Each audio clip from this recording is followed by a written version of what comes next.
Chapter 1. The Unique Talent and Its Hundredfold Returns. Haijiu University. Express Delivery Station.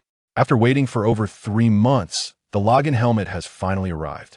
Zhou Hong cradled the package in his arms, yearning to kiss it. Lin Ye also received his helmet, yet he maintained a sense of composure. Eternity Point 3 months prior, the game had suddenly launched, boldly proclaiming its 100 authenticity, with in-game items transferable to reality, granting players extraordinary powers. Even the prospect of immortality. Initially, many dismissed it as a mere jest. However, once individuals began acquiring the helmet and entering the game, the world underwent a swift transformation. Major corporations invested frantically, pouring hundreds of billions into this phenomenon. Nations commenced large-scale engagement.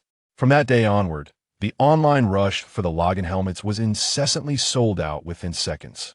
The black market had stock, yet prices commenced at tens of millions, far beyond the reach of the average individual. A month later, the helmet's price dropped to several million.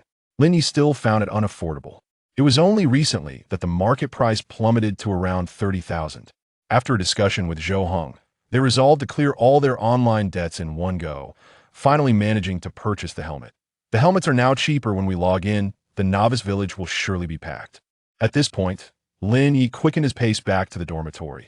Just the other day, Zhao Jijia sold a rare weapon for 300,000. He took Lily out for 3 days with just a necklace. Zhou Hong patted his chest confidently, declaring, "Today, Zhou Hong, will obtain a legendary weapon and sell it for 5 million. It's a piece of cake." Just as Lin Ye was about to respond, they arrived at the dormitory. With a furious shout, Zhou Hong burst through the door. "Let's go. We won't log off until we reach level 10. Inside the dormitory, the previous 2 roommates, blessed with favorable family conditions, had received helmets from home and had dedicated themselves to gaming since last month. Although they hadn't entered the game as early as Zhao Jijia nor reaped such exaggerated profits, casual conversations revealed that they were indeed earning money, potentially several thousand a day. Phew! With the helmet secured and powered on, Lin Ye suppressed his excitement and entered the game in an instant. He felt as though he had transcended into an entirely different realm. It was an unprecedented experience. An infinite universe, majestic nebulae, and a grand temple amidst the void suddenly drew Lin Ye in. Upon landing, he found himself at the center of the temple, facing a misty orb of light. What is this? Having observed the opening animation, he sensed something peculiar about his experience. Curiously, he reached out to touch it. Boom! The entire temple quaked violently. "Congratulations, you have drawn the unique talent of eternity." What? Lin Ye didn't quite catch that, and hastily clicked on the description. Hundredfold returns, all earnings increased by 100 times. Simple. So simple that it was almost too straightforward. Lin Ye was utterly stunned. In the realm of eternity, the worst talent was rated F, while the highest was rumored to be S, though that information had surfaced over a month ago. Recently, with the helmet's price drop, he hadn't heard any news of strength talents emerging online. It was widely believed that the helmet's initial high price stemmed from the superior talents of early players. Yet here he was, possessing the unique rank. The prospect of a hundredfold increase in all earnings? The implications were nothing short of extraordinary. Lin Ye felt a surge of excitement, though he quickly managed to regain his composure. Let's dive into the game. Please create your character. Human. Archer. Name. Emotion Zune. Maximize appearance modifications. Lin Ye intentionally crafted a somewhat wicked visage, hoping it would render him unrecognizable. Please select a novice village. Random. Ding transmitting to novice village. ID 9527000. A flash of white light enveloped him, and Lin Ye found himself beside a fountain in the heart of the novice village, surveying his surroundings. The transmission light flickered incessantly, indicating a considerable influx of players. "Call up the panel," Lin Ye whispered, and a personal attribute panel materialized before him. Character: Emotion Zune level, 0 class. Archer health, 100 mana, 30 attack, 10 defense, 5. Spell damage, 5 spell resistance, 1 attack speed, 0.6 SEC movement speed, 7 maximum running speed strength, 10 1 point of strength, 1 point of attack. Agility, 10 1 point of agility, 0.01 attack speed, 0.1 movement speed, wisdom, 10 1 Point of Wisdom 0.5 Magic Attack. Constitution 10 1 point of Constitution, 10 health points, 0.5 defense, 0.1 spell resistance. Talent hundredfold returns equipment. None skills. None. First, I need to acquire a weapon. Lin Ye opened the map and followed the directions to the village chief's house. Young adventurer, the future of our village rests in your hands. I hope these items will aid you, the village chief said, stroking his white beard solemnly. You have received long wooden bow X1, worn quiver X1, worn leather armor X1, arrows X50 simultaneously. Two options appeared before Lin Ye. 1. Double the quantity. 2. Double the quality. I can actually choose? Lin Ye mused, marveling at the convenience. This time, he'll opt for quality. Novice weapons are of little value. Even acquiring 1,000 would be hardly worth it compared to a single high-quality one. You have received Red Flame Bow X1, Red Flame Quiver X1, Red Flame Leather Armor X1, Fire Arrows X50. He examined the attributes. Red Flame Bow Quality, Rare Durability, 500 requirements. Level 0 Attack 30 Agility 30 Additional Fire Damage, 30 Attack Speed 30. Red Flame Quiver Quality, Rare Durability, 500 requirements. Level 0 Maximum Arrow Storage, 500 Arrow Attack 30 Additional Fire Damage 30 Arrow Range 30 meters. Red Flame Leather Armor Quality, Rare Durability, 500 requirements. Level 0 Defense 30 Agility 30 Health 100 inflicts 100 points of fire damage per second on surrounding enemies. Fire Arrows. Quality, Rare requirements. Level 0 Attack 30 Armor Penetration 30 Additional Fire Damage 30 Rare. Lin Ye exclaimed in admiration. The qualities in the realm of eternity are categorized as inferior, ordinary, fine, rare, legendary, and epic. Inferior and ordinary items possess only a single attribute, however. Inferior items solely provide basic attack and defense, with notably low values. Fine items boast an additional attribute, while rare items present yet another. Typically, rare items are beyond the grasp of mere minions, marking them as exceptional. Nonetheless, the items in Lin Ye's possession are unlikely to fetch millions, as they are merely tools for novices, bearing insufficient levels. Yet, Lin Ye is merely conducting a test should future endeavors and rewards yield a hundredfold increase. Then rare items would represent the most basic quality for him. Shall I venture out to slay some monsters? Lin Ye contemplated, but ultimately restrained himself. He decided to first complete his training and acquire his initial skill. Chapter 2. Is there profit in leveling up? When discussing quests, eternity is an immensely vast and authentic world, with exploration opportunities that seem boundless and numerous hidden quests abound. Wait a moment. Lin Ye suddenly recalled something and turned to sprint towards the well behind the village. Just as I thought, it's here. Upon arrival, he spotted a ragged vagabond slumped against the well, soundly asleep. According to online sources, aside from the village chief, this vagabond is the most likely individual to possess a hidden quest. It is said that a single roasted chicken is sufficient to rouse him. However, the village tavern does not sell such fare. One must seek out the tavern keeper's daughter, Sasha, and assist her in locating a uniquely colored rabbit to obtain the coveted roasted chicken. Yet, since this lead is publicly available online, it is undoubtedly not as simple as it appears. It is rumored that even after awakening the vagabond with a roasted chicken, he would demand even more specifically a staggering 100. Given the current population of a novice village, merely completing the preliminary rabbit quest would take at least 1 or 2 hours for the 100 roasted chickens. It is unclear how many days that would entail. Once the task is finally accomplished, the vagabond may still resort to trickery, offering no rewards and continuing to solicit more chickens. Such a preposterous quest incited one player to vent furiously on the forums, even threatening to report the situation to authorities. Lin Ye remained uncertain if this constituted a hidden quest, but with the prospect of a hundredfold return, he might indeed acquire a significant quantity of roasted chickens. I shall try that shortly. He turned and resolved to complete his training task first. He located the hunter, the NPC mentor.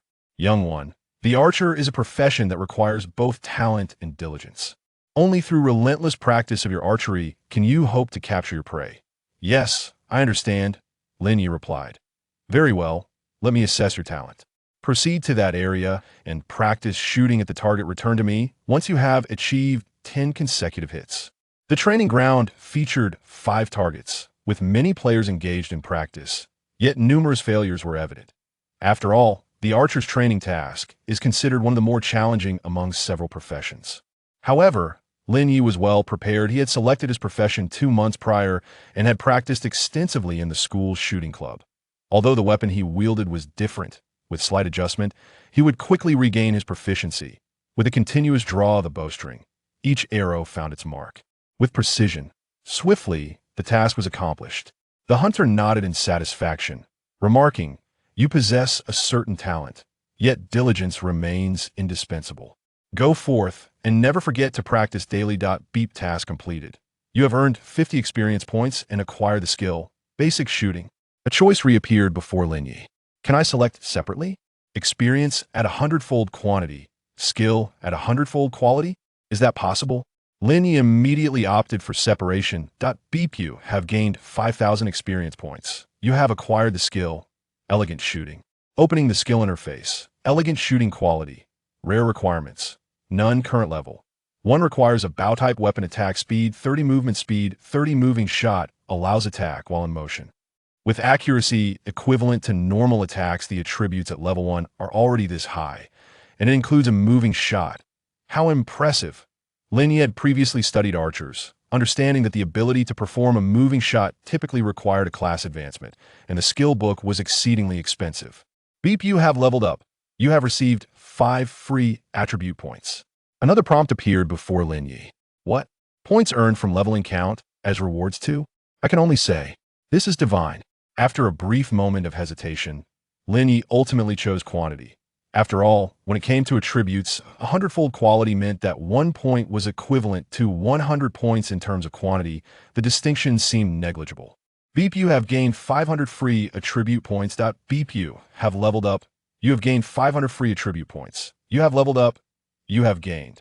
Lin Ye gazed at the rapidly flashing prompts, feeling as if struck by lightning. How extravagant! A task that originally offered only 50 experience points, insufficient to even achieve level 1, now magnified 100-fold, soaring to level 7. Of course, this was inconsequential. Compared to the 100-fold attribute points, what did that experience matter? While ordinary players needed to reach level 100 to obtain such attributes, he had secured it at level 1. Opening the panel, Lin Ye beheld the level 7 status, alongside a staggering 3,500 attribute points. He could confidently declare, "I am now frighteningly powerful." Yet, the question arose, how should he allocate these points? Lin Ye found himself in a quandary, akin to a sudden windfall, with an abundance of wealth and no notion of how to spend it. Ahem, calm down. As an archer, there were various ways to allocate points depending on subsequent class advancements. Conventional methods included 3 strength and 2 agility, or 2 strength and 3 agility, nothing particularly noteworthy. For a dexterous archer, one might allocate 4 agility and 1 strength, or invest entirely in agility, relying on equipment for damage output. The advantage lay in swift attack speed, but necessitated considerable funds to compensate for the lack of damage. For magical archer, allocations could include 3 intelligence and 2 constitution, or 4 intelligence and 1 constitution, or even full intelligence, relying solely on skills for output. However, this approach lacked the agility characteristic of archers, resulting in limited mobility and evasion, akin to a stationary mage. Regardless, it doesn't matter, I can reset my points later. Let's indulge in the extravagant mode. For now, allocate all. 500 points to strength, 500 points to agility, 500 points of wisdom, 500 points of constitution. Still remaining 1,500 points? Lin Ye's fingers ached from the tapping, only to discover such a surplus. Add more. Strength, 1,000 points. Agility, 500 points. At last, the allocation was complete. He summoned the status panel. Character, Demon Lord level, 7 class. Archer health, 5,200 magic, 1,530 attack, 1,600. Defense, 285 spell damage, 255 spell resistance, 51 attack speed. 17.92 SEC movement speed, 146.90 millisecond strength, 1510. Agility, 1070 wisdom, 510 constitution, 510 talent. Hundredfold returns equipment. Crimson flame, crimson flame. Quiver, crimson flame leather armor skill, elegant shot. Overwhelming. As a rather unassuming young man, Lin Ye had never been so audacious in his gaming exploits, even when utilizing cheat engines. He was instantly endowed with thousands of attribute points, even though Lin Ye possessed a more composed demeanor. Contrasting with the boisterous Zhou Hong, he could not suppress the urge to exclaim his invincibility. Truly invincible. Health, defense, attack speed. Movement speed was impervious to all. This is indeed a godly talent. The gameplay is exhilarating from the outset. Lin Ye mused. Even acquiring a divine talent may not yield such overwhelming power. Let's venture forth to slay some monsters. Lin Ye felt no inclination towards the minor creatures by the entrance and opted instead to visit the blacksmith for a challenging quest. Young man, your skills are quite impressive. Could you lend me a hand? The blacksmith greeted him. Ding, you have obtained a new quest. The blacksmith's dilemma. A pack of wild wolves has taken over the eastern gray-brown hills, preventing the extraction of ore. Objective. Wild wolves 0, 50 reward. Weapon or equipment, choose one. Superior quality. If it's already a superior weapon, how potent will it become after enhancement? Lin Ye pondered with anticipation. He departed the novice village. To the entrance lay the spawn area for slimes and magic rabbits, bustling with players, making it difficult not only to level up but even to secure a kill. He journeyed eastward, reaching the gray-brown hills. Here, the number of players was somewhat diminished, yet they still filled every spawn area. Hey, are you all blind? Can't you see someone is already here? Chapter 3. Instant kill. Clearing the field before Lin Ye even arrived, he observed a group in the distance embroiled in a dispute over a monster respawn area. Such occurrences were commonplace in the game, particularly during its early stages. When the population outnumbers the monsters, if one does not assert themselves, they might not even secure a single creature. However, seizing a monster allows for swifter leveling. The higher one's level, the greater the rewards. Given the current market value of in-game currency, monsters are no longer mere creatures. They represent wealth that no one would willingly relinquish. Why the hostility? Your names aren't inscribed here. The team being shouted at consisted predominantly of girls, yet they stood their ground defiantly. Upon hearing the challenge, the group hunting wild wolves immediately ceased their attacks and swiftly regrouped, displaying a commendable level of coordination. Among them was a burly warrior, his physique muscular, his head shaved, and several scars etched across his face. At that moment, he brandished his large broadsword, the muscles rippling under his skin, embodying the very essence of a formidable brute. The girl who had initially spoken remained undaunted, though a timid young woman behind her insisted. One must uphold reason. Everyone is here to level up and hunt monsters. How can you monopolize? Shut it. The bald, muscular man interjected, his voice laced with venom. Damn it, I'm occupying it. What are you going to do about it? As he finished speaking, his gaze fixated on the group of girls across from him. Oh my, beauties, no, wait, superb beauties.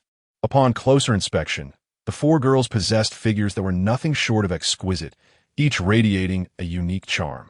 One was pure and innocent. Another was a cool and aloof older sister. A third exuded gentle allure. And the fourth, with her short hair and androgynous style, emanated an air of confidence, truly a representation of all seasons, each with their own allure. The men, entranced by the sight, whistled and jeered. I wondered why the magpies were chirping this morning. Turns out, fortune is shining upon us. Hey, if these beauties are here to hunt, why didn't you say so? We know how to treat ladies right. Come here, let us assist you. Upon hearing this, the tallest of the girls, embodying the older sister archetype, retorted angrily. Mind your language. Perhaps you should look in the mirror and evaluate your worth. Oh ho, a feisty one. I like that. The bald man leered, excitement dancing in his eyes.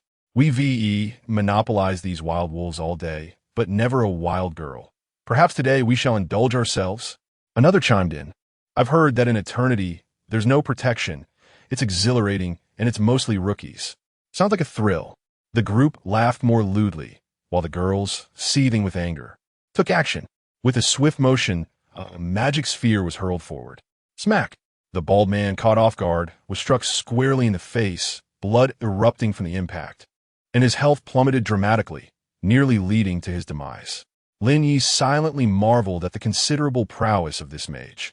Meanwhile, the bald man, his face smeared with blood, appeared even more ferocious as he promptly consumed a health potion and rallied his comrades to charge forward. Damn, seeking trouble? On the opposing side, the four girls did not hesitate to initiate their attack, yet they remained stationary, unsure if it was due to inexperience or an overconfidence in their abilities. Observing the bald man's group, each individual brandished a shield in front, patiently awaiting the moment to withstand the magical onslaught and arrows, ready to strike with their sharp blades at close range. The glimmering edges of their weapons clearly indicated they were of superior quality. Just then, from behind the girls, a shadow suddenly lunged forth, wielding a dagger and preparing to deliver a backstab. An assassin. The girls reacted swiftly, realizing they had been deceived. The ruffians had merely been biding their time. However, it was too late, as among them there was only one warrior tasked with the frontline defense, while the mages, priests, and archers behind were all vulnerable. With a swift motion, a streak of crimson flame shot through the air. Bang! The arrow struck true, embedding itself directly into the assassin's skull. Minus 1,622, the iron helmet provided no protection, crumbling like paper. Yet the onslaught did not cease there. The force of the arrow was so overwhelming that it not only penetrated but obliterated the assassin's head, sending blood, brain matter, and sparks flying in all directions. One girl screamed in shock at the gruesome sight, while the others, though less dramatic, wore equally pale expressions. In the realm of eternity, authenticity was paramount, 100 real.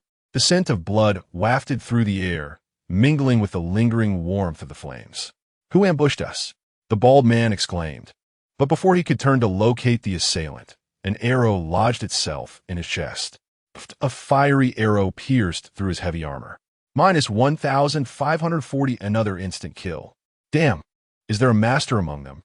The remaining few finally grasped the gravity of the situation, honing in on Lin Ye's position. No need to panic. He was merely one archer, his attack speed limited, incapable of eliminating them all. Bang! An arrow struck his forehead, followed by an explosion. The remaining two exchanged glances and turned to flee. Whoosh, whoosh, whoosh, 3 arrows were unleashed. The sequence was so fluid that it seemed there was hardly a pause. All were slain. In mere moments, a seasoned band of marauders occupying the hilly wolf spawn area lay defeated. The girls, until this point, had yet to fully comprehend the magnitude of the situation. So powerful? The leading aloof lady exhibited a look of astonishment. Incredible! Could there truly be such strength within this humble novice village? All eyes turned towards Lin Ye, who bore a blank expression, as if the preceding events had no bearing on him, not even casting a fleeting glance towards the girls. Before several witnesses, he ascended to the summit of the hills. Then, with a swift motion, he knocked an arrow and released it. Whoosh! The arrow transformed into a glimmering streak of cold light as it soared through the air. In the distance, a wild wolf let out a howl before collapsing lifelessly to the ground. Each strike was a swift execution. The key factor was his astonishing attack speed. In his hands, the arrow could hardly be referred to as a sniper rifle. It was akin to a machine gun. The crisp sound of the bowstring, the whistling of the arrow slicing through the air, and the piercing howl of the wolf created a cacophony that resonated throughout the entire hillside. The other teams, witnessing this spectacle, felt a shiver run down their spines. Was this a human? He resembled a formidable demon lord. Competing for monsters? Don't be absurd. Once the boss finished dispatching the wolves, he might casually turn and eliminate you, as if you were merely another creature. Oh no. Brother, I'm leaving now. I must depart at once. Please, tread lightly and avoid friendly fire. The surrounding teams wished they could sprout wings and flee. Leveling up was no easy feat. Losing a single life meant a drop of 3 levels. It might take an entire day to regain them. And if one were to lose 1 or 2 pieces of equipment, the loss would be catastrophic. Sister Bai, what kind of attack power is this? Su Wanting exclaimed, her eyes wide with astonishment. This is my first time playing a game, and I have never encountered such prowess. Is this normal? Taking a deep breath, Bai Shuya stood gracefully, her stature exuding confidence. "I have been playing for over 2 months and have yet to witness such extraordinary skill." Chapter 4. The terrifying speed of earning money. Basic attacks result in instant kills, with an astonishing rate of fire that can unleash dozens of arrows within a mere second. Coupled with the archer's range of 50 meters and now an additional 30 meters, it becomes evident that Lin Ye alone can dominate this hilly terrain. Chime. You have gained 40 experience points. Select quantity. Chime. You have gained 4,000 experience points. Let us try selecting quality instead. Chime. You have gained 40 skill proficiency. So that is how it works. Quantity it is then. Lin Ye experimented with the in-game currency, only to find that 1 copper coin transformed into 1 silver coin, yielding no significant difference. He reverted to default settings, where attribute points and currency were all set to double in quantity. Lin Ye preferred to avoid repetitive clicks. Chime. You have gained 4,000 experience points. Chime. You have leveled up. You have gained 500 free attribute points. How delightful. This pace of leveling up is astonishing. After dispatching a round of wild wolves, Lin Ye swiftly reached level 10, with experience points exceeding several thousand. After slaying a few more, his arrows ran out. Yet the quest still required a few more kills. After all, he had used some arrows earlier. Turning to his side, he noticed the archer. Did she have any arrows left? Su Wanting pointed to her own nose, bewildered, and asked, "Are you calling me?" Lin Ye inquired, "Is there a third archer here?" "Oh." Su Wanting finally comprehended, hastily stepped forward and presented her arrows, producing a total of 10 sets, amounting to 1,000 iron arrows. Although slightly superior to inferior arrows, they were also pricier. "You have obtained iron arrows x 1,000. Lin Ye deliberately waited for a moment, yet no prompt appeared before him. It seemed that the benefits of interacting with players did not fall within the realm of talent doubling. Is this sufficient? So one thing cautiously inquired. Lin Ye nodded slightly. That will suffice. With that, he left her standing there and proceeded to gather the spoils. You have obtained copper coins x 1,500. You have obtained copper coins x 2,300. You have obtained copper coins x 2,100. The current market price stands at 1 gold coin, 100 silver coins, 10,000 copper coins, approximately 180 yuan. A quick calculation reveals that this round has netted around 10 gold coins, equating to roughly 2,000 yuan. Is there truly that much? Although Lin Ye had slain dozens of wild wolves, the total time spent was merely 1 or 2 minutes. Even if estimated conservatively, that amounts to 1,000 yuan per minute. Does that not translate to 60,000 yuan per hour? However, this profit relies on several conditions. First, there must be an ample supply of monsters. Second, the collection of spoils must not consume excessive time. As it stands, as long as he occupies the entire hilly area, there will be sufficient monsters. Collecting the spoils, however, remains uncertain, yet it matters little as long as it is close enough. You have obtained wolf fangs x2. Shall we check for quality? You have obtained rare wolf fangs x2. The materials were excessive and pointless, particularly taking up space in the package, so I opted for quality by default. As for the equipment, I similarly chose quality by default. Once Lin Ye resolved the defaults, his efficiency improved significantly. You have obtained a rare wolf fang x1. You have acquired 2,100 copper coins. You have received the Wind Hunter boots. After completing the collection, only one piece of equipment was obtained. Wind Hunter boots, quality, rare durability, 500 requirements, level 0 defense, 50 agility, 50 movement speed, 50. These are exceptional. Let me try them on. Lin Ye, already swift, felt as though he might take flight while wearing these exquisite speed-enhancing boots. No, it wasn't merely a feeling. He was moving at over 200 meters per second, with a speed exceeding 700 kilometers per hour. This wasn't merely taking flight. What else could it be? A few wild wolves remained for the task, but Lin Ye was not contemplating the mission. Instead, he pondered whether to continue grinding. The mission rewards needed to be exchanged, and there were higher-level monsters ahead. Yet this place was indeed worth 60,000 coins an hour. With only 1,000 to defeat, he could finish quickly. After considerable self-encouragement, he refrained from leaving immediately. He turned and ascended the hill, drawing his bow and continuing to shoot. Su Wanting watched beside him, mesmerized. He was so impressive that she couldn't tear her eyes away. At this moment, Bai Shuya approached with her companions. "Hello. Thank you for your assistance earlier," she said. Lin Ye glanced at her. The aloof, elegant demeanor of this woman was indeed captivating, especially considering her figure. Even a loose mage robe fit her like a form-fitting dress. "No problem. Just a convenient act," he replied tersely. Bai Shuya smiled and seized a moment to invite him. "Could we add each other as friends? I am Bai Shuya, the owner of the ANG Club in Haizhou." Before entering the game, Lin Ye had submitted resumes to several clubs, but they had all dismissed him upon hearing he lacked a helmet, not even responding. It seemed that this ANG Club had also distributed flyers at the school, suggesting he had applied there as well. "Not interested," Lin Ye replied coldly.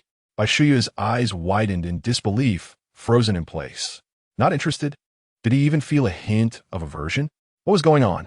Was the allure of his new character so lacking? At that moment, a soft-voiced girl spoke up. "I am Yin Yen.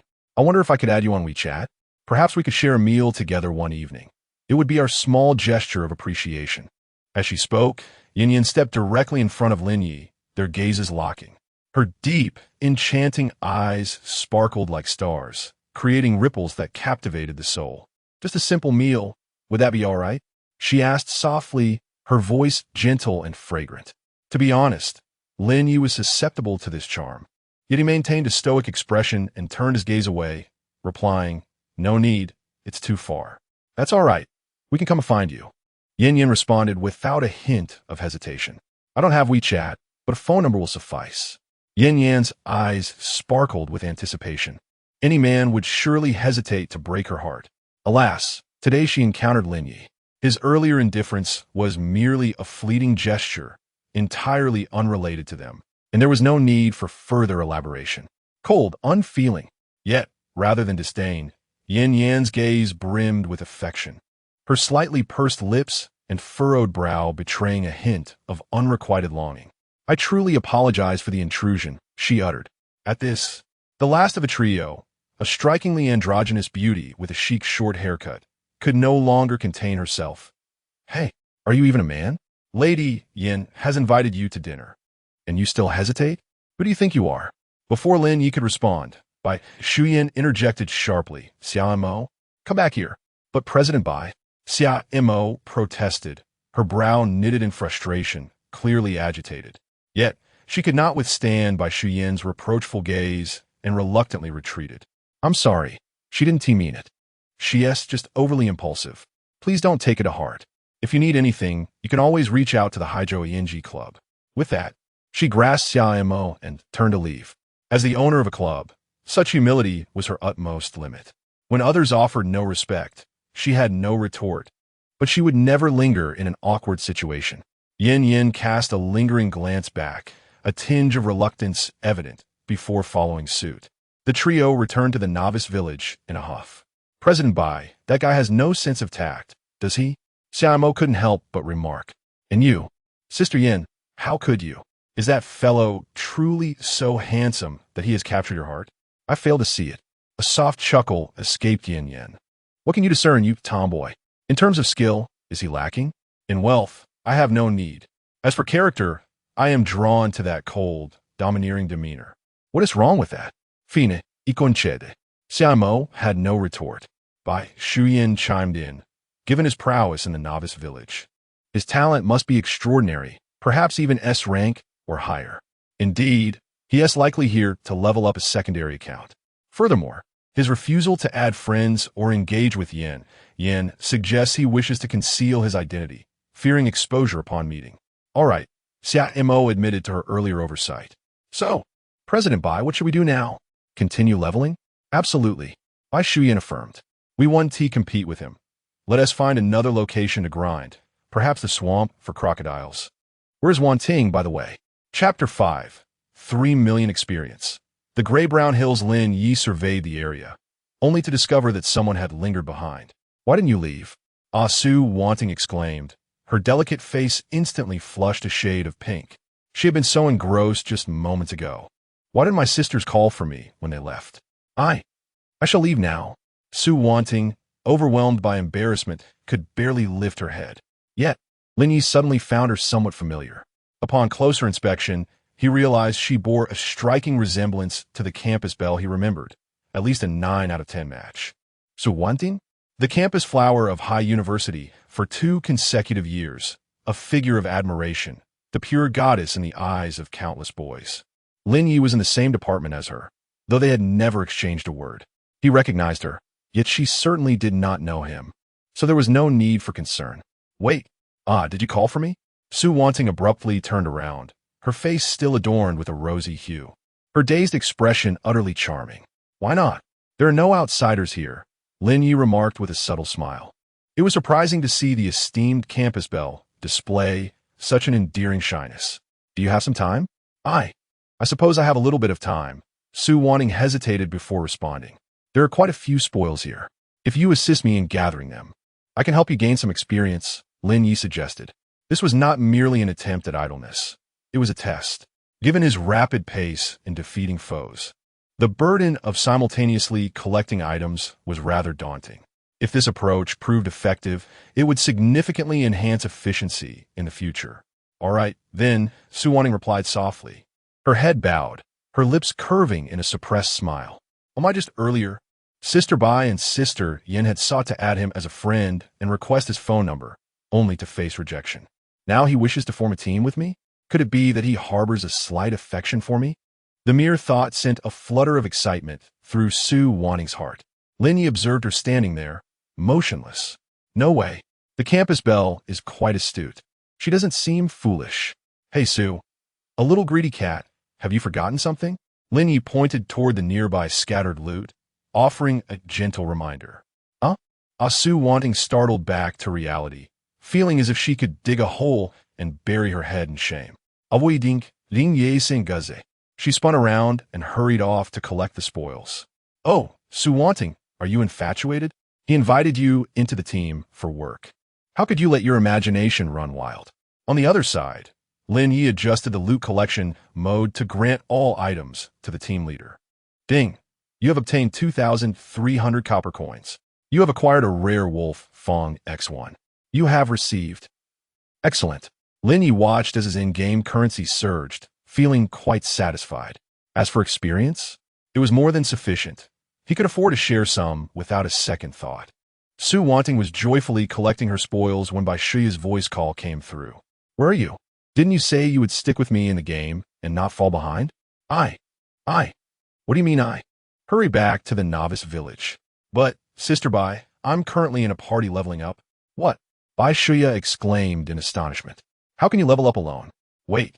You said you're in a party. Who are you teaming up with? Who do you know here? Well, Su Wanting momentarily found herself at a loss for words. Seeing her hesitation, Bai Shuya seemed to have guessed something. You're not teaming up with him? Are you? Maybe I suppose. Su Wanting struggled to articulate her thoughts. Puffed. Bai Shuya burst out laughing. Just moments ago, she could have imagined her cousin being lost or even killed by monsters, but she never would have expected that she was teaming up with that person. It seemed that while she had been trying to win over Yin Yin, only to be met with failure, her cousin had effortlessly succeeded. Wanting you. You're really impressive. No, it's not like that, sister. He invited me. Upon hearing this, Bai Shuya realized it was definitely a bit of bragging and quickly interrupted. All right, I get it. You two enjoy your sweet duo play. I want to interfere. By the way, what is his name? Filled with shyness, Su Wanting was at a loss for words, as if suddenly struck mute, and could only obediently reveal his name. He has called Mo Tianzuan. All right, even his name is so audacious. But why, of all people, would someone like him take a liking to Wanting? Bai Shuya couldn't help but grit her teeth. You just focus on leveling up. You really don't need to worry about your older sisters feeling lonely. Su Wanting wanted to explain further, but Bai Shuya had already hung up the call. On the other end, Bai Shuya helplessly looked at Yin Yin. You should have held on a bit longer, but now, it seems that little Wanting has taken the advantage. Yin Yin's beautiful eyes flickered with surprise and confusion, but she soon found peace, even allowing a slight smile to grace her lips. Wanting? She's just a little girl. What is there to worry about? As long as that guy isn't completely heartless, she still has a chance. What is his name again? Montak Tiansun? I'll have someone look into it. Bai Shuya shook her head slightly. It's probably a dead end, since he deliberately concealed his identity. His game name surely won't leave any clues. Yes, the name might not provide any clues. Lin Ye pondered with her arms crossed, for S-grade talents and above. Apart from a few who are best at keeping secrets, the rest can usually be traced. There must be others around the same age and appearance. At this point, Lin Ye suddenly paused. But he is so young. Among known S-grade talents, there shouldn't be anyone his age. Xiaomo, confused, asked Sister Yin. Eternal can modify appearances. How can age be real? Not quite, Lin Ye remarked confidently, her eyes sparkling. His age is undoubtedly not great. He should be around the same age as Wenting. How do you know? Xiaomo exclaimed in surprise. Lin Ye smiled seductively. Intuition. I can tell he is no more than 20, definitely a university student. Since he has left Wenting, perhaps he knows her. Is that discernible? Xiaomo was utterly astonished. It's impossible. We are both women. Why do I not possess such an instinct? You? Yin chuckled softly, covering her mouth, shaking her head in silence. Bai Shuya believed her, but was puzzled by certain questions. If he is a university student and Wenting's classmate, how did he acquire an S-level or higher talent? It seems that no S-level talents have emerged this past month. If it was drawn earlier with his talent, he should have already made a name for himself, rather than remaining hidden until now. Yet, Lin Ye remained unshaken, asserting, I cannot be mistaken. Thus, there is only one possibility. He is actually a newcomer who has just drawn his talent. Xiaomo was half convinced. Yin Jia, if you guess correctly this time, I will genuinely admire you. This is not a guess. This is deduction. Yin promptly instructed someone to investigate. Meanwhile, Lin Ye had nearly finished his task. 1,000 arrows could take others an entire day to accumulate, but his full firepower would only suffice for a minute. Even under normal conditions, without sufficient monsters, he would exhaust it in mere minutes. Now, the entire hillside was strewn with loot. Su Wenting looked up at Lin Ye with a slightly aggrieved expression. I wasn't slacking off. There were just too many items. Not to worry, I've completed my part. Let's gather them together. Lin Ye was determined not to waste any of it, as it all represented wealth. Su Wenting immediately brightened up with a sweet smile, nodding enthusiastically. However, the next moment, she realized something and tentatively proposed, Shall I call my sisters over to help? Lin Ye shook his head. No need. It's unnecessary. I've finished here, and once we tidy up, we can head back. Upon hearing this, Su Wenting's mood instantly fell. Happiness is fleeting, arriving swiftly and departing just as quickly. Was it all over in just a few minutes? 5 minutes to defeat the monsters. And cleaning the battlefield would take at least 10 minutes. Excluding materials and equipment, the game currency totaled around 200 gold, worth over 30,000. The efficiency deviated from expectations. Perhaps there was more than anticipated? It seemed he had indeed been a bit slow in defeating the monsters, and currently, there appeared to be significant room for improvement. The crucial issue was the cumbersome task of collecting the loot. Too few people were present. At least a full team of 4 was necessary to efficiently gather items. This was a lesson to remember for next time. As for the other rewards, the most abundant was experience, over 3 million. Presently, it could not be utilized, but once he changed classes, he could likely ascend several levels. When the time came that it was no longer needed, he could select quality and enhance proficiency. Perfect. There remains a considerable quantity of materials, all of rare quality, which should hold some monetary value, though their worth is currently uncertain. Additionally, there are 2 pieces of equipment that have been acquired in total. Chapter 6, The Golden Legend, Hunting Wine Bracers Quality, Rare Durability, 500 Requirement. Level 0 Defense 50 Agility, 50 Attack Power 50, Hunting Wine Leggings Quality, Rare Durability, 500 Requirement. Level 0 Defense 50 Agility, 50 Skill Cooldown, Time, -10. The attributes of rare equipment are undeniably pleasing. Lin Ye now has sufficient in-game currency to repay his debts, sparing him the need to sell his gear. He merely needs to return and complete his quest. All right, let us head back, he said. Su Wenting let out a soft sound of acknowledgement and quietly followed behind him. Upon returning to the novice village, Bai Shuya and Lin Ye were huddled together, engaged in an intense discussion. Look, the sisters are over there, Su Wenting exclaimed, instinctively pulling Lin Ye toward them. I don't think this one fits. No, that gaze is too lewd. It cannot be him. Xiaomo, standing nearby, remarked with exasperation, "My two elder sisters. Are you selecting a partner or conducting an investigation?" "Same difference," Lin Ye replied with utmost seriousness. "Any man I lack feelings for cannot possibly be him." "Really? Is that how it works?" Xiaomo scratched her head in confusion. "Have you considered that he might have altered his appearance intentionally?" "Oomph," Lin Ye responded, slightly irked. "Do you think I am someone who only cares about looks? Feelings, do you understand? Why am I discussing this with you, a tomboy?" she retorted, turning away. Bai Shuya suddenly fixed her gaze on a target. Come, let us see if this one resonates." Yin took one glance and was immediately captivated. Upon closer inspection, she noted, the eyebrows and eye corners have been altered, and the face shape has changed significantly. The aura is somewhat different. But that gaze is unmistakable. The feeling is right. It must be him. That was quick. Xiaomo leaned in to sneak a peek. Linye? Well, if you put it that way, he does bear a resemblance, and he shares the same annoying demeanor. Bai Shuya suddenly burst into light laughter. So little Mo indeed has intuition. Splendid. With two individuals locked in, I feel quite certain that it must be him. Linye?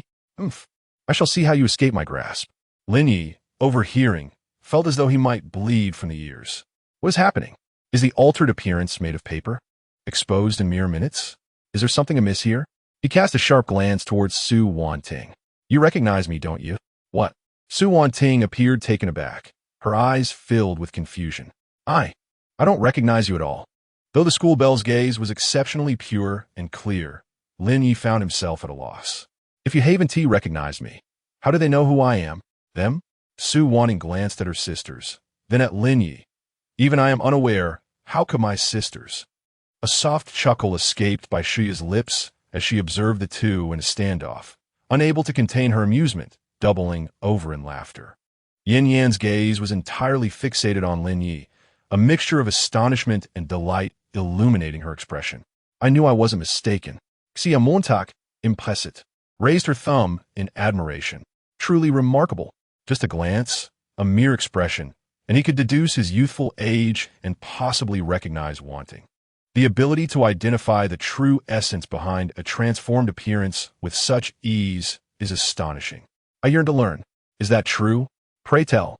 Is your name D. Rengia or Sherlock Holmes? Linye replied incredulously. Yin, however, smiled gently and took Lin Ye's arm. Come, this is not a place for conversation. Let us retreat to the tavern where we can chat leisurely. As they walked, Lin Ye felt dazed. After consuming a bit of the tavern's dark lager and hearing their explanations, his confusion only deepened. To surmise one's age based solely on intuition. Then to investigate Haijiao University due to Su Wanting's team up, and within mere minutes, pinpoint my identity. Does that even make sense? It's utterly absurd, unless you're Sherlock Holmes. Adept in the art of deduction, I find it hard to believe. If, hypothetically speaking, had I not teamed up with Su Wanting earlier, would you still have managed to track me down? Without a moment's hesitation, Yin nodded affirmatively. Finding someone is indeed challenging, but locating someone you have encountered is quite simple. You must be from a random novice village, correct?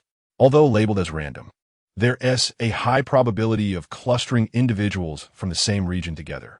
Wanting was also selected randomly, and we came seeking her.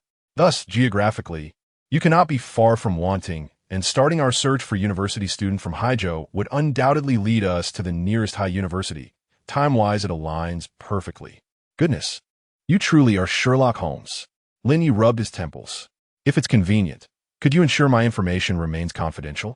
Yin placed her warm hand over Lin Ye's, her voice soft and assuring. Rest assured, trust your elder sister.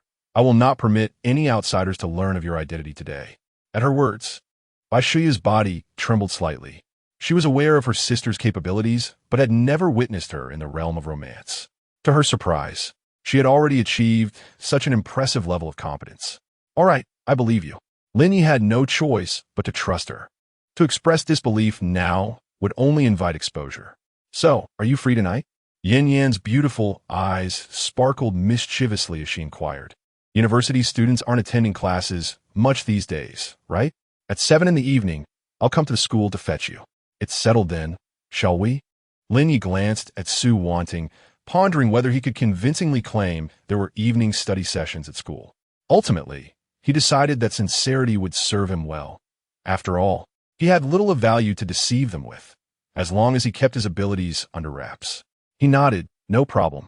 Pleased with his response, Yin Yan's smile deepened. Bai Shuya, reluctant to release her grip, hastily tugged her hand back. Ahem, it's still early. What do you have planned?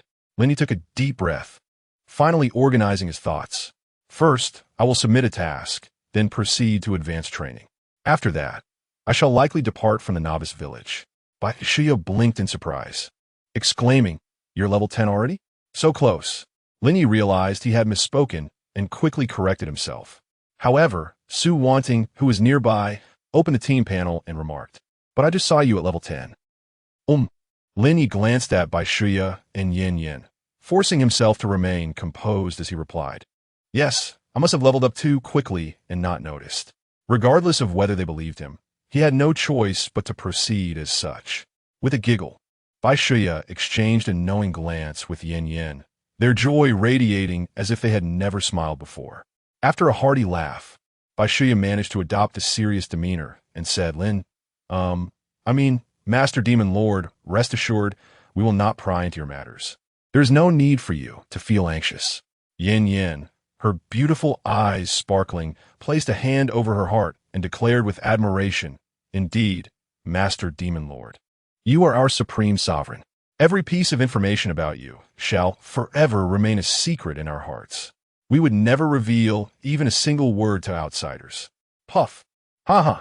Xiao was the first to burst into laughter. Only Su Wanting remained serious, though her flushed face indicated that she was nearing her breaking point. Goodbye, Lin Ye said as he stood to leave. Master Demon Lord, will you return shortly? Yin Yan quickly inquired. Yes, I will be back momentarily. Lin Ye gritted his teeth as he finished speaking and exited towards the blacksmith to submit his task. Ding, task completed. Lin Ye noticed that there were no accessories in his equipment inventory, so he could only select a weapon with quality doubled. Ding, you have obtained the Whispering Lute. Upon receiving it, Lin Ye was instantly captivated by its golden gleam. A legendary gold item. Chapter 7. Ancient Times, Inherited Profession. Whispering Lute, Quality. Legendary Durability, 1000 requirement. Level 10 attack, 75 attack, speed 30 critical damage 50, can additionally launch 2 arrows. Truly a golden legend. Moreover, it possesses the most coveted attribute for archers, additional arrows. Lin Ye's hands trembled slightly. After a month of studying archery, no one understood the value of this legendary bow better than he did. Even now, 3 months after the server opened, the attributes of this legendary bow remained a dream weapon longed for by countless archers. The immense boost in attack power, the rarity of critical damage, and most importantly, the extra arrows. Though the level requirement was low, at just level 10, its value was astronomical. If he were to post it on the forum now, it would likely attract offers in the millions within moments. No jesting here. Even seasoned players after their second class change might struggle to find anything superior. Ultimately, the attribute of extra arrows is indeed exceedingly rare. The difference between firing 1 arrow and 3 is as vast as heaven and earth. Even though archers can learn multi-arrow skills after their class change, the significance and value of 2 additional arrows remain extraordinary. A true gem. Lin Ye gently caressed the dark metallic bow, adorned with flecks of crimson that resembled splattered blood. The bow was lined with several arrow spikes, fanned out like fish scales, with 3 nearly imperceptible blood-red strings running vertically, all radiating a soft golden glow. The quality of a legendary weapon, once acquired, is beyond description. Exhilarating. Lin Ye took a moment to compose himself before finally stowing the Whispering Lute in his backpack. It was not needed for ordinary encounters. Common monsters were unworthy of its presence. Leaving the blacksmith shop, he headed straight for the hunter NPC. Passing the well, Lin Ye suddenly pondered whether to undertake this task. It was already challenging, especially with Bai and her group involved. Forget it, Lin Ye thought to himself. They already knew his identity, so why dwell on it? Any gain would be worthwhile, and he promptly turned back to the tavern. Done already? Bai Shuya asked with a smile. Just in time. I have a boss quest here. Would you like to slay it before you leave? We must slay it, with a boss and a quest to hand. The prospect of double rewards was irresistible. Lin Ye nodded, saying, as for levels and the boss, I can guide you through, but you must help me catch a few blue-eyed magic rabbits. Oh, Bai Shuiwei raised an eyebrow, quickly realizing. You want to undertake the vagabond's quest? Xia Mo immediately shook her head, a frown on her lips. That quest is quite treacherous. Unless you have crucial clues, it's hardly worth attempting. Whether I can do it is my concern. Just tell me if you can catch them. Lin Ye insisted on trying. Yin smiled gently. It's not easy to catch. But if you ask, I would even help you catch the moon. Lin Ye was nearly rendered speechless, while Su, wanting beside her, observed in a daze. Sister Yin is truly remarkable. Her skills are simply astounding. Xia Mo can hardly bear to watch, feeling an urge to retch, yet dares not express her disdain openly, choosing instead to turn away. Even Bai Xia cannot help but furrow her brow, thinking to herself that she believed only foolish men were capable of uttering such trite romantic phrases. To her surprise, she finds that someone as well-read as you is equally capable. Lin Ye, feeling increasingly uncomfortable, suggests they split up if there are no objections, as he has a task to attend to.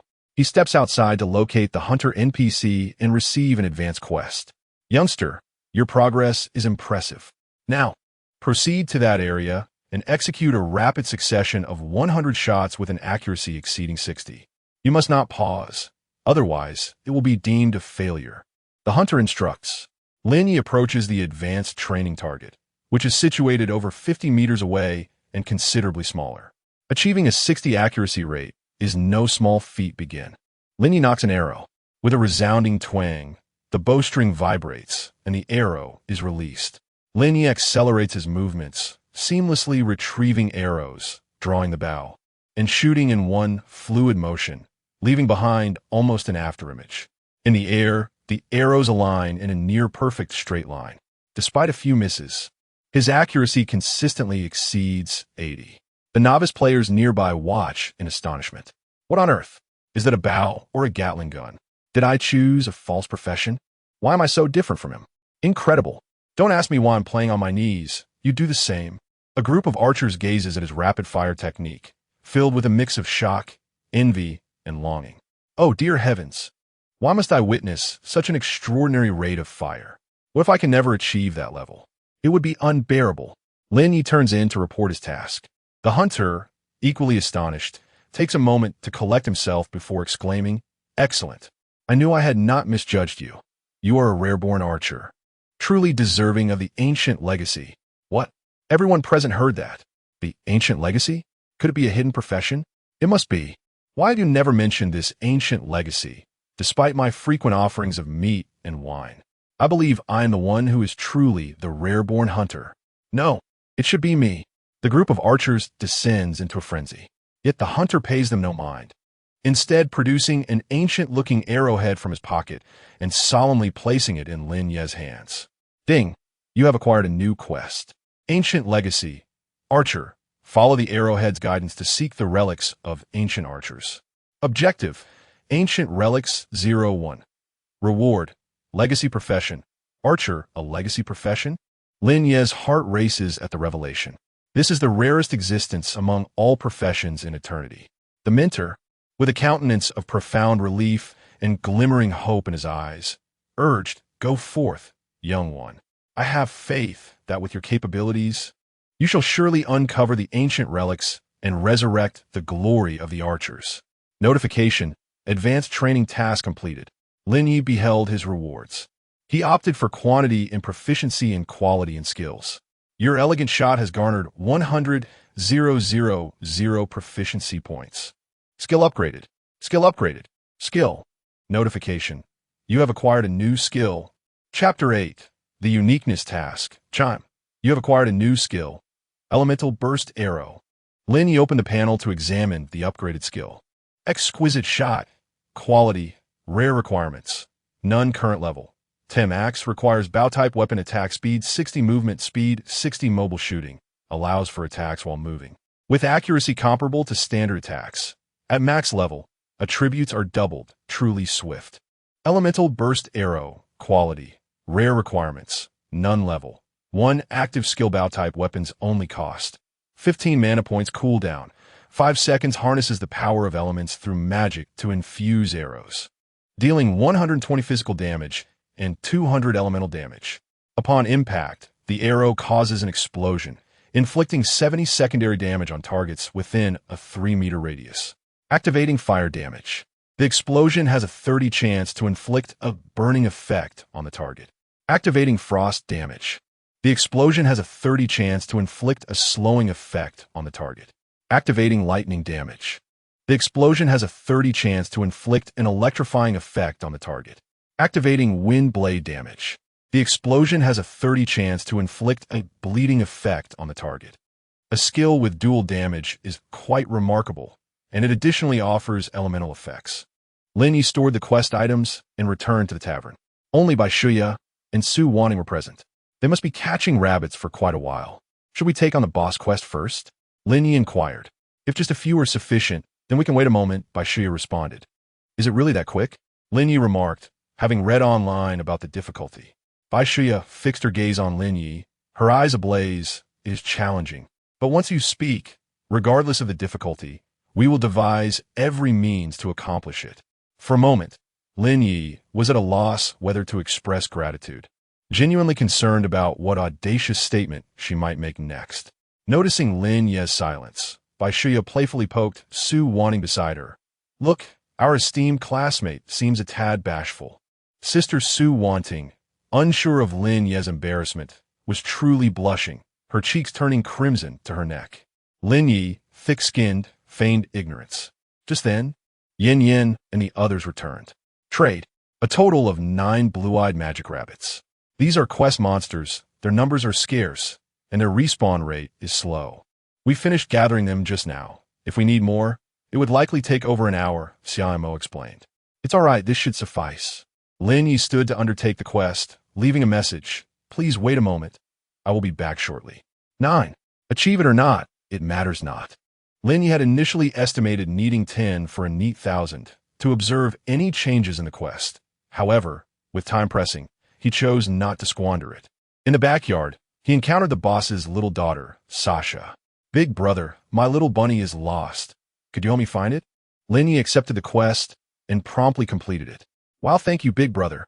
Sasha joyfully sprang up, exclaiming, wait, I shall treat you to my mother's secret roasted chicken. Ding, you have acquired roasted chicken X100. Repeat collection. Repeat action. Soon, 900 roasted chickens were in hand. She promptly made her way to the well to find a beggar. Sniff, sniff, the beggar caught the scent of the roasted chicken, his nostrils flaring as he sprang to his feet, unceremoniously snatching the chicken and devouring it with gusto. In between bites, he mumbled, quite splendid, delicious. This is the flavor. In mere moments, he reduced an entire roasted chicken to nothing but bones. Alas, if only there were more. If you could bring me 99 more. Burp, I could share a secret with you. Lin Yi, aware of the task at hand, swiftly placed 99 roasted chickens into the beggar's hands. His appetite was evidently insatiable. Within minutes, all 100 roasted chickens had vanished, leaving a pile of bones towering beside him. Burp, excellent, but still too few, however. Hey, if you could bring me another 100 roasted chickens, I would truly reveal a secret. As expected, he continued to demand more. Linye, unwilling to waste any more time, asked directly, how many more do you wish to eat? The beggar, upon hearing this, stood up excitedly, declaring, young man, your talents are remarkable. If you could provide me with 300. No, 500 chickens, I swear by the honor of his stebs, I would never. Before he could finish, Lin Yi threw the remaining 800 roasted chickens from his pack. Speak. Huh? The beggar was momentarily stunned, and when he regained his composure, he hesitated to eat the chickens. Young man, you've just received an ancient inheritance, haven't you? How do you know? Lin Yi saw no reason to withhold the truth and responded with a question of his own. The treasures treasured by the old hunters have now found their way to you. Even from 800 miles away, I can sense the scent of blood on that arrowhead. The beggar's demeanor shifted from erratic to composed. He reached into his tattered clothing with a greasy hand, seemingly searching for something with great effort. You possess great talent and have earned the acknowledgement of the old hunter through your prowess. It is commendable that you still have the patience to converse with a beggar like me. He, a man who should have long descended into hell, has managed to scrape by for thousands of years. It appears not to have been in vain." As he spoke, the beggar produced a pristine, translucent hexagonal crystal from his bosom. His gaze was entranced, as if he were immersed in a vast universe, surrounded by a myriad of dazzling stars, radiant and resplendent. "Take this. It is likely a quest, though I possess no authority to demand anything of you. Your choices from here on out are entirely yours." Lin Ye did not fully comprehend, yet he extended his hand to receive the crystal. Crack! The crystal shattered, transforming into streams of starlight that fused into Lin Ye's heart. Upon reflection, he beheld what lay before him. The once vibrant vagrant, full of life, suddenly appeared despondent. His dark hair turned to white, and his body emaciated, as if in an instant he had relinquished all his youth and vitality, leaving only a smile at the corners of his lips, devoid of any regret. Simultaneously, in countless eternal novice villages, all the vagrants aged at once, transforming into dust, carried away by the wind. In the tavern, Bai Shuya's and her companions rested. "Winting, why are you silent? How is the demon lord at school? Is he handsome in reality?" "Sister, I don't even know him. How could I speak to him?" "You really don't know him? Then what do you do at school?" "I'm here to study, sister." Just as Bai Shuya's was about to respond, Xia Mo exclaimed in shock, "Bai, all the vagrants in the novice villages have vanished." A jolt of surprise coursed through Bai Shuya's, her eyes filled with disbelief. He succeeded? Chapter 9. The Hunt for the Boss. What? All the vagrants in the novice village have vanished, both domestically and abroad? Investigate. Immediately. This must be an epic quest. In Blue Star, every capable guild and faction has commenced urgent actions. An epic quest within eternity, a game that offers extraordinary power and the promise of immortality, is of utmost significance. Even military forces of various nations can no longer remain idle. In Huaxia, I do not care about the cost. I do not care about the resources utilized. All I desire is a single outcome, acquiring the epic quest. In Sakura Nation, my friends, as we aspire to become the first transcendent force across realms, we must also be the first to attain immortality. In the beautiful nation, gentlemen, the uniqueness of this quest is exceedingly strong. It may very well transcend epic status. To preserve our dominance in both reality and the game, we must spare no effort in discovering the source of this quest. Even if we cannot seize it, we must ensure its destruction.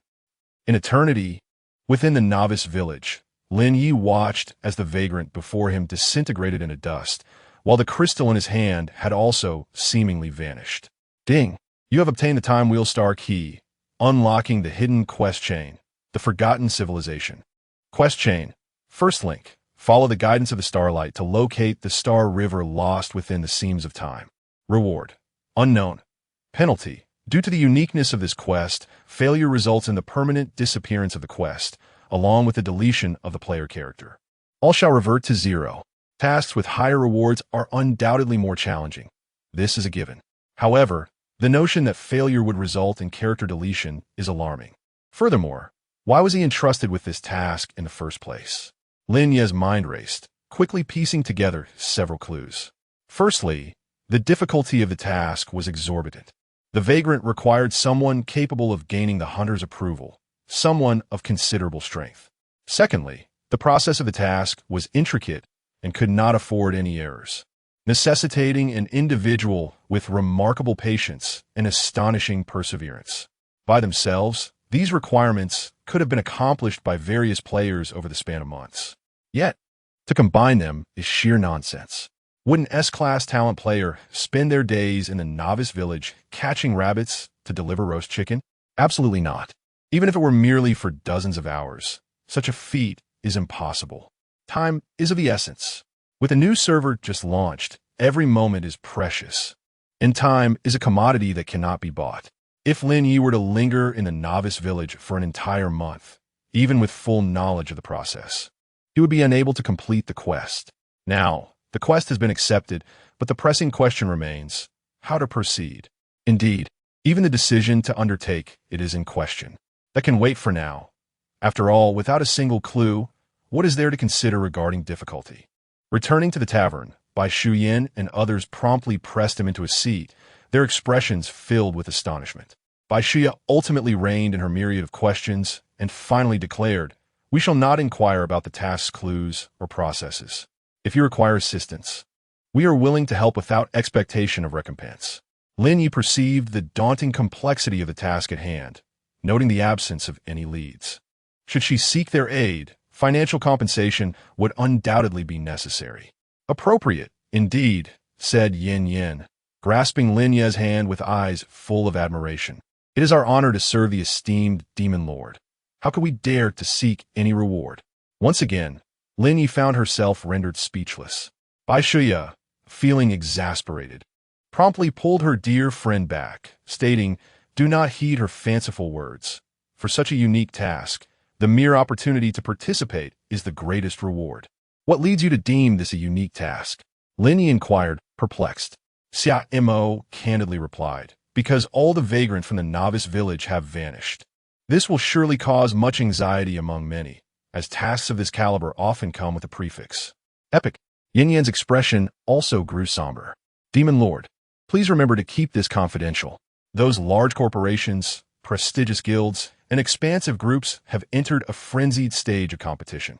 The value behind an epic task is undoubtedly worth their madness.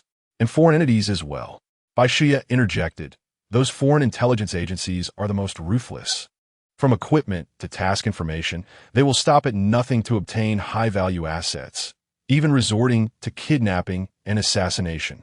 Lin Ye understood the gravity of the situation and acknowledged with a nod. Yin Yin, her beautiful eyes sparkling, suggested, "For the sake of the Demon Lord's safety, why not stay at my home tonight? My cat is skilled in martial arts, proficient with a sniper, and can even perform backflips. Quite impressive." "Asipigrikat." Lin Ye managed a faint smile. "You are too kind, but I have my own accommodations." Yin Yin frowned slightly, wanting to persuade further, but Bai Shuya interjected, "Let us discuss this later. For now, shall we go defeat a boss?" Agreed. The group departed from the tavern, forming a team. Pure White Mage, a little greedy cat, Archer, hero of Zhongzhou, Warrior, Pupunainit, Priest, has joined your party. Bai's title is the simplest. Little Greedy Cat must be the campus belle. Hero of Zhongzhou should be Xiamo. The last, Pupunainit, must be Yin Yin, right? At the village chief's residence, Bai Shuya stepped forward, showcasing her superior equipment. "Chief, I am now capable of protecting the village. Please entrust me with the most challenging task." Very well, very well." The chief appeared exceedingly pleased, nodding. "A giant crocodile in the western marshes has recently attacked villagers multiple times. If you possess the strength to vanquish it, then go forth. However, exercise caution. The marshy terrain is fraught with peril. Do not take undue risks." Ding. Your team has accepted a new task. Defeat the boss. Objective: Swamp Crocodile Grom 01 rewards. Choice of Exquisite Jewelry X1, Enhancement Stone X1, 100 silver coins. Village Chief's recommendation letter X1. Is the process truly this uncomplicated? Lin Ye could only find information on the boss online, yet the steps remained elusive. Thus, he had not incorporated it into his plans. Moreover, the difficulty level of Eternal is exceedingly high. Any boss within is not something one can tackle alone, which dissuaded Lin Ye from further investigation. Turning around with a hint of pride, Bai Shuya remarked, "This is not a hidden quest, merely a minor information gap. However, even if the average person were aware, it would be quite challenging to undertake, as the full set of exquisite gear requires 4 pieces of jewelry. Without spending a bit of unnecessary coin, one simply cannot gather them all. Necklaces, 2 rings, and a belt all count as jewelry. Speaking of others, even Lin Ye currently possesses none. Is jewelry truly that expensive? Isn't it over 10,000? Lin Ye queried. Bai Shuya nodded. That refers to a common exquisite ring from the novice village, and they yield only a few each day. If they were to sell for exorbitant prices, you would certainly be unable to acquire one. No wonder, Lin Ye remarked with a hint of realization. I was just astonished at how meager the boss quest rewards appeared. Meager? Bai Shuya and the others were taken aback in disbelief. Chapter 10. Have you ever witnessed a meteor shower? The extermination mission is a one-time affair. It must be accomplished successfully on the first attempt, for failure equates to the end of the endeavor, and the challenge is undeniably formidable. Bai Shuya spoke with palpable excitement. The rewards are equally substantial, with a ring valued at over 100,000, enhancement stones priced at 30,000, and most crucially, a letter of recommendation. Possessing this letter opens the possibility of receiving hidden class quests in the main city. If one were to consider it a prerequisite for hidden professions, that would indeed be logical. However, Lin Ye felt little enthusiasm, as he still had a legacy class quest to pursue. Indeed, which is preferable, a hidden profession or a legacy profession? Legacy, Bai Shuya responded without hesitation. Why? Lin Ye recalled reading online discussions where opinions varied, with some asserting the superiority of legacies while others championed hidden classes. Ultimately, these were merely individuals who had never driven luxury cars boasting their opinions, thus not entirely credible. How to explain this? Bai Shuya pondered briefly. In truth, the strength of a profession ultimately hinges on the individual and their mentor. If one must compare, a standard profession is akin to a conventional university education, while a hidden profession involves having a professor from an academy as your mentor. As for a legacy, it signifies inheriting the prowess of the most formidable figures in history. Xiao interjected, no need to deliberate. Legacies are undoubtedly superior, yet the path to enhancement is significantly more arduous. Moreover, the criteria for obtaining a legacy are exceedingly stringent. During the novice village phase, one must demonstrate sufficient prowess to gain the mentor NPC's recognition. Aside from those exceptionally gifted individuals, is practically unattainable. Right? As she spoke, Xiamo, Bai Shuya, and Yin simultaneously turned their gazes toward Lin Ye. What? Do I appear to be exceptionally gifted? Lin Ye rolled his eyes. Whether or not you do is irrelevant now, Bai Shuya remarked in astonishment. You should hasten to find a mentor. You are likely capable of obtaining a legacy profession. Lin Ye nodded. I have already acquired it. Indeed, Xia Mo responded with an expression of knowing. Well then, you truly are exceptional. A chuckle escaped Yin, who covered her mouth and said, Xia Mo, be careful with your words. If even the great demon lord cannot secure a legacy profession, that would be the utmost absurdity. Lin Ye turned away, selectively ignoring further messages. Let us proceed. Not so fast. I need to prepare some potions.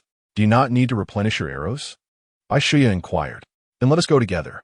The eternal satchel is quite capacious, accommodating 100 slots. Weapons and equipment occupy a single slot, while materials and potions can stack up to a maximum of 100. Lin Ye purchased 50 sets of iron arrows and replenished a few red and blue potions, mindful of the impending boss confrontation and the necessity for preparedness. He casually sold the wolf fangs as well. There were no options available. Perhaps it was due to the fact that these wolf fangs had already appreciated 100-fold, or maybe trade-related profits could not trigger innate abilities. Ding, you have received 20 gold. How much? Lin Ye counted several times to ensure he wasn't mistaken. 1,000 gold. Just moments ago, he and the campus belle had toiled to gather 200 gold. Now, merely from selling materials, he had amassed 1,000 gold? Were materials so valuable? Or was it that only rare materials commanded such worth? 1,000 gold. Nearly 200,000. Currently, the mainstream mode of transportation costs around 200,000, particularly for those with higher configurations. This is quite exaggerated. The prospect of earning a 100-fold return is indeed astonishing. If Linye refrains from upgrading or undertaking quests, merely grinding monsters for experience could yield several million in a single day. With a stroke of luck, he might even acquire some exquisite jewelry, enough to propel him to a staggering 10 million. Such a terrifying rate of income. Let us go. Today, I am determined to conquer this monster. With everything in order, Bai Shuya led the team onward. The swamp teemed not only with crocodiles, but also with poison frogs, venomous snakes, and a variety of repulsive insects. However, we have a priest to dispel any threats. A few bottles of antidote are available. They must be consumed immediately upon poisoning, followed by a few health potions to recover. She had undertaken this task before, so she was well acquainted with the route. Exiting the village, they headed west. After fording several streams amidst the trees, They beheld the distant swamp, lush with aquatic vegetation. The novice village harbored only 2 level 10 zones, the crocodiles to the west and the canyon rock wolves to the east. Thus, the number of players here was considerable. Yet a central area remained vacant, surrounded by several individuals engaged in idle chatter, neglecting the monsters. This is unfortunate. Another team has claimed this area. In the zone they encircled is the boss spawn point. Bai Shuyu's keen gaze quickly discerned that something was amiss. Simultaneously, the team at the swamp's edge noticed Lin Ye and his companions, offering only disdainful glances. Newcomers, are we? Stay over there and grind. Don't venture near the center, or our crocodile gang will swiftly reduce you to level 0. Infuriated, Bai Shuyu's expression darkened, and she was poised to erupt.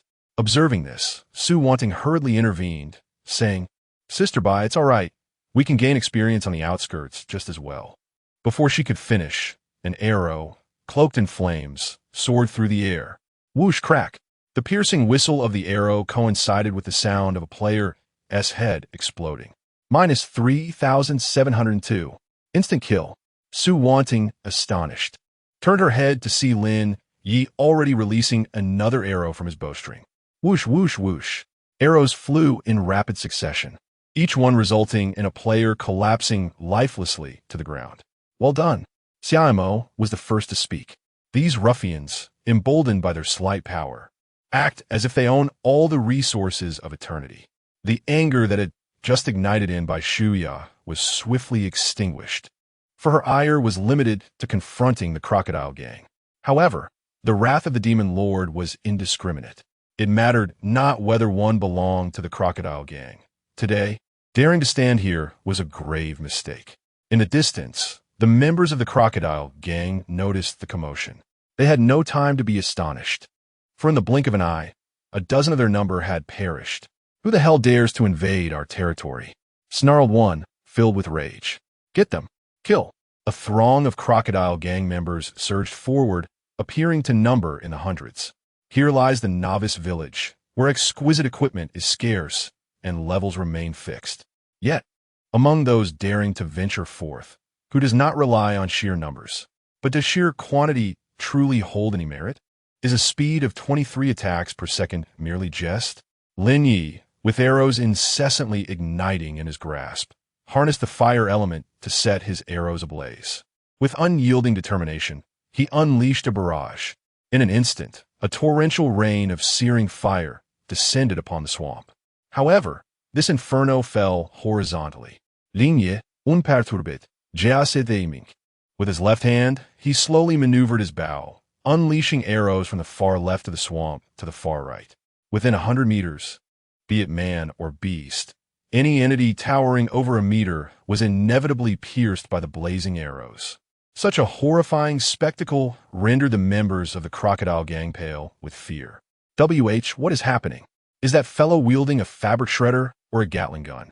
Goodness, this resembles a meteor shower, nearly rivaling the firepower of an armed helicopter. I came to play a game, not to be dazzled by this spectacle. Boss. Chapter 11. Rampant Mode.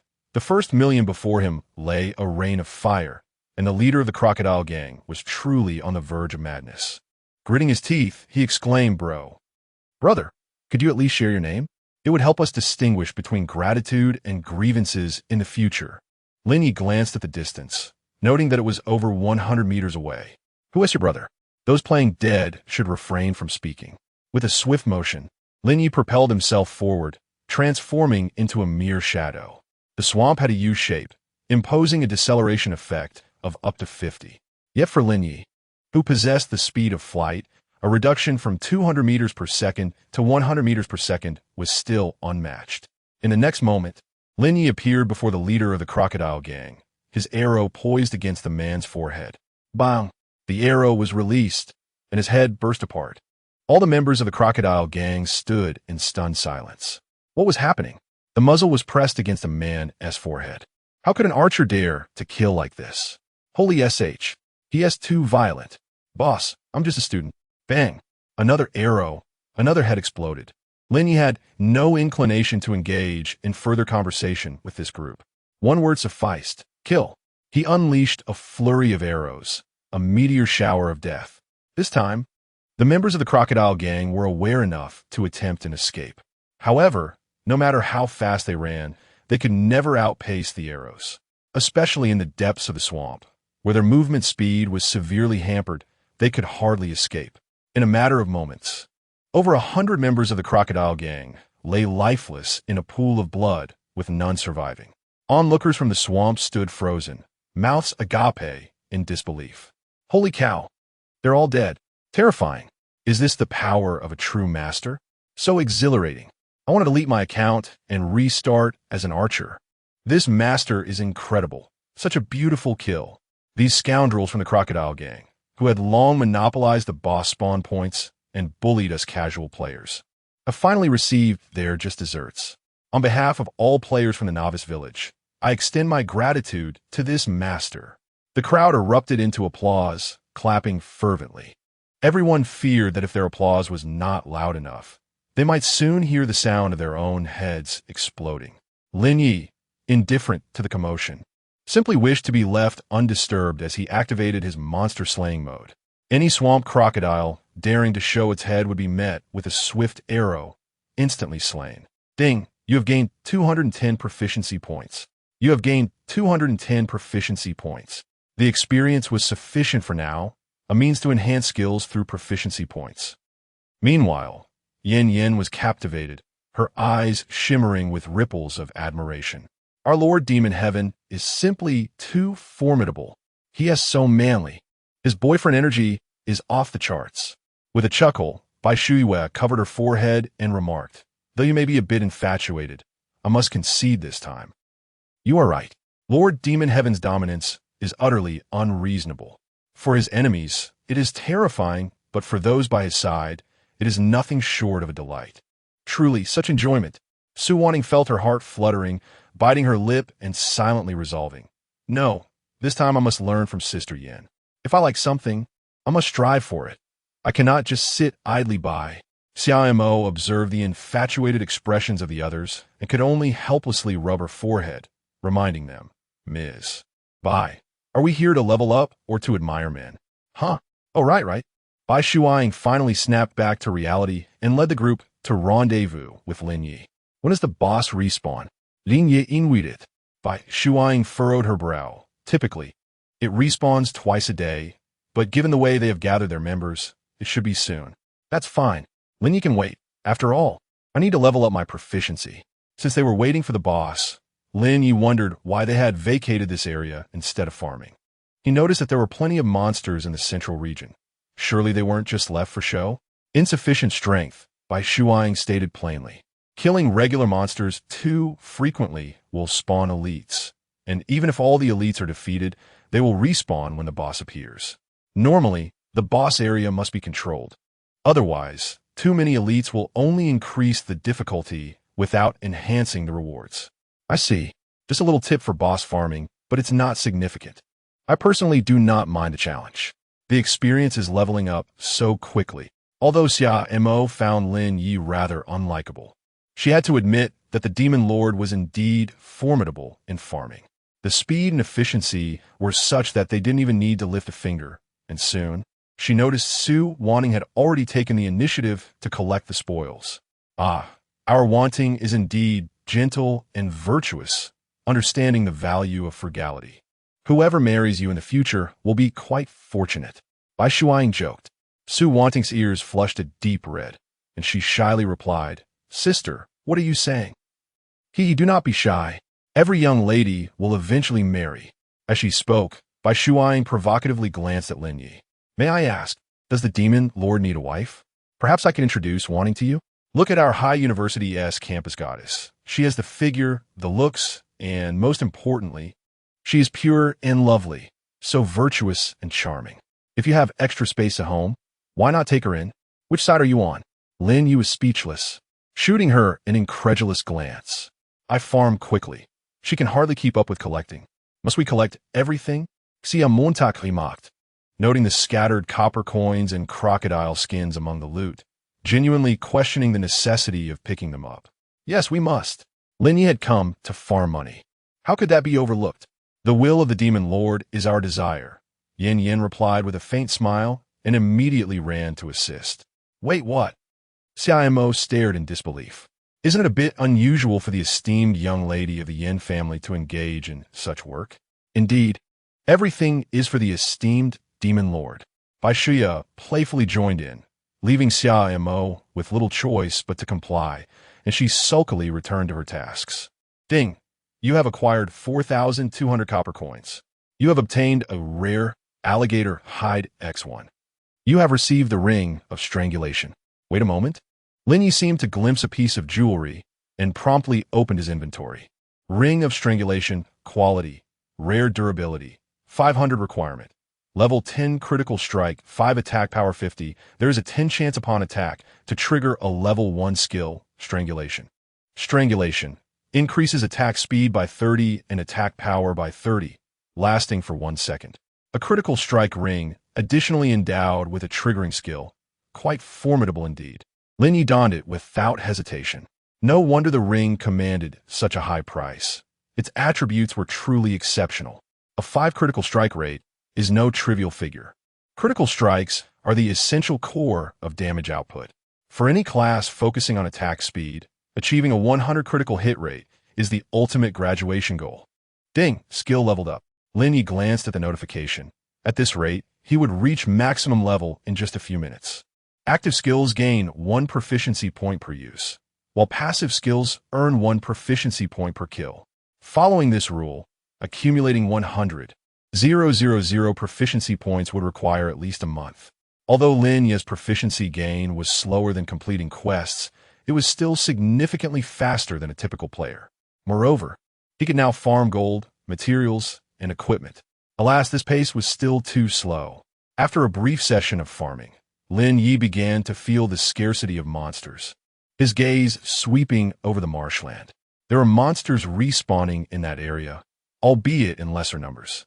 No matter, Lin Ye was swift, able to come and go with ease, clearing the area without delay. As for the increased range for collecting items, that was irrelevant to him. He shouted, "Spawn the monsters!" With a flash, Lin Ye dashed to the outskirts, sweeping through the creatures in a single breath. Right? I have mobile shooting, no need to stop. Lin Ye realized, running while farming. In just a few breaths, he had circled back, perfectly timing the respawn of all monsters in the central area. Efficiency was maximized now. As for the nearby players, they had all retreated to the farthest reaches of the forest, watching from a distance. Wow, this master is astonishing, clearing the entire area without leaving a single monster behind. They were envious, thinking, if only I could farm like that, I'd be able to elevate my status in no time. Such a lucrative endeavor. In the entire marsh, with hundreds of alligators, even if each were worth 1 silver coin, clearing a single round would yield over 100 coins, right? How do you figure? Alligators drop at least 30 copper coins, and materials are worth at least 160 copper coins, totaling 2 silver coins. Adding the occasional equipment drops. Finishing a round would easily net around 500 coins. And what if he got lucky with a few rings or necklaces? Indeed, it is quite plausible. With such speed, he can complete 5 to 6 laps in a minute. How could he not accumulate a few rings by the end of the day? Each lap nets 500 bucks, which translates to 5,000 in a minute and 50 million by day's end. What a fortune. My friend, has your mathematics teacher been devoured by the physical education instructor? Monsters do not refresh on a timer, do they? I observed that with such efficiency, even after a full day of grinding, the maximum he could attain would be around 1 million. Even if we factor in the bosses, surpassing 3 million seems utterly implausible. A group of players engaged in fervent debate. Yet, Lin Ye has, until now, amassed a treasure trove of gold and materials, indeed reaching the milestone of 1 million. The first million has been achieved. Chapter 12. The boss of the swamp. After traversing the entire swamp, one could encounter approximately 500 swamp crocodiles. Excluding materials and equipment, one could earn around 200 gold coins. With a rapid pace of 1 minute per round, it is possible to complete 5 rounds. However, the monsters do not respawn that quickly. They only refresh once every minute. Therefore, in a minute, one can earn a maximum of 200 gold coins, resulting in just over 10,000 gold coins per hour, equating to more than 1 million in total. In just 1 hour, Lin Ye could amass a fortune of 1 million. It is indeed a lucrative endeavor here. The wolf packs in the hills are sparse and cannot compare to this place, and their drop rates are considerably lower. Henceforth, it would be wise to venture into higher-level areas, as the rewards are evidently different. Lin Ye was so engrossed in the grind that he found it impossible to stop. For the first time, he discovered the addictive nature of earning money. A profit of 1 million in just 1 hour is enough to captivate anyone. However, after more than an hour of this exhilarating pursuit, Lin Ye was filled with energy, while the 4 women scavenging for loot had become drenched in sweat and were on the verge of collapse. Did he not feel fatigue? Xiaomo could not help but roll her eyes at Lin Ye, sarcastically remarking, "Surely he must be tired." Bai Shuiwei, supporting herself with her hands on her waist and gasping for breath, added, "Eternal fatigue is based on attributes. Do you think it would be easy to wear him out? That would be more challenging than exhausting a bull. What is the attribute of the demon lord? Who knows? It is certainly exaggerated."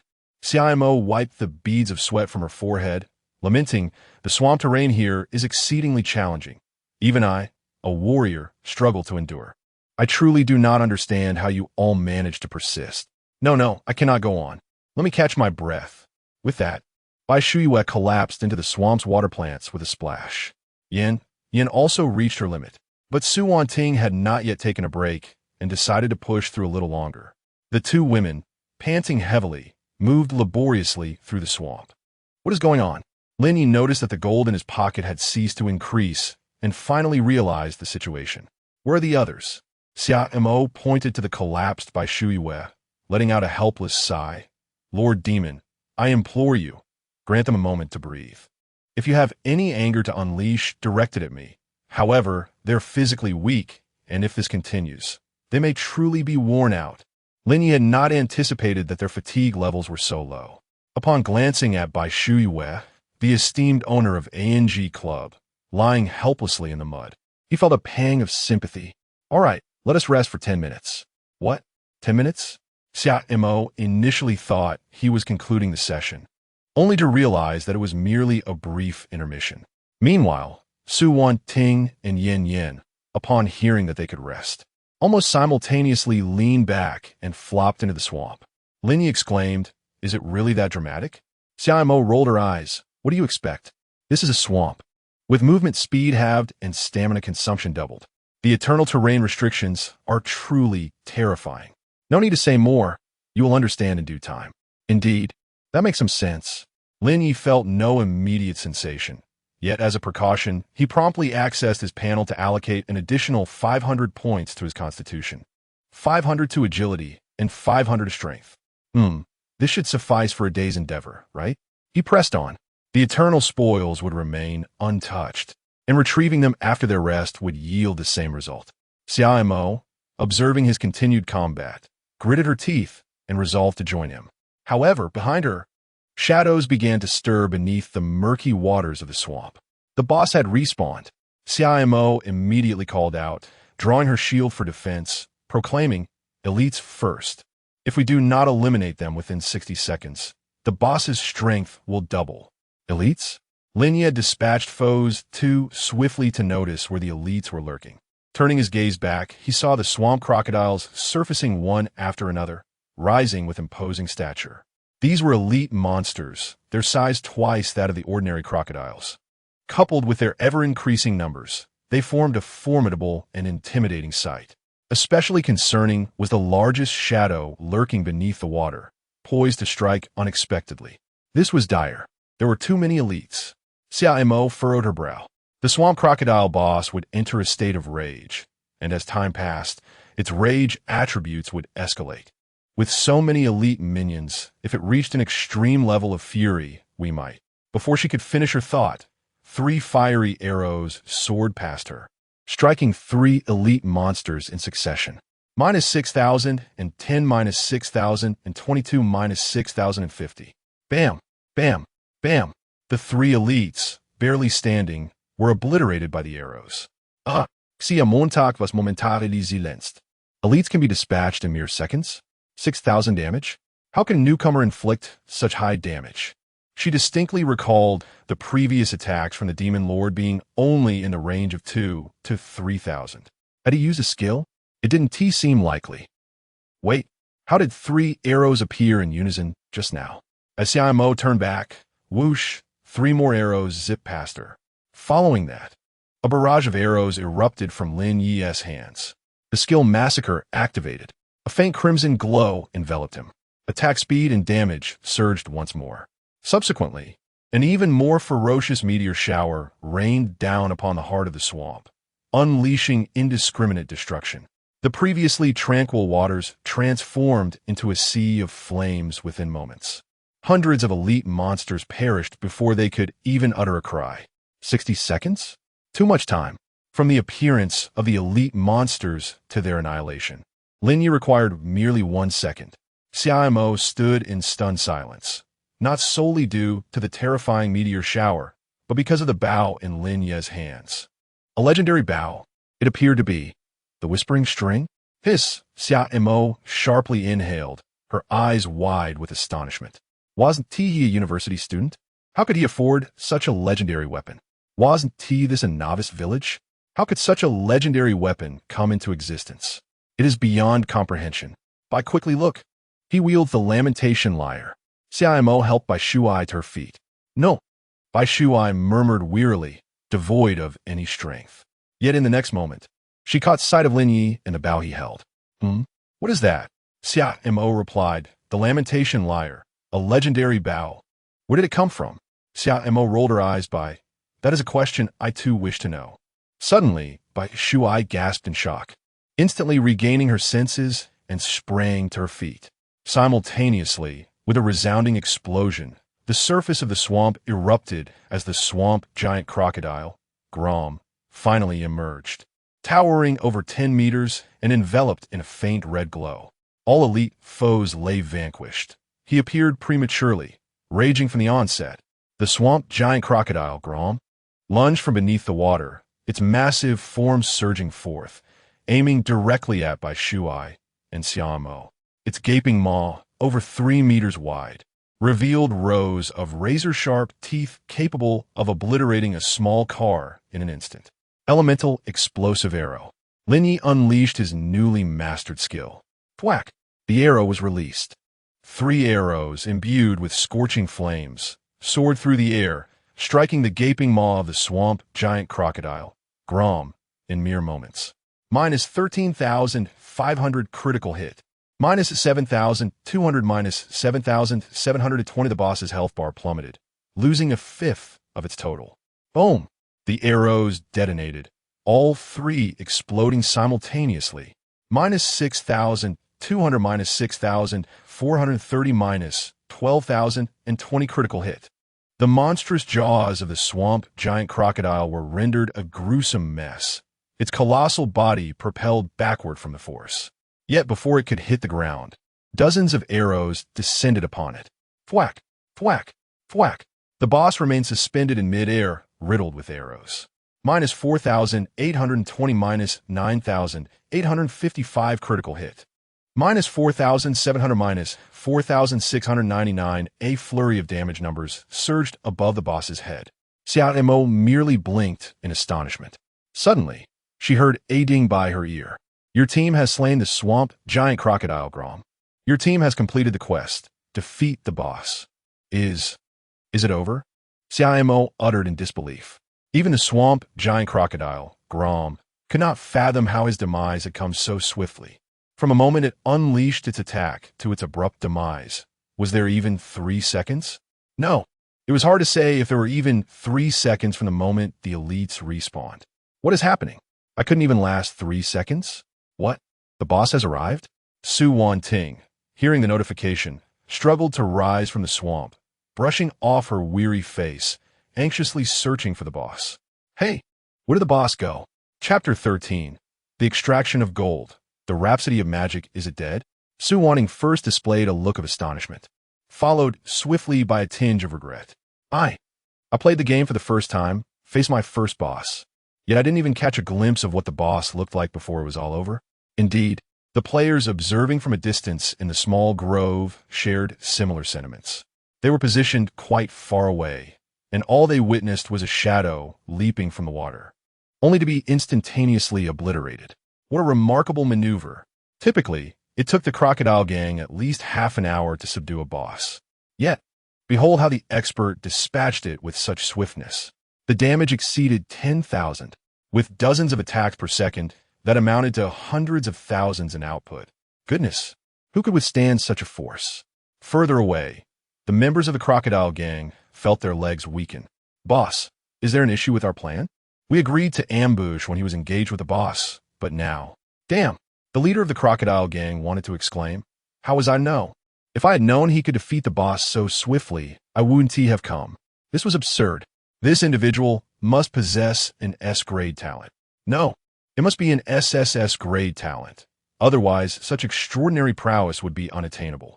Everyone unanimously concurred. Indeed, those with SSS-grade talents were all formidable figures. Could we dare provoke them? The eternal pinnacle of talents had been extracted within that initial month. Those who could afford helmets costing tens of millions, even billions, were not to be trifled with by the crocodile gang. However, in this moment, one could not be entirely certain. What if it were not the case? The leader of the crocodile gang suddenly devised a strategy. Retreat for now, and I shall inquire further later.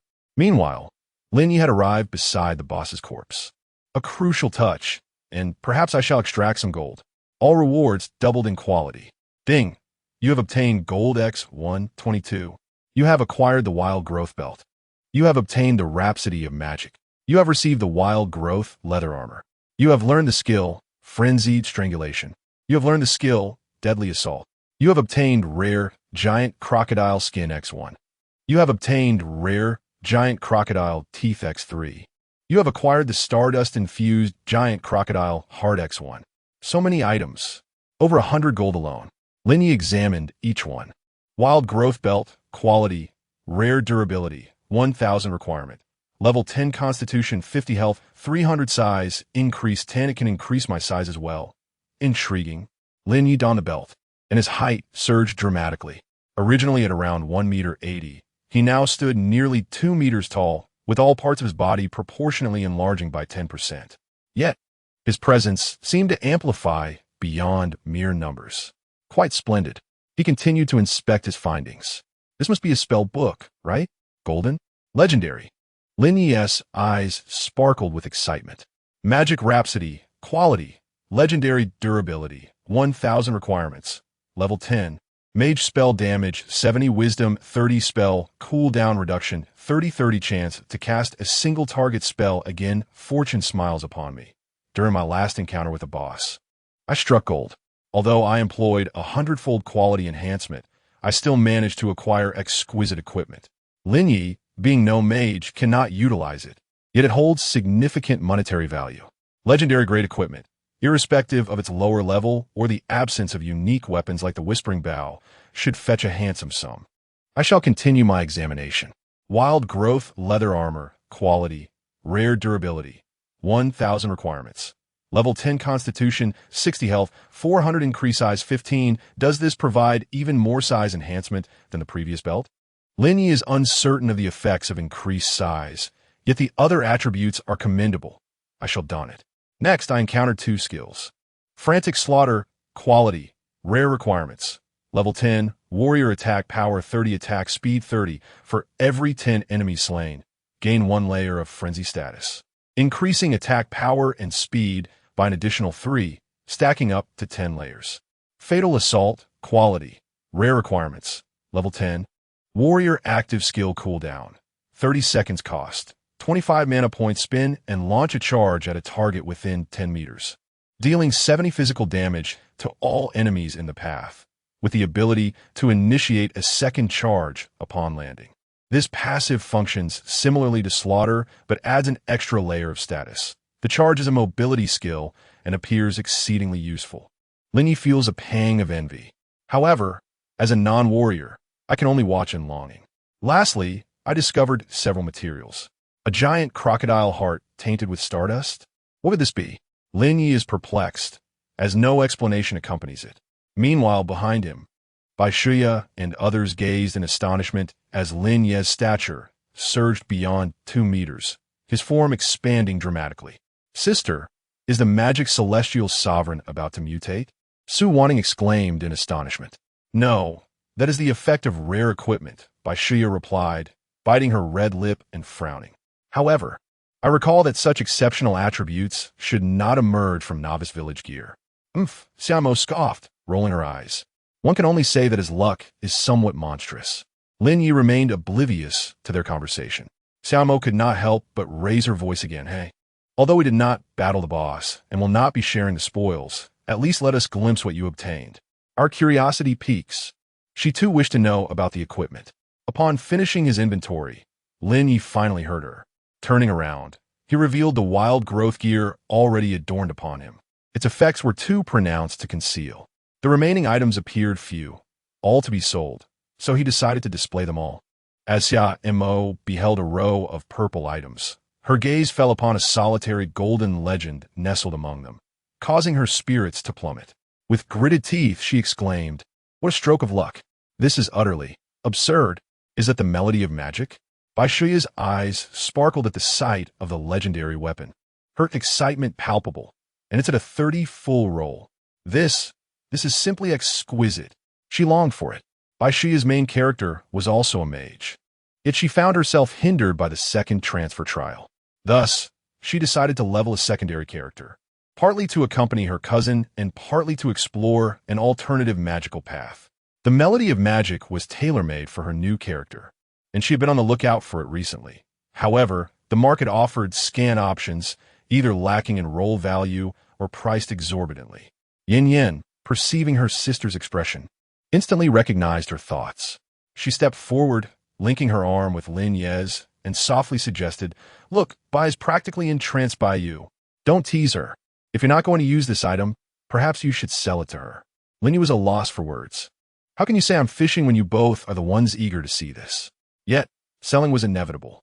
All right, but I'm uncertain about the price. No need to check. I'm well aware. Bai Shiya interjected, seizing Lin Ye's other hand with enthusiasm. And I won't even require a discount for team members. I offer a flat price of 30 million. How much? 30 million. Chapter 14.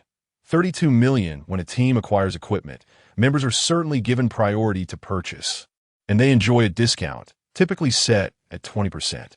Lin Ye was well aware of this. However, 30 million? Is this legendary weapon truly worth such a fortune? According to the information at Lin Ye's disposal, rare weapons post-transformation typically range from tens of thousands to several 100,000, with legendary items generally priced around several million, and occasionally reaching tens of millions.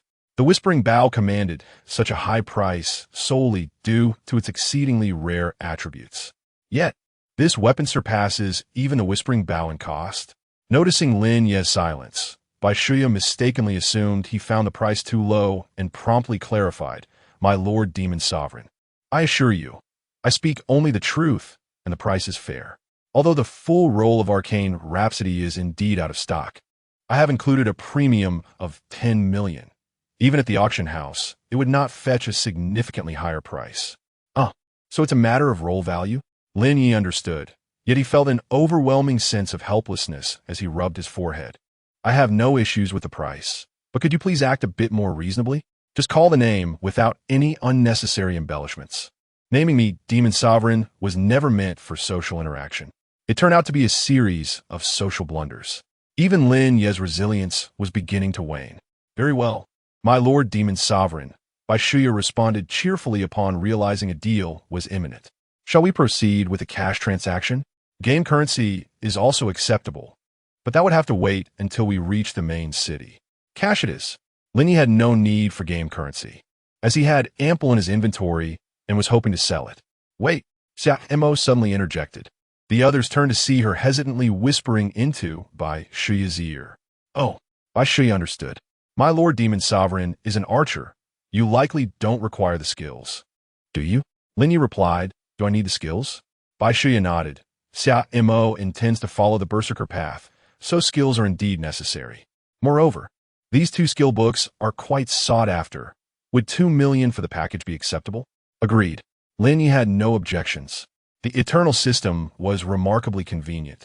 allowing direct cash transfers through the trading interface, which could then be withdrawn via a linked bank card. Ding, transaction successful. 32 million.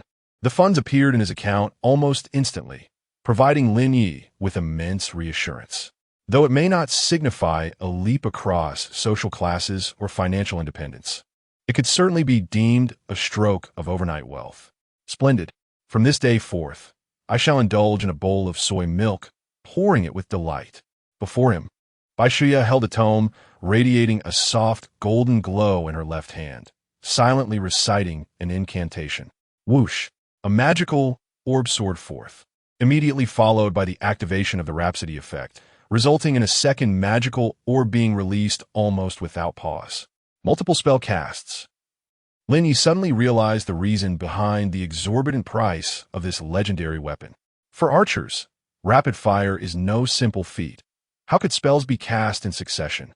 Such an attribute, even in the later stages of an ordinary game, would likely be considered a trump card. With merely a legendary weapon, you have acquired an extraordinary ability in the early stages of the game.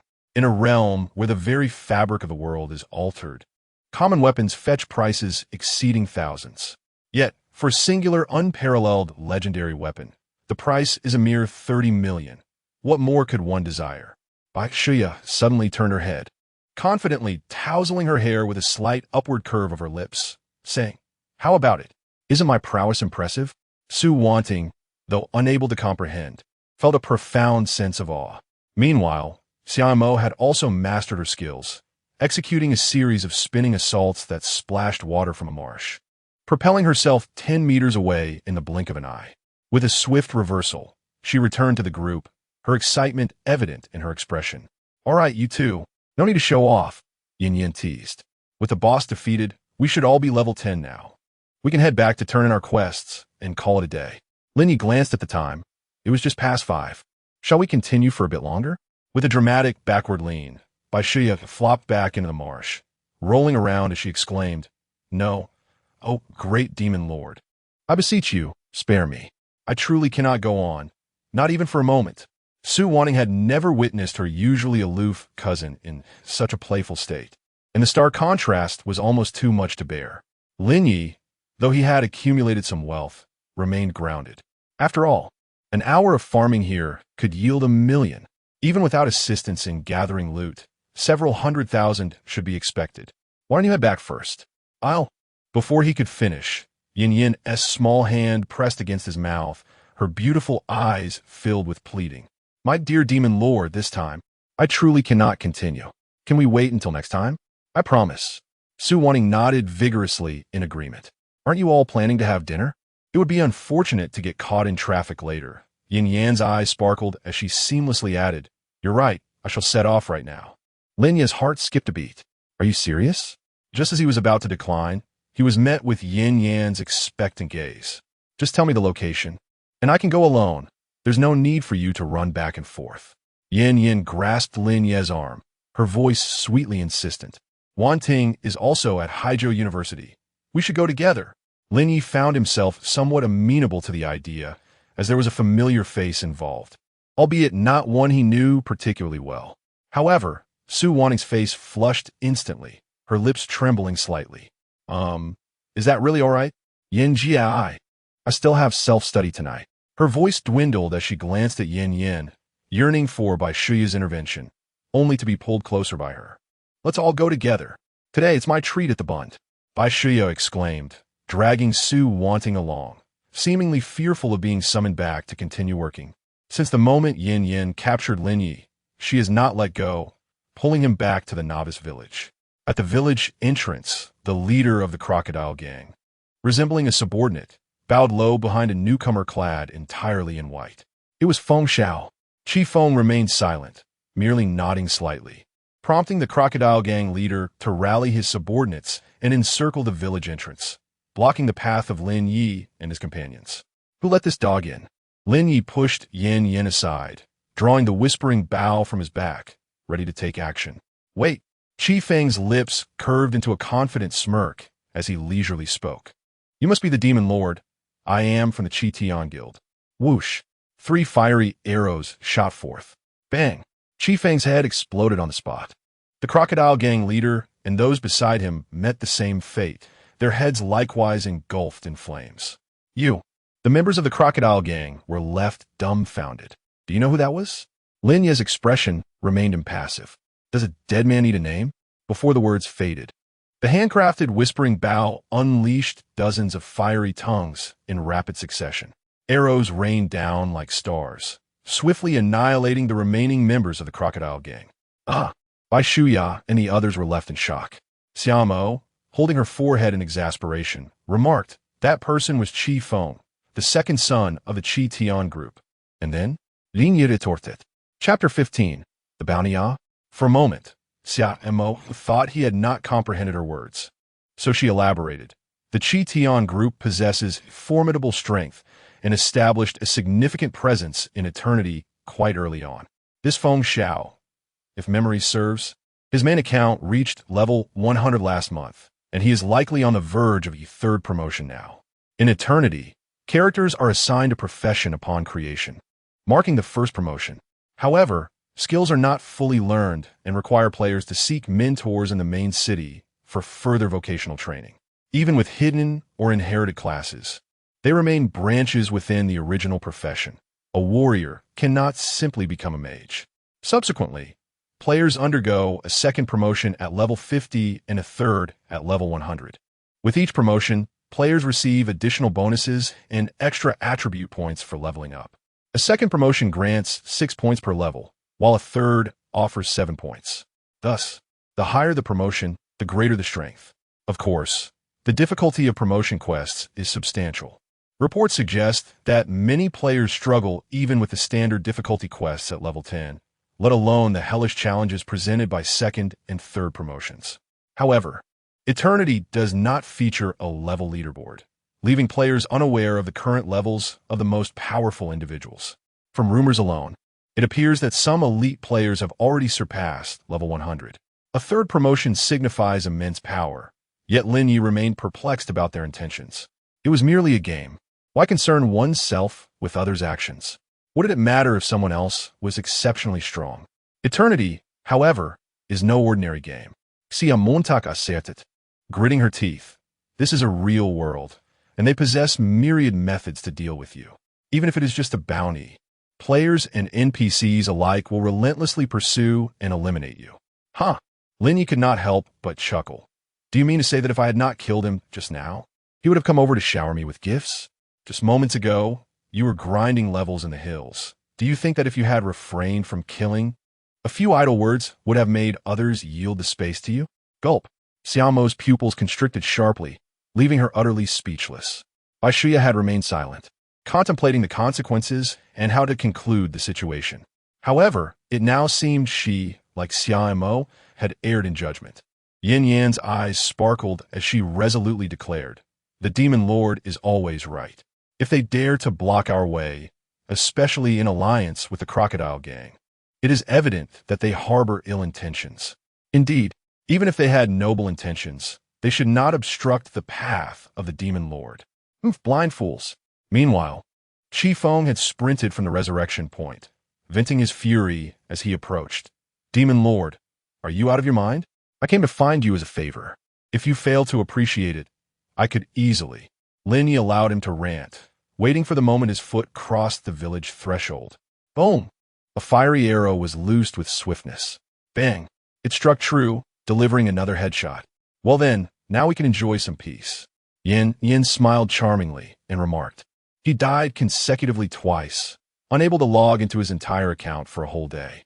Linye, disinterested, stepped over Qi Feng's lifeless body and made his way directly to the village chief's residence. In Haizhou, at number 1 mansion, a resounding bang echoed. Qi Feng, in a frenzied state, wielded a baseball bat, striking wildly at the gaming console. Beside him, a timid secretary clad in a short black skirt ventured softly, young Master Feng. Please calm down. It's merely a day without logging in. You haven't taken a break in over a month. Why not take this opportunity to enjoy yourself? With a powerful thud, Qi Feng shattered the baseball bat, the corners of his eyes twitching as he exclaimed, 1 day. An entire day? Do you have any idea how much I stand to lose in a single day with a 1,000-man assault team prepared for a third transition? 30 million. The secretary was left speechless in fear. Chief Feng discarded the broken bat, his anger still simmering. Money is not the issue. 30 million is merely a trifle I can afford to lose. However, time is of the essence. Go. You have 24 hours to uncover the identity of that demon lord, and also instruct the Crocodile Gang to investigate whether he is connected to that unique mission. Furthermore, issue a bounty across the entire network, 30 million, with no limit on attempts. Understood, the secretary acknowledged before swiftly exiting. Damn it, I better not find you or else. A fierce glint flickered in Chi Feng's eyes. Upon locating the village chief, Lin Ye delivered the task. Excellent. You have truly eradicated that monster. The village chief beamed as he revealed the reward. You are the most outstanding young individuals I have ever encountered. Here, take this letter to the Adventurers Association. It should prove beneficial. Lin Ye glanced at the letter, making his choice. Ding. You have received the Ring of Agility. You have received 100 strengthening stones. You have received 100 gold coins. You have received the village chief's token X1. Can a recommendation letter be upgraded to a token? Lin Ye pondered in surprise. He had thought the recommendation letter was of no further use, yet it had transformed unexpectedly. He inspected the ring. Ring of Agility, Quality, Rare Durability, 500 requirement. Level 10 Agility, 60 Movement, Speed 30, Increased Action Agility, Action Power enhanced by 30. Reaction Speed improved by 30, Agility, a superb attribute. Lin Ye had anticipated acquiring a legendary item, yet it had not been enhanced. However, upon reflection, the attributes of this ring were quite impressive. Eternal is a game modeled on a tangible world, boasting many unconventional attributes that remain undisclosed, such as hit rate and evasion, which depends solely on skill and execution. Agility enhances action control and reaction speed, improving both hit and evasion rates, an esteemed attribute cherished by archers. After the second transition, skills can be acquired through professional missions, but prior to that, it relied solely on equipment. This ring alone could fetch a price of at least 3 million. Contemplating the attributes. Suddenly, Lin Ye spoke up. Are you familiar with the attribute that enlarges one's physique? Indeed, Bai Shuya replied. What is its specific function? Lin Ye inquired further. The significance of physique in close combat is immense, as it pertains to the most critical aspects of melee, attack distance, and range. As she spoke, a glimmer of mischief flickered in Bai Shuya's eyes. She promptly reached out and pulled Yin Yin closer, saying meaningfully, however, in the hands of the esteemed demon lord, it appears that someone is destined to enjoy certain privileges. A fleeting look of confusion crossed Yin Yan's eyes, but she quickly realized the implication, her cheeks flushing with a rosy hue. It was hard to fathom how allure, shyness, and bashfulness could coexist in a single moment. Lowering her head, she discreetly glanced at Lin Ye, only to find that he seemed oblivious to her gaze. She then turned around, grasping Bai Shuya's hands and playfully scolding. Oh, you great white bear! I believe you are the one who wishes to revel in such fortune. Su Wan Ting, perplexed, curiously asked, Sister Mo, how does the demon lord's physique enlargement translate into benefits for the sisters? Xia Mo was momentarily taken aback before turning Bai Wan Ting's head towards her, saying, such matters are not for children to ponder. Chapter 16. 3 Women. One stage. Lin Ye meticulously stored away the helmet, took a refreshing shower, and donned a clean outfit. The account balance displayed a staggering 32 million. After contemplating for a moment, Lin Ye decided to repay the loan first. As for the remaining sum, should he purchase a house or a car first? Upon the release of Eternity, the experience of a world that felt utterly authentic surpassed reality in both natural landscapes and the scale of residences. Although devoid of technological gadgets, it offered magical artifacts that significantly enhanced the quality and convenience of life. In Eternity, acquiring a home was essential, requiring not only gold coins, but also considerable prestige.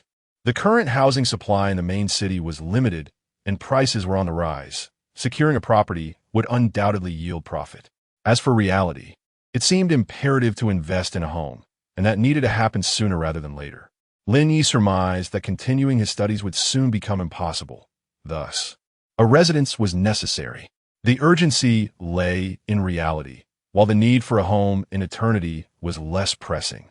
Game currency could be amassed, and prestige could be cultivated without immediate recourse to cash. He began to browse properties on his phone for quite some time. He found a few listings, yet the housing prices in Haijo remained exorbitant. With 30 million in hand, he could only afford a moderately sized unit near the school. Perhaps it would be wiser to look farther afield. Yin Yin had managed to deduce her location through the novice village number, which meant that even without the auxiliary clue of Su Wanting, others could likely make a reasonable guess. For those with substantial wealth, locating someone would not be a formidable challenge. With the right connections, a mere phone call could yield results. Fortunately, his physique and appearance had been altered. Theoretically, with both modifications, he should no longer be recognizable. Nevertheless, safety remained a priority. Thus, the house must be situated in the inner ring, within an exceptionally upscale community. Upon reflection, the 30 million seemed scarcely sufficient for anything beyond a down payment. Just then, a message popped up on his phone from Su Wanting. Yin Jia will arrive shortly. The car cannot enter. Shall we wait outside for her? All right, I'll wait for you at the school gate. No need, I've already come down. Which building are you in? Building 8. Right next door, then I'll wait downstairs for you. That was quick. Lin Ye rose and descended the stairs, stepping outside to find Su Wanting standing by the flower bed. Clad in a white dress that accentuated her slender figure, her skin glowed like polished jade in the sunlight, exuding a luminous sheen. Her long, dark hair was styled in a high ponytail, and her delicate features radiated a sense of purity and grace. Upon seeing Lin Ye, Su Wanting waved gently, a soft smile revealing her dimples, which imparted a hint of shyness. Shall we go? Although it was not their first encounter, Lin Ye had refrained from speaking previously to avoid awkwardness, so he initiated the conversation. Su Wanting responded with a slight hum, her pace slowing as she walked alongside Lin Ye. Bai is the owner of the Anji Club, having entered the game quite early. Yet why do you appear as though you have just begun? Linye Warehouse inuited. The price of the headset was exorbitant, and with my cousin Shuya's affairs keeping her preoccupied, it was only last month when the club sought new members that she reached out to me. Su Wanting softly explained. Linye, is Xiaomo a member of the club? Su Wanting, yes, indeed. Linye, Yin ISNT, right? Is she a partner? Su Wanting, sort of. Yin Jie is a classmate of Shuya S, and they are both stuck on the second transfer quest. They were planning to level up alternate characters and coincidentally could guide me. Throughout their journey, the two engaged in casual conversation, yet they still attracted numerous astonished glances from their classmates. The blush on Su Wanting's ears remained persistent, never fading throughout the encounter. Observing the scene, their peers exclaimed in disbelief. Oh no, the campus belle is dating. Who is that guy? Which department is he from? Let me see if he is more handsome than my Haijo Wu Yinzu. Finally, they arrived at the school gate beside the bus stop. Before long, a purple Rolls-Royce Cullinan pulled over. Bai Shuya was driving. The back door opened, revealing Yin Yin dressed in a black embroidered shirt, paired with a black silk short skirt and red-soled Valentino heels, causing Lin Ye to momentarily stare in surprise. Yin was also gazing at Lin Ye, her beautiful eyes sparkling with admiration. The Lord of Magic Heaven seems even more handsome in reality. Lower your voice. Lin Ye feared that her exclamation might draw the attention of those nearby, hastily entering the car and shutting the door. Ah, my apologies, Yin quickly said, but what should I call you in reality? Just your name will suffice. That one T do. Yin's eyes glimmered as she turned slightly. How about this? In the game, you're my Lord of Magic Heaven, and in reality, you could be my younger brother, Lin. Is my little brother thirsty? Shall I get you some milk? Lin Ye was rendered speechless. Bai Shuya, who was listening in front, shuddered slightly. Could you two please tone it down? I'm about to be covered in goosebumps, by the way. What about Wanting? Why are you dawdling? Get in the car. Su Wanting bit her lip, hesitating for a moment before eventually taking a seat in the front. Yin, showing no restraint, looped her arm through Lin Ye's, suddenly asking, does my little brother have a girlfriend at school? No. Our Wanting is so adorable, with such a pure aura. Is my little brother not interested? Lin Ye was once again left in silence. Su Wanting quickly clarified from the front. That is not it. Yin Ye. The school is vast, with many people. Although we are in the same department, we don't really know each other. Oh, Yin's expression shifted to one of realization. So one goes left and the other right. Despite being close, they never have the chance to meet. How unfortunate. But it's all right. Aren't we meeting now? Lin Ye looked at her inquisitive gaze, puzzled. What do you mean by how is it? Yin Yan's beautiful eyes flickered. Of course it's Wan Ting. What do you think? Do you like her? The question of life and death. Whether one likes her or not does not yield an accurate answer. Does it? Lin Ye chose silence. Yet, Yin was not inclined to let up, a glint of mischief flashing in her eyes. Hesitation implies affection. It seems you find it difficult to voice your feelings. Worry not, dear brother, for today, I shall take the lead. Once you speak up, I'm certain Wan Ting will acquiesce. Su Wan Ting was on the brink of despair. Although she had encountered Yin numerous times and recognized her formidable nature, she never imagined she could wield such influence. Sister Yin, please spare me. I still have my studies. Yin nodded. Studying does not preclude romance. Your mother encourages your education, hoping you will secure a fine husband. This is a rare opportunity. Accept it now, and you can marry after graduation. See, the timing is impeccable. When I was in university, I focused solely on my studies, and as a result, I found myself single for years post-graduation. Wan Ting, you surely don't wish to end up like your two sisters, remaining single for 5 or 6 years after graduation, do you? Su Wan Ting was left speechless, unable to utter a word. Bai Shuya, however, murmured softly, you don't need to involve me in your quest for love. I am proudly single, reducing the burden on our nation. Upon hearing this, Yin furrowed her brow, chastising. It's all your fault. You relish being single, yet fear being alone, and insist on dragging me into this solitary state. Is this my fault? Bai Shuya retorted, gritting her teeth in irritation. Fine then, you be the first, and I'll take the 15th. Look, I'm no longer single. I intend to whisk away your Lin brother. Let us see if you can still smile after that. Yin shivered slightly, her grip on Lin Ye's hand tightening, yet her face betrayed a confident smile. Big White Bear, I've long discerned your impure intentions. If you wish to compete, let us do so. We shall bring along your little Wan Ting. United, we shall prevail. Lin Ye felt overwhelmed. To safeguard his secret identity, he bore pressures beyond his years. 3 women, a theatrical performance. Indeed, the ancients did not deceive me. Lin Ye would rather be on a bus than in a colonnade. Outside noise was barred, replaced by the incessant chatter of the 3 women.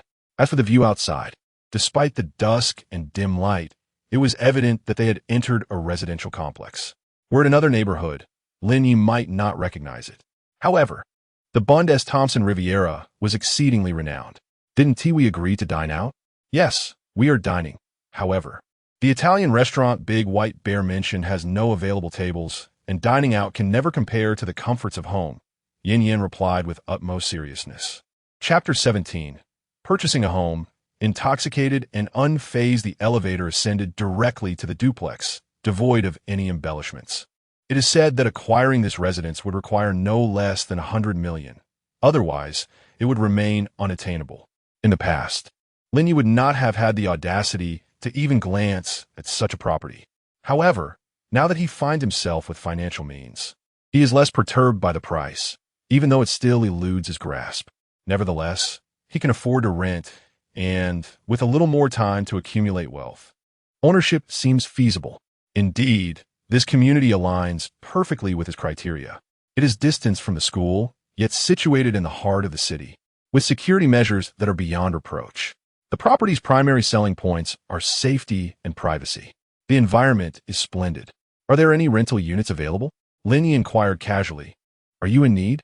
Bai Shuang responded directly. As it happens, the neighboring unit is up for sale, and the owners are quite eager to sell for only 120 million. 120 million? You mean just? No deal. Lin Ye quickly declined, deeming the price exorbitant and the proximity far too risky. I'll consult an agent about renting instead. Concerned about a price drop?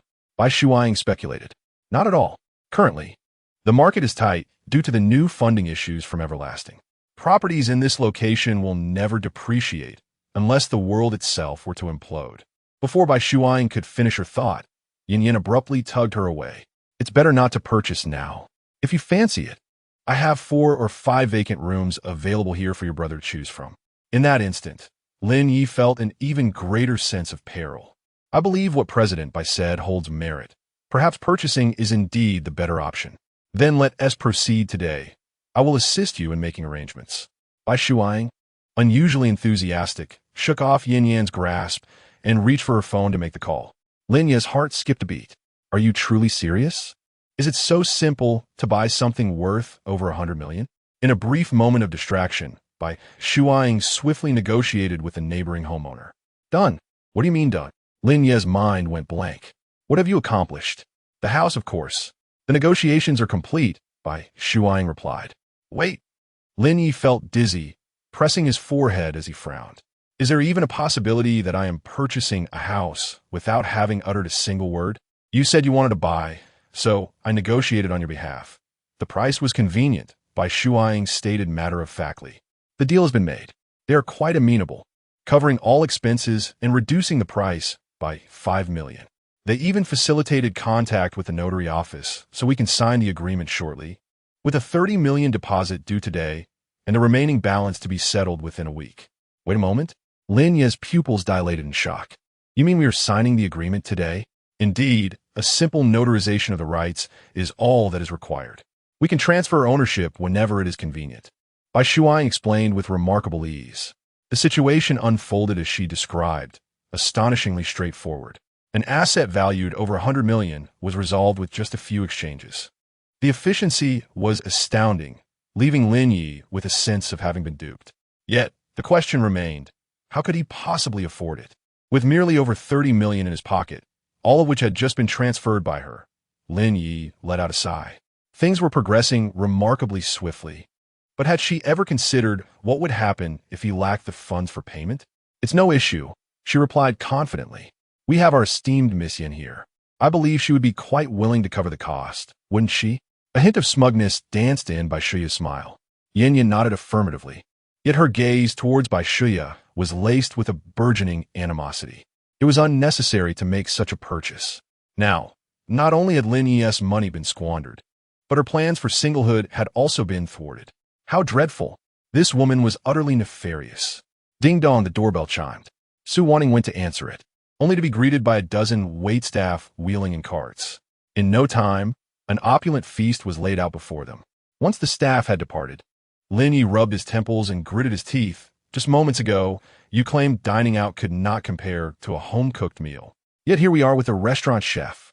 The ambience differs, after all. Home is still the coziest, Yin Yin earnestly explained. Indeed, cozy. Then why don't you remove those high heels? Bai Shuya, today, appeared intent on stirring trouble, showing no mercy to her companion. Yin Yin shot her a furious glare, revealing for the first time a hint of irritation. Big Teddy, are you serious? You arrived first. Fine, then you take them off first.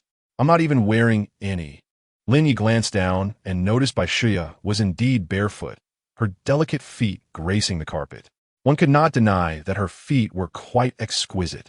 Her toes perfectly rounded, and the tomato-red nail polish gleamed enticingly, stirring a sense of appetite.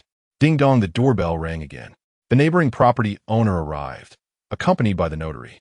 Throughout the entire process, Lin Ye merely signed documents and facilitated payments. The rest of the proceedings were none of his concern. Within mere minutes, everything was effortlessly settled. Upon receiving the notarized documents, Lin Ye felt a bit dazed. Had he just purchased a property? Moreover, a top-floor duplex in the illustrious Tang, Chinipin? The total price was a staggering 115 million. To be honest, this was indeed quicker and simpler than dining out. The only dilemma lay in gathering the remaining 85 million within a week. There was a slight pressure, yet it was manageable. Lin Ye mused that even at a pace of 1 million per hour, he could amass 100 million in a week, right? Let us eat. Lin Ye had already resolved to make a swift exit post-meal, but Bai Shuya slid a glass of red wine towards him. I believe Lord Mo Tianzun would not decline a drink, would he? You truly have a way with words. Lin Ye, of course, could not refuse now, yet he did not cower. I am a man. Though my tolerance may be low, surely I can outdrink a single woman? That's absurd. I'm unfamiliar with your customs, but if you wish for me to drink, we must adhere to the traditions of my homeland. Lin Ye grasped the wine decanter and filled his glass generously. Bai Shuya smiled slightly, raising an eyebrow. Very well, no problem. You may proceed. Our rules are quite simple. On our first meeting, we must down 3 glasses, and no one is allowed to play coy. Lin Ye raised his wine glass and downed it in one go. Bai Shuya, undaunted, filled her glass to the brim and followed suit. They were indeed not playing games. Lin Ye was somewhat taken aback. After all, this was a standard wine glass. A normal pour would barely cover the bottom, but a full glass contained at least 3 taels. 3 glasses equated to a pound. Even with rice wine, downing a pound would not be an easy feat. He was skeptical. Gulping down their drinks, both of them consumed 3 glasses. Bai Shuya's face flushed crimson, and a rosy hue spread across her entire being, as if she had turned red from head to toe. Lin Ye felt a bit dizzy, but managed to hold on. At that moment, Yin Yin approached with a smile, carrying 2 bottles of red wine. Lin, dear brother, since it's our first meeting too, how about we adhere to your rules? No problem, 1 bottle each. Lin Ye had at least navigated a few drinking occasions. If he found himself outmatched in drinking capacity by seasoned drinkers, his only option was to drink quickly. As long as he could drink fast enough, even the best drinkers could easily become inebriated. Gulping down his drink, Lin Ye swayed slightly, feeling a hint of nausea. In contrast, Yin Yan's eyes were glazed, supporting herself on the table, swaying slightly, yet still defiant. Bai Shuya, already blushing, was determined not to fall behind, especially since Lin Ye had not succumbed yet. She is one of ours. I will stand and compete. Lin Ye was speechless. Was this her plan to win? He glanced at Su Wanting, who had yet to drink, but her cheeks were already tinged with a rosy hue. Su, the campus belle. We are classmates. Lin Ye had not spoken, but as soon as he did, Su Wanting stood up, carrying 2 bottles of red wine over. Su, are you certain? He asked. Su Wanting extended a bottle toward him, her gaze resolute. I cannot let my sisters down. We must finish this, no playing coy. With that, she prepared to open the bottle. However, her clumsy hands revealed she barely knew how to uncork it. This is a competition? All right, let me help you. Bai Shuya, although trembling, managed to assist, and after a while, they finally succeeded in opening the bottle. Lin Ye was exasperated. Hey, are you 2 even capable? If something goes awry, we won't have time to call for help. Su Wanting was indeed an earnest girl, raising her chin, closing her eyes, and furrowing her brows as she gulped down her drink. Lin Ye was at a loss. He looked at the wine in his hand. Let us go. This time, Lin Ye genuinely could not drink anymore. Even 4 pounds of juice would make one feel nauseated after consuming too much. After finally finishing his drink, he looked up to find that Su Wanting had finished before him, and her face was not even as flushed as before. Perhaps even less so than when she had been shy. What on earth is happening? Lin Ye was taken aback. Good job, Wanting. I love you. Bai Shuya exclaimed, pulling Su Wanting into her embrace and planting a heavy kiss on her cheek. Yin Yin took a moment to regain her composure, appearing slightly more alert. It seemed her brother's drinking capacity was rather limited. If he couldn't even outdrink Xiao Wanting, then he surely stood no chance against his sister. This single remark instantly ignited Lin Ye's temper, prompting him to turn around, seize 2 bottles of red wine, and uncork them, offering one to her. Here, I'll go first. However, Yin Yin could only manage half a bottle before succumbing, staggering a few steps before collapsing onto the sofa, the bottle slipping from her grasp and staining the carpet with a vivid red. Let me have one first, Lin Ye declared, but as he spoke, the scene before him began to sway chaotically. He could no longer hold on. His tolerance for alcohol was merely average, and he had come on an empty stomach. They had agreed to have a meal, yet he had consumed nothing but alcohol, and even a seasoned drinker would find themselves intoxicated in such circumstances. Dizziness enveloped him. Time passed unmeasured. Lin Ye, feeling discomfort in his stomach, suddenly awoke to find himself lying on a soft surface. Ah, the quality of this luxurious mattress is indeed commendable. As he turned to rise, he encountered a flushed face before him. President Bai? What was she doing here? A glance at himself revealed that his attire had vanished, though thankfully his underwear remained intact, ensuring some semblance of modesty. President Bai had also changed into sleepwear, so there was no cause for concern.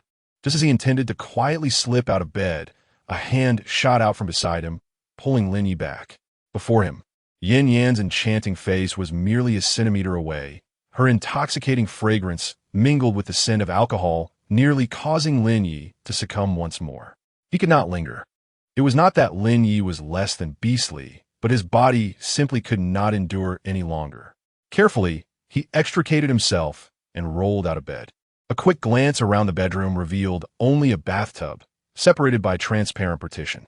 Exiting the room, he hastily sought out a restroom, needing to relieve himself urgently. Phew! Lin Ye let out a long sigh, feeling rejuvenated. Looking up, he noticed the restroom was shrouded in mist, with a layer of bubbles filling the nearby bathtub. Testing the water temperature with his hand, he found it to be just right. What was he waiting for? Time for a wash. With a splash, Lin Ye dove in, savoring the soothing warmth of the water against his back and the gentle massage it provided. Bliss. He had to admit, luxury truly reigned supreme. Every restroom was equipped with a bathtub, and this one even featured a massage function, an epitome of elegance. As he luxuriated, his body shifted, causing the water to nudge him sideways. Suddenly, a small head emerged from beneath the bubbles, surfacing with a rush. Gasping for air, Lin Ye finally realized who had been massaging him earlier. Sue, the campus belle? Why? Why are you not saying anything? Chapter 18. The true hunter often appears in the form of prey. No matter how grand the bathtub may be, it is ultimately designed for one. Su Wanting had just regained her breath when she turned to see Lin Ye. In her eyes, there was nothing but innocence and helplessness. Splash! Su Wanting resolutely submerged her head back into the water. Lin Ye, having indulged a bit too much today, was uncertain whether he was experiencing a mere illusion. As he reached beneath the surface, he indeed found her. Sighing softly, Lin Ye adjusted her position and wiped away the foam. In that fleeting moment, their gazes locked. Even if you wish to end it all, must you do so in my presence? As the conversation unfolded, Su Wanting's eyes glistened with unshed tears. Her throat constricting as she whimpered, it was clearly you who entered without knocking. And yet, Lin Ye rolled his eyes. Who has the custom of knocking before using the restroom at night? Su Wanting's expression grew even more innocent. But no one stipulates that one must close the door while bathing at home. That was a valid point. Lin Ye decided not to dwell on the matter. You may continue to soak. I shall just rinse off. However, just as he was about to rise, Su Wanting grasped his arm and pulled it back down. What are you doing? He asked. You. How can you simply leave like that? Su Wanting's eyes reddened with urgency, resembling someone on the verge of tears. Lin Ye paused, bewildered. If I don't leave like this, how else am I to depart? Boo-hoo. Having consumed a fair amount of alcohol, Su Wanting, now agitated, could no longer contain her emotions, and tears streamed down her cheeks uncontrollably. Lin Ye, unsure of how to console her, remained silent. Seeing his lack of response, Su Wanting felt even more aggrieved and suddenly lunged at him, biting down hard on his shoulder. Hiss! Lin Ye inhaled sharply. After a lengthy pause, Su Wanting finally loosened her grip, yet her head remained nestled against his ear as she softly teased. Does it hurt? Certainly. Then why don't you cry out? Lin Ye sighed inwardly, wrapping his arms around Su Wanting and reclining into the bathtub. Surprised, she let out a small whimper but did not pull away. Don't move, or I cannot be held responsible, Lin Ye warned. At his words, Su Wanting froze in fear. What do we do now? Lin Ye replied. Given the circumstances, what else can we do? Furrowing her brow, Su Wanting retorted. What do you mean by the circumstances? Lin Ye replied, it means, unless you possess the great art of forgetting, you can only accept being my girlfriend. Oomph. Su Wanting stubbornly struggled against his hold. That is not necessarily the case. With a slight smirk, Lin Ye provocatively challenged her. Look into my eyes and tell me, is it not inevitable? Su Wanting's face flushed with embarrassment, her delicate body quivering slightly, and her long eyelashes fluttering. Even uttering a single word required all her strength. Is a certainty be good? Call me brother upon hearing this. Su Wanting wished to bury her head underwater, but her body was no longer under her control, daring not to utter a refusal. She could only plead, brother. Lin Ye raised an eyebrow, finally satisfied as he released her. Looking down again, Although Su Wanning's eyes were hazy and her body had ceased to struggle, she still bit her lip, her heart seemingly wavering. Lin Ye was in no rush. After a brief moment, he embraced her and said, "Brother, get up, it's time to eat, I'm hungry." Su Wanning lowered her head, burying it against Lin Ye's chest, her hands gripping tightly, too afraid to let go or look up. Lin Ye couldn't help but laugh as he casually removed the bath towel. In such moments, if you remain still, I might just get a bit unruly. Su Wanting's body trembled fiercely, yet she still dared not release her grip. She allowed Lin Ye to assist her in changing into a bathrobe, then he tossed her onto the living room sofa before finally letting her go. In the dining room, the sumptuous feast remained untouched, completely cold. Lin Ye warmed up a couple of dishes and finished the meal with Su Wanning. Naturally, most of it was consumed by Lin Ye alone, while Su Wanning was exceedingly slow, taking dozens of chews on a single piece of yellow fish. "Take your time. Do you know where my clothes are?" Su Wanning nodded and replied, "Your clothes are by the sofa. I helped you gather them." "You helped?" Lin Ye glanced back. "So, you were the one who stripped me?" In an instant, Su Wanning's previously regained composure turned crimson once more. No, I was helping the sisters." All right. I see now that even if you're not the mastermind, you are certainly an accomplice." Lin Ye jested as he turned to put on his clothes and change his shoes. At this point, Su Wanning truly became anxious, quickly trotting over with a flushed face. Her eyes filled with panic. "Brother, are you angry?" "No." "Then what is this?" "I'm heading back to the dormitory. I can't possibly sleep here tonight." "Can I?" Su Wanning bit her rosy lips and glanced to the side. "Actually, there are bedrooms over there. Will you come?" Lin Ye asked with a smile. "There are 2 bedrooms over there." Su Wanning paused, then slightly turned her body, clasping her small hands behind her back, her face glowing with embarrassment as she softly murmured, If brother insists, then I will go, huh?" Lin Ye had thought she was unwilling, considering her need to earn money and repay debts, which was why he hadn't rushed to act. Unexpectedly, this pure and demure campus beauty, so shy yet alluring, was inviting him to share a moment together. Last night, amidst the haze of alcohol, he recalled her impressive tolerance, realizing that she was likely the only one who remained sober. "All right," Lin Ye silently acknowledged his own naivety. "However, given my own circumstances, I shall refrain from causing her any further trouble. Let's first keep accounts. We shall settle it slowly next time." "No, I think I will return to the dormitory, for I did not bring my helmet with me." Upon awakening from a refreshing slumber and indulging in a soothing shower, Lin Ye, being a natural night owl, found himself invigorated and eager to level up and engage in monster hunting. "All right, I shall accompany you," he offered. Yet, Su Wanning appeared to harbor some concerns as she bent down to retrieve her shoes, intending to slip them onto her damp little feet. Lin Ye could not acquiesce to this. He knelt down, took her right foot in his hand, and gently patted it. "With your condition, you still wish to run about? Be obedient. Staying at your sister's house for a few days is hardly an imposition," he chuckled. "Once the neighboring room is tidied up, you want to even have the opportunity to stay here if you wished." Upon hearing this, Su Wanting's delicate face flushed a deeper shade of crimson. Yet the more awkward predicament was that her foot remained in his grasp, leaving her unsteady whether standing or sitting.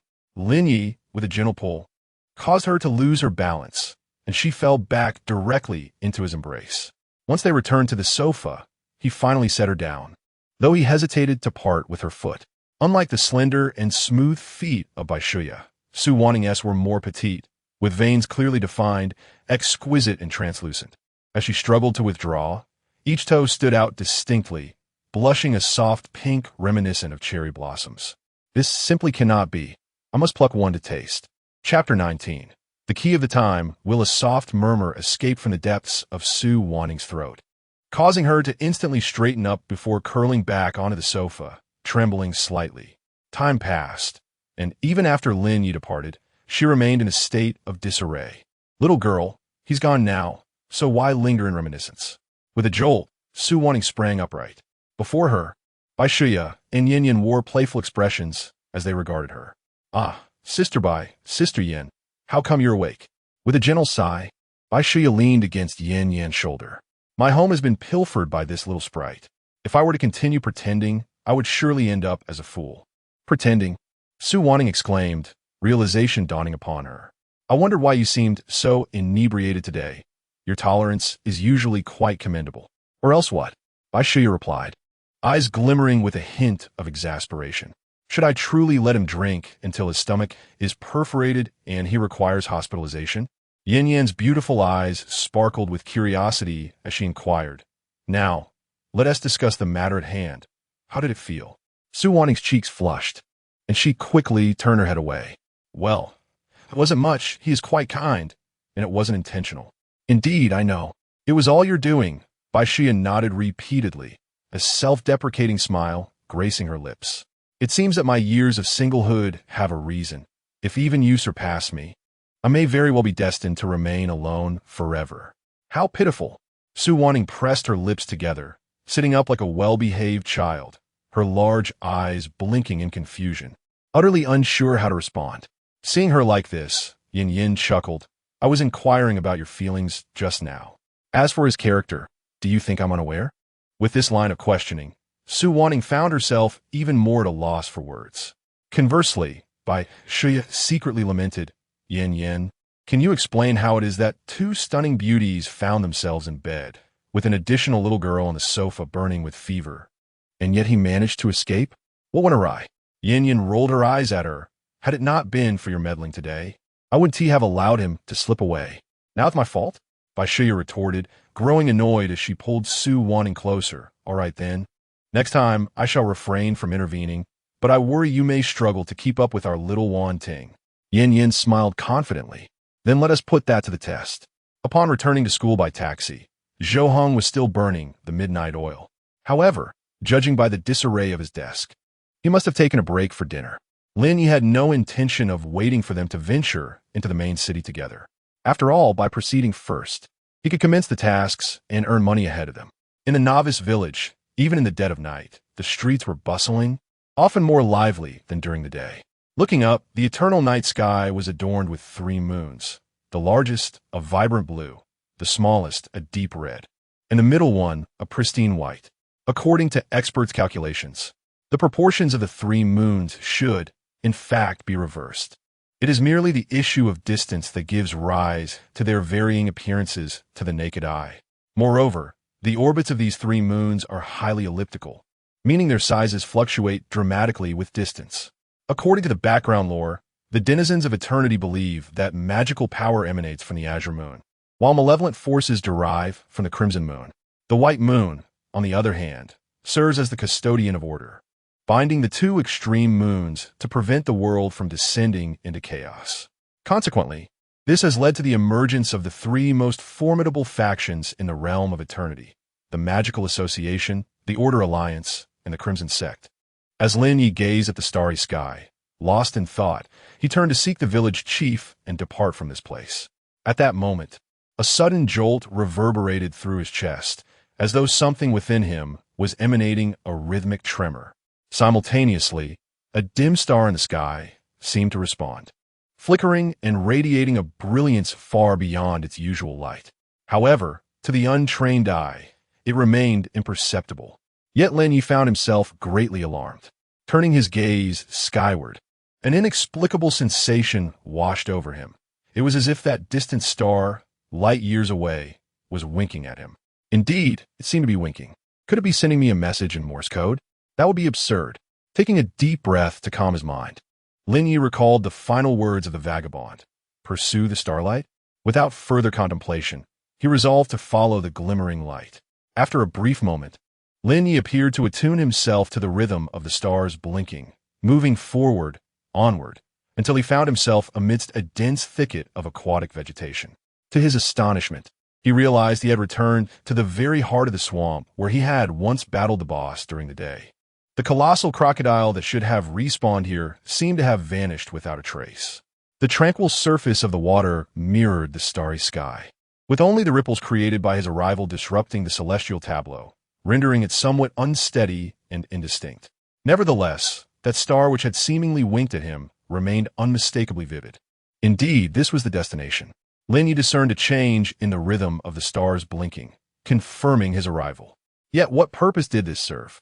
Had he not visited this place in daylight before? He reached out to touch the reflection of the star in the water, only to create ripples that spread outward, leaving no other alterations in their wake. Boss respawn point. Quest location. Was the task to slay the boss. Suddenly, an epiphany struck Lin Ye, and he promptly retrieved the colossal crocodile's heart, tainted with stardust, from his bag. In the next instant, the crystal that had long since transformed into starlight reassembled at his heart. The Time-Will Star Key. As Lin Ye marveled at this revelation, the colossal crocodile's heart disintegrated into ash, yet it left behind flecks of starlight, which, illuminated by the radiance of the Time-Wheel Star Key, transformed into a key of identical design. At this moment, Lin Ye was well aware of how to utilize the tools at his disposal. The celestial key of the time wheel at his heart served as a clue for the task chain, while the key in his hand represented the essence of each mission. Bending forward, he aimed the key at the radiant star upon the water surface. With a crisp snap, Lin Ye felt the world before him blur and turn upside down. In an instant, he found himself transported to an entirely different realm. Ding! You have followed the guidance of the starlight and uncovered a fragment of space concealed within the river of time, before the temporal effect dissipates. Seek a means of escape, otherwise you shall be eternally trapped within the temporal fragment. Task chain. The first ring unlocked. Time limit. 24 hours. Reward. Unknown. Penalty. Character deletion. Chapter 20. Starry Sea. Stardust. Star Worms. Was this truly commencing? Lin Ye felt a jolt in his heart.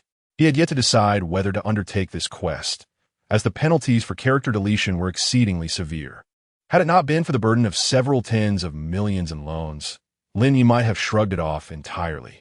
Even if it meant losing his character and talents, he still had 30 million as a safety net, thus his situation wouldn't be too dire. But now the pressure was undeniably overwhelming.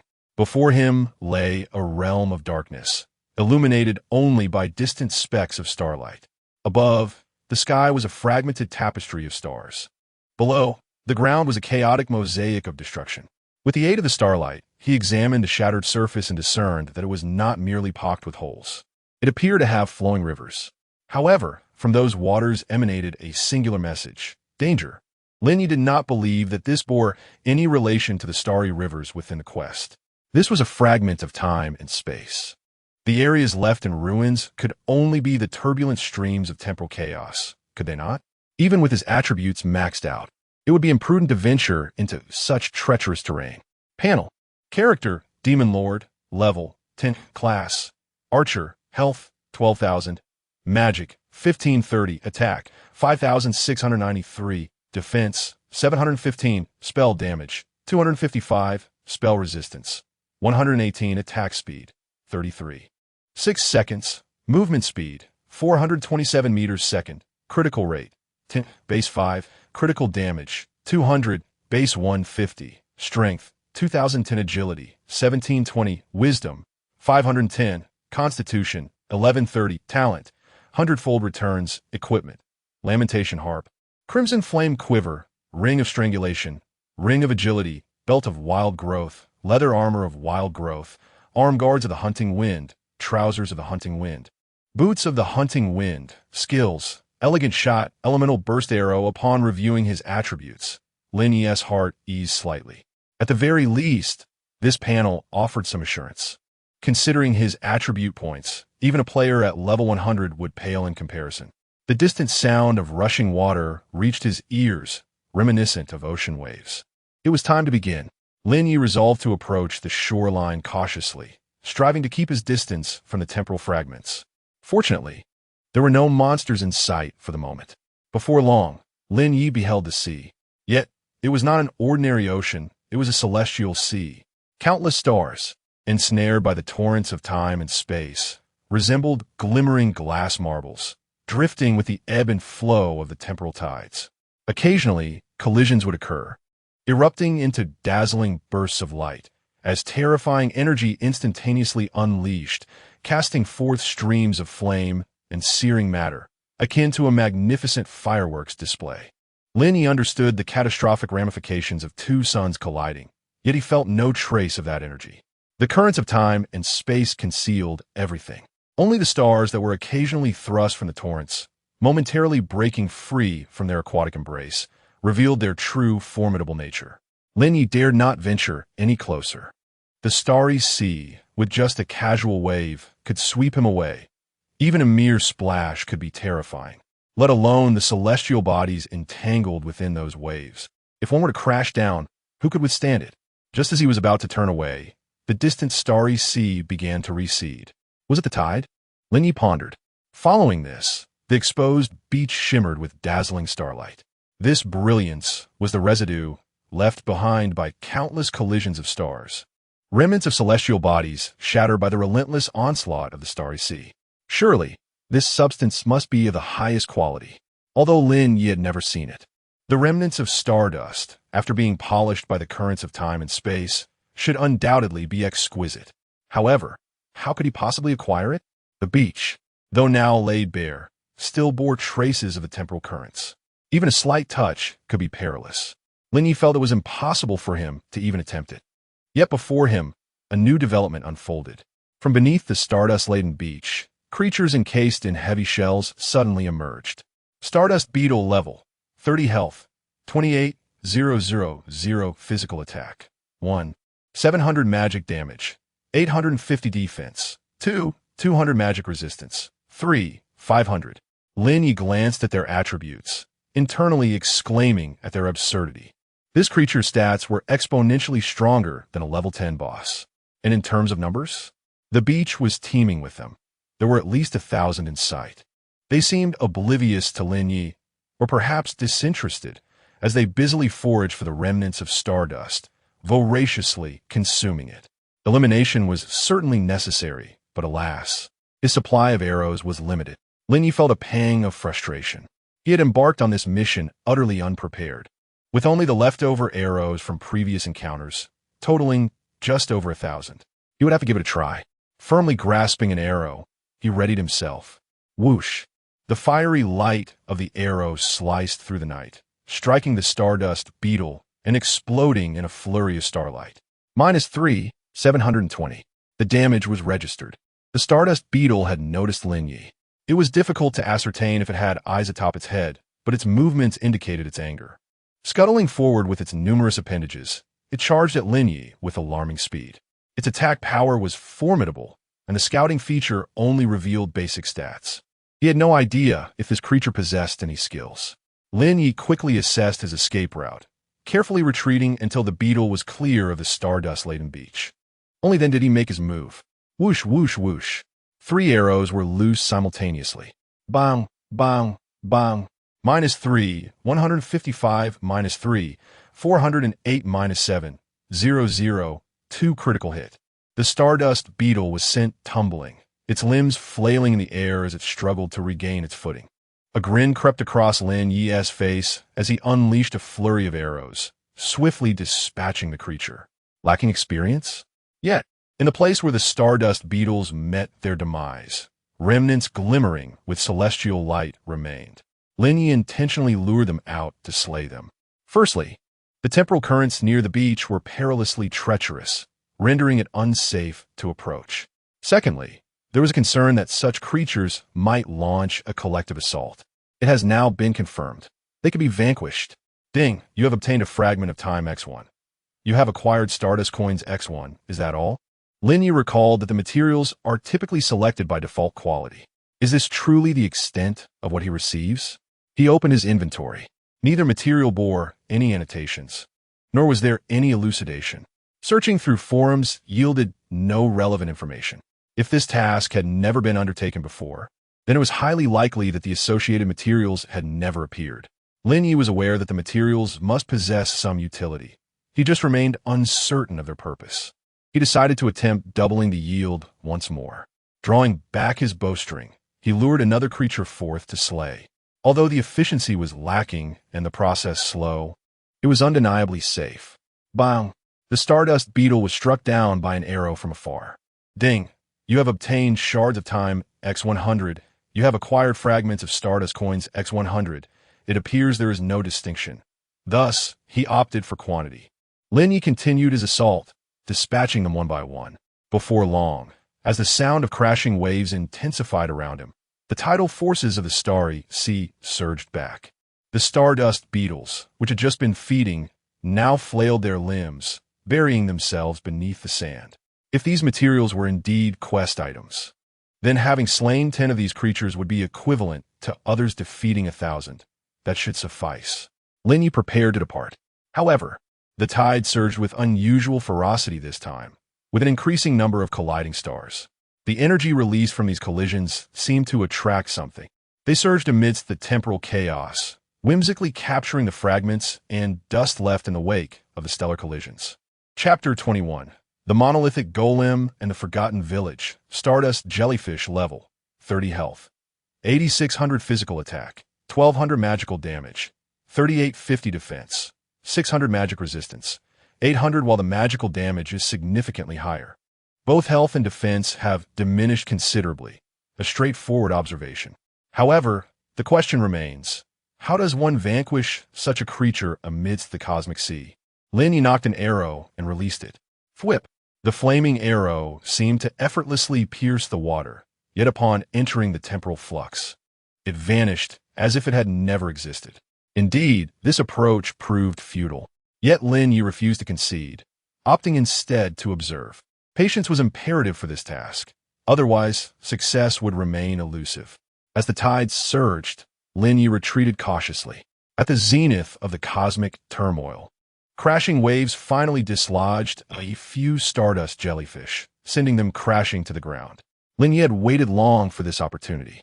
Whoosh! Another arrow was loosed, this time piercing through an entire jellyfish, the tip embedding itself into the solid earth. Yet, as if nothing had transpired, the stardust jellyfish languidly dragged its translucent form toward the tide. No damage? Physical immunity?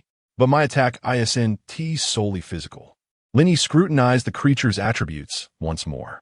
With both defense and magic resistance present, it signified that all forms of damage should affect it. Could it be that the timing of the attack was awry?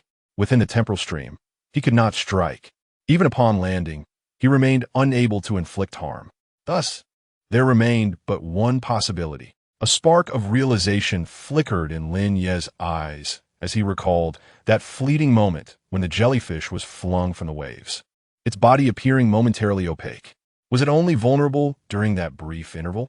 He drew his bow, focusing intently, his gaze sweeping the crest of the tide. Bang! A stardust jellyfish was cast into the air by the crashing waves, its form now manifesting as a non-transparent entity. The moment was fleeting. Crack! Lin Ye released 3 arrows in rapid succession, fire trailing through the night sky. Thwip, thwip, thwip. The arrow struck true as the jellyfish hung, suspended in midair. Minus 4,622 minus 4,500 minus 4,700 in one successful cut through. Instant kill. Lin Ye beheld the materials dropped by the creature, yet he hesitated to collect them. The tides operated on their own schedule. Within this chaotic realm of temporal fragments, one could hardly expect the tides to follow a consistent rhythm, nor could one presume that every surge would yield these stardust jellyfish. First, he must eliminate them. Seizing the moment, Lin Ye targeted each jellyfish dislodged by the waves, executing precise cut-throughs to dispatch them one by one. However, the numbers were woefully inadequate. The tide needed to crash upon the rubble to generate sufficiently large waves.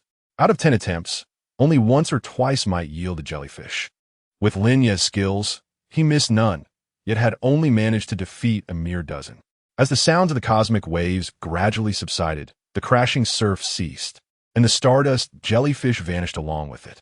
Lin Ye seized the fleeting moment as the tide receded, swiftly advancing to collect the spoils.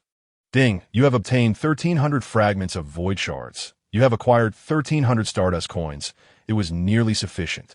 Lin Ye knew he must conserve his arrows. Otherwise, he might truly find himself unable to escape. Following the path of the starry sea, he progressed toward the region where the starlight shone brightest.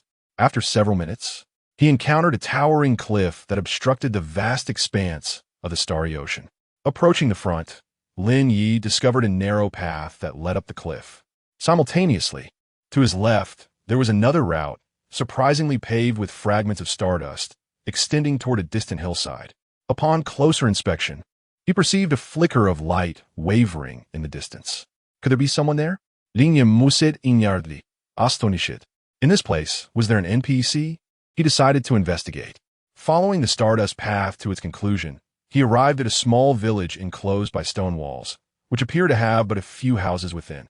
The entrance was tightly shut. By the roadside stood two colossal stone statues, wielding weapons that were difficult to discern, resembling both staffs and firearms. Just as Lin Ye was about to knock on the door, a sudden clattering ensued. The massive stone statues sprang to life, their formerly closed eyes abruptly opening, emanating a brilliant light akin to stars. Retreat. Lin Ye deftly darted back over 100 meters. Upon further examination, he noted, giant stone golem, level, 50 health, 500. 000 physical attack, 3000 magical damage, 3000 defense, 3000 magic resistance, 3000 such formidable attributes. Lin Ye couldn't help but be taken aback. Drawing his bow and knocking an arrow, he prepared to strike. Suddenly, the left stone golem's eyes transformed to a fiery red hue. In the next heartbeat, the golem raised its weapon and aimed. Boom! A torrent of blazing flames erupted forth. Lin Ye's pupils contracted, and he instinctively sidestepped, narrowly evading the lethal blast. Terrifying. The fiery stream was nearly 3 meters in diameter, moving with incredible speed, its searing heat palpable even from a near miss, leaving Lin Ye's skin tingling with a burning sensation. Had he not evaded, he would surely have been obliterated. His heart momentarily stuttered. This giant stone golem was more exaggerated than a boss.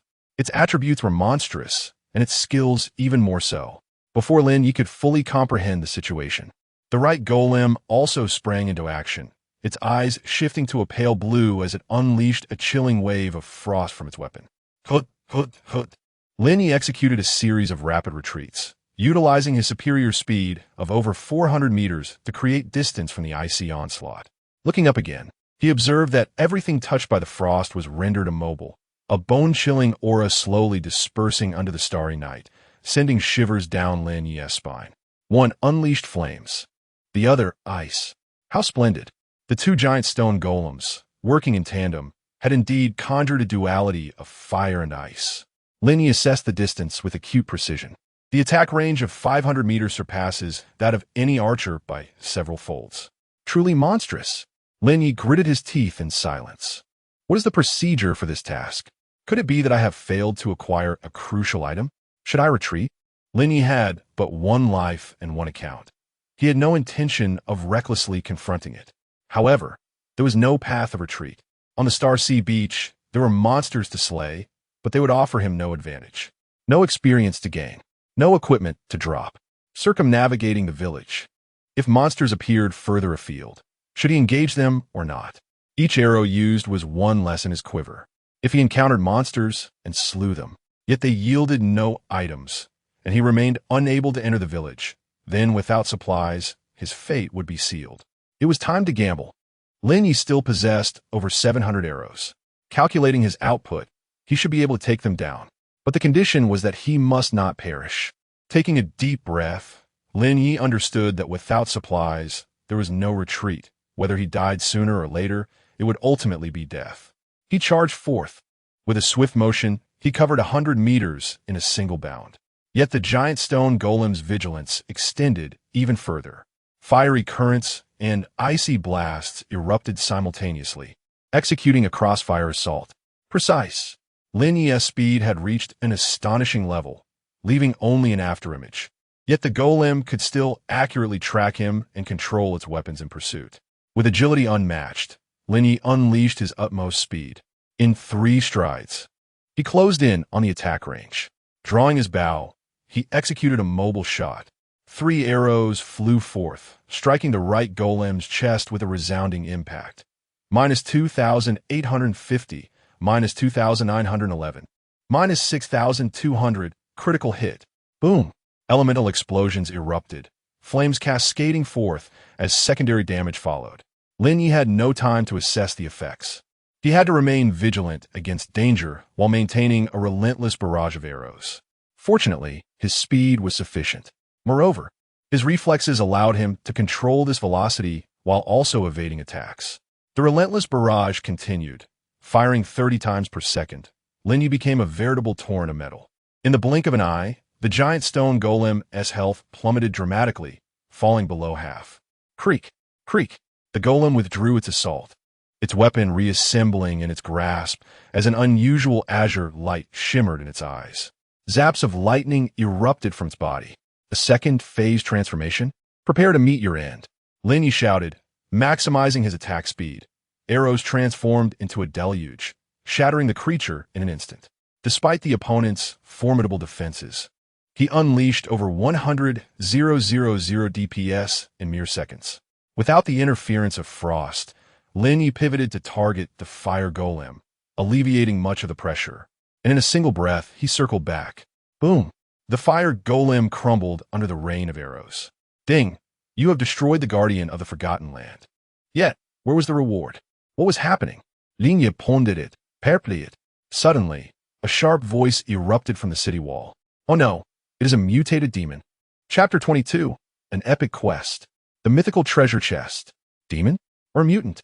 Lin Ye glanced around, but there was no one in sight. Huh? Frowning, he looked up at the little girl on the city wall and retorted, You can't possibly be talking about me, right? Wow, you could talk? The little girl on the wall was frightened. Uncle says that talking demons are very terrifying. It's over for me. I'm gonna die. Lin Ye felt a bit awkward. Little girl, is her name Dodo? Could it be possible that I am a good person? Dodo's sobs abruptly ceased as she covered her face and peeked out, only to cry even louder. Woo, impossible. You don't look like a good person at all. Besides, Uncle said there are no good people left outside the village. None at all. You can't trust anyone. Sighing, Lin Ye replied, What about your uncle? Should I speak to him directly? At the mention of her uncle, Dodo shrank back in fear, but then bravely stepped forward and declared, Don't come any closer. My uncle is very powerful. If you don't want to die quickly, you should run away. Lin Ye was no fool. He realized that no adults had come out to say a word. The door was locked tight. Yet, the city wall was not particularly high. With a swift leap, he scaled it. Fortunately, this was a fully immersive virtual game. Otherwise, there would surely be an invisible barrier to thwart him. Dodo was rendered speechless upon seeing Lin Ye atop the wall. A small girl, around 7 or 8 years old, barely over a meter tall, had to stand on a few stones just to peek over. Lin Ye approached her, intending to pat her head, but his hand passed through her as though he were Spectre. No, it resembled the invulnerable state of stardust jellyfish. Spatial magic? Do not be afraid. I am truly not a bad person. Where is your uncle? I wish to find him. But, Dodo's eyes were filled with skepticism. But Uncle said there are no good people outside. I'm not from outside, Lin Ye smiled. Dodo tilted her head, clearly perplexed by his statement. Not wanting to waste any more time, Lin Ye leaped down from the wall. The village was built into the mountains, quite small, consisting of only a few houses. In the center stood a towering stone monument, several dozen meters high, with a dim yellow lamp hanging at its top, visible from afar. Compared to the novice village, this place could be deemed a bustling town. Nearby, the door of a stone house was ajar, and an elderly voice called out, Cough, cough, Dodo. Have the monsters been repelled? Dodo hurried over, crying out, Uncle, hurry and run. A demon has shattered the stone guardian and broken in. What? Before the occupants could fully comprehend, Lin Ye had already stepped inside, hastily explaining, Do not act hastily. I am an adventurer from the eternal world. Adventurer? Eternal? The elderly man reclined on the bed, a picture of impending demise, propped up with great difficulty, his face a mask of astonishment as he gazed at Lin Ye. Is there still eternity outside? Clearly, the old man did not believe Lin Ye's words, sneering, Demon, if you intend to kill, then do it. There's no need for theatrics, for that hypocritical eternal world is utterly inaccessible to anyone. Lin Ye found this task somewhat perverse, with an unclear process. Now, faced with an NPC, he could not discern friend from foe. Suddenly, Lin Ye recalled the steel he had just seen. Its design. It must be the celestial wheel star key, right? Exiting to examine it closely, he found no faults. So this was the stronghold of allied NPCs. Meanwhile, Xiao Dodo stood at the door, crying out, Bad guy, don't hurt my uncle. Lin Ye smiled. I possess the celestial wheel star key. Who exactly are you? Suddenly, the elderly man in the room spat out in shock. You. What do you have? The celestial wheel star key. Do you know what that is? Before he could finish, Lin Ye raised his gaze to the fragmented starry sky, focusing his thoughts, attempting to manifest the key from his chest once more. Was it not possible? Lin Ye had never tried before, and now he felt a twinge of anxiety. However, he had no choice but to produce the key. Thud! The ground beneath him trembled violently. Could it be? The commotion was so great. In his astonishment, Lin Ye saw a beam of starlight descend from the heavens, illuminating the steel in the center of the village. Thud! The steel trembled again. Simultaneously, Lin Ye's chest quaked as well, and the celestial wheel star key began to coalesce once more, radiating brilliant starlight. See, I was not mistaken, Lin Ye remarked, while the white-haired elder and Xiao Dodo were rendered speechless in their astonishment. In the next moment, the starlight gathered at the steel transformed into a beam of aurora, hurtling directly towards Lin Ye. It was too swift. He could not react. Yet, the celestial wheel star key absorbed the beam entirely, the crystalline key becoming increasingly luminous, reflecting a beam of aurora that struck the steel. Bang! The illumination fixture hanging from the steel shattered instantly. Following that, it seemed as if a resplendent star was coalescing at the top of the steel. Boom! The starlight erupted, transforming into a celestial curtain that slowly descended, enveloping the entire village within its embrace. Ding! You have reignited the star torch in the land of forgotten. With the radiance of the starlight, the shattered world seemed to awaken to daylight.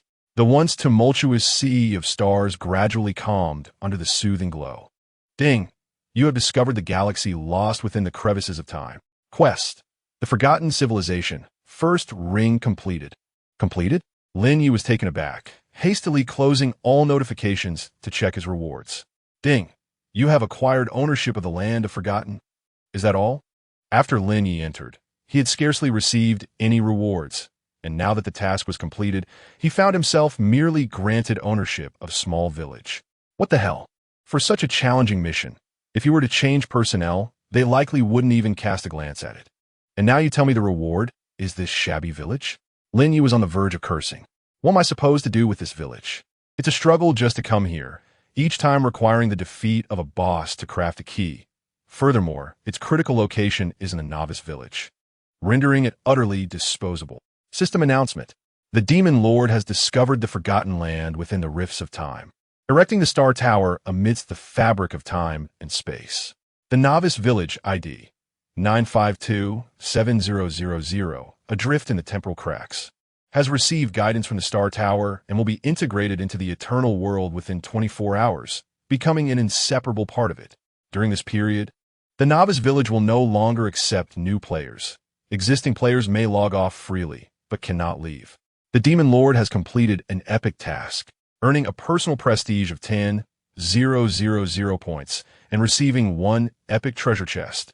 Lin Ye felt a slight dizziness upon hearing the news. Am I still intoxicated? It seems they are not linking this place to the eternal world, but rather embedding the novice village into it. What sort of operation is this? Does it mean the novice village is no longer an independent space? No. Lin Ye had no time to ponder that now. He should first examine the rewards. The prestige would undoubtedly be doubled. But the treasure chest. Lin Ye hesitated. 100 epic treasure chests must be incredibly valuable, easily capable of resolving several million in debts, and with a significant surplus. However, the issue at hand is not merely financial. The opportunity to obtain such epic treasure chests is exceedingly rare. If he could advance further, it would elevate him to a level within the eternal world that no one could possibly reach. 2 choices lay before him. One is to address the immediate concern, money. Lin Ye had ways to earn that himself. The other is to tackle the future dilemma, the potential to grow stronger. It is essential to recognize that the eternal world can bring items into reality. If this function were to activate, would it be better to take back an epic-level piece of equipment or an even higher tier one? There was no need for deliberation. Lin Ye already had his answer. Beep. You have gained 1,000,000 personal prestige points. You have received 1 mythical treasure chest. Chapter 23. The Great Update of Eternity. Mythical Equipment. With a sigh of relief, Lin Ye felt a sense of exhilaration within. This, indeed, was a reward worthy of its name. Prestige. It allows one to purchase residences in the main city, with varying levels of prestige required for different types of homes. Should one's prestige be sufficiently high, there exists the possibility of obtaining an official position. In essence, to thrive in the realm of eternity, prestige is an invaluable asset. The more, the better. Lin Ye had observed forums bustling with teams dedicated to farming prestige. The cost for 100 points was a staggering 10,000 yuan. Accumulating 1 million points would amount to a fortune of 100 million. Moreover, this prestige task could be completed only once a day. And even if he were to share his 1 million points with other players, it would take months to amass such a sum. As for the treasure chest, Lin Ye's heart raced. It was of mythical caliber. System announcement. Due to the correction of temporal coordinates, eternity can no longer maintain the existing flow of time and will immediately undergo an uninterrupted update. Expected update duration, 24 hours. Update contents, 1. The flow of time between the real world and the world of eternity will be adjusted from 1 to 1. 2.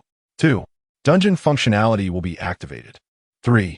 New dungeon, the Land of Oblivion. The forums erupted in chaos, with an endless stream of posts flooding the screen. The dungeons had finally opened. What a relief. The constant struggle for monsters had become unbearable. If dungeons were not introduced soon, I might as well quit. The great Mo Tianzuan is truly remarkable. Countless guilds have worked tirelessly without finding a dungeon, yet he single-handedly managed to unlock one. I can hardly believe it. An epic treasure chest, how I desire it. Yet, that is not the crux of the matter. The real game changer is the double time flow. Playing for one night in the real world now equates to a full day of leisure, akin to enjoying endless holidays while gaming. Finally, our office workers have a glimmer of hope. Meanwhile, in the beautiful nation, who is Mo Tianzuan? Who can provide me with an answer? This is outrageous. A single epic quest could alter the flow of time. Such a monumental update, and you had no prior information? No. In this global transformation, we in the beautiful nation cannot afford to lag behind. At all costs, we must locate Mo Tianzuan. I do not care whether it involves seizing, stealing, or deceiving. We must acquire the task he possesses. In Huaxia, Jingzhou, military base. Is it truly so difficult to investigate a single individual? Report. The novice village mentioned in the system announcement has been locked down, with the default random area set to Haizhou. Through photo comparisons based on forum information, experts estimate the individual's age to be no more than 22 years, likely a university student. Our supercomputing model is currently cross-referencing the personnel database. We expect results shortly. Hasten the process. Additionally, dispatch personnel to monitor all entry and exit points. Anyone suspected of espionage is to be denied entry. Understood. Furthermore, immediately send someone to approach him. This epic transformation must not leave us trailing behind. Do you comprehend? Affirmative. We will ensure the task is completed. In Sakura Nation, it appears our judgment was not mistaken. The Demon Lord is indeed the trigger for an epic quest, and this task pertains to the very fabric of time and space. Thus, we can ascertain that this mission is likely linked to interdimensional travel and the pursuit of immortality. Therefore, the singularly critical matter at hand is to locate the Demon Lord. Ladies and gentlemen, this is a once-in-a-lifetime opportunity. We must seize the clues regarding the quest from the Demon Lord, even at the cost of our nation's fate. The Eternal Realm has been activated. Guilds across the land were caught unprepared, their original plans thrown into disarray. What? There is no dungeon related to the Forgotten Lands? Then what dungeons can we access? None. What do you mean we must complete prerequisites to unlock dungeons? Blast it. Immediately contact the Demon Lord. We may forego the epic equipment, but we must enter the dungeon. Furthermore, I want all forces mobilized at once to uncover all prerequisites related to dungeons. I said immediately, do you understand? In Haizhou, at Tangshan Yiping, Bai Shuya reclined on the sofa, scrolling through Douyin, when suddenly a jolt of realization struck her. The Demon Lord has completed an epic quest. Leaning against the opposite couch, Yin Yan playfully nudged her abdomen with her foot. Have you been drinking? You just left not long ago, right? Truly. Bai Shuya flipped over and thrust her phone into Yin Yan's face. Look, your Lin brother is quite impressive. He fled home in the middle of the night to play a game and astonish the entire world. The eternal update is monumental. The flow of time has altered, and there are epic treasure chests. Bai Shuya lifted Yin Yan's chin. My dear, the time has come to test your charm. To be honest, I desire that epic treasure chest. Yin chuckled softly, her beautiful eyes sparkling with mischief. The esteemed general manager of ANG has no need to plead with me. With your allure, you could easily win over the demon lord. If that fails, don't you have a cousin? Come on, the two of you together should be irresistible to any man, right? What? Bai Shuya exclaimed in disbelief, her eyes wide. Did they really manage to get together yesterday? I don't care. You must help me this time, dear friend. I still believe in you. Yesterday's failure was surely due to your lack of effort, and I swear, I will not cause you any trouble. At the very least, even if we forego the epic gear, we must enter the dungeon to see it. The first dungeon of eternity boasts exclusive materials and gear, and so much more. Yin Yan's beautiful eyes twinkled as she pondered. Helping you is not out of the question, but would you consider settling the remaining payment for my brother's house? It's a deal. Bai Shuya agreed without hesitation. What I desire is a complete dungeon experience. The prerequisite processes, strategies for clearing it, and the sales and operations of the loot. In simple terms, I want it all. Yin evaded the question and instead remarked, you should transfer the funds first, and then we shall discuss. The land of oblivion. Lin Ye took a deep breath and opened the resplendent golden-red treasure chest before him. Mythical equipment, transcending the realm of epic. It was highly likely that this represented the pinnacle of current eternal equipment. To be candid, Lin Ye had never encountered the attributes of epic-level equipment online before. Now, the mythical item lay within his grasp. Ding, due to the significant disparity between your level and that of the treasure chest, you may choose from the following two options for opening the chest. 1. Open directly to receive equipment items corresponding to the chest's level. 2. Specify to open. Receiving equipment items that are usable by you. Such items will be bound to you and cannot be traded. If the chest's level exceeds epic, the equipment will also have the potential for upgrades. One option allows for monetary gain, while the other is solely for personal use. Specify to open. If Lin Ye were inclined to sell, why would he choose a mythical chest when an epic one might yield greater profit? After all, relying on a single chest was a gamble. Should the attributes be peculiar and the required level exceed that of the current players, it might not fetch a high price. Ding, you have obtained the mythical equipment. Hand of time reversal. Lin Ye inhaled sharply before examining its attributes. Hand of time reversal quality, mythical durability, 1000 upgrade, time crystal, 1000 requirements. None all attributes 10 forward time. Upon activation, it consumes one of maximum health per second, enhancing attack and movement speed by 100. Rewind time, consumes 50 durability, resurrecting you to the state you were in 30 seconds prior, unaffected by any punitive mechanisms. Steal time, consumes 10 durability, allowing you to steal up to 1 second of time from the target. Disrupt time, consumes 10 durability, enabling you to disarrange your own timeline for up to 1 second. Layered time, this item's time effects can stack with similar equipment. Chapter 24. The ultimate reward. Is this the attribute of the mythical equipment? Lin Ye was utterly astounded. An all-encompassing attribute, a paragon of excellence. Yet merely the most fundamental aspect? A 100 acceleration state, lasting over a minute. Resurrection. Remarkably, it could manifest on gloves. Furthermore, it possessed control skills. Even the pinnacle of time manipulation, 1 second. This truly signifies controlling you for 1 second, and no equipment or attributes could possibly mitigate or shorten that.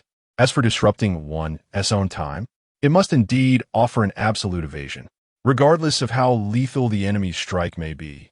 As long as the damage occurs within that 1 second, this ability allows for avoidance. In the case of sustained effects, one could resurrect, returning to 30 seconds prior. Invincible. With these gloves, Lin Ye felt an overwhelming sense of invincibility.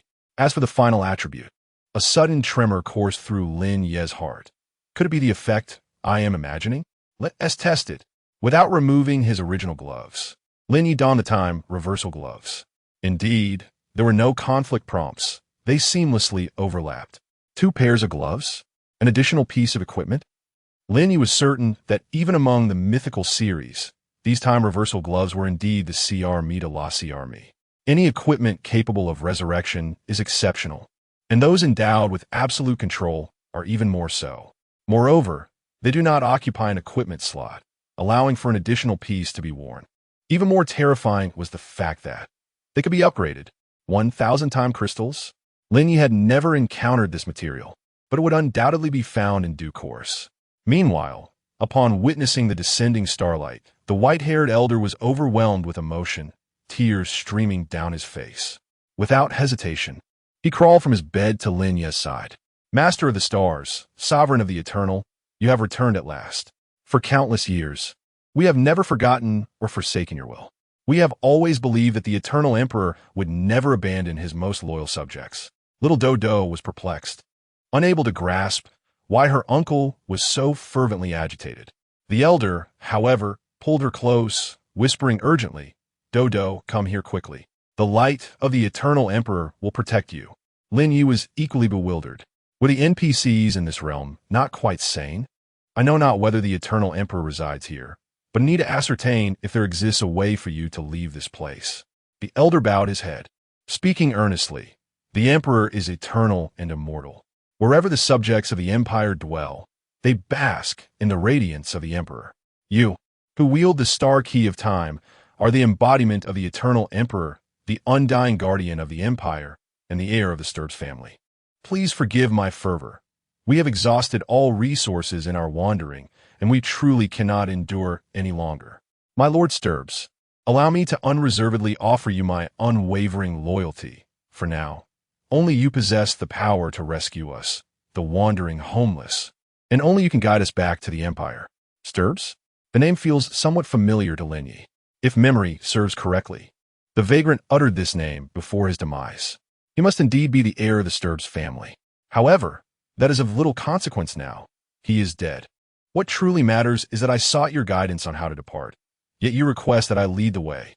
Ding, you have gained the allegiance of the forgotten people. Quest chain, second ring unlocked. Reconstruct the ferry to the other shore in the land of the forgotten, and seek the final stronghold of the Sturbs family along the direction indicated by the Starry River. Reward: unknown, punishment unknown. A new quest has arrived. Lin Ye felt no interest in this. The pressing concern was how to escape. Please, rise to speak. Thank you for your mercy, the elder said, and with the support of Xiao Dodo, he shakily stood. If you do not mind, you may sit inside. Having not observed closely before, Lin Ye noted that while the stone house's structure was simple, its furnishings were quite complete, with some decorative weapons that could even be described as exquisite. Yet, something was amiss. Lin Ye noticed a faint golden glow emanating from those decorative weapons, suggesting they might be authentic. Legendary weapons? You merely hang them on the wall. But what of that hammer radiating a dark golden light by your table? Could it possibly be an epic weapon? Shadow Doe, quickly pour a cup of star dew for Lord Sturbs. After issuing his command, the elder turned and began to cough incessantly. Observing his condition, Lin Ye decided not to mind the title. Call him what you wish, but let us not have him perish here after a few more words. How embarrassing that would be. After he recovered slightly, Xiao Dodo entered with a cup of star dew, and seeing her swallow, it seemed the drink was rather precious. Lin Ye pushed it aside. You drink it. I shall not. Turning back, he stated, time is of the essence, so I shall be brief. First, since I have come, I will undoubtedly tend to matters here. Second, you must be aware of the peculiar circumstances. If we do not swiftly seek a way to leave, it will be of no use once we are all trapped here. The elder's face lit up with excitement. I, Herntugius, on behalf of my kin, thank you for your kindness in sheltering these homeless wanderers. According to our clan's records, we have been adrift in this fragment of time and space for centuries, destined never to leave. Yet you can, for you bear the coordinates that defile this world. As long as we gather enough shards of time and shards of the void, I shall forge for you a temporal key, allowing you to return to your previous location. Why didn't you say so earlier? Lin Ye genuinely possessed these items and promptly produced the materials he had just collected. Let us see if it is sufficient. Enough, enough, the elder nodded gently, a smile gracing his lips. The jellyfish within the Starry River are quite formidable. You have gathered so many. It must have taken considerable time, I presume? Alas, had you arrived sooner, I possess a spatial confinement net that would have proven exceptionally useful for capturing those jellyfish. Huh. Lin Ye was taken aback. His concern did not lie with the efficacy of the spatial confinement net, but rather with the apparent reversal of his mission sequence. Ordinarily, players who encounter such monsters are unable to defeat them. They must first locate the village, seek the elders' assistance, hunt the beetles and jellyfish, then submit their materials before departing. So, does this mean the guards at the entrance need not be eliminated? With a sigh, Lin Ye pondered. The elder, too, bore an air of resignation. If I were able to rise, perhaps today, this misunderstanding would not have arisen. Lin Ye was skeptical. This stubborn old man would not yield unless the Time Star Key were summoned directly. Thus, it appeared that the only option at the village entrance was a forceful breakthrough. With this realization, Lin Ye felt a sense of relief. At least he had not wasted any effort and had collected materials in advance. Please, your grace, wait a moment. I shall go forge. Tiu's voice was barely audible, his strength waning.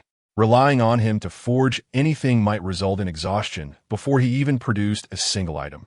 Is there a remedy for your ailment? Lin Ye inquired. Would a standard life potion be effective? Alas, no. Tiu shook his head in resignation. Living amidst these shards of time and space, any injuries here are permanent. The Stardew only offers marginal relief to small creatures like little Dodo. For me, it would be a waste. Uncle, you should drink it first. Dodo is quite healthy and will be fine. Lin Ye had previously declined Stardew, which she had not consumed either. However, after glancing between Lin Ye and Tiu's, her tears began to fall. But Uncle, you deceived me. You clearly stated that if the Eternal Emperor were to return, he would protect us and grant us eternal life. Eternal life? Lin Ye was skeptical. This quest was entwined with a forgotten civilization. The ruler of eternity himself might not even be alive. How could he possibly safeguard their eternal existence? Yet Tiu's evidently believed. Ah, indeed, I have grown muddled in my old age. Did you gather any star coins? Yes, Lin Ye produced all the fragments of star coins he possessed. Tiu scrutinized them, his brow furrowing slightly. It seems insufficient. If only I had 1,000 star coins, I could beseech the Eternal Emperor to mend some of my wounds and extend my lifespan. Respected Lord Sturbs, as your loyal subject, I dare not ask anything of you. It is just that my current condition truly limits my ability to assist you further. Having said all that, would it be unacceptable for me not to help? Lin Ye rose. I will now venture to gather star coins, but my arrows are lacking.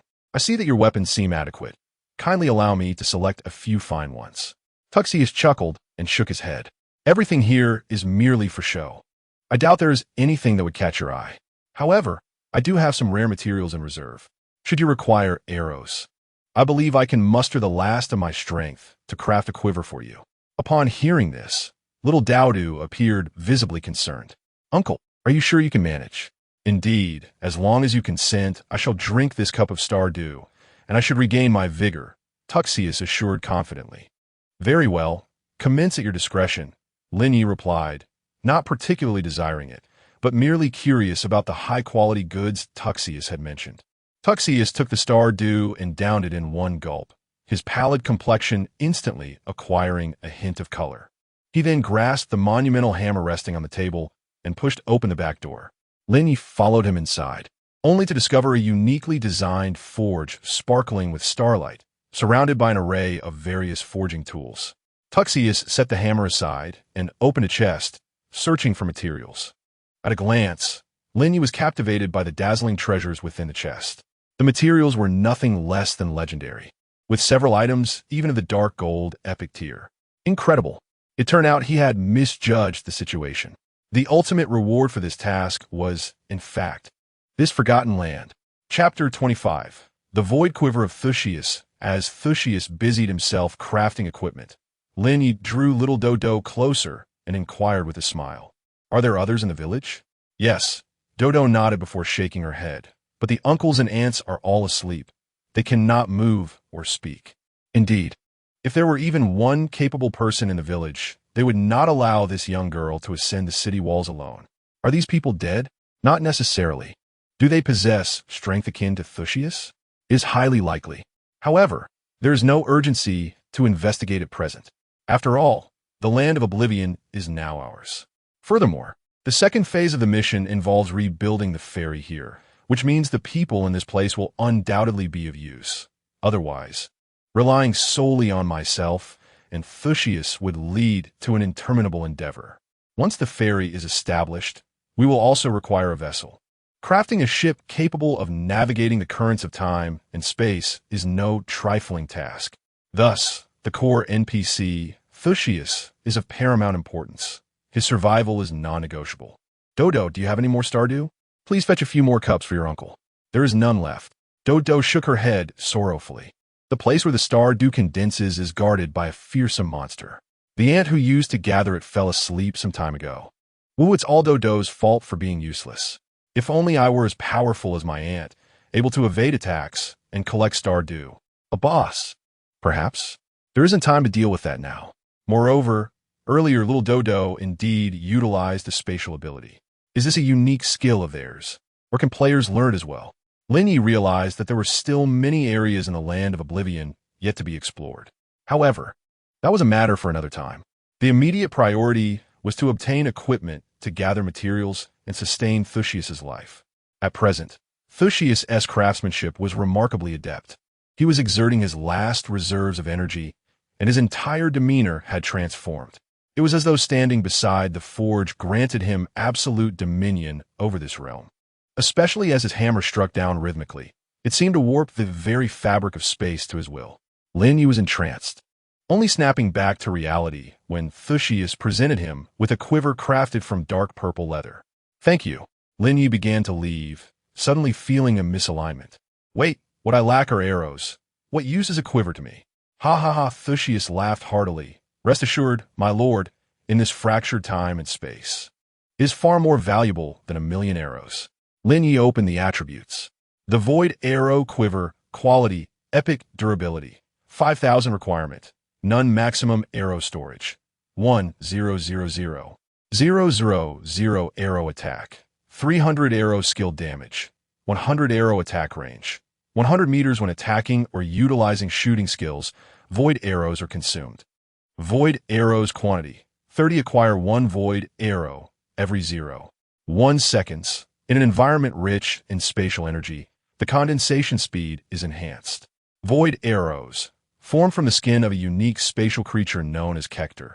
Their trajectory is exceedingly unstable, and upon impact, they explode, inflicting 50 area damage. Impressive. Lin Ye was left speechless. Truly remarkable. The equipment crafted is of epic quality. Moreover, it is a special item possessing infinite arrows. Cough, cough. As Tuxius exited the crafting state, the last breath he expended visibly drained him, leaving him in a worse condition than before. It seemed he was on the brink of collapse. Uncle Little Dodo nervously stepped forward to support him, then turned to Lin Ye, Big brother. Will you come back soon? I'm scared. I'm still holding on. Cough, cough. Tuxius looked up, gritting his teeth at least. At least I can last until the next time-space storm. Dodo, go get that net for catching jellyfish for the gentleman. A time-space storm? When will that be? Lin Ye inwitted. I know. It's the time it takes for the stars to revolve around the square stone. Roughly 12 hours. Little Dodo responded as she turned to fetch the capturing net. Ha! It won't take that long. Lin Ye chuckled, ruffling her hair before turning to leave. Swiftly soaring over the city walls, he almost seemed to teleport to the beach.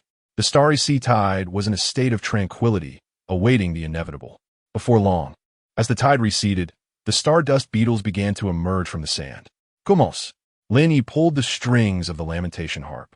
A series of muted, grayish luminescent trails meandered through the air, weaving intricate patterns in the space. Void arrows, with their exceedingly unstable flight paths, left even Lin Ye unable to predict their trajectories. Yet their landing points remained precise. Puff, puff, puff, a barrage of void arrows struck the star-dust beetles. Minus 4,880 minus 4,707 minus 9,250 critical hit. Boom, boom, boom. Upon impact, the void arrows detonated, causing secondary area damage. Although the damage was halved and the range less than a meter, it was still an explosion, still a noble area damage, especially in such an environment with a multitude of monsters. The explosive area damage far exceeded that of the arrows themselves. After several explosions, the surrounding star dust beetles were left severely damaged, easily dispatched with a single arrow. Excellent. Lin Ye was merely testing the waters. To truly begin, he needed to lure these creatures away from the beach first. With 1,000 star coins, slaying 1,000 of them would suffice. Having made up his mind, he was resolute. Once again, Lin Ye scrutinized the quiver. Had the void arrows replenished? Just as he paused to access his attributes, the void arrows had astonishingly restored to 30. This rate of recovery far exceeded 10 per second, likely multiplying by several times, even exceeding a dozen. Tuxius was indeed correct. Within this shattered realm of time and space, the quiver of void arrows proved to be an invaluable asset. As Lin Ye gazed upon the horde of monsters, a sudden spark of inspiration struck him. He elevated his angle of fire and indiscriminately unleashed a volley toward the beetles on the beach. The sound of their frantic screeches echoed as the starry beetle swarm erupted into chaos. The assaulted beetles sought their assailant, yet found themselves surrounded by their kin, unable to escape, and thus commenced a frenzied onslaught upon one another. In but a single breath, the entire starry beetle swarm seemed to be embroiled in battle. Is it truly like this? Lin Ye had anticipated a siege from the beetles. In the next moment, every starry beetle abruptly ceased their commotion and pivoted towards Lin Ye's direction.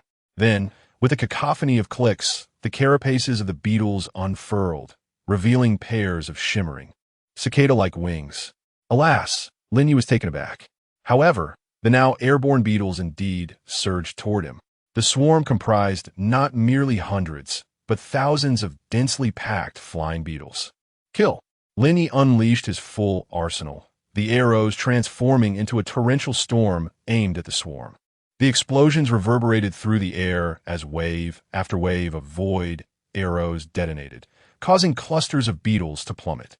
Yet, their sheer numbers remained their greatest advantage.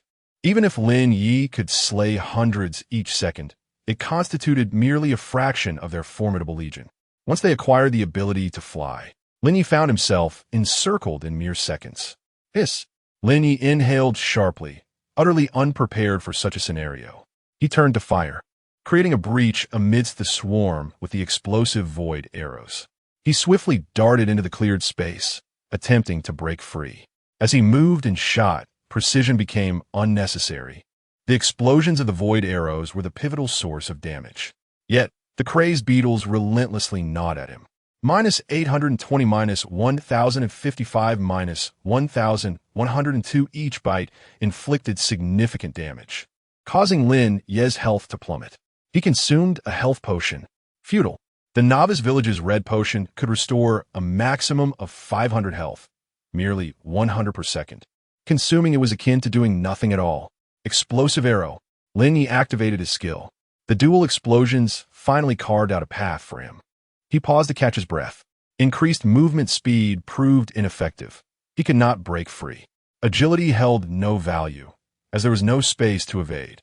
Lin Ye realized he had reached a dire impasse. The swarm was inexhaustible, and his demise loomed near. Despite being fully aware of the task's inherent dangers and the necessity for utmost caution, he had still allowed himself to become complacent. Lin Ye exhaled a heavy sigh. Task completed, artifact acquired. To be frank, Lin Ye had indeed become reckless. Confronted by a horde of thousands of monstrous creatures, one might still entertain the notion of drawing the ire of the entire swarm in a single, decisive strike. If only the stardust beetles were incapable of flight, such a plan would pose no complications. Yet, herein lies the dilemma. How can one ascertain that the swarm will remain earthbound? Moreover, there exists the element of skill. Suddenly, Lin Ye recalled that he was equipped with mythical gear. With a 100 increase in attack speed, the number of void arrows unleashed in an instant surged dramatically. Their erratic trajectories manifested in his hands as a chaotic whirlwind of gray void energy. Boom! A violent explosion ensued. claiming the lives of hundreds of beetles within the cataclysmic wave of the void. As Lin Ye spun, he deftly released his death whisper bow. Boom, boom, boom. Explosions erupted around him in concentric circles. Any beetle that dared approach would be instantaneously obliterated by the void's explosive force. However, in the realm of eternity, a true 3D game, Lin Ye's spinning shots could not cover every angle, allowing the swarm to find openings to strike. His health points steadily diminished, nearing depletion. Yet Lin Ye's assault showed no sign of faltering, as if oblivious to the impending peril. Ding! You have been slain by a stardust beetle. Chapter 26. The Tower of Stars, Time Reversed. Lin Ye, having long prepared his skills, activated them without hesitation. Before him, the recently faded world scene suddenly transformed into a surreal vision, reminiscent of a video being played in reverse, each frame stuttering as time rolled back second by second. Ultimately, Lin Ye found himself restored to his position from 30 seconds prior, still upon the beach, while the swarm of insects remained. The reversal of time had only affected Lin Ye himself. Resurrection successful. The remaining durability was insufficient for another revival. The normal usage of equipment also consumed durability, and even a mere 1-point expenditure was too little for the time reversal skill to be employed a second time. To kill, Lin Ye had no choice. Should he fail to vanquish the swarm, he would surely perish here today. Time reversal, though it did not separate Lin Ye from the insects, placed him outside the core of the monster's encirclement. With a thunderous explosion, Lin Ye unleashed an explosive arrow, tearing open a path and bursting forth at full speed. Propelled by a raging wind, swiftly breaking free to the safety of the beach. Had he not been so reckless just moments ago, had he exercised a modicum of caution, he would not have been ensnared by the monsters. Cursing inwardly, Lin Ye swiftly transitioned to mobile shooting. With all speed and attack power unleashed, he truly began to maneuver. The swarm of celestial insects, previously diminished by half, now fell in clusters to the void's explosions as he skillfully danced around them. Within mere breaths, Lin Ye dispatched the remainder of the swarm. Breathing a sigh of relief, Lin Ye inhaled deeply. Had it not been for the mythical equipment, he would have met his demise moments ago. Yet, without the foundation provided by the mythical gear, he would not have been so reckless, would he? Gathering his spoils, Lin Ye counted over 4,000 star coins and a substantial amount of time fragments.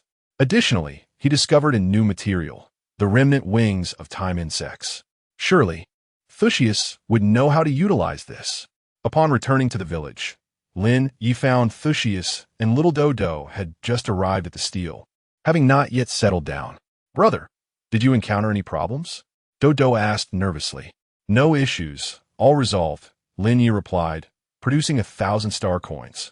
Thuscius's expression turned to one of astonishment.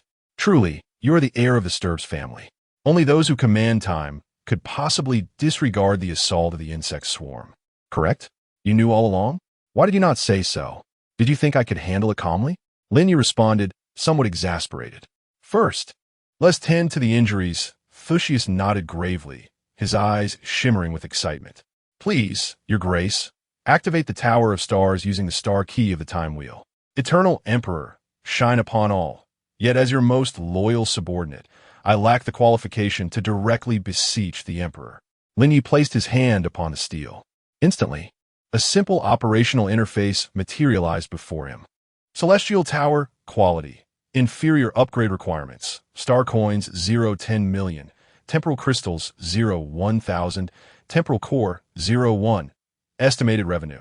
0 star coins day current reserve. 3 star coins contribution.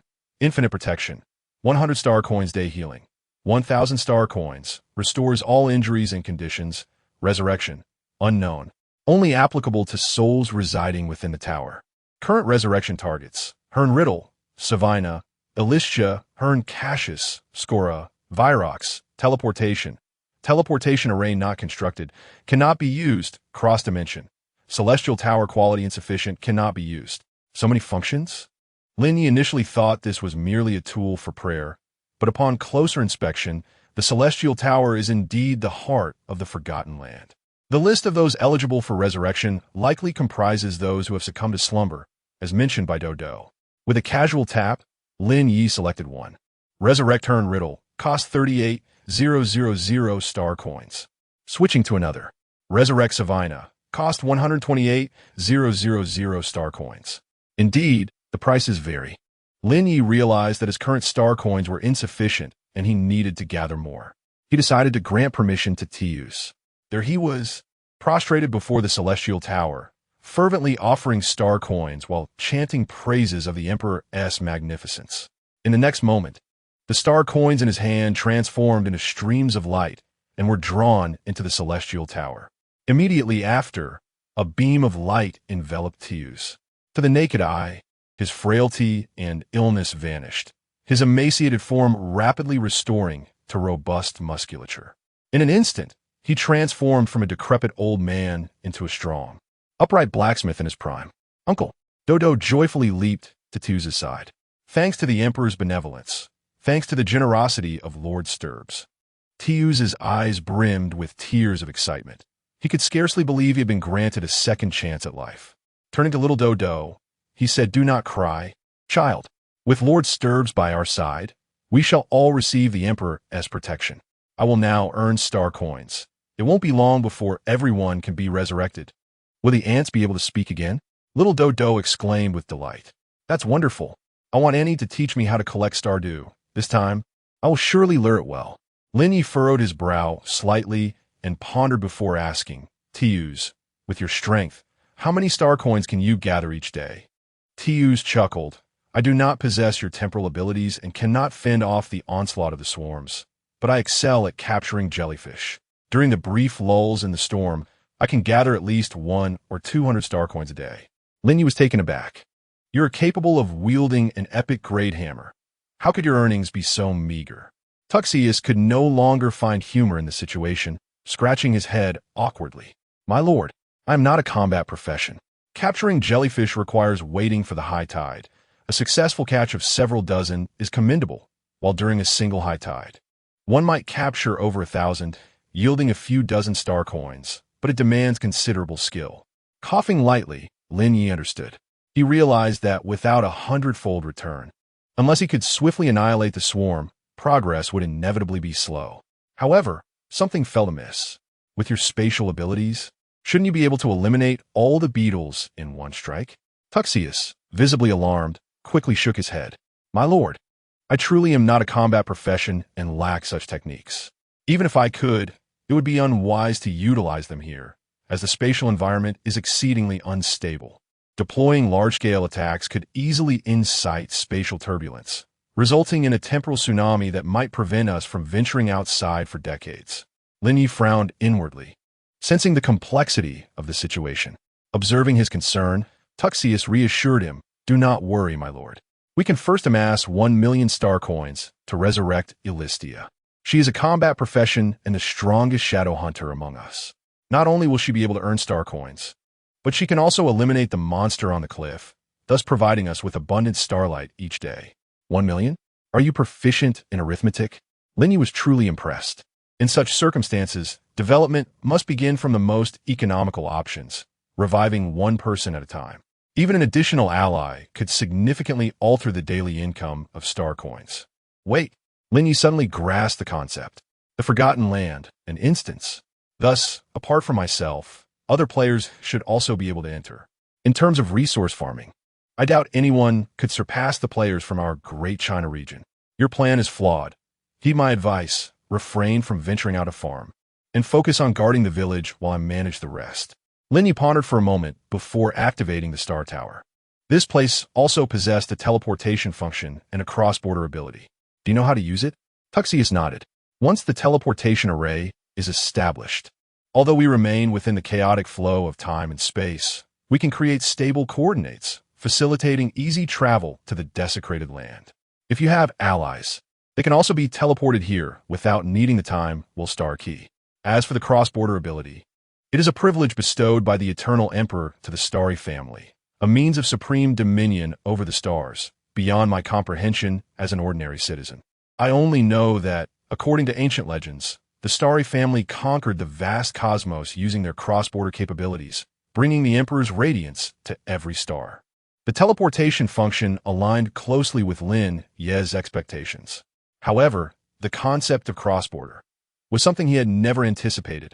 According to Tuxius, if the Eternal Emperor and the Starry family relied on cross-border conquests of the stars, a sudden realization struck Lin Ye. Could be, this might just be the ability to transfer equipment, items, and even pet characters into reality. Chapter 27. The Invitation of Various Forces. Yin Yan's little tips is highly probable. No, it is certain. Without the capability to transcend characters into another realm, how could the Eternal Emperor possibly govern the myriad stars? Relying solely on teleportation? Is there not a fear that the opposing realm might be a technological one, rendering all magical artifacts ineffective? Thus, teleportation and dimensional crossing have never been synonymous functions. Advancement is imperative. It must be achieved. Lin Ye is currently eager to elevate the quality of the Star Tower. Where do the materials, such as temporal crystals and temporal cores, originate? Tuxius elucidated, 100 shards of time can be synthesized into a single fragment of time. 100 fragments of time can be combined into a single temporal crystal. I am aware of this, Lin Ye remarked. The mythical gloves require this material for their enhancement. It seems rather feasible to gather. It should take no more than a day or two at most. Of course, Tuxius continued, this is only applicable for this upgrade-S materials. The requirements for future enhancements remain unknown. The method for synthesizing shards of void into fragments and then into crystals is identical. Subsequently, combining 100 temporal crystals with 100 void crystals will yield a temporal crystal. Lin Ye sighed. Even with a hundredfold yield, the undertaking felt overwhelmingly burdensome. The vagabonds only require a few hundred roasted chickens. That is still overly conservative. Once you arrive at the location, the sheer variety of materials could overwhelm you. A rough estimate reveals that to amass the materials necessary for upgrading the Star Tower, an ordinary player would need to vanquish at least several billion monsters. Even for me, I would have to defeat tens of millions. Given my current efficiency, even if I were to toil ceaselessly, it would likely take several days. Well, in that case, it seems manageable, Lin Ye contemplated. Previously, in games he had encountered, gathering a single piece of equipment material could take half a year. Now, with merely a few dozen days, he could transition a piece of mythical equipment into reality, donning a formidable armor. Viewed in this light, a few dozen days hardly seems long at all. Yet if there were a swifter method or greater efficiency, it would be ideal. Let's first create the key. Everything else can wait until my return. Of course, my lord, Tuxius replied, retrieving the pre-prepared materials. With a deft motion of his hands, the shards of time were skillfully twisted into a key. Remarkable. Having a master of spatial forging undertake monster hunting would indeed be a waste of talent. Big brother, will you come back? Dodo looked at Lin Ye with a hint of reluctance, perhaps even fear, as he prepared to depart. I will return soon, Lin Ye reassured, gently ruffling Dodo's hair. This time, she did not use her spatial skills to evade, but instead nodded obediently. With a snap, the key shattered. Instantly, the scene before Lin Ye warped into a vortex. In the blink of an eye, the inverted world righted itself, reappearing in the heart of the marsh. An announcement declared that one could not leave the novice village within a day. Thus, he needed to swiftly resolve the teleportation arrays matters. Just as Lin Ye was about to log off, he was hailed by someone nearby. Is that you, the Demon Lord? The newcomer, though somewhat timid in speaking up, continued with a stammer. Please don't take action yet. I am merely the messenger. The leader of the Tianxia Guild wishes to speak with you. All you need to do is accept his friend request. Simultaneously, several others nearby chimed in. I am here on behalf of the Jialan Guild, the Dawn Guild, Nalan Zongheng, the Prosperous Dynasty. Lin Ye recognized these guilds as formidable entities, each backed by substantial corporate funding, ranking among the elite in Huaxia. Yet today, he felt no inclination to hear them out. If they wished to speak with him, they could come themselves. The newcomers immediately displayed expressions of helplessness. Big shot. Mo Tianzuan, the novice village is sealed off. Could you please assist us? It's merely a friend request, after all. Before he could finish, Lin Ye raised his hand and swiftly sent him back to the novice village with a single arrow. If you lack even the qualifications to stand before me, what more is there to discuss? The newcomers realized that Mo Tianzuan might be difficult to approach, but they had not anticipated it would be this challenging. Without waiting for them to leave on their own, Lin Ye lightly strummed his death whisper instrument, sending them all back. Being courteous today would only lead to being surrounded by a crowd tomorrow. Only through decisive action could matters be simplified. Logging off, the dawn light began to break. In the dormitory, Zhou Heng was still battling, truly the embodiment of an all-nighter. Beep! His phone chimed with a message. Yin, you logged off? Want to grab something to eat? Wan Ting mentioned there's a great crab roe bun place near your school. Lin Ye had intended to meet them anyway, and now was perfectly timed. There's no need to waste time going back and forth. I'll head over shortly. No didas. I'll be right outside your school gate. Lin Ye paused for a moment, then replied, All right, I'll be there soon. He quickly changed his clothes, donned his helmet, and left a note for Zhou Heng before rushing downstairs. At the school gate, Yin was parked by the roadside. What brings you out so early? Lin Ye asked in surprise as he got into the car. I woke up in the middle of the night and found you gone. Sister was so worried she nearly called the police, you know? Yin's gaze was earnest, and Lin Ye felt a twinge of guilt.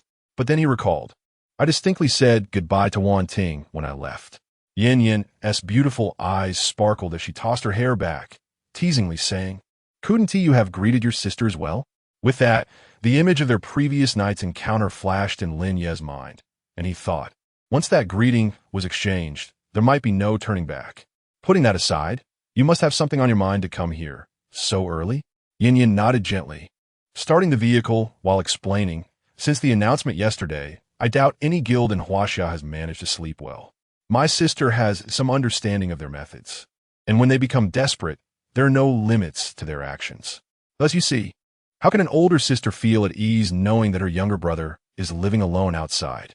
You should move as soon as possible, the sooner the better. The vehicle made a U-turn. A jeep adorned with a black military plate suddenly caught Lin Ye's attention. The driver was a short-haired girl with striking features and sharp eyes. Their gazes met briefly, and Lin Ye immediately sensed something unusual. Unless her looks were so extraordinary that they could make Yin Zhu retreat. Such a gaze was undoubtedly not one of infatuation, but rather one with a purpose behind it. How swift! Although Lin Ye had anticipated this, she couldn't help but be astonished. In this day and age, is there truly any privacy?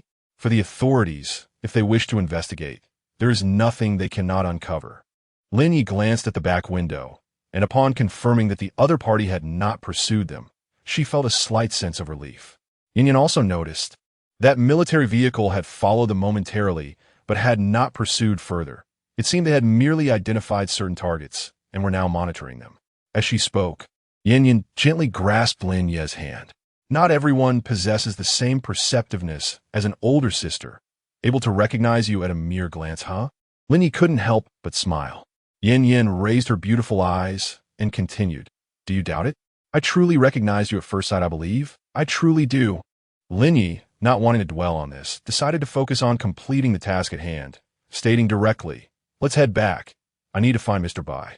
At 5 in the morning, they sped along the elevated highway, arriving shortly after at Tang Chunyi Pin. Ascending the stairs, Yin did not take Lin Ye to her own home, but rather to the newly purchased house. Upon opening the door, they were met with a pristine interior. Surprised? Yin twirled gracefully, her beautiful eyes sparkling as they fixed on Lin Ye. She had arranged everything overnight, and all the furnishings were new. So, what do you think of the style?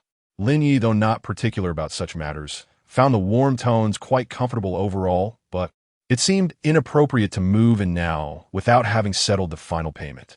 Yin took a step closer, leaning against Lin Ye's chest, and slowly retrieved her phone from her pocket, revealing the transfer receipt.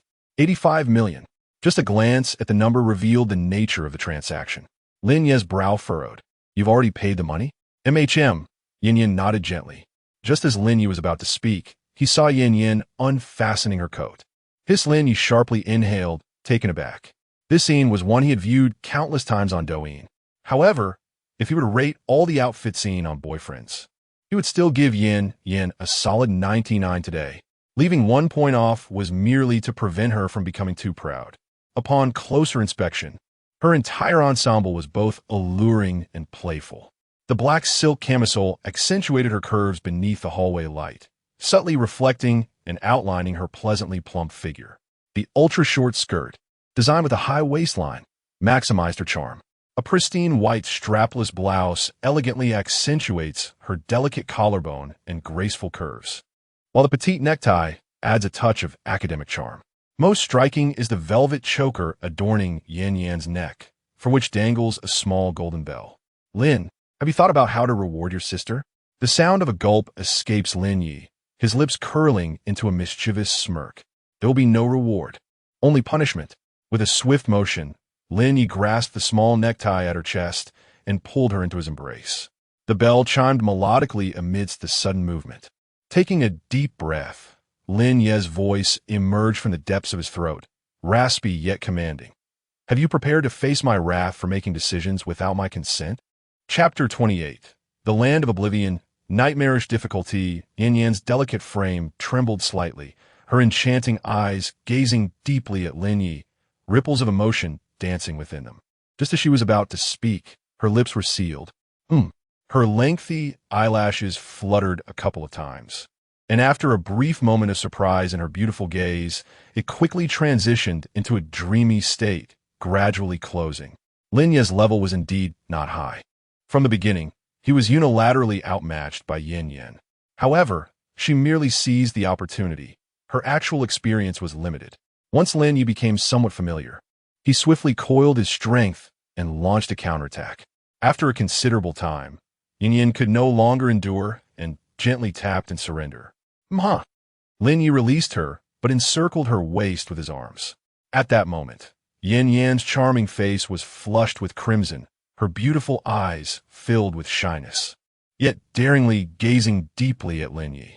Undoubtedly, such a look, combined with her attire, would only grant Lin Ye a berserk buff, significantly increasing his attack speed. Casually finding a bedroom, Lin Ye roughly tossed Lin Ye onto the warm-toned sheets, then leaned down to seal her lips once more. Moments later, Lin Ye's hands restlessly roamed up and down, seemingly searching for a new breakthrough. Wait, Lin Ye suddenly came to his senses. Lin Ye let out a puzzled hum. Her eyes, now filled with longing, opened wide. Lin Ye rose, a smile gracing his lips. I have matters to attend to today. Remember this punishment for now. We shall execute it another day. Lin Ye's gaze instantly shifted to one of slight grievance. After gently biting her red lip, she couldn't help but inquire, is it true that we will do it another day? Hiss. I truly have matters today. Lin Ye was not delusional. The scene at the school gate had already made it abundantly clear that his identity could no longer remain hidden. Moving forward, the arrival of various forces was merely a matter of time. The magnitude of a talent yielding 100-fold returns is unparalleled. Others may be unaware, but Lin Ye was certainly cognizant.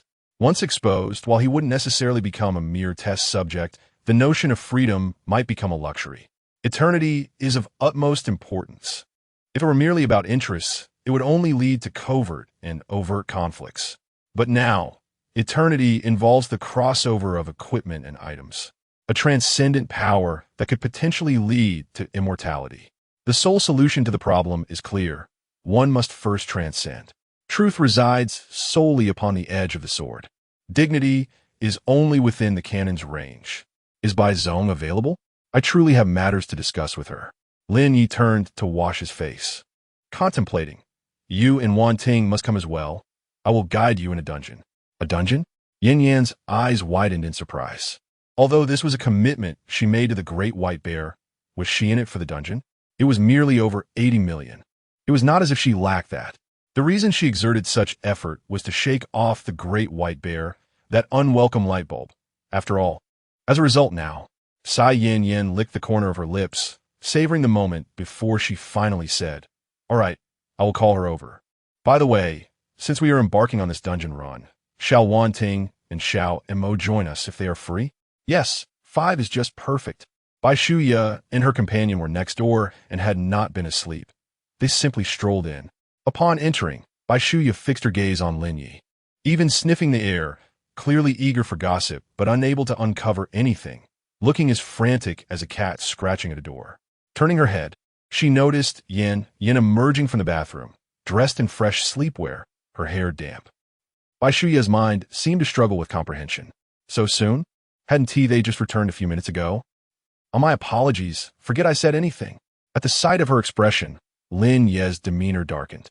Su Wanting initially didn't grasp the situation, but upon hearing those words, her cheeks flushed crimson. You all, take your time chatting. I'll be leaving now. Lin Ye sighed inwardly. Was this burden of blame ever going to wash away? Don't go. The difficulty of the Forgotten Land dungeon is quite high, and there are some matters we need to clarify before we start. Upon hearing this, Bai Shuya couldn't help but give Yin a thumbs up. Truly, she was an exceptional friend. Impressive to seize the opportunity so decisively. The expenditure here is worthwhile. Lin Ye settled onto the sofa, contemplating for a moment before speaking. As the saying goes, even brothers should settle accounts clearly. Even though we are all familiar with one another, certain matters should be clearly stated beforehand. Bai Shuya was about to speak, but Lin Ye's gaze silenced her. Allow me to go first. Firstly, I require all the materials from the dungeon. As for the equipment, feel free to take whatever I do not need. Secondly, all information regarding the dungeon is to remain confidential. You may know it, but do not disclose any related content to outsiders. I mean all information, including the dungeon's location, content, processes, NPCs, and even the names of the materials. It all must remain a secret. These were Lin Ye's two stipulations. In truth, his efficiency in tackling the dungeon alone was already commendable, but time was limited, and he could not persistently grind this dungeon. Would they not venture into the main city? Would they neglect the legacy quests? Thus, seeking assistance from others to gather materials was imperative, ensuring greater efficiency. Even if the girls could only assist in catching jellyfish, they could accrue hundreds of star coins and materials daily. In reality, as their levels increased, their capacity to gather more would inevitably grow. Most importantly, Lin Ye harbored a hypothesis that could only be verified through collaborative dungeon runs. Yin, unreserved, languidly reclined on Lin Ye's lap. I certainly have no objections. Just consult them. I also do not require. Su Wanting had yet to finish her sentence when Bai Shuya pulled her back. Are you implying that you have complete dominion over this dungeon? What I mean is exclusivity. Is it true that only you can undertake this dungeon? Lin Ye nodded. At present, that is indeed the case. Bai Shuya gradually grasped the situation and, after a moment of contemplation, responded, the materials you require are likely for subsequent tasks, which we certainly do not need. As for the equipment, I will acquire everything at market price. After all, it is business. You can offer me a discount so that I may earn a modest profit. Lin Ye furrowed his brow. So what do you desire? With a playful lift of her brow, Bai Shuya replied with a meaningful smile. With the prowess of the demon lord, you should be able to guess, no? Lin Ye, not one to beat around the bush, laid out his terms. Should future tasks involve high-level content and advanced outputs, you will be granted priority purchasing rights. If the materials can be sold and dungeons can be opened, you will also secure exclusive agency. Bai Shuya rose gracefully, extending her palm. If it truly pertains to cross-border items, do not forget about me, Demon Lord. Shall we enjoy a fruitful collaboration? Lin Ye maintained his composure and stood. A fruitful collaboration indeed. Having navigated the game's intricacies over the past few months, Bai Shuya finally saw a tangible opportunity. How could she not be excited? Let us get ready. Have breakfast and log in.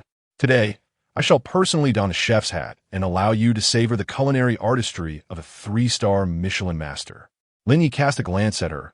You're not ordering takeout again, are you? Bai Shuya suddenly appeared a bit embarrassed.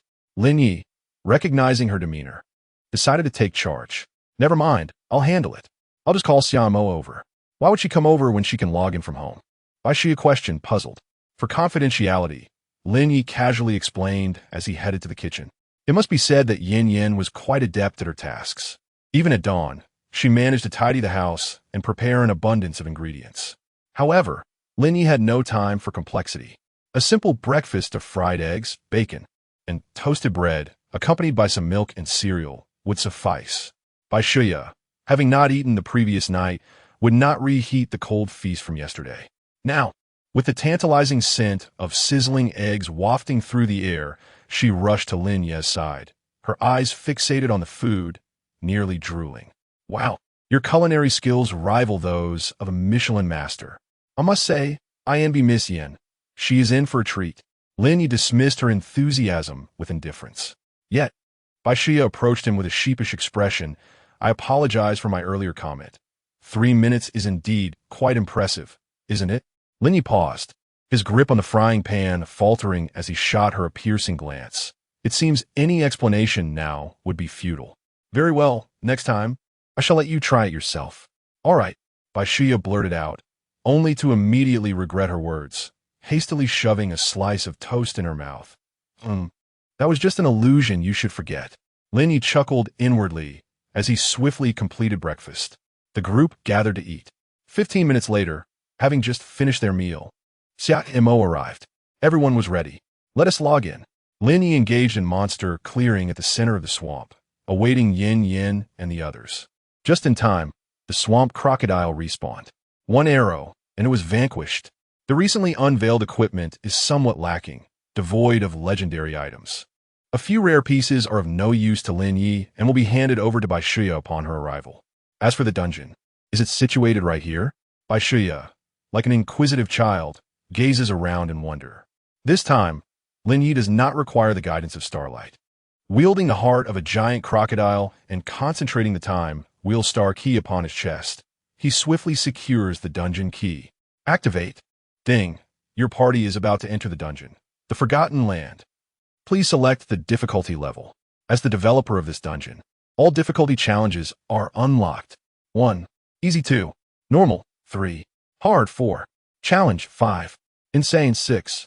Nightmare. Without hesitation, Lin Ye opts for the most formidable difficulty. Ding. Your party has chosen Nightmare difficulty and is about to enter the dungeon. Warning. In this difficulty, death will result in permanent character deletion and all items will be reset. Chapter 29. Military News. The Demon Siege Delete Account. Bai Shuya and her companions were utterly taken aback. Xia Mo pressed her forehead and exclaimed, Please, I understand that you, Master Mo, are formidable. But is such a level of difficulty truly necessary? Yin remained indifferent, but cast a glance at Bai Shuya. The investment in the account of the Great White Bear was substantial. Caution was imperative. Lin Ye merely smiled nonchalantly. Fear not. You shall understand shortly. For now, heed my warnings. Observe the terrain beneath your feet. Those uneven patches are temporal rifts. I have yet to tread upon them, but I surmise that stepping onto one would guarantee demise. Furthermore, do not engage any monsters. Simply follow my lead. Temporal rifts? Bai Shuya felt as if her months of gaming experience had been in vain. She had never even heard of such a perilous terrain. Xiao Mo, too, dared not maintain her bravado, her grip on her weapon tightening with unease. The pressure was immense. One misstep, and the account would be lost. How could they possibly fight under such circumstances? Master Mo, just how formidable was he? He had traversed this dungeon alone? Wait, had he cleared this dungeon at its highest difficulty? Lin Ye replied, Indeed, is there an issue? Xiao Mo, stunned into silence, nearly shouted. Not just an issue, it's utterly. It's simply monstrous. You possess an SSS level talent and dare to challenge a delete account level difficulty? Are you not afraid? Not afraid of unforeseen consequences? A chill ran through Bai Shuya and Yin Yan's hearts. Just moments ago, he had faced the utmost difficulty of delete account pressure and cleared a dungeon where a single misstep would lead to instant death. This transcended mere strength. It was a testament to the courage required to undertake such a challenge. How resolute must one be to withstand such monumental pressure without faltering or erring? Anyone who has gamed knows that no one can maintain flawless execution under intense pressure. If you have encountered such a person, it is likely because they have not yet faced true adversity. An SSS-level talent. How invaluable. The thought alone was overwhelming. Bai Shuya shook her head repeatedly. No, I cannot challenge this. If my account were truly deleted, I would sob inconsolably a stark truth. Lin Ye conjured it. In truth, had I not inadvertently stumbled into this scenario, I would never have dared to undertake such a task. However, things have improved. At least now, I am clad in a Spring Brothers armor. Even with the same level of difficulty, I possess the courage to confront it. Let us proceed. ensure you stay close. This section of the path poses no danger. Lin Ye was aware that while the terrain was treacherous, there were no monsters lurking.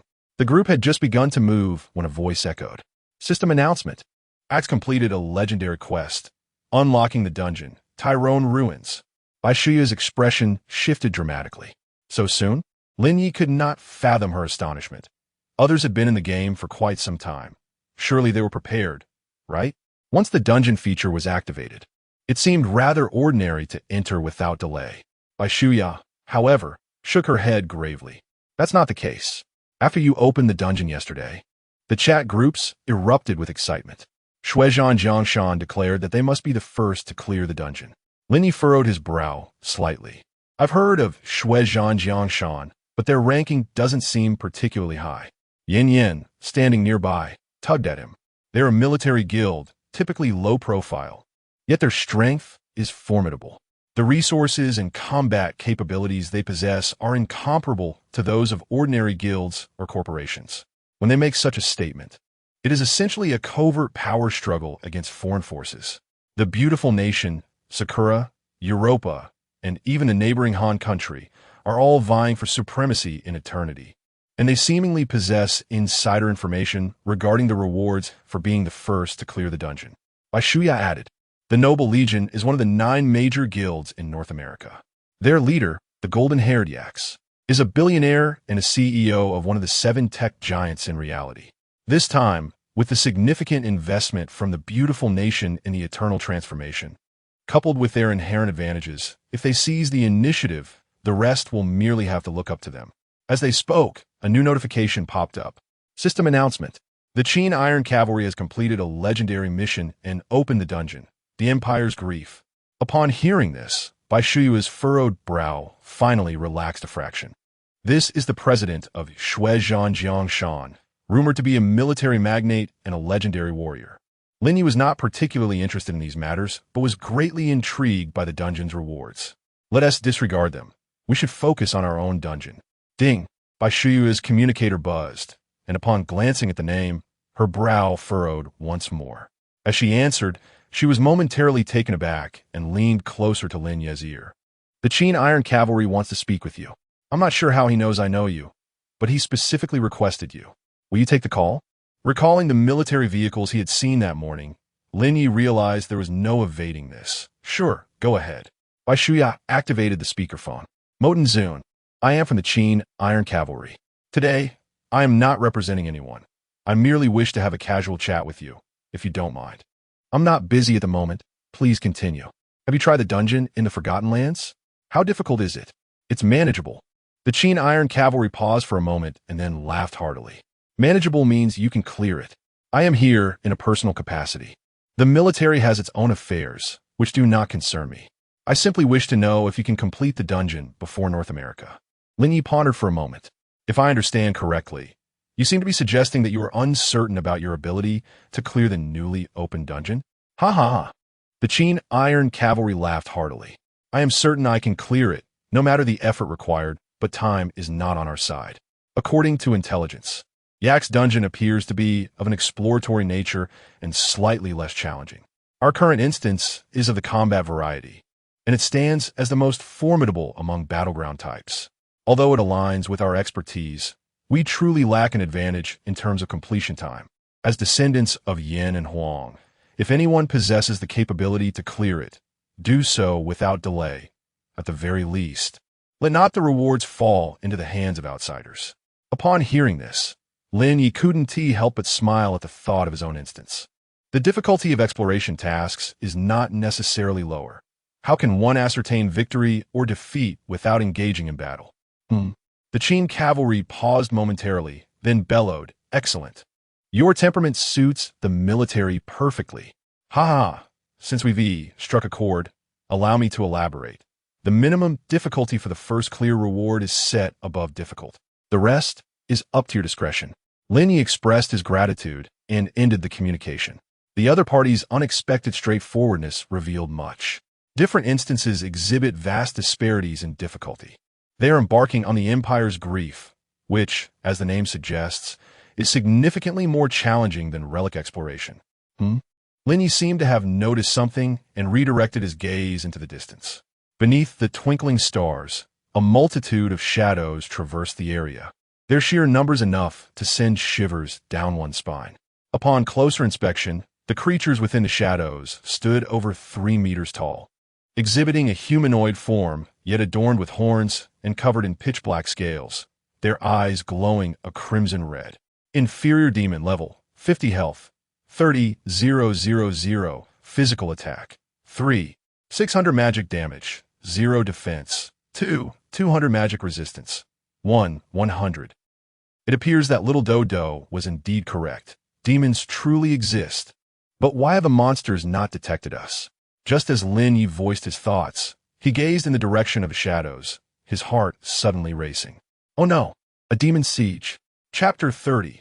Charge into the demon army, slaughter. What? Bai Shuya and the others did not quite hear. However, Lin Ye had no time to explain.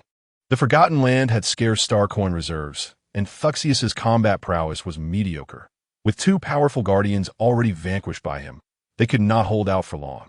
Nightmare difficulty, with new plots and monsters. Lin Ye gritted his teeth. He should have anticipated this. Activating a dungeon and completing it were not the same process. Otherwise, there would not have been a difficulty prompt when entering the dungeon. Just moments ago, had it not been for the system announcement and military interference, he might have led the team headlong into danger. Bai Shuya was also bewildered. If even Lin Ye spoke thus, then this dungeon must be. Xiao Mo slapped her forehead. I told you not to exaggerate. The Eternal Dungeon has never appeared before. How can you possibly know what the nightmare difficulty entails? Less chatter. Lin Ye was growing increasingly vexed. Just try not to die while following me. With that, Lin Ye surged forward with a single, swift stride. His speed was so rapid it shattered the air. In midair, he grasped the lamenting lyre in his left hand and summoned an arrow from the void with his right. In a moment, Lin Ye unleashed his mythic skill, Explosive Arrow. Before the 3 arrows had left his line of sight, he drew back the bowstring again and shot once more. At an extreme velocity, he and the arrows surged forward in unison. In an instant, Lin Ye transformed into a torrent of void, crashing directly into the ranks of the demon army. Bang! Hundreds of arrows struck simultaneously. Minus 9,205, minus 9,120, minus 18,700 critical hit. Minus 3,801, minus 3,912. A multitude of damage figures erupted into the air. Boom, boom, boom. The arrows detonated a second time, under the compounded area damage. Even the demons were annihilated on the spot. Ding! You have gained 80,000 experience points. You have gained 80,000 experience points. You have gained. Experience gained. This is the proper method of entry. These monsters are indeed the rightful foes, unlike the insects and jellyfish I previously encountered while completing tasks. Linye Warehouse. In terms of level and attributes, the inferior demons were not much different from the stardust beetles. However, the demons possessed a swifter movement and attack speed, making them far more frenzied in combat. Initially, they paid Lin Ye no heed. Yet when the arrows exploded among their ranks, the surrounding demons immediately reacted, their blood-red pupils gleaming with madness, and they emitted furious howls from their throats. Simultaneously, the demons raised their hands and unleashed a flurry of blood-red blades towards Lin Ye. Range attack. This was Lin Ye's first encounter with such creatures. Instinctively, he withdrew to create distance. Swish the blood blades narrowly passed before him, dissipating within a few meters. It seems that their attack range is limited and cannot be sustained continuously. Lin Ye grasped the situation and promptly distanced himself, unleashing a barrage against the demonic horde. The explosive sounds of void arrows echoed under the starry night. However, the sheer number of demons was overwhelming, stretching endlessly before him. He needed to carve a path back to the village. The more demons there were, the more urgency Lin Ye felt in his heart. Behind him, Bai Shuya could not keep pace with Lin Ye and could only watch him fight from afar. Xiao Mo finally fell silent. The demon sovereign truly was formidable. He single-handedly charged into the demonic army. Su Wanning expressed her concern. Sister, should we not join him? Bai Shuya quickly interjected, "Don't be foolish. What can you do up there besides courting death? You all need not rush. I will see if there is any way to assist." Yin insisted on joining the fray. As a priest, a healer, how could she stand by while the demon sovereign fought alone? Even a small amount of healing would be of some use, wouldn't it? In the distance, the star tower was clearly visible. The protective barrier still existed, but at that moment, it appeared to be on the verge of collapse, trembling violently as if it could shatter at any moment. Kill! Lin Ye was genuinely enraged. After so much effort for a task, and the prospect of a reward, to see it slip away was intolerable. Moreover, the Forgotten Land and the Star Tower were crucial for interdimensional capabilities. Losing it would spell significant trouble for Lin Ye. Boom! The void arrows surged forth like a torrent, forcefully carving a path through the demonic ranks. Lin Ye no longer had time to concern himself with the demons surrounding him. Whenever he found himself ensnared by the blood blades, he swiftly evaded. Fortunately, with a quiver of void arrows in hand, he was free from the worry of supplies. Otherwise, such terrifying consumption would render even a fully stocked quiver insufficient for more than a moment. Every second, 160 arrows were unleashed, accompanied by dual explosions and overlapping effects. Inferior demons caught in the blast, even if merely grazed, would perish instantly. The efficiency of extermination surpassed the comprehension of ordinary players. Even Bai Shuya, on the brink of her second transformation as a mage, could not match such devastating power, let alone sustaining such an output. Even a one-time destructive strike seemed daunting to her. As Lin Ye beheld the approaching village, he finally felt a slight sense of relief. Without the explosions, relying solely on arrow attacks, it would have been impossible to break through today. On the city wall, Xiao Daodu spotted Lin Ye and waved joyfully, tears of happiness streaming down her face. "Uncle, look, Big Brother is back. I knew he wouldn't deceive." "Xiao Daodu, is it truly you who has returned?" Tuxius, standing alone at the gate, felt a surge of excitement and swung his hammer, instantly toppling dozens of inferior demons. Had it not been for his support, the protective barrier, powered by merely a few star coins, would have collapsed long ago. However, his endurance is not limitless. After all, he is but a blacksmith, a solitary figure.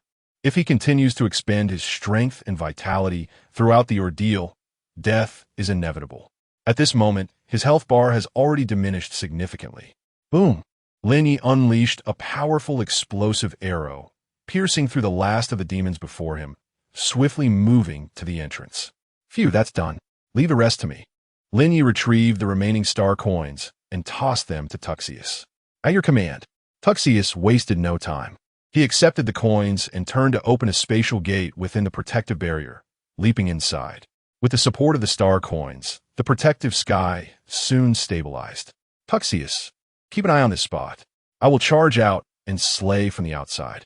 After clearing the monsters at the entrance, Lin Ye prepared to dash out once more. Boom! Following the path he had just carved through the demon horde, he surged forward. Ahead, he spotted Yin running at the forefront. Swiftly, Lin Ye took a step and enveloped her in an embrace. In the game, Lin Ye's form had grown significantly larger, making Yin appear particularly petite. "Why are you running so fast?" Before he could finish his sentence, a pure holy light descended upon him. Healing spell, restoring 100 health points per second. This. Lin Ye glanced at his health bar. The acceleration had already taken a toll, so he quickly consumed several health potions. With Yin's healing added, he managed to stabilize his condition. Even if it's a small amount, it's still healing. "Just hold on tight." Lin Ye instructed her to maintain her grip, then executed a graceful spin in midair, charging towards the demon army. Gone was his earlier impatience. The void arrows were redirected skyward, resulting in a wider area of explosion and a swifter eradication of foes. In the distance, Summer Mo exclaimed, "Goodness, those level 50 monsters. I can't believe he can take them down in an instant." She was astounded by the rapidly soaring experience points in such a short span. The experience gained was enough to level up 5 times. No, he could reach level 10 soon. Su Wanting watched with a hint of envy. "If I had chosen the priest class, I could be of assistance now, right?" Beside her, Bai Shuya couldn't help but tease. You might as well admit you want to swap places with Yin Yan. Well, Su Wanting thought to herself, though she felt too shy to say it aloud. Her cheeks flushed crimson. Of course, if Bai Shuya had no interest, she would not have discerned her cousin's subtle thoughts. Indeed, in this world, it seems that the brave are the first to reap the rewards. Chapter 31. Utterly defeating the boss. First clear the dungeon. What constitutes happiness? Eating, sleeping, and battling monsters. Yin Yin embraced Lin Ye's neck, a sweet smile gracing her lips as she occasionally cast a healing spell, her face radiating bliss. Yet, with each passing breath, Lin Ye felt the demonic horde thin out a layer. In that moment, he resembled a barber wielding scissors, meticulously trimming away at the client's hair. However, this client appeared far from satisfied. After all, the once flowing locks had been sheared down to a mere fraction, now appearing uneven and ragged. With further cutting, it would soon be reduced to a laborer's crop. Suddenly, a fierce flame erupted from the demonic ranks. A boss. Lin Ye halted his movements, swiftly retreating and gently setting Yin Yin down. Turned to look back. He beheld the boss engulfed in blazing crimson flames, fiery tongues reaching high into the sky, its body constructed of a bright red skeletal frame, as if immersed in a molten inferno. Little fire demon Tom's, tall level, 50 health, 8,000,000 physical attack, 200 magical damage, 7,000 defense, 800 magical resistance, 4,000. The little fire demon possessed formidable magical damage and a hefty health pool, along with an arsenal of far-reaching skills. Huh? Yin Yan's eyes widened in alarm, and she hastily opened her mouth to warn him, but Lin Ye silenced her with a gentle kiss. Wow! Bai Shuya, watching from behind, felt her eyes well up. They're not even pretending to hide it anymore. Su Wanting's face blushed deeper than her sister's. Unable to bear the sight, Xia Mo, speechless, gritted her teeth and muttered, "The demon lord truly knows how to play." Lin Ye released Yin Yin and turned, grasping the whispering bow, advancing step by step toward the boss. Boom! The torrent of void arrows erupted with a resounding force. Yet in the next moment, a colossal shield, forged from magma, materialized before the little fire demon, successfully intercepting the barrage of arrows. Bang! Bang! Bang! The arrows detonated, showering sparks across the battlefield. However, the little fire demon was only slightly affected by the explosions, sustaining minimal damage.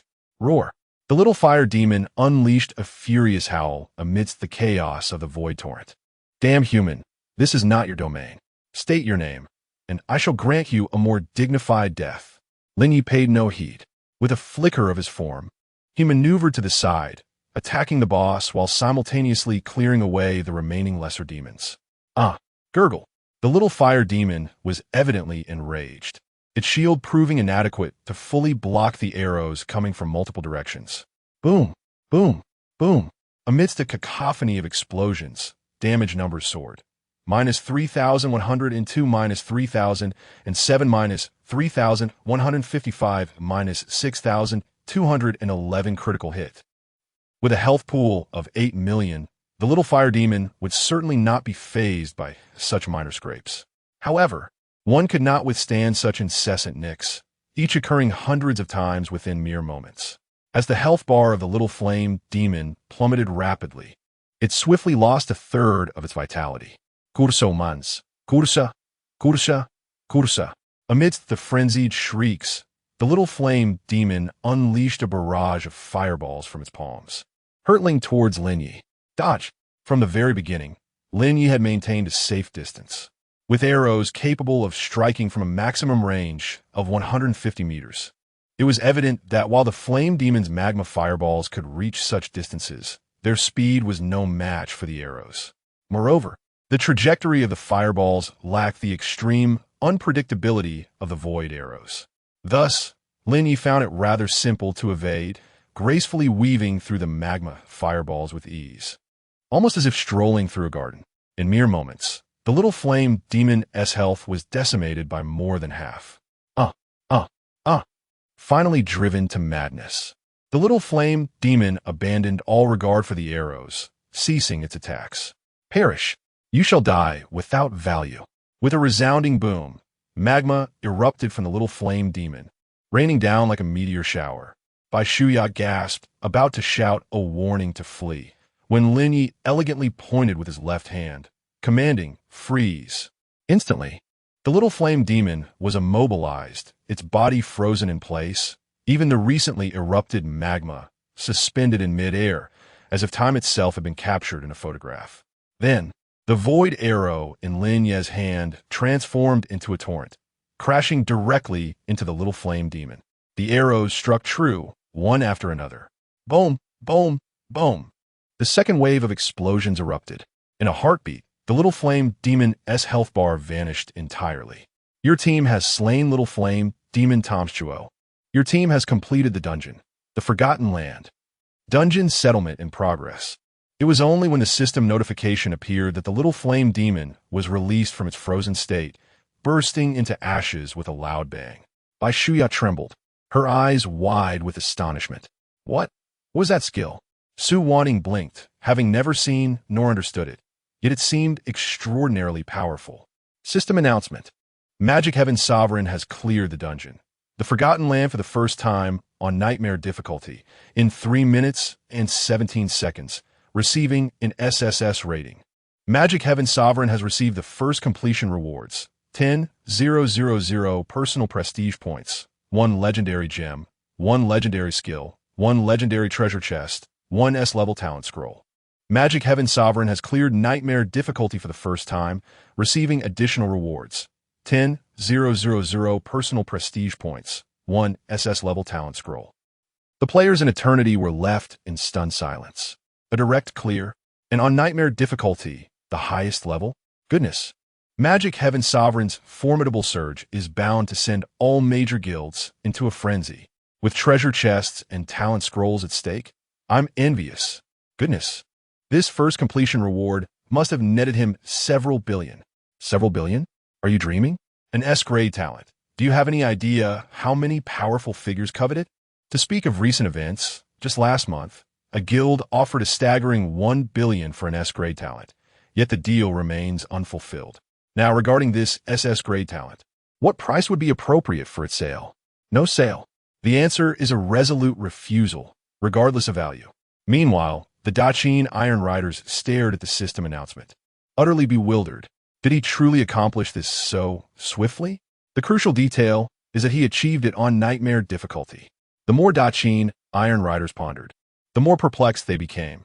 The completion time was 3 minutes, yet I had only hung up the communication a mere 2 minutes prior. What does this mean? Could it be that he was simultaneously battling monsters in the Nightmare dungeon while conversing with me? Absurd. Where did this individual emerge from, displaying such overwhelming strength? Yet the rewards are indeed terrifying. An S-grade talent scroll was anticipated. In this era of Eternity, all talents rated S and above have essentially been claimed, and the only way to acquire another S-grade talent is through world-class rewards. The outcome? Today, the Demon Heavenly Sovereign secured 2 scrolls all by himself, and, astonishingly, he obtained an SS grade through Nightmare difficulty. Unbelievable. Daqin Iron Riders almost succumbed to the temptation of making a call to inquire about the scroll's availability. Fortunately, this matter was not his concern. As long as the rewards did not fall into the wrong hands, he could accept it. Simultaneously, Yax, stationed at the Legion Center, fell into deep contemplation after reviewing the announcement. Venus, investigate this individual. Completing a Nightmare dungeon in 3 minutes surely involved extraordinary means. Yax, a prodigious young talent, began his entrepreneurial journey at 17, took his company public at 23, entered the Forbes list at 27, was hailed as the most talented CEO of the new century at 29, and by 33, his wealth exceeded 100 billion, positioning him at the pinnacle of global affluence. He could tolerate a slightly slower completion speed, but he could not accept that the difficulty of his dungeon was lower than that of others. Everyone, listen up. Withdraw from the dungeon and restart. Our objective this time is Nightmare. In Haijo, at Mansion Number 1, a resounding bang bang bang echoed as Chi Feng wielded a baseball bat, mercilessly striking the newly arrived gaming pod. Damn it, an SS-grade talent scroll. This should have rightfully been mine. Chi Feng had entered the game early, willing to invest significantly, which allowed him to secure a gaming pod and obtain an S-grade talent. Yet now, the demon Heavenly Sovereign had acquired 2 in a single day, and they were superior to his own? His secretary softly advised, "Young Master Feng, the new novice village will be integrated into the Eternal Continent tomorrow. Regardless of your frustrations, you can confront him directly then." Chi Feng's eyes blazed with fury, but he regained his composure. "Where's everyone? Gather everyone and keep a close watch on that novice village." Chapter 32. Astonishing rewards and a sudden fortune. Is this truly the first completion reward? How outrageous! Lin Ye was left utterly astonished by the sheer magnitude of the rewards. There were so many to choose from, and he had to proceed with caution. A wrong choice could lead to deep regret. Ding! You have earned 1,000,000 personal prestige points. Prestige was straightforward. He could simply select the multiplier. You have acquired 100 legendary gems. Gems! Such quantity! What if they could be synthesized for upgrades? That would surely yield greater benefits than merely enhancing quality. You have obtained 1 epic skill. Skills should be stronger. Surplus ones hold little value. You have received 100 legendary treasure chests. Treasure chests? I can have Tuxius craft epic-grade equipment as long as I possess the materials, so it would be wiser to gather more legendary items for sale. You have acquired 100 S-grade talent scrolls. Talent scrolls. Quantity is essential. An SS-grade talent is formidable, yet Lin Ye had superior options. It would be more profitable to obtain 100 S-grade talents instead. You have earned 1,000,000 personal prestige points. The final reward. An additional SS-grade talent. Could be upgraded further? Lin Ye swallowed hard. Then you have received an SSS-grade talent scroll. Excellent. Lin Ye could hardly contain his excitement. This was an SSS-grade talent, an item coveted by many, with affluent individuals spending billions in pursuit of it. Now, it lay within his possession. Suppressing his exhilaration, Lin Ye gradually unraveled the attributes. SSS-grade talent scroll. Upon opening, it can overwrite the player's original talent and allow for a new talent to be drawn. Set at SSS level. Should he proceed with the draw? The guarantee of an SSS level talent is a sure profit. Lin Ye glanced at one, deeming the rest unnecessary to inspect. The S-grade scrolls would yield similar results. He need not rush to examine the gem chests, equipment chests, or epic skills. He would return to the village first. Ding! Dungeon settlement successful. You achieved an SSS rating under nightmare difficulty. You have gained 1,000,000 experience points. You have earned 1,000 gold coins. You have received 1,000 star coins. You have acquired 1 legendary dungeon treasure chest. You have obtained 1 legendary skill chest. More rewards? Lin Ye was momentarily taken aback. Ah, that was the announcement reward for the first completion. This was the actual bounty from the dungeon itself. A gasp escaped him. What a significant profit. A veritable windfall. This time, he made his selections with ease. He opted for quantity. 100 million experience points, coupled with the previous 100 million. By the time he arrived at the main city and completed the quest, he would be propelled straight to level 50. He could then initiate the second job advancement. 100,000 gold coins, valued at nearly 20 million. 100,000 star coins, ample resources for village protection and NPC resurrection fees. As for the treasure chests, they were destined for sale. An astronomical mortgage of over 80 million, a swift journey to wealth, effortlessly accomplished. Oh wait, the mortgage has already been settled by Lin Ye. How dare she take it upon herself to settle the bill without my consent? This is utterly outrageous. She must be punished, severely punished. Lin Ye. Oh no, it should be the esteemed Lord Mo Tianzun. Bai Shuya, disregarding everything else, dashed to Lin Ye's side. What troubles you? Lin Ye gazed at Bai, feeling a sense of unfamiliarity. I desire it. Bai Shuya tugged at Lin Ye's sleeve, her voice sweetly protesting. Yuck, how revolting. Yin feigned retching beside them. Bai Shuya's expression darkened, her eyes wide with indignation. How absurd. Are we not good sisters? Do you think you can just ignore your sister's plight after you've had your fill? Quick, come and speak to your lord Emotianzun. After all, his exceptional talent is of no use to him alone. Right? Bai Shuya suddenly recalled something, leaning closer with her charming face. Her enchanting eyes fixed intently on Lin Ye. Lord Emotianzun, you haven't forgotten our agreement, have you? You promised that the things you can't use would be mine first. Yin approached and draped her arm over Lin Ye's shoulder, pointing at Bai Shuya's face, which was no longer cold but filled with fervor and longing. Big White Bear, your sister is genuinely considering your welfare. How much is an SS-level talent scroll worth? Are you planning to sell yourself? Bai Shuya was momentarily taken aback, biting her lip. Indeed, that is an SS level. Well, if Lord Emotianzun believes I could fetch 1,000 billion, that wouldn't be out of the question. How much? 1,000 billion? Have you lost your mind? Lin Ye thought a few billion would be the utmost limit. No. The price of a legendary piece of equipment can soar into the tens of millions. Epic gear can reach hundreds of millions, even over 1 billion. So, as the most central and elite talent of eternity, shouldn't your first consideration be not how much it costs, but who would sell it to you? This is a tool for profit, a shovel for digging gold. What price must one offer for someone to forego mining in this vast gold mine of eternity and instead sell their own shovel? That is simply implausible. This is not a problem that wealth can resolve. Su Wanting's mouth fell agape, feeling her sister was losing her mind. For 1,000 billion.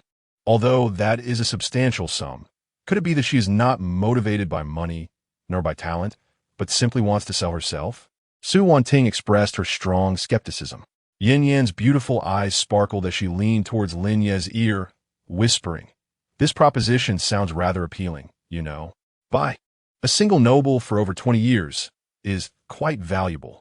If Lord Emotianzun has no need for her, it is indeed worth considering. Think of it as purchasing a maid to massage your back and feet during your leisure time. That could be quite pleasant. Is that how it is?" Lin Ye could not deny feeling a flutter in his heart, but he could only say that the timing was not right. There were pressing matters at hand that required his attention. He instructed everyone to follow him, disregarding the spoils scattered on the ground. The previous star, dust beetles, and jellyfish had not dropped any equipment, but this time, the demons had, along with a handful of silver coins and star coin fragments. However, Lin Ye chose to ignore them for now and led a few companions back to the village, arriving before the star tower. He summoned the control interface and initiated the binding process. Binding. Ding binding successful. A little glutton, pure white, poo-poo tea, and hero of the middle continent have become citizens of the Forgotten Land. What is this? Xiaoma questioned, her brow furrowed in confusion at the notification. Bai Shuya's mind was already overwhelmed with SS-level talents. Yin pondered for a moment, although it didn't appear to be the case. It should be the star tower mentioned in the system prompt, right? If we can bind to it, we will be able to teleport. Does this mean we can return here at any time in the future? Teleportation is not yet enabled. Lin Ye attempted to bind himself, but to no avail before explaining. If you arrive here via teleportation rather than completing a dungeon, the penalty for death remains account deletion.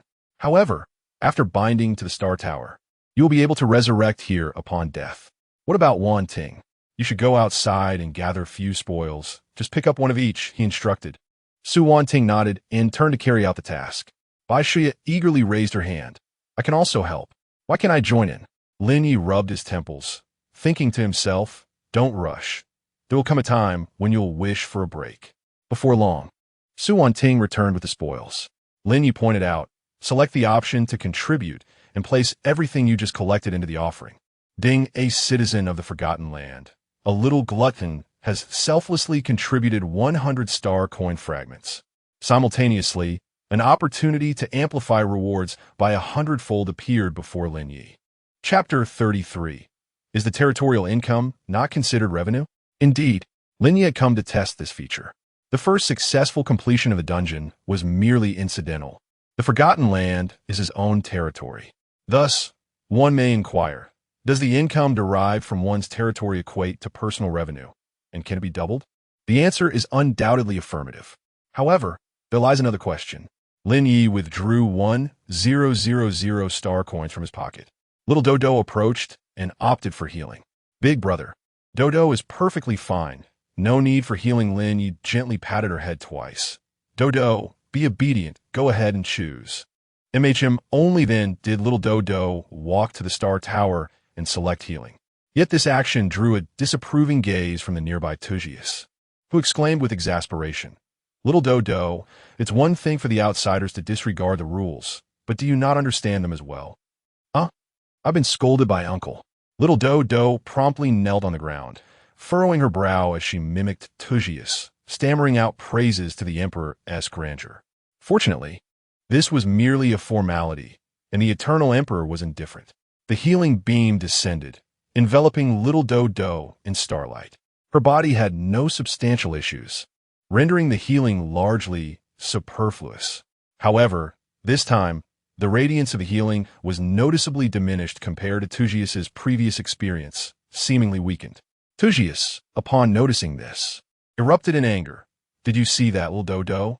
Any form of disloyalty, even mere complacency in your heart, cannot escape the notice of the Emperor of Stars. If you continue to descend this path, do not expect the Emperor's protection in the future." Wailing, little Dodo appeared genuinely frightened, tears streaming down her face. "Uncle, Dodo understands her mistake. I will change in the future. Please don't be angry, oh." Lin Ye felt an acute sense of embarrassment. It was his own withholding of half the star coins that caused the healing's diminished brilliance. As for the territory, ISNT, the tax rate, determined by me, withholding 500 from 1,000 star coins seems reasonable, does it not? What does this have to do with loyalty? As the governor of the Forgotten Land, Lin Ye believed that only through paying sufficient taxes could one demonstrate loyalty. Nevertheless, little Dodo was indeed wronged. He immediately pulled her over and wiped away her tears. "It's all right, no more crying. The Emperor is not so petty, nor would he quibble with a child like you." "Really? Really?" Little Dodo widened her eyes, asking with a hint of skepticism. "Indeed, I swear by the glory of Stetbees." Lin Ye thought to himself that he was not one of Stetbees' people, and their glory should have little bearing on him. Sighing in resignation, Tugius shook his head. "My lord, do not indulge her too much. She may appear obedient, but in truth, she is quite mischievous and rather bold." "Ha ha ha!" Lin Ye laughed heartily, immediately hoisting Xiao Dodo onto his shoulder. "As long as one is bold and meticulous, all will be well. Did she not just let me in?"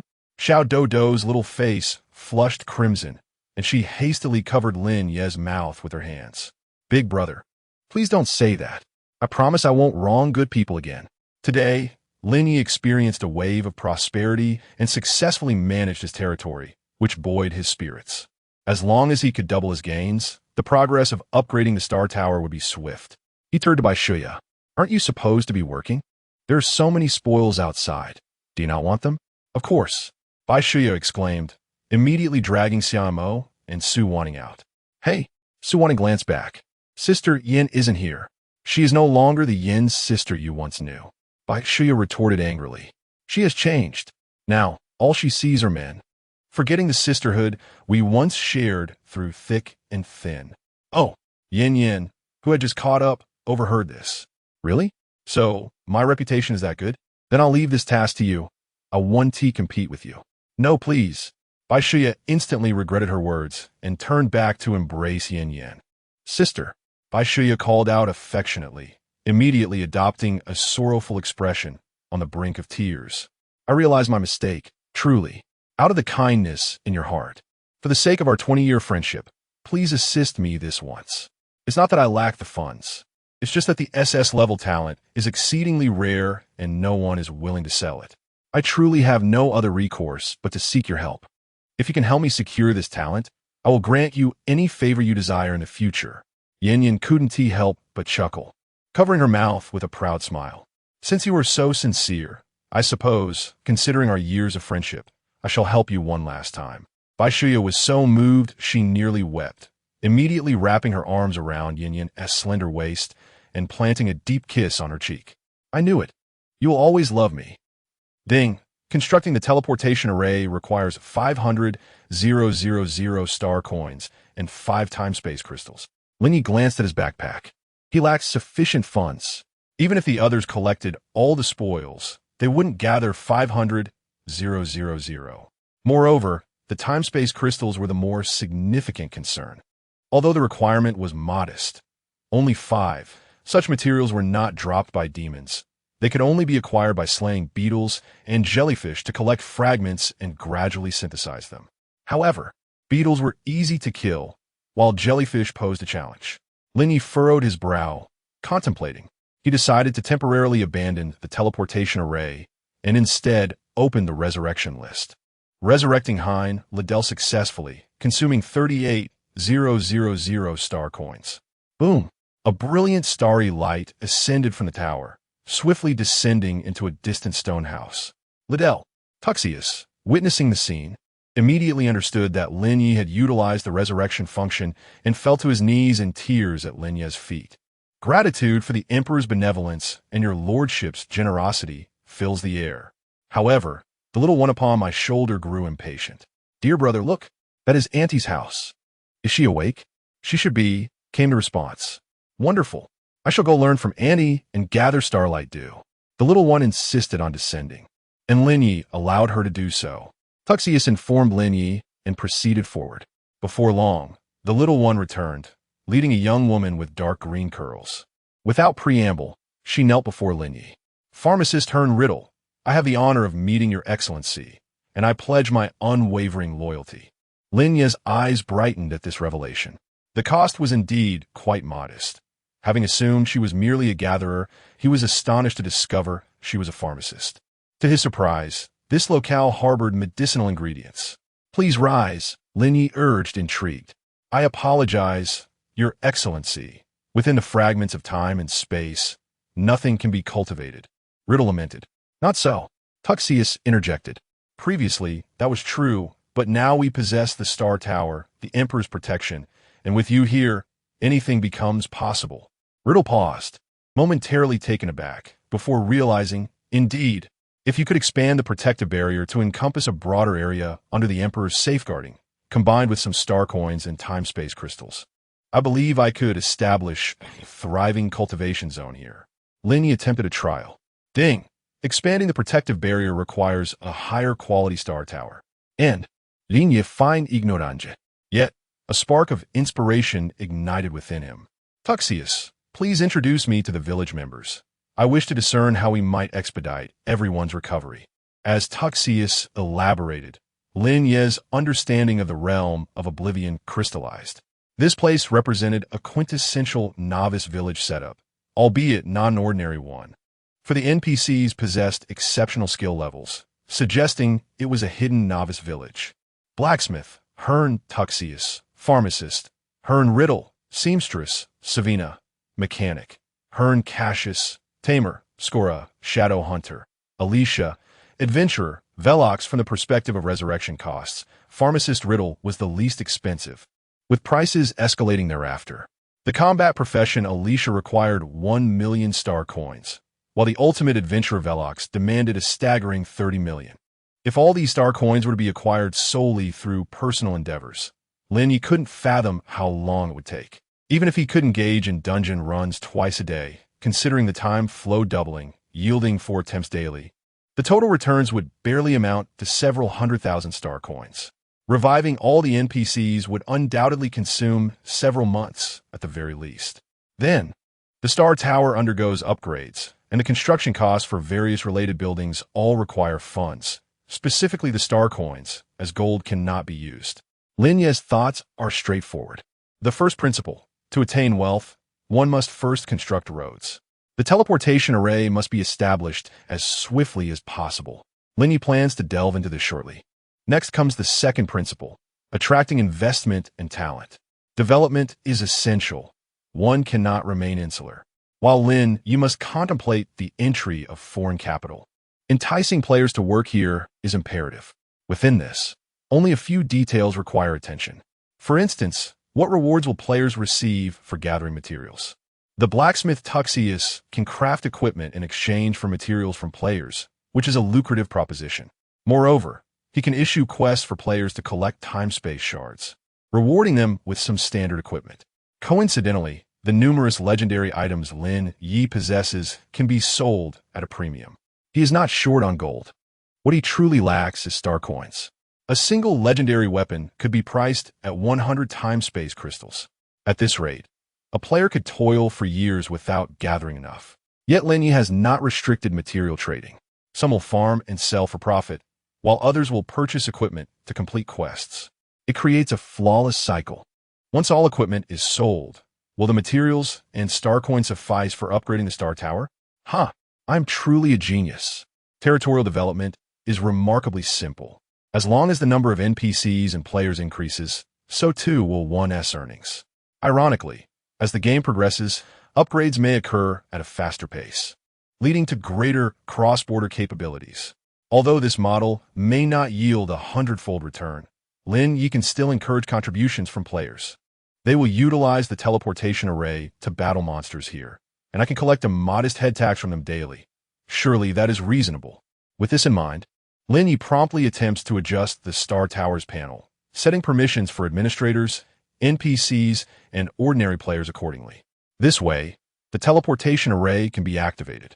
As for the players, Lin Ye need not fret. Currently, novice players in the village cannot farm star worms, but tomorrow, as the novice village integrates with the Eternal Continent, advanced players will gain access. The aim is to activate the teleportation array within a day. After exchanging greetings with Tuxius, Lin Ye departs, while Xiao Dodo accompanies her aunt to gather Stardew. Outside, upon seeing Yin Yin and others, Lin Ye ponders that there is no rush, pausing to help them collect their spoils before returning to the village. Tuxius, can you create a spatial ring? It is possible, but Tuxius hesitates, saying, Your Excellency, as you can see, due to the spatial turbulence here, we lack the capacity to store our own items in spatial rings. Ordinary rings deteriorate too quickly. To achieve quality, we would need at least 100 space crystals, and they must be paired with excellent materials. Lin Ye's mind begins to whirl. No, I desire low-quality, inexpensive options, even if they last only a few months or merely a few weeks. Chapter 34. Acquiring the master by several months would pose no issue. A single spatial crystal would suffice, and I have enough materials here to craft a few more. Tuxius nodded in agreement. Excellent. However, Lin Ye found his backpack space to be utterly insufficient. Wait a moment. Bai Shuya felt a wave of dizziness. Could it be that this individual is a master-level craftsman, particularly in the realm of spatial manipulation? Lin Ye retorted, Is there a problem? A jolt coursed through Bai Shuya's delicate form, as if struck by lightning. Yin Yin beside her wore an expression of astonishment, while Xia Immo exclaimed in disbelief. No, I refuse to believe it. If he's indeed a master craftsman, then how could he be so easily approachable? Unless someone were to assign him several exceedingly challenging tasks, it would take immense time and effort to raise his favorability to over 80. Would he even acknowledge you? And a master in spatial manipulation? No less. This is madness. Xiaomo shook her head repeatedly, feeling as though she were ensnared in a dream. It was simply implausible. The number of masters in spatial manipulation was exceedingly rare, and the difficulty of their tasks was absurd. Even the most ordinary spatial rings were scarce and exorbitantly priced. To commission one would require no less than 30 million. Larger ones could easily exceed 100 million. Such an item, one would not merely request, and expect it to be crafted at will. Who do they think they were? Tuxius furrowed his brow, unable to restrain himself from speaking gravely. Please mind your words. His Excellency, Lord Sturbs, is the immortal guardian of the Empire. His presence here symbolizes the brilliance of the Imperial Star. Xiaomo was taken aback. The last time she had heard such a lengthy title was previously. After Tuxius spoke, he promptly knelt on one knee, respectfully beseeching Lin Ye. Your Excellency, these attendants of yours have exhibited a lack of decorum. I could not bear to remain silent, and spoke out of turn. Should there be any transgression, I humbly request your judgment. I am prepared to accept any punishment. Lin Ye struggled to suppress his laughter, finally managing to do so as he placed a hand on Tuxius's shoulder. It's all right, rise. They may be a bit uncouth, but I shall take my time in educating them. Indeed, all shall be according to your will. Tuxius rose, choosing to remain silent thereafter. Xiaomo felt overwhelmed, as if her worldview were on the verge of collapse. Yet, Bai Shuya was utterly exhilarated, wrapping an arm around Lin Ye's shoulder, lowering her voice. Master of demons. I no longer desire that talent, nor the rest. I simply wish for the exclusive agency of this spatial forging master. Is that agreeable? Absolutely not. Lin Ye firmly rejected her. The previous collaboration agreement would be temporarily set aside. I had other plans for this forgotten land. What? Bai Shuya's brow furrowed immediately. They say a woman's wrath can change swiftly, but your speed in breaching our agreement is astonishing. Before she could finish her sentence, her attention was drawn entirely to a golden treasure chest in Lin Ye's hand. A legendary treasure chest. Is this for me? Lin Ye nodded. The breach of agreement is my unilateral decision. Consider this compensation. If you can accept it, we may discuss other matters. Bai Shuya is a quintessential entrepreneur. With just a fleeting glance, she swiftly provides her answer. If I am not excluded from the subsequent developments, I can accept your terms. No problem. Lin Ye tossed the treasure chest over and added, the land of oblivion was originally intended to be a secret, but I have since changed my mind and plan to operate it publicly. Public operation? Bai Shuya shuddered slightly. Is it truly possible to gain a watermelon after losing a sesame seed in this world? That's splendid. I am quite the expert in operations. Do not be fooled by Yin Yan's wealth. Her affluence is merely a product of her ancestors. I, on the other hand, am different. Clearing her throat, Bai Shuya stood tall with confidence and declared, before you stands a holder of an MBA from Tsinghua and Peking University, one of the top 10 outstanding young entrepreneurs of Haizhou, a shining star in the investment scene of Huaxia, and the founder and CEO of the ANG Club. Linye, well aware of her expertise, chose to consult her instead of Yin Yan for a reason. I prefer not to engage in shares, so you may determine your salary. If operations go well, the financial rewards will be substantial. However, I cannot provide you with a specific figure at this moment. I can only inform you that today's instance earnings are not particularly valuable for the entirety of the land of oblivion, as there are multiple NPCs of Thuscius's caliber here. Furthermore, for confidentiality, you must pledge allegiance to the Eternal Emperor and me, just as Thuscius and the others have. Bai Shuya's expression shifted to one of discomfort. I only sell my skills, not my body. No, that is not right. It's selling skills, not selling my body. Regardless, this oath of allegiance seems rather meaningless, does it not? Yin Yan interjected, not necessarily. I find it meaningful. This is the eternal realm, a world of magic. Betrayal could very well invite divine retribution. Bai Shuya retorted, how could I possibly be that kind of person? Yin Yan replied, if you are not, then just swear the oath. I have no issues with it. Bai Shuya stubbornly declared, do you think I would have a problem? While Lin Ye was not particularly interested in Thuscius's rules, employing the Emperor's method seemed quite effective in ensuring confidentiality. If that is acceptable, then it is settled. Bai Shuya huffed lightly, of course, hiring me is not a problem, but if there are no shares, I will demand quite a bit. Lin Ye remained unfazed. Feel free to state your demands. I want an S-class talent scroll. Bai Shuya nearly blurted out. Agreed, Lin Ye responded. Bai Shuya suddenly felt her asking price was too low, but it would be too late to ask for an SS class now. In business, one must accept losses gracefully and not act in haste, for that would be detrimental. She quickly added, that is my bottom line. The remaining monthly base salary must still be provided, right? During festive seasons, there are benefits such as year-end double salaries and additional bonuses for meeting profit targets. I believe the esteemed Lord of the Abyss would have no objections, correct? Lin Ye had no reservations. Let us proceed to the oath. Tuxius was quite adept in this matter. Lin Ye merely needed to stand, while Bai Shuya recited alongside Tuxius.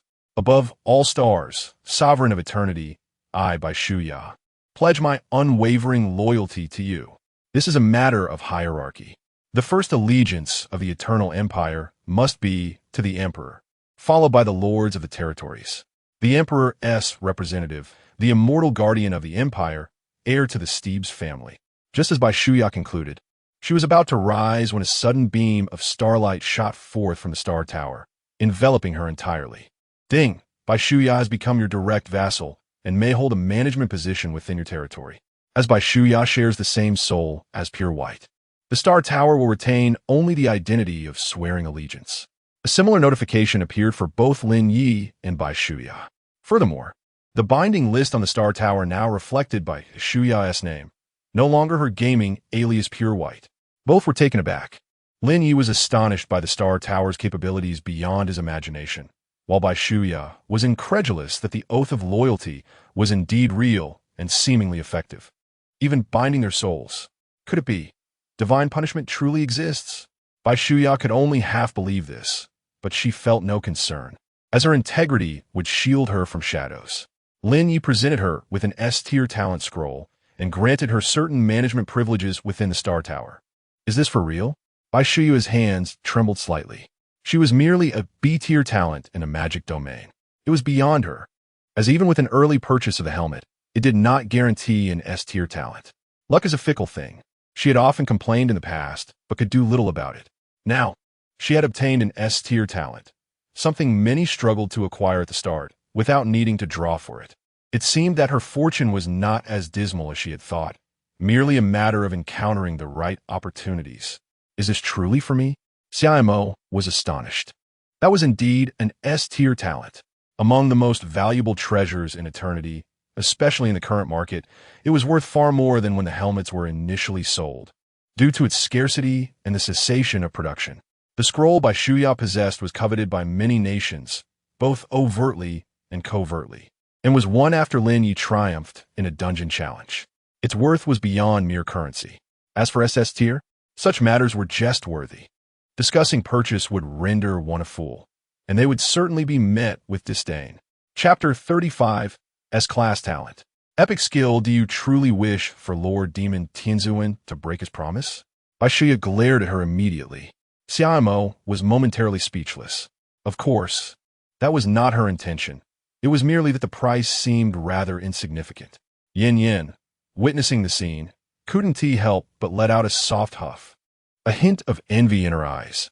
The great white bear merely proclaimed loyalty a few times and received an S-Class talent scroll. I could also pledge my allegiance, and my loyalty to Lord Demon Tianzuan is as evident as the sun and moon.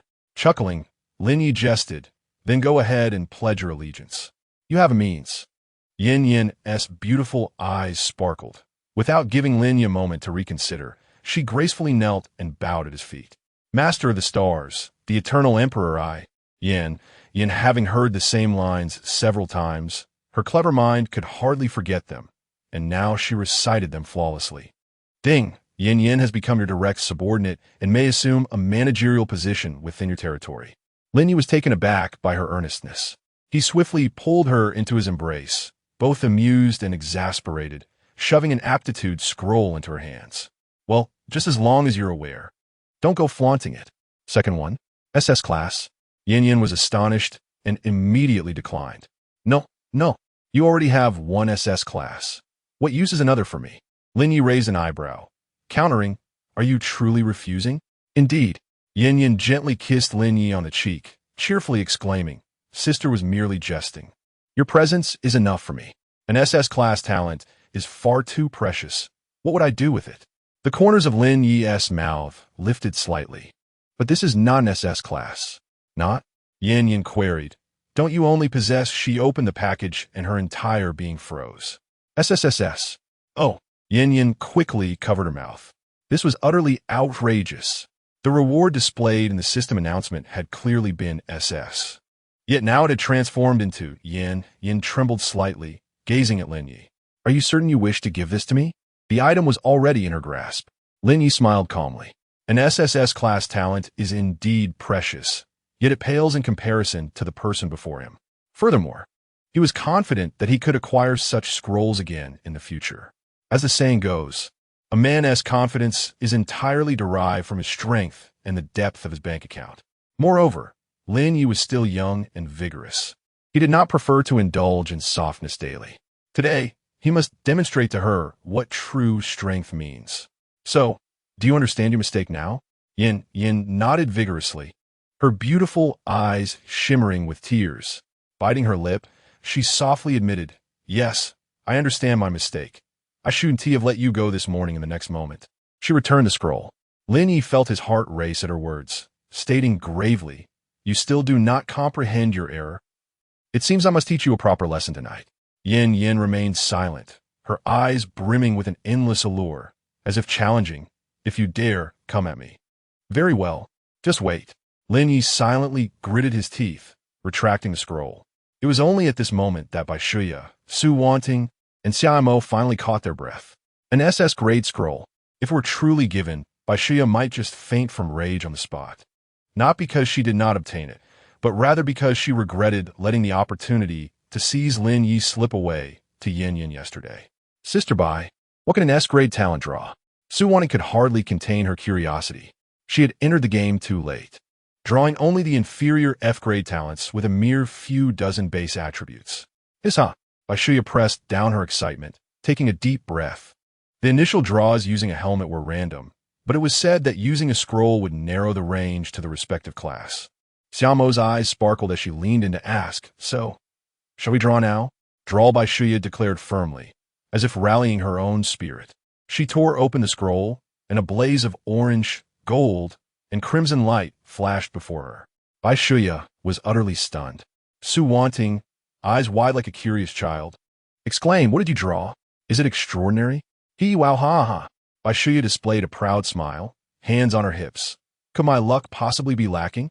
"Dual Saints for battle and war. Agility, 300 agility attributes additionally apply intelligence bonuses. For every point of agility, an additional 0. 3 spell concentration is gained. For every point of agility, an extra 0. 3 spell range is added. For every point of agility, an additional point of spell penetration is acquired. Spell level cap 20. So many attributes? Su Wanting gasped. Just the agility had tripled. How exaggerated. But isn't my sister a mage? Why does she gain agility? Xiaomo, upon seeing this, was nearly moved to tears with envy. Bai Shuya's luck was simply astounding.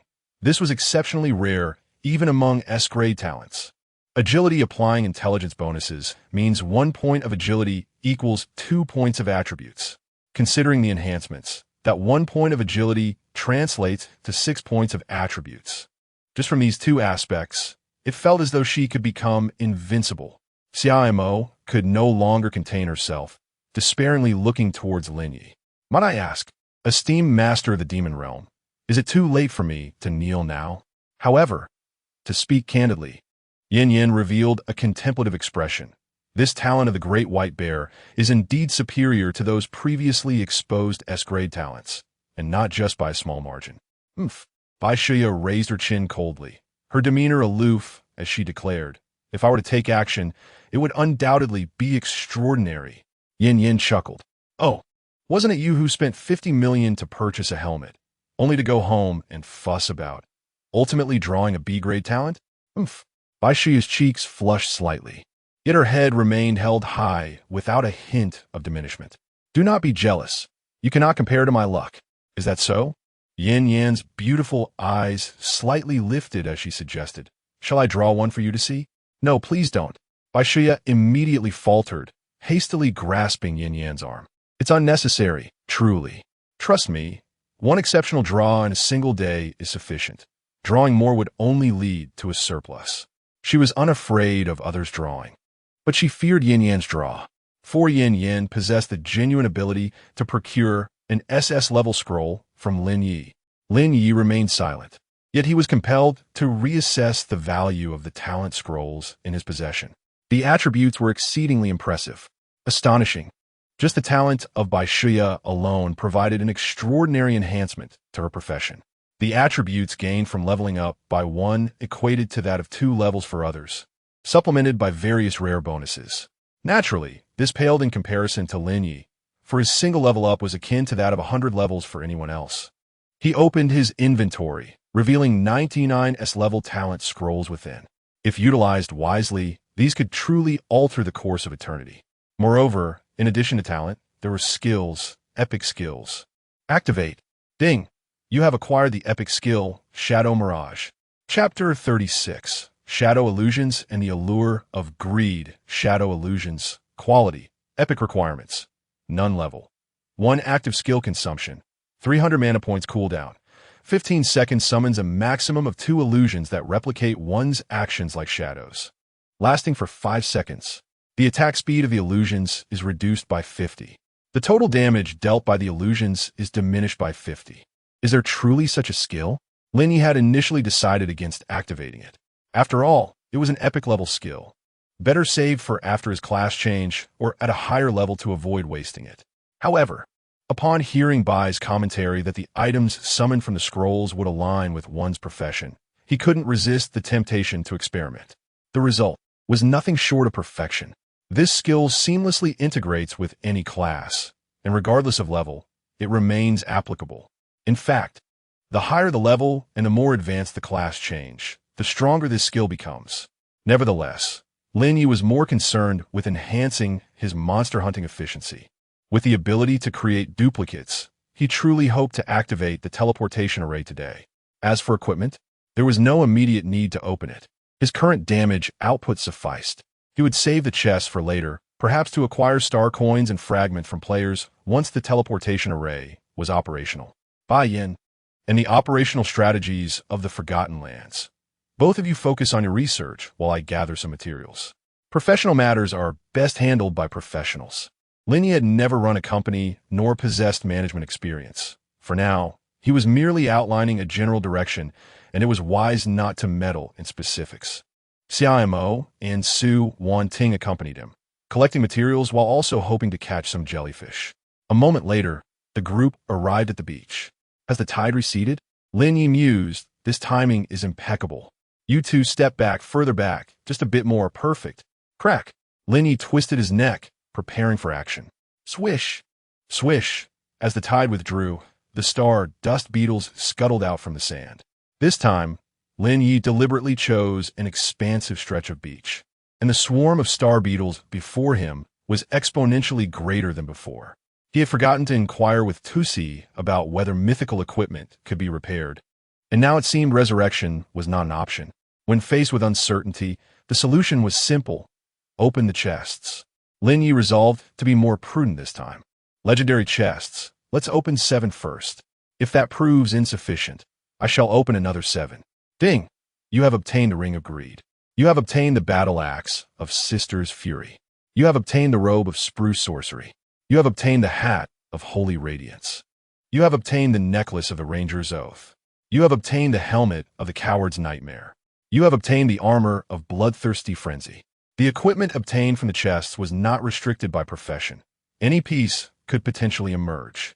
The chance of acquiring something useful depended entirely on luck. Not too shabby. At least there were 2 accessories that could be utilized.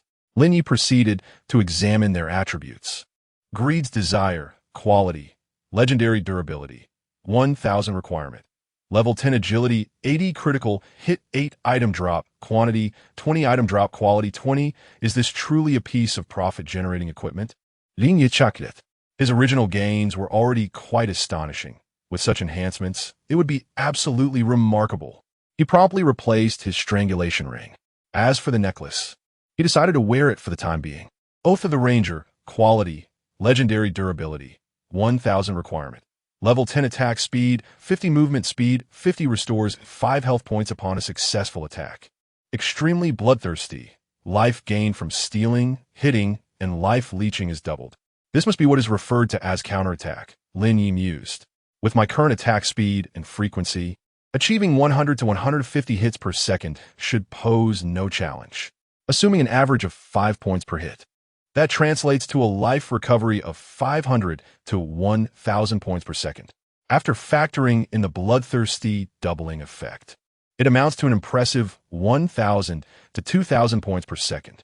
Haha, truly a marvelous item, worthy of its legendary quality. Indeed, there's no trash here. He glanced at his stats. Attack nearing 70. Time to engage the enemies. Lin Ye wielded the Whispering Bow in one hand while conjuring a void arrow in the other. Thwip!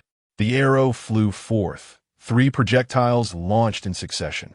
Subsequently, Lin Ye calmly unleashed a barrage of over 100 arrows. Before long, the swarm of insects grew agitated, spreading their wings and charging toward Lin Ye. Be careful! Su Wanting exclaimed in alarm from a distance upon witnessing the scene. Ha ha ha! This is precisely what I was waiting for. Lin Ye smiled nonchalantly and activated his temporal acceleration, further increasing his attack speed. Boom! The void arrows transformed into a rain of destruction upon the swarm. Bang, bang, bang. The sounds of explosions echoed amidst the swarm. Compared to his previous attacks, Lin Ye's power had not increased significantly. However, his attack speed had more than doubled. Against such a massive horde, the damage from the void arrows relied heavily on the explosive force. The faster the attack speed, the greater the explosions, resulting in exponentially higher damage and, correspondingly, greater harvesting efficiency. In no time, the swarm was bombarded to the point where they could not approach Lin Ye. However, this was merely the beginning. The sheer numerical advantage of the swarm was truly terrifying. Thousands of star insects flapped their wings in unison, capable of overshadowing even the surging waves of the starry sea. Buzz, sparkling stars. In a daze, it seemed as if the starry sky above was collapsing, raining down in vast segments. Lin Ye's offensive was fierce, and although the swarm was momentarily halted, they were still encircling him from other directions. Upon observing the situation, Xia Imo turned pale and grabbed Su Wanting, attempting to flee. No, he hasn't, as Su Wanting tried to break free. She noticed Lin Ye conjuring two phantoms beside him, each identical in form, drawing bows and knocking arrows. Boom! Boom! Boom! The phantoms unleashed a volley. In an instant, the entire swarm was enveloped by the shock waves of the void explosions. It was as if mosquitoes had encountered fire, plummeting from the sky in droves. What a lift! Linye Eklemet, Gazing Skyward.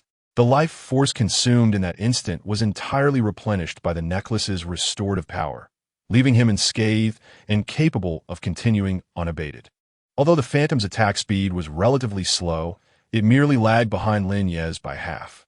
Compared to ordinary archers, the Phantom's rate of fire was still astonishing, unleashing over 30 strikes per second, a relentless barrage of void arrows.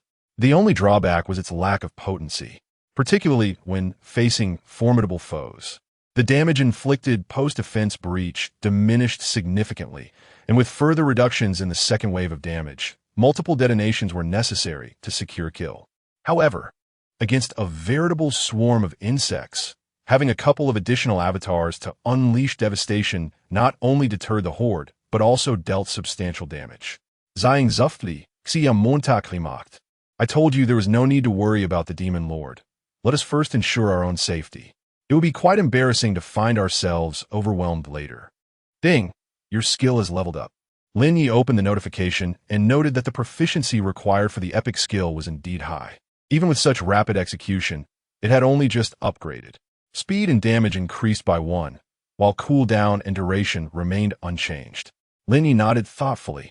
A 1 boost in damage was significant, especially considering his lack of proactive skills. Had he released his skills alongside the Phantom's doppelgangers, the results would have been explosive. 5 seconds later, the skill concluded. The number of insects had been halved, and their momentum significantly diminished. Meanwhile, Lin Ye's gaze was drawn to a shadow on the distant beach. The figure was immensely larger than the stardust beetles, measuring 7 to 8 meters in length, particularly notable for its colossal single claw. Chapter 37. The activation of the teleportation array buys professional skill, Starlight, Giant Claw Crab, level, 50 health, 520. 000 physical attack, 4, 200 magic damage, 6, 600 defense, 3, 200 magic resistance, 3, 600. Unlike a traditional boss, this creature appears to be a distinct type of elite monster. Lin Ye eradicated the swarm of insects and swiftly summoned his phantom, unleashing a barrage of void arrows with full force. Within mere seconds, the colossal crab was reduced to mere fragments. Ding! You have received 120 star coins. You have acquired a time crystal. A crystal dropped directly? Lin Ye chuckled. Although it was a crystal enhanced by a hundredfold quality increase, it was still a delightful surprise. Wan Ting, gather the spoils. I will venture to the next area. Lin Ye calculated the tidal timing.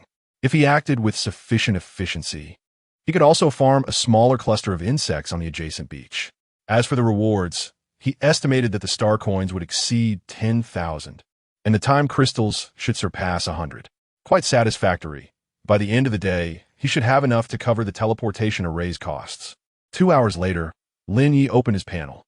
Shadow Phantom, quality, epic requirements, none level, 13 active skill cost, 600 mana points cooldown, 15 seconds summons up to 2 phantoms that replicate his actions like shadows, lasting 3 seconds. Phantom's attack speed is reduced by 37. Total damage dealt by phantoms is reduced by 37.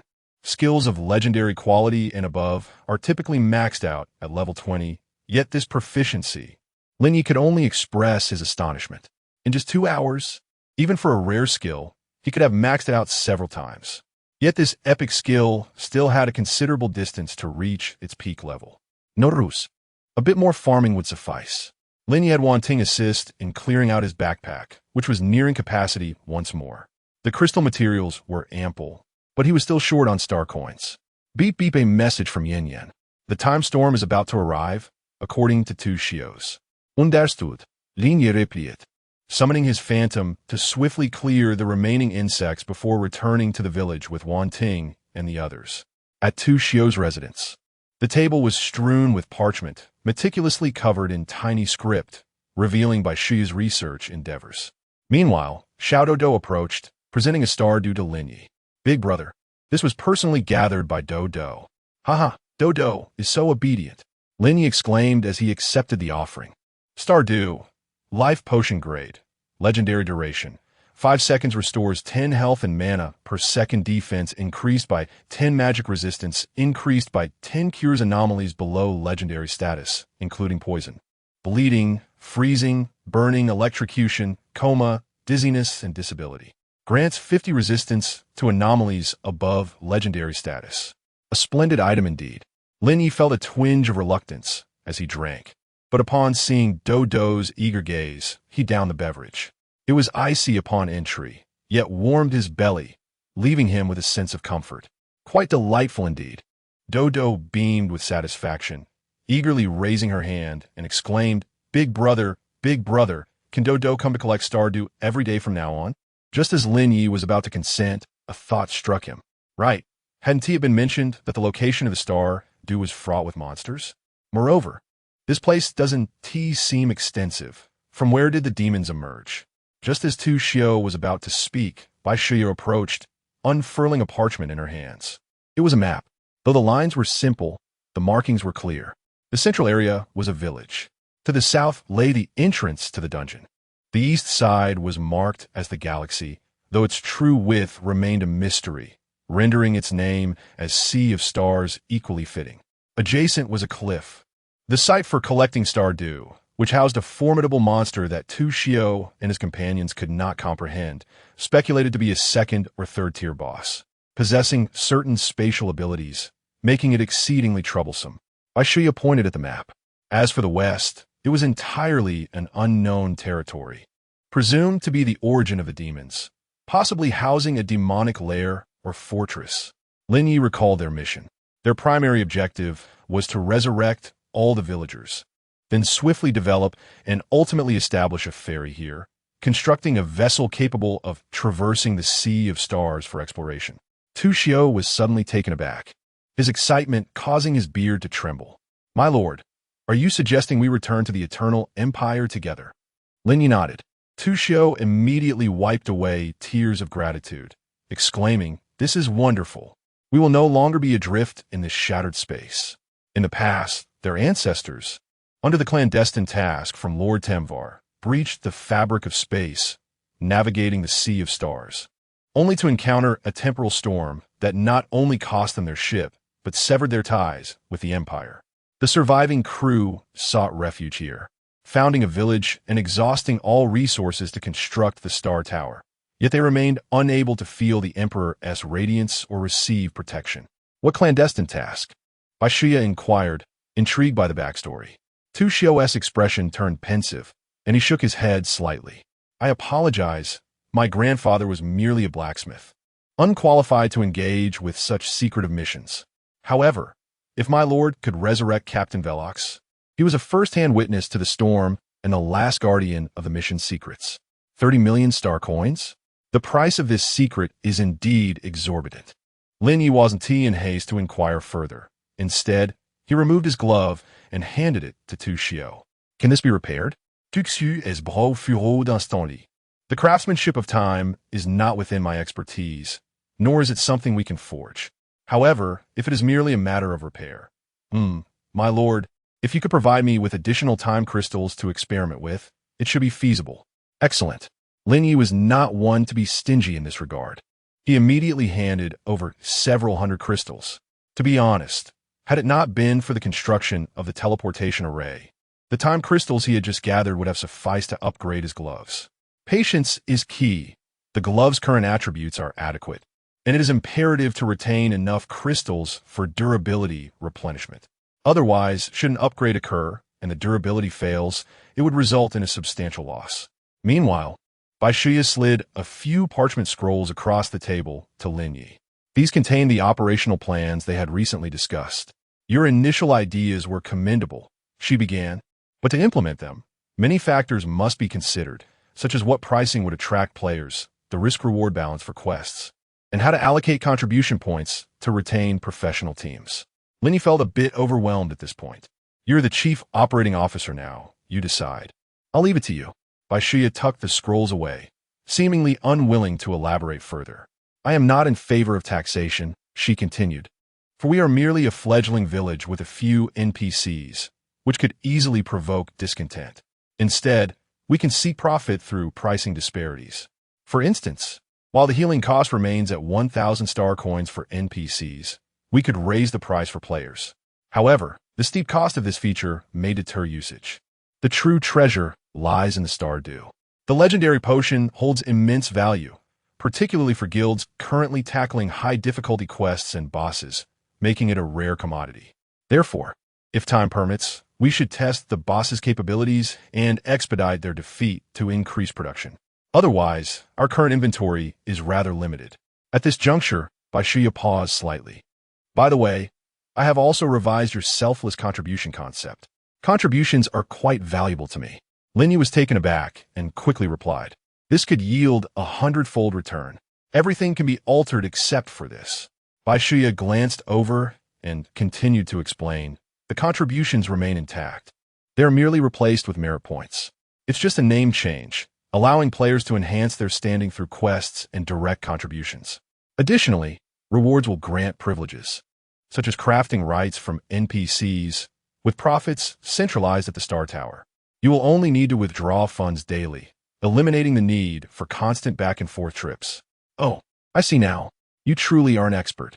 Lin Ye expressed his satisfaction with this method. It was evident why he had chosen her as CEO. He promptly retrieved several chests from his backpack. Here, these should serve as adequate rewards, right? Golden chests appeared in droves, transforming the room into a shimmering sea of gold. So much? Bai Shuya gasped in astonishment. Xia Mo exclaimed, Hey, did you not defeat the seller of these chests? Otherwise, this is simply outrageous. This was Lin Ye's greatest secret, one he could not reveal. Even knowing a fraction of the truth must be kept under wraps. Thus, Lin Ye turned to Xia Mo and Su Wanting. Why don't you two also take an oath at the Star Tower? Here, you may each select a set of equipment and chests as compensation. Xia Mo felt a surge of excitement. A legendary set. This was the configuration of many influential figures in various groups. Even President Bai could not afford it. At most, he could purchase a few core items, such as weapons or jewelry. Acquiring a complete set would be excessively extravagant. Su Wanting seemed to understand. Confidentiality is indeed our responsibility. There is no need for such expensive. Before she could finish her sentence, Xia Mo quickly covered her mouth with her hand. Agreed. We wholeheartedly accept the plan proposed by the Demon Lord. It's settled then. Let us go and take the oath. Lin Ye glanced at the package. Together with the previously acquired star coins, they had just enough, 500,000. Let us proceed and activate the teleportation array while we're at it. Chapter 38. The value of the Forgotten Land and the envy of numerous factions. The location was selected right beside the Celestial Tower, in an open space. Ding. You have consumed 500,000 star coins and 5 time space crystals. Boom! A resplendent pillar of light shot up, piercing the starry sky. Soon after, The entire expanse of the cosmos began to twinkle under the infusion of a light beam. Moments later, the starry sky suddenly dimmed, with only a distant star continuing to sparkle. Following this, that remote star seemed to respond, flashing suddenly. Boom! A beam of light descended from the heavens to the ground. In an instant, a magical array was inscribed upon the earth, completing its construction. How simple, Lin Ye sighed. He stepped forward to test it. Ding! The teleportation array is temporarily unusable. Please carry a time-space key and construct the magical array on the other side. With the impending time-space storm, it was impossible to grind here. It would be best to return and finalize the teleportation array, so the next time, they wouldn't have to enter through the instance. Lin Ye requested a few keys from Tugius, smashed one, and brought the group back to the novice village. Along the way, players cast curious glances at them. Hey, is that the Demon Lord? Impressive. That gear looks intimidating. No wonder he can clear instances first. Even his companions are of such high caliber. I'm envious. Damn it. He is already so strong. Can't he just play the game without competing for the ladies? Do you think anyone would dare claim the 30 million bounty listed on the black market? It's hard to say. If someone manages a surprise attack, wouldn't they become wealthy overnight? Lin Ye paid no heed to the discussions around him and walked directly to the fountain beside the novice village, smashing the key with a decisive snap. After a brief wait boom, a starry light suddenly fell. In an instant, the teleportation array was successfully constructed. Attempting once more, Ding teleportation to the Forgotten Land requires the consumption of one time-space key. Boss Bai, you set the ticket price. Lin Ye glanced around and suggested, why don't we call it a day? After playing for a day and a night, you all must be tired, right? All right, the girls nodded, when suddenly a notification echoed in their ears. System announcement. The Demon Lord has successfully established a teleportation array between the Forgotten Land and the Novice Village. ID 9527000. Players can enter the Forgotten Land through this array to explore the unique world adrift in the chaotic currents of time and space. The original entry method and process for the Forgotten Land instance remain unchanged. Players may choose accordingly. Fortunately, the instance method is retained. After a whole day, they could still achieve 2 clearances by defeating the giant crocodile. With the game time doubled, that meant 4 clearances. Speedily brushing through the nightmare difficulty would yield substantial rewards. Although the process was somewhat cumbersome, requiring them to slay bosses for items, it had to be done personally. Let us log off for now. Just as Lin Ye was about to click to log out, he overheard a nearby player exclaim, "Is the Demon Lord going insane?" He was unaware that the Chitian Guild's army was already mobilized, lying in wait at eternity, poised to strike as soon as the novices set foot on the ground. Now, if a portal to a dungeon were to be activated, wouldn't it be akin to handing ourselves over? Never mind that. Just enjoy the spectacle. Bai Shuyin's expression shifted, her demeanor swiftly turning grave. I promptly began to investigate. Lin Ye waved his hand dismissively. Let them come, what is the fuss? Bai Shuyin and Xia Mo were both taken aback, and even Yin Yan's gaze reflected a hint of concern. Qi Feng's main account was nearing level 100, and should their guild truly mobilize, they could easily summon thousands of players above level 30 to join the fray. Bai Shuyin bit her lip, her brow furrowed in worry. Our club could muster most 100 combat members above level 30. The disparity between us was glaring, and a single encounter could lead to annihilation. Lin Ye chuckled lightly. It's fine. The club is yours. You need not partake in my battle. Just manage the Forgotten Land. Need not? Bai Shuyin trembled slightly, quickly surmising his intention. No way. You can't be serious about challenging an entire guild alone, right? Xiaomo's concern was palpable. Mo Tianzun, players are not monsters. The synergy of various classes, coupled with scrolls and battlefield-level spells, is no jest. Lin Ye remained unfazed. Do you truly believe I jest? Xia Mo fell momentarily silent, and Bai Shuyin found herself at a loss for words. Yin Yin, however, chose to trust him. Log off. I will cook lunch. What would you like to eat? Log off. Let's hope it's not takeout this time, Lin Ye quipped. Meanwhile, a new announcement sent the forum into an uproar. Mo Tianzun is incredibly powerful. He has activated the portal. Does this mean we can now enter that dungeon? It wasn't just the novices. Players from outside could join as well. Yes, yes. That novice village will land tomorrow, directly embedding into the Astra Empire's border in eternity. Let us head over now. As soon as Mo Tianzun opens the portal, we can farm the dungeon. On the other side, numerous guild leaders in the group began to panic. Currently, there are only 3 dungeons, each with an exceedingly complex entry process and exorbitant ticket prices. Mo Tianzun's portal was too remarkable. Even if the transportation fee was steep, it was still cheaper than the dungeon ticket, plus it appeared to allow for unlimited entry and stay. One opportunity, and yet the Qi Tian Guild had already gathered their forces, likely monopolizing the border of the empire. Damn it, I refuse to believe that one guild can contend with our numbers. Let's go have a look. What if Mo Tianzun truly falters? After all, he is still a novice? ISNT? Indeed. In the novice village, others are obviously beginners, even with exceptional talent. Their level would likely be no higher than 10. Upon hearing this, the crowd began to reconsider their plans. Meanwhile, players from other nations were fervently expressing their grievances on the forums. This is unjust. Why should the Astra Empire infiltrate the novice village and not our Windstorm dynasty? If it were easier to cross borders, we would undoubtedly defeat the Demon Lord and seize his teleportation array and dungeons. I suspect foul play.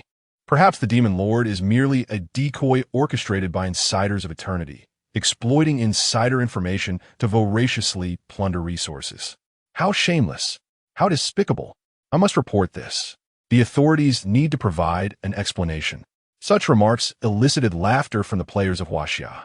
Didn't you claim you would be the first to clear the dungeon? Now, unable to find a single dungeon for yourselves, you resort to reporting others for clearing it. Where is your dignity? Haha, you're only worthy of watching us grind. At Tang Chinny Pin, this time, Yin Yin truly took to the kitchen herself. Dressed in an apron, she appeared quite adept, especially with Su Wan Ting's assistance, which greatly reassured Lin Ye about lunch. Suddenly, the doorbell rang. Who could be at this hour? Lin Ye pondered. Bai Shuya, while checking messages, casually speculated. It's probably the property management. Outsiders need to call you before entering. Lin Ye thought little of it and rose to open the door. Before him stood a strikingly tall woman in uniform, her figure elegant and statuesque. She was exceptionally tall, with long legs that seemed to defy belief. Lin Ye, nearly 1.8 meters himself, felt that, even in flat shoes, she appeared to tower over him. The only disappointment was that her attire was not an office outfit, but rather military garb. Observing her short hair and piercing gaze, Lin Ye felt a flicker of recognition. Didn't we meet this morning? Chapter 39. Reverse Operations, shocking the entire network upon their first encounter, Bien Yutrong. A major belonging to the East Sea Military District and currently the captain of the 1st Action Team at the Eternal Special Operations Department, elegantly extended her hand. A major in her 20s? Quite rare. Lin Ye shook her hand and remarked, "There's no need to exchange personal information. Shall we discuss things inside?" Bien Yutrong remained steadfast. "Majesty Mo, you are too courteous. I merely wish to exchange a few words before I take my leave." "Very well," Lin Ye replied. "Firstly, regarding the talent scrolls, are you interested in purchasing them?" Bien Yutrong's inquiry was refreshingly direct, reflecting her efficient demeanor. "The scrolls have already been utilized. Do you require verification?" Lin Ye, anticipating her question, preemptively answered. One was given to Bai Shuya, and another to Yin Yin. "Would you like to know the specific talent information?" Noticing that Lin Ye seemed inclined to elaborate further, Bien Yutrong frowned slightly. "No need. Since the talents have already been used, we will not press you further. It is merely a standard transaction. There is no need for you to be so anxious, Majesty Mo." "I do not wish to feel anxious," Lin Ye replied nonchalantly, shrugging with a smile. "However, your military vehicle monitoring me on the streets, and your forceful breach of security without a warrant to knock on my door, do you think that would not induce a sense of unease?" Bien Yutrong was momentarily speechless, her eyes betraying a hint of surprise. With her experience, she understood that this Majesty Mo was not tense in the slightest. His candidness only highlighted her own nervousness and overzealousness. Continuing to dwell on this matter would only complicate her explanation, so she swiftly changed the subject. Regarding the mission in the land of forgetting, Lin Ye waved his hand dismissively. I cannot undertake the mission in the land of forgetting. Therefore, once the new player village is integrated into the Eternal Realm tomorrow, I will activate the teleportation array. If you're interested, you may purchase a few keys from President Bai and enter at your leisure. Rest assured, the keys will not be prohibitively expensive. They will be affordable for all. Stunned, even with her composure, Bien Yu Trong could not hide her astonishment. An epic-level mission, solo completion. Despite possessing such formidable talent and strength, he harbored no desire for exclusivity, opting instead to make a dungeon of this caliber entirely accessible without delay. If what you say is indeed true, then I must say, Majesty Mo possesses a grand vision. Bien Yu Trong found herself at a loss for words. Her own task had been to comprehend the mission details, nothing more. Yet, upon her arrival, Lin Ye announced the mission was open and fully shared, allowing participation from all. What did she do? Could she compel Lin Ye to relinquish the dungeon to the military for monopolization? Such news, if it were to leak, would undoubtedly cause an uproar. Furthermore, the military had no incentive to act in such a manner. They were confident in their ability to compete for the necessary items once they could partake in the dungeon. The two exchanged contact information and added each other as friends.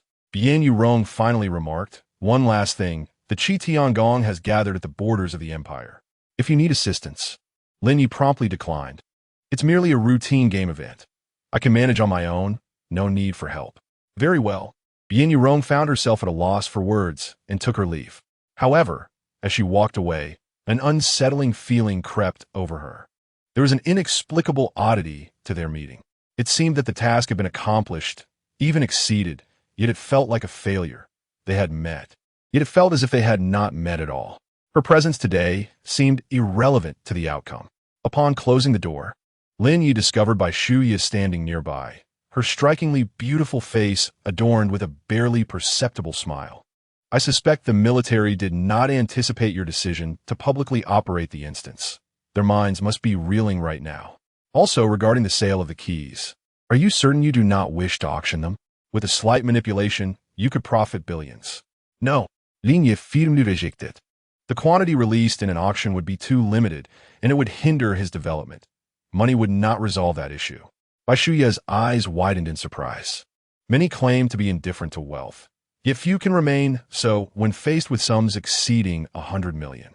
"Very well, we shall proceed as you suggest. I will disseminate the news immediately.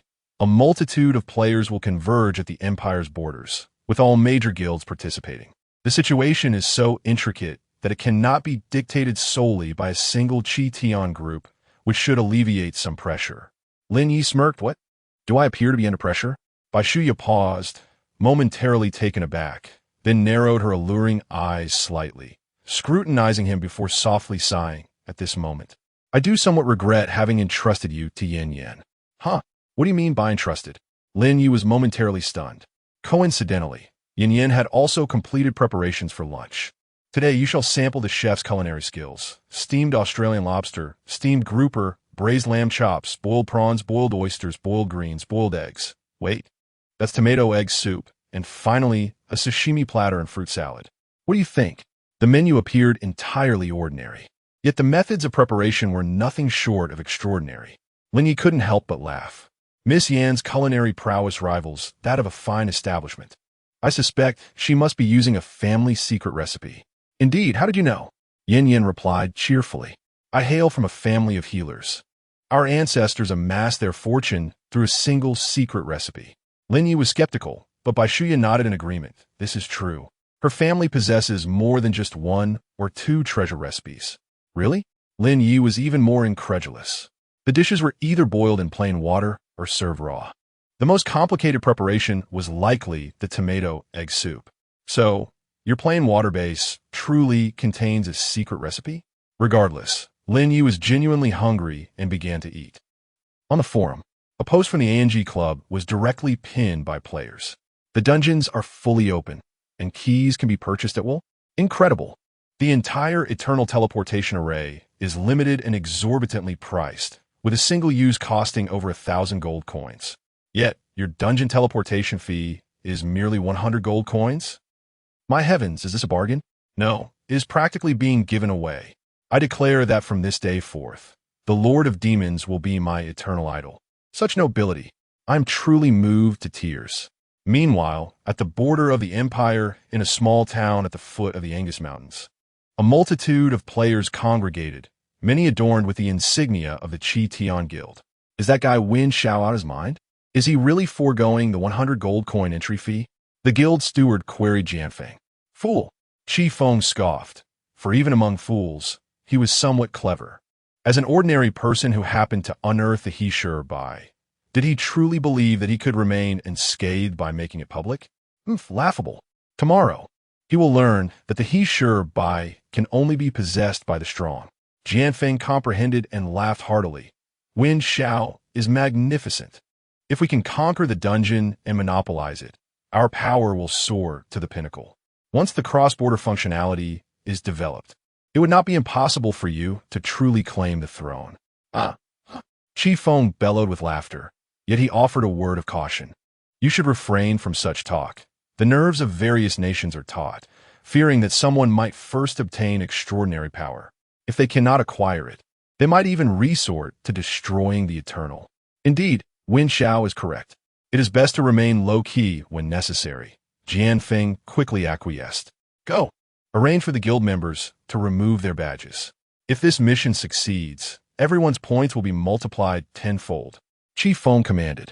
Meanwhile, Lin Ye, having finished his meal, felt an overwhelming heat engulfing him and headed for a shower. However, the heat persisted. What was happening? Had he eaten too many oysters? Or was there truly something in the recipe? Looking at the others in the room, none had faces devoid of blush. Bai Xia also realized the situation and slammed her hand on the table, exclaiming, Miss Yin, your recipe is incorrect, isn't it? Indeed, it has always been that nourishing recipe. Yin replied as she tidied up the table, then linked her arm with Lin Ye and darted into the room, saying, wishing everyone a good night's sleep, goodbye, no need for farewells. Bai Xia watched her enter the bathroom, her anger surging as she gritted her teeth. That woman is insufferable. She has gone too far today. Let us go. Inside the room, amidst a festive red decor, various flowers adorned the space. With rose petals arranged in a heart shape on the bed, complemented by intricately set lighting that crafted a warm and sweet atmosphere. As Lin Yi beheld the exquisite decorations and then gazed into Yin Yan's enchanting, water-like eyes, he couldn't help but chuckle in bewilderment. Is it true that you have infused this clear water with a cherished ancestral recipe? Hush, asked me at that moment. Lin Ye, disregarding all modesty, pulled her slender waist into his embrace. Yin. Yin responded with a gentle tilt of her head. Lin Ye was tender at this instant, yet he lacked experience, causing the situation to stall, which prompted a fleeting look of reproach from Yin Yan's beautiful eyes. Fear not, just a minor mishap. With a soft giggle, Yin was about to speak when her brows suddenly knitted together. Lin Ye drew the beauty closer into his arms. The moment was ripe. Amidst the mingling of emotions, when they would ultimately embark upon their passionate rendezvous, who would care about the autumn frost that fell from the heavens? After a considerable time, Yin rested her head against Lin Ye's shoulder, her gaze fixed upon the bite marks left on his skin. Lin brother, tell me, do you like your sister? Say. Lin Ye responded with a mischievous smile, swiftly turning to pin her down. There was an old score to settle from yesterday. If you utter even a single word today, I concede. This was Yin Yan's first experience, and she was ill-prepared for such a turn of events. Just as she attempted to plead for mercy, Lin Ye had already secured her hands, their fingers intertwined. The clouds had yet to disperse, and the winds raged. Chapter 40. Instant level up to 50 as the day gradually darkened. Yin was drenched in fine beads of sweat, resembling a water lily. Breathtakingly beautiful, yet tinged with a hint of sorrow in her eyes. My dear brother, please spare your sister. I beg you, she implored. Lin Ye's expression darkened. You concocted the formula yourself. Are you now blaming me?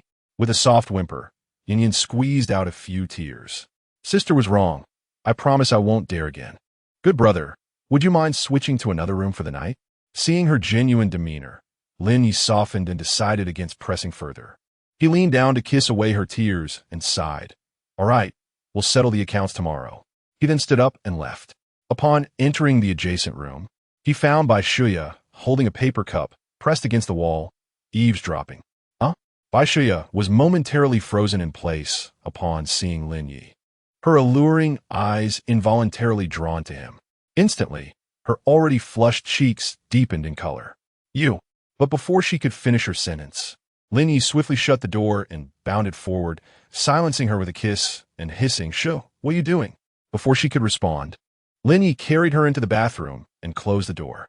Once released, he demanded, "Speak, Miss Bai, what exactly do you want?" I just wanted. Bai Shuya's mind felt rusted, struggling to find the words. Observing her flustered state, Lin Ye sighed and turned on a shower. As the water cascaded down, he took a moment to cool off. However, once he finished his shower and turned around, he discovered Bai Shuya kneeling on the floor, her curves and contours accentuated. Her striking, ethereal face, now slightly dazed, appeared even more enchanting. The remnants of Lin Ye's earlier irritation flared back to life. "How should I address you? Are you so eager to know how many minutes it takes?" Bai Shuya regained her composure, her eyes sparkling with a coy glimmer before she defiantly lifted her chin. "This time doesn't tea count. That woman, Lin Ye, was playing tricks. Today, she probably gave you all her finest herbs." Still unconvinced, Lin Ye raised an eyebrow, a mischievous glint crossing his mind. He stepped closer, directly facing Bai Shuya. "Come, why don't you try it yourself?" Instinctively, Bai Shuya turned her face away, but her stubbornness took over. "Am I afraid of you?" Yet, Lin Ye, consumed by his own desires, paid no heed to her resistance. The next moment, Bai Shuya's pupils widened in shock as she lifted her head, glaring at Lin Ye. After a long silence, with no movement from Lin Ye, Bai Shuya grew anxious and gently pushed away.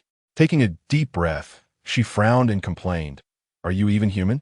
Lin Ye smiled mischievously and asked, "Mr. Bai, have you started the timer?"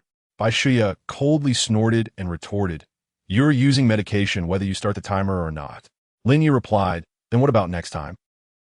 He then gently ruffled her hair, adding, "But before we think about next time, we must first resolve the current issue, right?" Bai Shuya was so exhausted that she could hardly speak, merely allowing Lin Ye to tease her. Anxiously, she wished for him to hurry. Yet she knew all too well that in this world, the more one desires haste, the slower time seems to move. As the moon climbed high in the sky, Lin Ye finally exhaled deeply. Bai Shuya, utterly worn out, glared at him in frustration and prepared to leave. "Mr. Bai, your mouth," Lin Ye pointed out. "Oomph." Bai Shuya, infuriated, stomped her foot before wiping her mouth with her finger and exiting through the door. With a resounding bang, the door closed.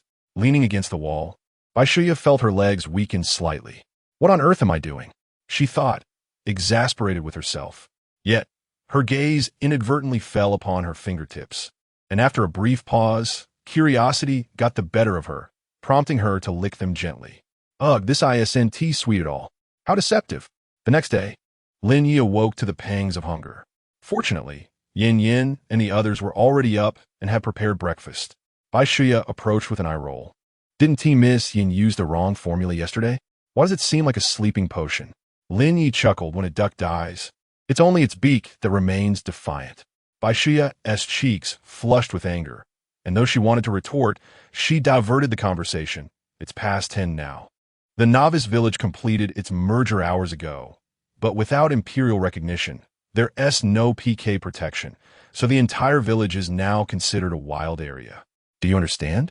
Lin Ye nodded, leisurely enjoying his breakfast. "Is there a large crowd?" he inquired. Bai Shuya, exasperated, rolled her eyes. "Of course. Dozens of guilds, along with a substantial military presence, have surrounded the novice village completely." "Understood," Lin Ye pondered. "We must manage the player influx. The Forgotten Lands can only accommodate a limited number of players. Also, regarding the boss area at the cliff, send someone to guard it to prevent players from seizing it. I will head over to deal with it shortly." Bai Shuya nodded in agreement. "I've calculated that the Forgotten Lands are quite spacious, factoring in the exploration zones. Accommodating 30 to 50,000 players is feasible. However, considering the complex terrain, it would be prudent to limit it to 10,000 for now." She had anticipated most matters. Yet one concern lingered. My lord, do you have a plan? If a battle breaks out, my meager forces will merely serve as decoration. Lin Ye similed calmly, gently patting her hand and reassuring her. With me here, there's no need to panic. Bai Shuya felt a tremor of her body, unexpectedly comforted by his presence. Yin was utterly unconcerned, her eyes sparkling with sweetness as she diligently served Lin Ye. All right, I'm full now. Let's log in. Lin Ye set down his bowl and chopsticks. The girls had already prepared their helmets, ready to enter the game. Eternity, the Astra Empire's borderlands. Gazing down from the mountains, a sea of dark figures filled the landscape, all players. Has the revered Mo Tianzun become timid? With the novice village now situated in the wilderness, devoid of PK protection, has he refused to log in? It seems likely. Just look at these guild leaders. Each one envious, perhaps even hungry to consume his heart. At this moment, hundreds of thousands of players encircled the outskirts of the novice village. Every monster spawning area was teeming with people. Yet, players here were divided into factions, forming various clusters. Closest to the village was, of course, the Chi Tian Guild. However, the largest contingent belonged to the military faction, Blood Battle for the country. Ordinary players, though the most numerous, were scattered and disorganized. Moreover, they were barred from entering the novice village. Currently, it seemed as if all major forces had conspired to station large numbers of troops at the periphery, allowing only guild leaders and their elite members to enter the village. In the fountain square, Chi Feng, adorned in dazzling legendary gear, sat astride a robust golden lion, exuding en impressive aura.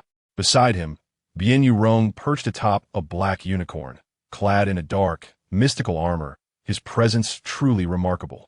Remembering their encounter yesterday, Bien Yurong reflected that Chi Feng was not merely a boastful, blindly confident individual. So why had he not shown up today? As these thoughts crossed his mind, Bien Yurong recalled the captivating beauties from the previous day, an incredulous feeling swelling within him. Could he have been playing around? Insane? Or was he simply too arrogant to care? Suddenly, several figures descended, accompanied by a shimmering light of teleportation. Bien Yurong's pupils contracted in shock. Montak Xian Sun. He truly has arrived. Lin Ye's gaze swept across the scene. A multitude of guild leaders, all adorned in exquisite gear and mounted on steeds, were fixated on him. The atmosphere felt as if it were on the brink of an epic battle. Ding, you have left the novice village. Level restrictions have been lifted. Ding, you have leveled up. Ding, you have leveled up. Ding, you have leveled up. Chapter 41. A Master of the 100 Levels? Instantly vanquished. Buzzing. The radiant light of leveling up flickered incessantly, momentarily blinding the onlookers. What is happening? Leveling up right here and in such abundance. Goodness, how many levels is he about to ascend? 30? No, it must exceed 30 levels. He might be on the verge of reaching the maximum of 50 levels. The novice village cannot possibly yield this astronomical amount of experience, so it must be the experience from the Forgotten Lands dungeon.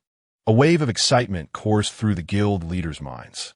The profit from the Forgotten Lands dungeon was precisely the reason for their visit today. If they were to leave without experience or profit, would it not be a waste of their time? It seems. They should not have come in vain after all. Chi Feng let out a cold chuckle. Leveling up is beneficial. Is it? Even if you possess an infinite experience talent, you will still be stymied by the class transfer quest. In eternity, experience has never posed a problem. As long as one has the currency to purchase experience potions, one could reach the maximum level in no time. However, how will you overcome the quest? Compared to other games, acquiring experience in eternity is relatively straightforward. Players can extract any unused experience they have accumulated through their grinding and convert it into experience potions for sale. Thus, as long as one possesses wealth, their experience becomes virtually limitless. Yet, levels remain a different matter. If one cannot pass the class transfer quest, their level will remain stagnant, unable to advance. Lin Ye had established his character with a class transfer, and the initial cap for the first transfer was, in fact, 50 levels. Once he leaves the novice village, he can unlock the level cap of 10. Ding, you have leveled up. Current level, LV 50. You have gained 20,000 free attributes. Please allocate them promptly. Lin Ye realized for the first time that allocating points is quite a laborious task. Let S allocate. First, all attributes to 2,500 points. That is only 10,000. There S, still another 10,000. Full power. Now that feels satisfying. He opened his panel.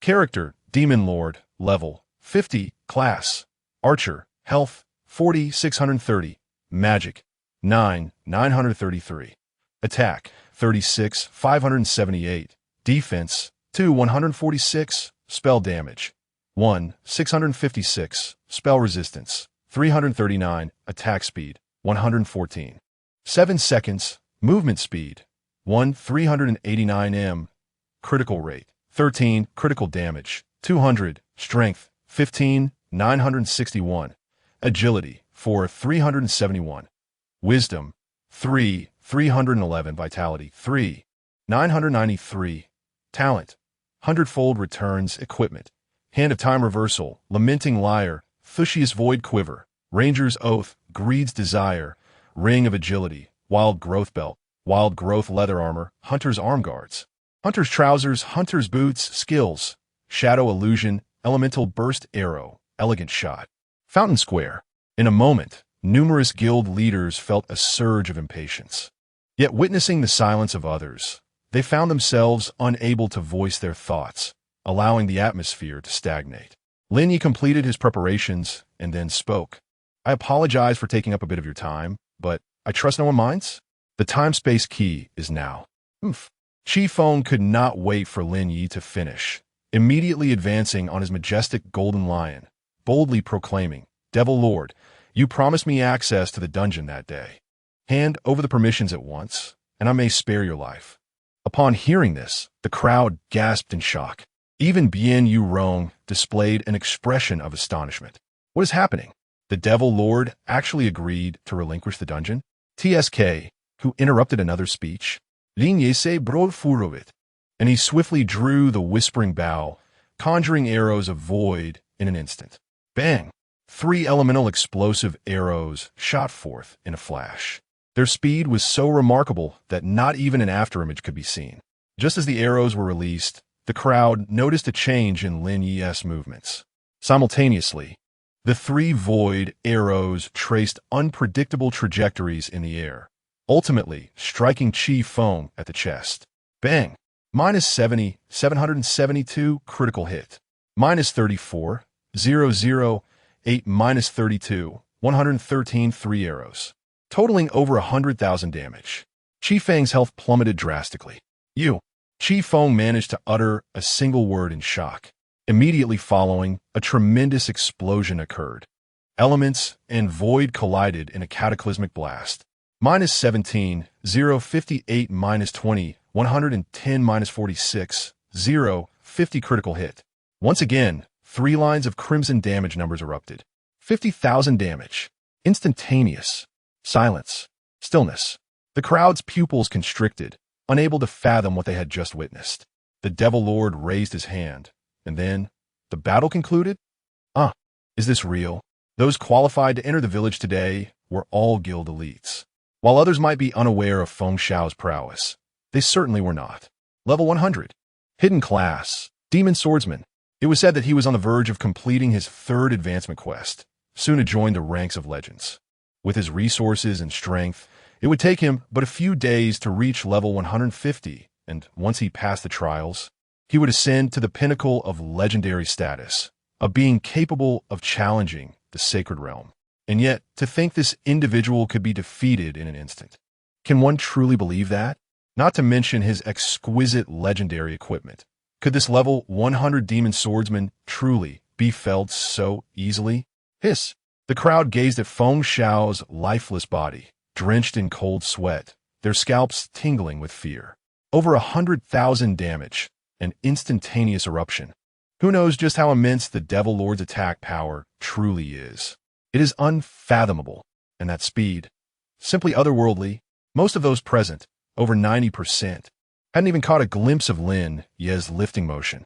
Bien Yu Rong's brow furrowed tightly, a chill settling in her heart. For she too had failed to discern the Devil Lord's movements. Perhaps one could say it was a lapse in attention, a momentary distraction. Yet, as a professional soldier, it is inconceivable for her to lose focus at a critical juncture, much less utter such a phrase as lapse. Just moments ago, she was utterly certain that her gaze was fixed upon Lin Ye, yet she still failed to discern the unfolding events. He was too swift, his attack speed exceeding a staggering 100. Bien Yurong quickly assessed the situation. Simultaneously, the supervisor of the Qi Tian Guild, Xiang Jianfeng, finally emerged from his state of shock. What the hell? Feng Xiao is dead. You wretched creature. Do you comprehend whom you have slain? Xiang Jianfeng thundered in fury. Although inciting the Demon Lord was part of their strategy, and anticipating his initial strike was expected, they had not fathomed that he could eliminate Feng Xiao with but a single gesture. Demon Lord, before all these esteemed guild masters, you must provide us at Qi Tian with an explanation. Before he could finish, an ethereal arrow pierced through Xiang Jianfeng's skull. Bang! With a resounding explosion, his health bar vanished in an instant, and his lifeless body collapsed beside Feng Xiao. Gasp! The crowd collectively inhaled sharply.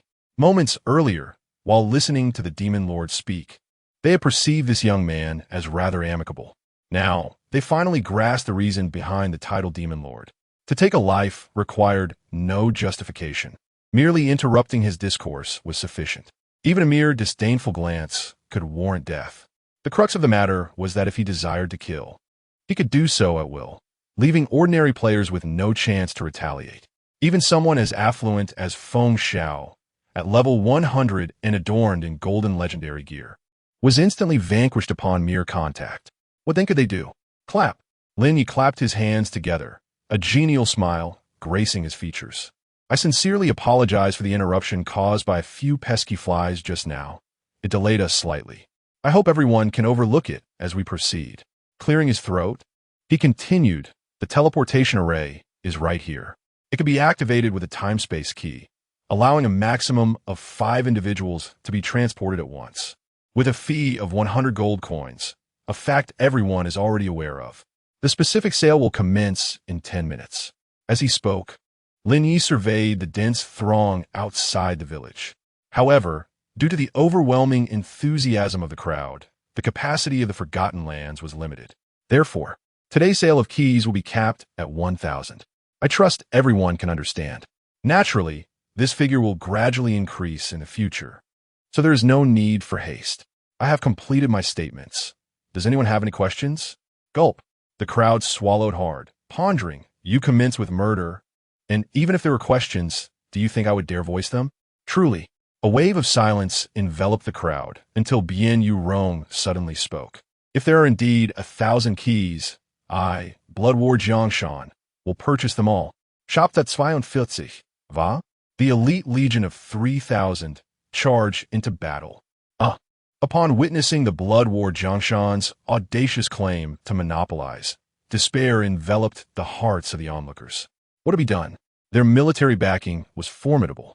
While it was true that they typically refrained from competing with players, once they made their intentions known, who would dare to oppose them? Suddenly, Lin Ye chuckled.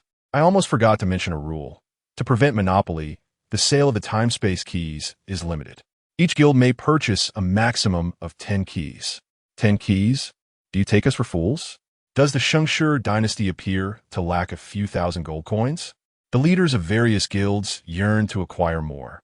Yet the formidable Mo Tianzuan had directly confronted the military, leading to this restrictive announcement.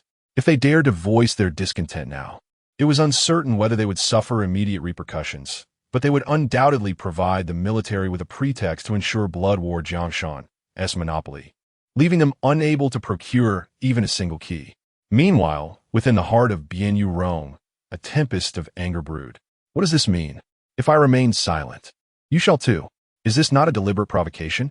Bien Yurong's eyes glinted with intensity as he retorted, Mo Tianzuan, this rule of yours must have been a recent concoction, correct? Indeed, Lin Ye replied with alacrity. The Forgotten Land is a cross-temporal dungeon, yielding numerous materials that are currently scarce in eternity, if not entirely absent. Particularly, some of its master-level NPCs possess the ability to forge epic-grade equipment, including various spatial artifacts. I believe a monopoly on such resources serves no beneficial purpose. I shall not monopolize, nor do I wish for anyone else to do so. As an officer with military roots, I trust you understand that monopoly hinders competitive development. Surely, you would not wish to see anyone monopolize these resources, would you? At this juncture, despite harboring 1,000 disagreements, Lin Ye could not express his dissent in such a public forum and could only grit his teeth and nod in agreement. Simultaneously, the assembled guild leaders were utterly astounded. Master craftsmen, epic-level NPCs. Good heavens! The Forgotten Land is of such high caliber. It is akin to a hidden map. No, that is not the crux of the matter. The pivotal point lies in the time-space dungeon and its unique materials. This clearly indicates the production of time-space-related resources. Goodness! Thus, this dungeon truly heralds the potential for cross-dimensional functionality. Yes. Just yesterday, I observed someone analyzing that if even an independent space like the Novice Village can be integrated into eternity, then the greatest technological hurdle in bridging Blue Star and eternity has been surmounted. For with sufficient resources, eternity could entirely assimilate Blue Star, embedding it within. The fervent discussions surged so loudly that even players outside the village could hear. Goodness! This dungeon concerns interdimensional matters and holds the promise of extraordinary power? My word! The Heavenly Sovereign has astonishingly made such a treasure public, refusing to monopolize it himself, nor allowing others to do so. This is truly the mark of a living deity. Such noble integrity. I am utterly moved to tears. From this moment forth, should anyone dare to speak ill of the Heavenly Sovereign, I, Zhao Ritian, shall pursue them relentlessly. At that moment, Chi Feng galloped towards the resurrection point of the mountain town on his golden lion. His countenance was grim, his eyes aflame with fury, feigning madness as he wielded the massive lion demon sword with great ferocity. With each sweeping strike, several ordinary players fell lifeless to the ground. Heavenly Sovereign, today I shall slay you. Chi Feng roared in unison with the golden lion, his voice reverberating throughout the arena. Get out of my way, you scoundrels! Those who block my path shall perish. Shi Jianfeng, riding beside him, raised his battle flag high. Where is the Qi Tian Elite Corps? Follow me in a battle. With a resounding crash, the 3,000 elite members who had long been prepared unveiled their emblems and mounted their steeds. The elite corps responded to the command, charging into war. In an instant, the Novice Village transformed into a battlefield. All 3,000 elite members were seasoned players, each at least level 50, while the squad leaders were experts of the second transition and beyond. Bai Shuya and Xia Mo had played for quite some time, but had yet to complete their second transition tasks, highlighting the difficulty of such an achievement. Lin Ye gazed upon the multitude of high-level players, surprised. Bai, there are certainly many who surpass you. How infuriating! Bai Shuya trembled with indignation, yet bit her lip to explain. For large guilds, the second transition is not insurmountable. Once one team succeeds, it paves the way for others to follow. As the owner of the ANG club, Bai Shuya had entered the game quite early, yet her luck had been unfortunate. Her talent was lacking, and with little gaming experience, she found herself stuck on her own second transition task, making it impossible to assist her club members in theirs. She had sought to pay others for assistance, but those major guilds either offered hindrances or demanded exorbitant fees, some even making shameless requests, prompting her to create a new account and start over in frustration. The value of eternity is exceedingly high. Everything matters. Level, of course, is paramount. Thus, the transition that limits levels becomes of utmost importance. Anyone who has surpassed the second transition, unless one is willing to serve them, will not be inclined to assist you, even for an outrageous price. To put it simply, this is akin to crossing social classes. Those capable of pulling you up are undoubtedly skilled. However, this matter has little to do with money. As those who would assist you are not lacking in wealth, thus lacking the motivation to bring you along. In the realm of eternity, it is even more ruthless. To assist you means adding another competitor. The price must soar to astronomical heights, even beyond the skies, for them to consider it. Simultaneously, this is the very source of the power possessed by large guilds. They are bound by super contracts with their employees, and once they lead you through the second transition, they are unafraid of your departure. Henceforth, you shall patiently await their command. The guilds are inclined to assist their own in the second transition, for it is a profitable venture, and they are certainly motivated to lead more individuals through this stage. The greater the number of individuals who transition, the stronger the guild becomes. Indeed, every step forward strengthens them further. Even a mere span of 1 or 2 weeks can create a significant disparity. Bai Shuya was merely a step behind, failing to keep pace with the advancing contingent of the second transition, and after a month's subscription, she almost entirely forfeited her advantage in the advanced game. Lin Ye expressed his understanding. Meanwhile, many prominent guild leaders present were incensed. Has the Qitian group lost their senses? Are they charging forth to annihilate us all? We must intervene. Good grief. Do not just stand there. An elite team charging like this cannot be halted, not even by those in the third transition. Some individuals, in their urgency, began to shout in disarray. Bien Yu Rong, seated atop a black unicorn, spoke calmly. The charge of the elite team is no jest, Mot on Zune. Consider this. What I stated yesterday remains valid today. Lin Ye cannot help but chuckle. There is no need for assistance. I merely perceive that among the guilds present today, few possess true strength. His words struck the gathered leaders like a blow, leaving them momentarily speechless. Well, the Qitian group is launching a surprise attack. They have lowered their badges and blended into the crowd, catching us off guard. Exactly. Moreover, the announcement yesterday was made on short notice. We could not gather our forces swiftly. You see, the eternal teleportation array is quite costly and scarce, and relocating elite teams and experts from distant areas is quite troublesome. They each attempted to provide explanations, almost managing to salvage some measure of dignity. Ha ha ha. Lin Ye laughed. What gives them the right to wage war against me? What did you say? The crowd gasped in astonishment, still processing his words. Lin Ye had already drawn the whispering bow, launching arrows at a 45-degree angle into the sky. Thwack! The void arrows were released. Lin Ye continued to draw and shoot, the erratic trajectories of the arrows appearing like flickering lights in the sky, entirely unpredictable. In an instant, the arrows descended, striking the members of the elite team who had charged into the novice village. Minus 34,500 minus 47,000 and 7 minus 70,044 critical hit. Minus 40,102. A successive barrage of damage erupted, and dozens of knights from the elite team collapsed lifelessly to the ground. They were indeed elite, but in terms of talent and equipment, they could not possibly surpass Qi Feng, unless they possessed high defense and health configurations. There were few among them who could exceed Qi Feng's capabilities in terms of defense and vitality. Boom, boom, boom. The void arrows exploded in a second wave, shattering many and sending them tumbling, blood splattering across the streets. The entire charging formation was thrown into disarray. The novice village was not large, and the main road consisted of but a single path. The elite team of the Qitian Guild is poised to advance, and there exists but a single path forward. It is fraught with the potential for ambush. However, the novice village offers no retreat. Once we charge in, all shall be concluded. Do not falter, press onward. The commanding captain bellowed.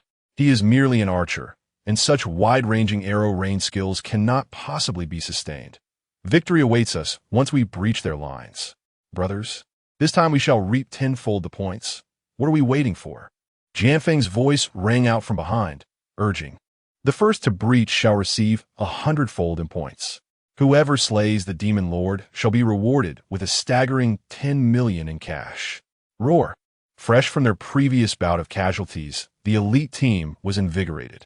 The mage cohort prepared their area attacks and control skills, while the assassins flanked their rear.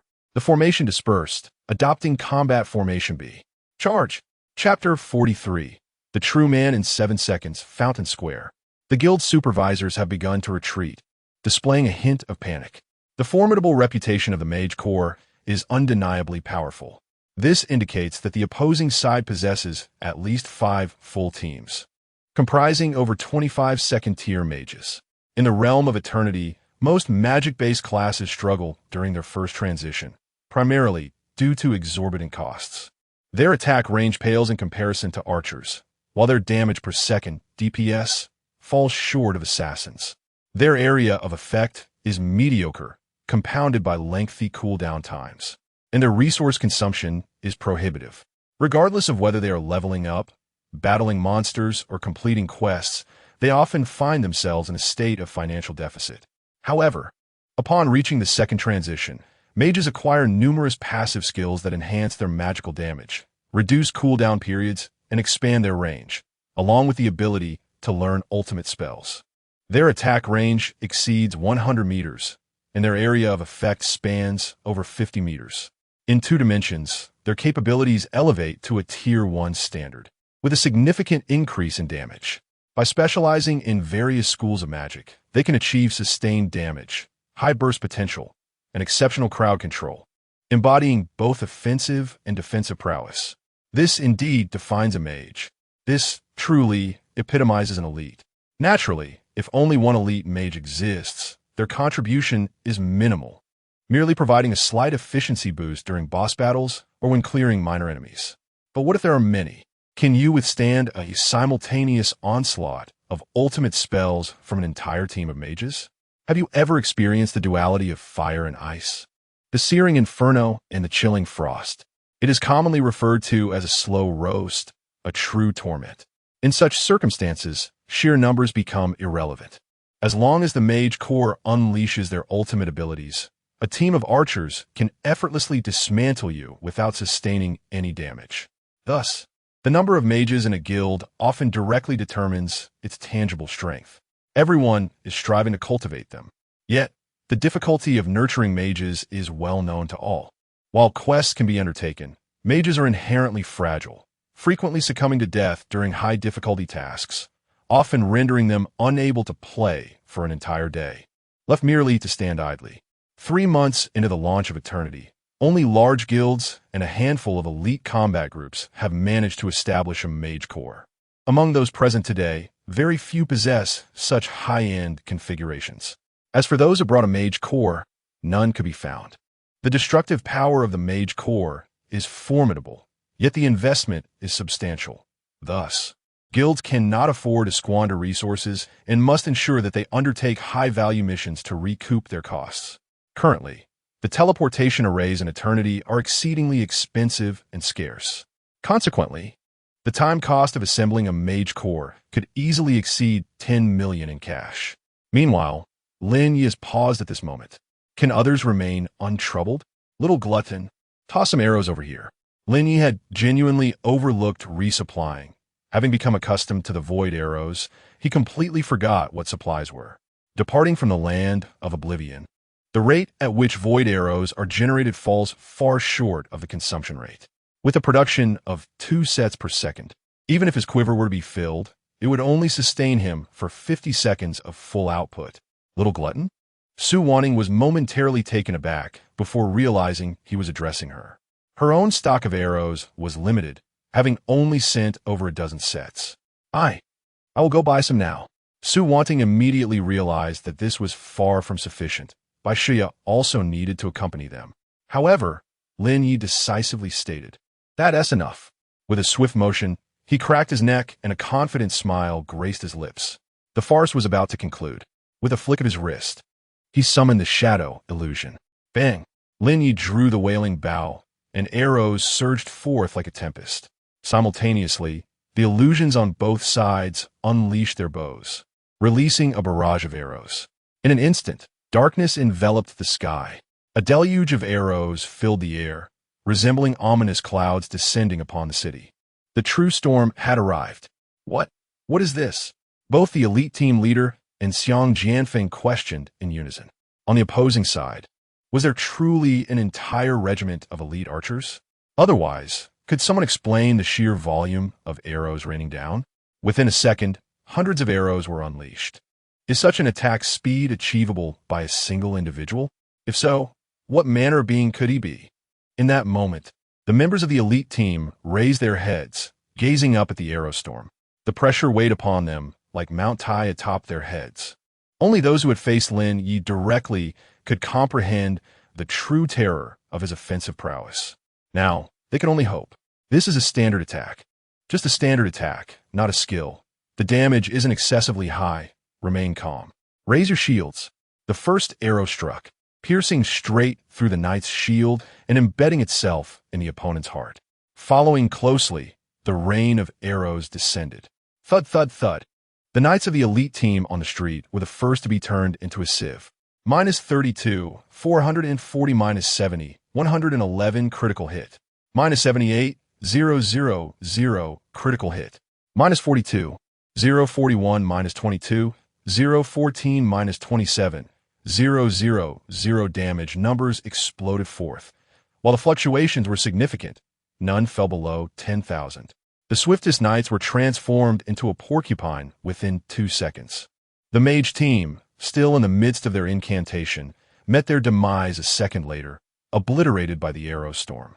Without the mage shields, they were the most fragile class in eternity, without exception. Meanwhile, within the formation, the mage team adhered to their command, focusing entirely on offensive output, while erecting a broad magical shield for defense. Clearly, they had not received any orders for defense moments prior.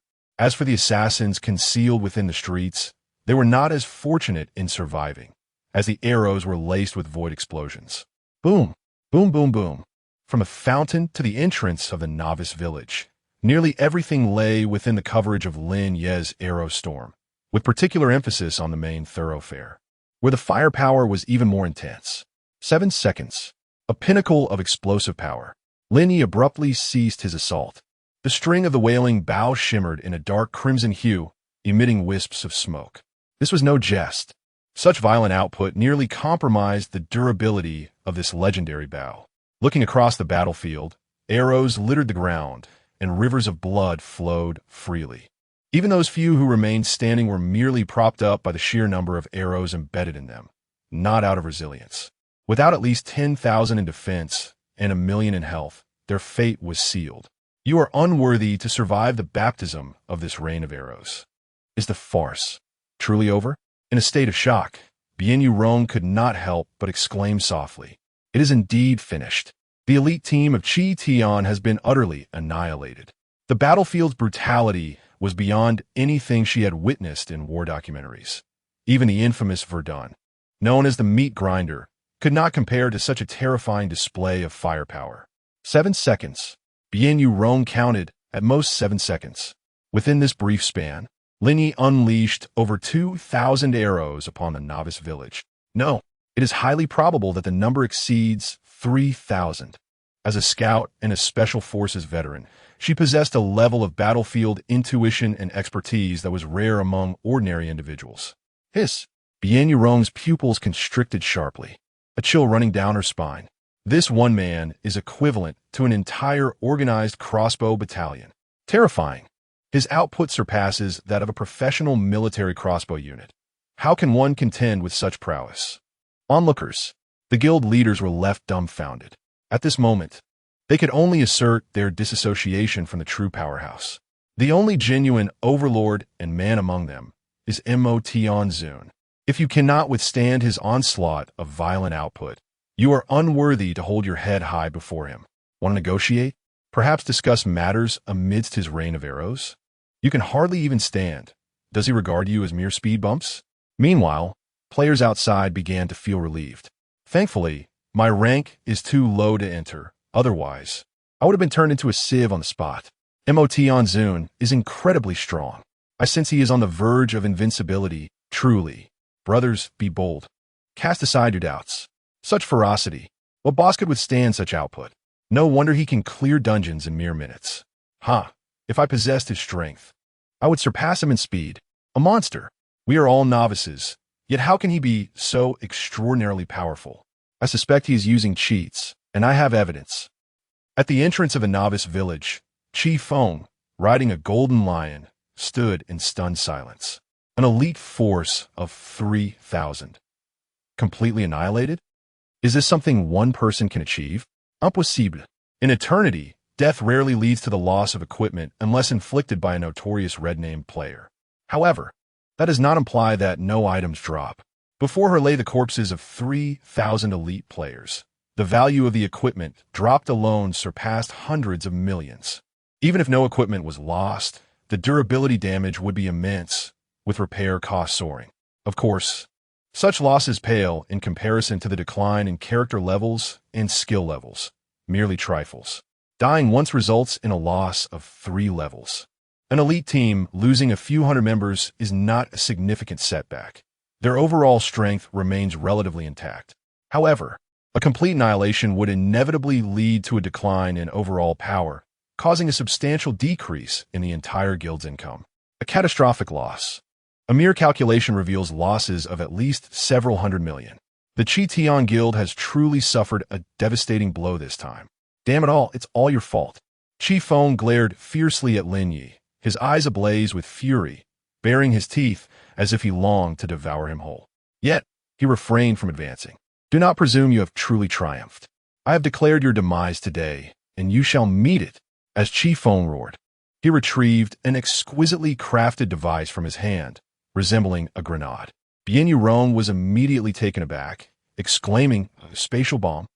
Be wary. He intends to obliterate your teleportation array." Chapter 44. A second is enough to kill you. Ha ha ha, Chi-Feng laughed maniacally. His face twisted in a grimace. Now it is too late for regrets. I know you might have a way to reconstruct the teleportation array, but it matters not. This time, no matter the cost, I will annihilate you. For every time you build it, I shall destroy it. What right do you, a mere trash player, have to contend with me? How laughable. You have no idea of the chasm that lies between us. You can only kneel before me, wagging your tail in supplication. Bang! Before Chi-Feng could finish his words, his head exploded before the crowd. The grenade in his hand, along with the lion demon greatsword, fell to the ground. Continuous death. The probability of dropping items increases. Simultaneously, the respawn silence period extends further. Moreover, this calculation accounts for all characters under the account. This time, Chi-Feng would be unable to log in for at least 7 days. In the next moment, the lion demon greatsword and the spatial bomb materialized in Lin Ye's hands as if summoned. Timing. Disrupting the flow of time. 1 second. Given Lin Ye's current speed, the possibilities were boundless. For instance, to kill someone and return. Spatial bomb tears apart the space within a radius of 100 meters from the bomb's center, inflicting an absolute damage of 100,000 points to all beings and structures within the range, followed by continuous damage of 10,000 points per second for a maximum of 100 seconds. Lion Demon Greatsword, quality, legendary durability, 3000 requirement. Level 50 attack, 120 magic damage, 120 magic attack, range 120 attacking grants a 5 chance to trigger Lion Demon Roar. Increases attack power by an additional 50, attack range by 50, lasting for 3 seconds. Indiscernible. Lin Ye casually stowed the items away and addressed the few individuals around him. I am instituting 2 new regulations. First, before entering the teleportation array, all players must check their inventory, equipment, and skills. The carrying of such spatial bombs is prohibited, and players possessing spatial skills are forbidden from entry. Second, as the Land of Oblivion itself produces spatial materials, to prevent unforeseen circumstances, all materials are prohibited from being taken outside. You may exchange them for finished items or gold to bring back. The crowd had yet to recover from Lin Ye's almost instantaneous maneuver when they were met with the announcement of the new regulations. How tyrannical. The attendees were either guild leaders, corporate executives, or military generals, and he could impose checks and add restrictions at will, even scrutinizing their skills. TSK. But what could they do? He had his reasons. Moreover, even without justification, what recourse did they have? If one wished to converse with the Demon Lord, they could certainly try, but they would first need to withstand his 7 seconds of violent output before speaking. As for that last moment, the crowd did not comprehend it, but they could ascertain it had some relation to space, likely an epic-level item or equipment, and certainly originating from the Land of Oblivion. However, for now, their interest lay not in the Demon Lord's equipment, but rather in the Land of Oblivion itself. Indeed, the words of the Demon Lord resonate profoundly. Such items must be resolutely investigated to ensure they do not disrupt the activities of legitimate players. Furthermore, I propose an immediate blacklisting of the Cheetion Guild and its affiliates, as their extremism poses a significant threat to the entire gaming environment. What are your thoughts? As a few spoke, their gazes were deliberately directed towards Bien Yurong. At this moment, a surge of indignation welled up within her. Although she lacked the authority to make such decisions, certain truths must be articulated. The game is inherently fair. Any party can claim victory in dungeons, and even if we are unable to enter, it does not affect the overall experience. However, Bien Yurong's tone shifted, her gaze sharpening with intensity. The actions of Qi Feng, who resorts to sabotage when he cannot partake, challenge the limits of our collective tolerance. Such behavior is utterly unacceptable. Indeed, the others quickly echoed. We, the Shengshi dynasty, have resolved to unilaterally blacklist the Cheetion group and sever all trade relations. We, the Jialan, shall do likewise. Lin Ye, however, had little interest in such matters. Yet, the spatial bomb wielded by Qi Feng undeniably posed a threat. Spatial items are indeed present within eternity, albeit in scarce quantities and at exorbitant prices. If Qi Feng can acquire one, then it stands to reason that other guilds and individuals may do the same. Thus, how can we ensure that others will not succumb to envy and attempt to destroy the teleportation array? While destruction outside may be manageable, what if they target the Forgotten Lands? The instability of time and space there is quite formidable. The emergence of spatial items brings with it considerable hazards and threats both within and beyond the Forgotten Lands. This was a risk acknowledged from the moment of its inception. Internally, Lin Ye contemplated a strategy. If sufficient star coins were available, resurrecting the NPC, the Hunter of Shadows, valued at 1 million, could be worthwhile. As for external matters, they presented a conundrum. The members of the ANG Club under General Bai were insufficient to handle this scenario. The main city, Lin Ye swiftly concluded that relying on her own forces would yield little hope in the short term, even with considerable time invested. She could not summon enough elite players on short notice. Thus, the only recourse was to head to the main city, expeditiously. Linye Warehouse, recognizing that General Bai had already organized personnel. However, due to the sheer number of guilds present, her forces could not intervene unilaterally. It would be unwise to seek confrontation. With the situation now stabilized and the leaders of various guilds agreeing to the plan, adherence to established protocols was essential. In Jingzhou, within the Eternity Special Operations Department, a video of the recent battle featuring the Demon Lord played on a large screen, though the quality was mediocre and the bitrate left much to be desired, rendering it somewhat blurry upon enlargement. Is this truly the clearest version? Inquired a silver-haired man with a square face, clad in the attire of a general, as he held a teacup. Indeed, Director Ling, the recording capabilities of Eternity impose limitations on both quality and bitrate. This is the best we can provide, replied one of his aides. Ling Wei set down his teacup and said, "Let us hear your perspectives." The advisors exchanged glances before affirmatively responding. The strength of the Demon Lord remains formidable.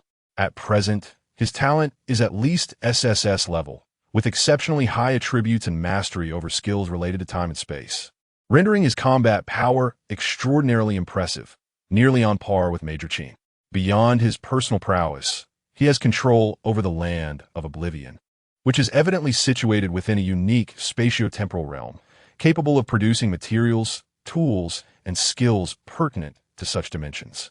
Therefore, we collectively believe that this space is undoubtedly linked to interdimensional activities. What follows? Ling Wei inquired.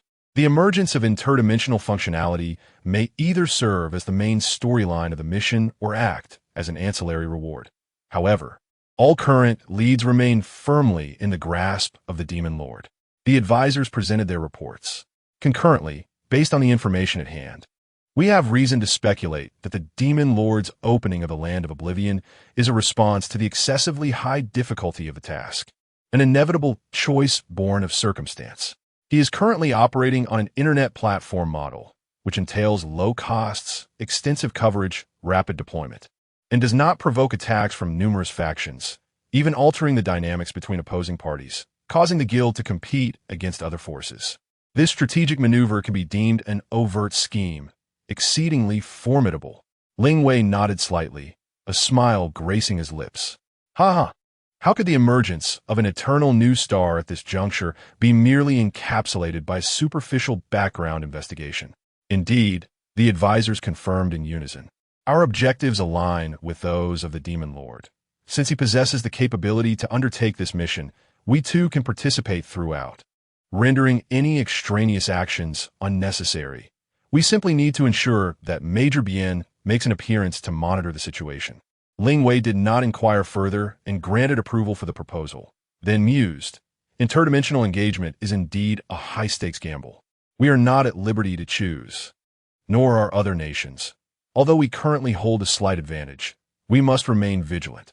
Whether in reality or within the game, we must steadfastly guard against external infiltration, capture one, and eliminate a multitude. Salute. The advisors stood at attention. Understood. Chapter 45. The Spatial Ring and the Upgrade of Divine Equipment in the Land of Sakura. Dear friends, the Forgotten Realm has unexpectedly chosen to open its gates, with the difficulty surpassing our initial expectations. It is no longer merely a struggle for a single individual. Now we must contend with all factions, even every nation. The cross-border conflict was always a collective struggle among all countries. The military of Huaxia has already taken action, and we must mobilize as well. The game and reality unfold simultaneously. I propose that we continue to advance our plans against the demon overlord. If we can monopolize, why even engage in competition? Hooray! Both proposals have passed unanimously. From this day forth, our objective is to dominate eternally in the beautiful nation of Florida. At the headquarters of the intelligence agency in Langley, you wish to inform me that this individual is currently unreachable? Director Hunter, placing the photograph aside, reveals an image of Lin Ye during his studies. The security in his neighborhood has already been replaced by special forces. Although some infiltration by internal personnel has yielded results, they lack the capacity to execute missions. However, we have devised subsequent plans that will surely meet your expectations. Hunter, with hands firmly on the table, bears a grim countenance. Gentlemen, you must comprehend the significance of cross-border engagement. Failure is absolutely unacceptable. Moreover, you do not have much time left. I certainly do not wish to be interrogated by the President in the Oval Office as to why our great nation is lagging in what should be a victorious war. Meanwhile, players on the forum have gone into a frenzy. A ticket priced at 100 gold coins, and it is for a team of 5. This is essentially a gift. The Demon Overlord is truly benevolent. Even if he is a mere novice, I would argue that he is exceptionally skilled. Hey, have you heard? Many are claiming that the materials produced in this dungeon are related to cross-border ventures, and there are already those offering exorbitant prices for them. Exorbitant prices? If I could successfully cross borders and grasp the extraordinary, I would be on top of the world. How high could they price it? Could it surpass the heavens? My friend has grand aspirations, yet the cash offer of 10 million is merely for acquiring some materials. Can you truly refuse? Ah, well, I will need to contemplate that. Haha. What are you even contemplating? I wager you don't even have enough gold coins to purchase a key, let alone figure out how to extract the materials. In Haizhou, at Mansion Number 1, Chi Feng, who has been banned from dying once again, is utterly dumbfounded. Did he just eliminate me in an instant? On what grounds? In that last moment, Chi Feng didn't even catch a glimpse of his enemy's shadow. The previous frame depicted the demon overlord still standing by the fountain in the novice village, at least a kilometer away. The next frame? I am dead, forcibly logged out. What is happening? Chi Feng cannot help but frantically scratch his head, wishing to tear his hair out in frustration. Beep. A communication was made to Jiang Feng. Wen Xiao, several guilds from Shengtian have announced their intent to blacklist us, prohibiting all collaboration. Even the military has expressed their stance to get lost. Chi Feng exclaimed, his voice filled with fury. You worthless fool. You often boast about the invincibility of the elite team, yet you couldn't even block a single encounter with the enemy. Over the past 2 months, the group has invested billions, and this is the meager combat power you present as justification. Jiang Feng was rendered speechless, unable to respond. Yet Qi Feng's anger remained unquenched. Find them. Go and search now. Jiang Feng was taken aback. Find whom? Qi Feng's eyes burned with rage. Did you not mention last time that he might be a student? Can you not find anyone at all? Ah, yes. Jiang Feng quickly acquiesced. Qi Feng growled menacingly. Do not concern yourself with those fickle guilds. As long as you locate Mo Tianzun, we have not lost anything. That good for nothing. He is merely an ordinary player, a pitiful student. What give him the right to challenge me? I, Qi Feng, have declared his demise, and he must perish. Meanwhile, Lin Ye returned to the Forgotten Land. The time-space storm seemed to have left no trace of devastation. After all, they had managed to hold their ground even without the protective barrier, now that it was in place. Big brother, you're back. A slender figure dashed into Lin Ye's embrace, affectionately wrapping her arms around his neck and nuzzling her head against his ear. Little Dodo, Lin Ye exclaimed in disbelief. The girl in his arms was undoubtedly Dodo, yet she could no longer be referred to as Little Dodo. Standing at 1.70 meters, her figure was not only curvaceous but also striking. Just yesterday, she had been a diminutive child, appearing around 7 or 8 years old. Now, just one day later, her hair cascaded down to her waist. 8 years old? Is this truly what you call 8 years old? Linye grasped Dodo shoulders, bringing her close to his face, scrutinizing her intently. Her eyes remained as clear and innocent as the day before, showing almost no change. Yet, how could her body have transformed so drastically? Beside them, Yin and Su Wan Ting wore expressions of astonishment. Big brother, what is wrong? Dodo asked, regarding Lin Ye's unusual demeanor with curiosity. It's nothing. Where is Uncle Tugius? Lin Ye inquired, sensing her confusion. Uncle is busy. I just heard him say that the space ring seems to have been successfully crafted, Dodo replied, bouncing with excitement, seemingly eager to perch on Lin Ye's shoulder. However, this time, Lin Ye gently restrained her. Dodo, be good. I have important matters to attend to. In the blacksmith's workshop, Tugius wiped the sweat from his forehead, smiling broadly. My lord, the space rings are complete. They are all here, a total of 6. Lin Ye took a look at one. Space ring, special equipment quality, rare durability. 1000 contains a space of 980 cubic meters. Excellent. Lin Ye praised, truly deserving of your title as a master. Tuxius laughed heartily. I apologize for the amusement, but my skills in jewelry crafting are rather mediocre. With Savina absent, I am merely filling in. The next to be resurrected should be Savina. After Lin Ye spoke, he suddenly recalled something of greater significance. By the way, Tuxius, have you noticed any changes in Dodo? Changes? Tuxius paused momentarily, then slapped his forehead and chuckled. Are you implying that Dodo has grown taller? Indeed, Lin Ye replied. Tuxius, somewhat indifferent, remarked, Oh, the temporal storm yesterday was rather intense. Lin Ye and Yin Yan, along with a few others, exchanged looks of astonishment. Is that all? Lin Ye suddenly realized. Are you suggesting that her transformation was a result of the temporal storm's influence? Sighing, Tuxius continued to elucidate. The temporal storms in this cursed place fluctuate in stability. They affect not only space but also time. Otherwise, given the unique spatial techniques of Tembel, our existence would not be so arduous. Lin Ye pondered for a moment. The temporal storm likely pushed things back by approximately 5 to 10 years. However, I observed that Dodo shows no signs of temporal dissonance, meaning that for you, that storm was merely a matter of hours? Indeed. But there are times when Dodo remains unchanged for many years. That must indicate a slowing of time. Tuxius laughed heartily, my lord. You seem to grasp the concept of time.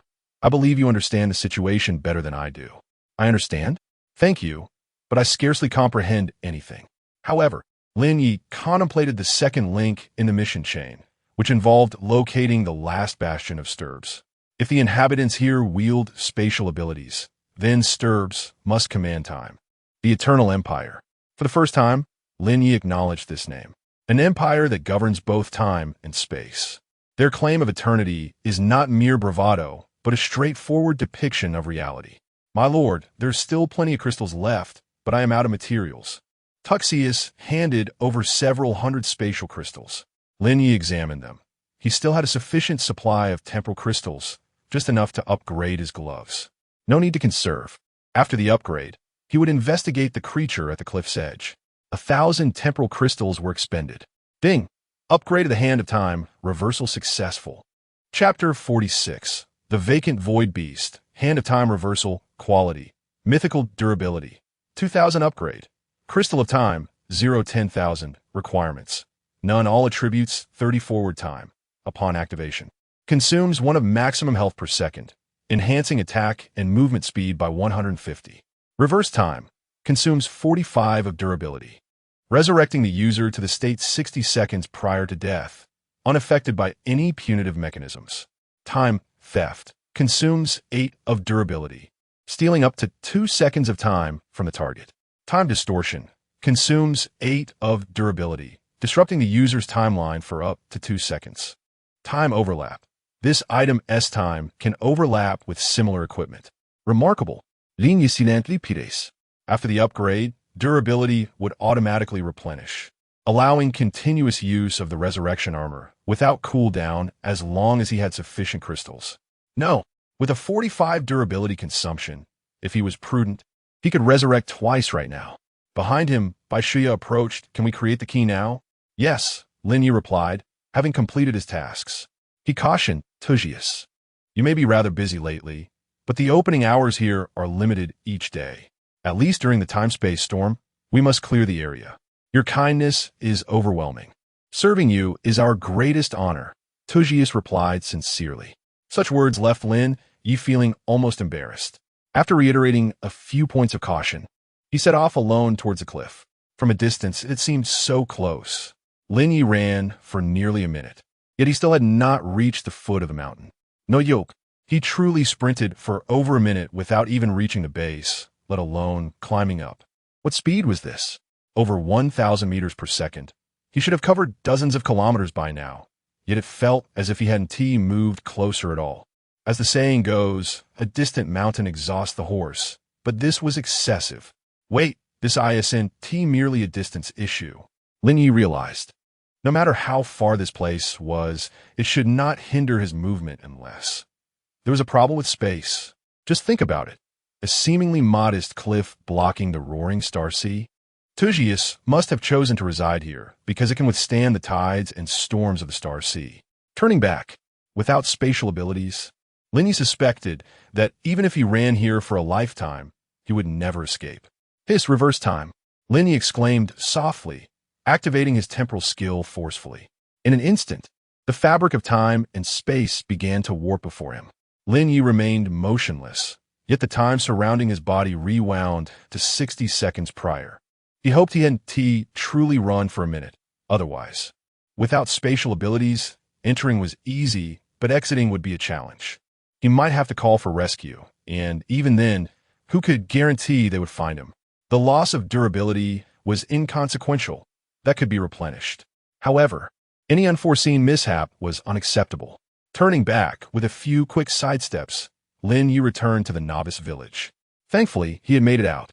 In the Forgotten Land, the perils of this dungeon are numerous. Any misstep could lead to certain demise. Lin Ye returned to the blacksmith shop and summoned Do to call for Riddle. Is there a spatial barrier or perhaps a trap atop the cliff? Riddle was slightly taken aback. Have you been there? There lies a mirror corridor set by Lulu, and without a certain level of spatial ability, one could never escape. Is that truly so? Lin Ye furrowed his brow in contemplation. The Lulu you mentioned, is that the name of the creature? Indeed, Riddle nodded. The void-shifting beast, Akru, was once a meticulously bred steed of Temvar. However, after enduring calamity, it lost its master and became lost in the torrents of time and space. Now it no longer recognizes us, merely instinctually guarding the cliff, awaiting its master, who will never return Temvar. That must be the faction within the Empire that possesses spatial abilities. The NPCs in this village were likely affiliated with that faction, which is why Tuxius and the others exhibit such remarkable spatial skills. My lord, may I inquire if you intend to eliminate it? Riddle asked with a complex expression. Certainly. We cannot allow it to affect the yield of Stardew, Lin Ye replied. Indeed, Riddle's expression turned somewhat sorrowful. In truth, Although Lu has lost its memory, it remains loyal in guarding the Empire. Throughout the years without the Star Tower, it has shielded us from storms atop the cliff, if possible. I implore you to grant it a dignified end, for it has fulfilled its duty. Lin Ye's eyes flickered as he suddenly remarked. You mentioned it was originally a steed. If there is a way to capture it, killing it may not be necessary. That is impossible, my lord. Tuxius shook his head in resignation. The void-shifting beast will only ever be loyal to one master. Even if a member of the Temvar family were to appear, it would be impossible to reclaim it. A bittersweet smile appeared at the corners of Riddle's mouth. Over the years, we have attempted countless times at this juncture. Riddle paused abruptly. Ah, my lord, if we could awaken its memory with your noble status, although it may not be possible to recapture it, it might be feasible to command it, provided we can lure it away from the cliff. Upon hearing this, Lin Ye felt a glimmer of possibility. It was worth a try. What would be the specific method? Tuxius, upon hearing this, awkwardly scratched his head. In truth, we have no effective methods. We can only attempt to stimulate it through severe injury. Severe injury? Does that mean not to kill? That's absurd. It may be even more challenging than outright slaying it. Linye, la king spead abilities, had nearly become trapped in a pitfall during his prior venture, and had not even glimpsed what the boss looked like. Perhaps I should accompany you. While I do not possess spatial skills, I can provide damage. Riddle immediately shook his head. That is not feasible, my lord. Lulu possesses an exceptionally strong territorial instinct, compelling us to resort to spatial methods to conceal ourselves and covertly gather some Stardew. It refrains from attacking us, likely due to our lack of hostility and our affiliation with Temvar's faction.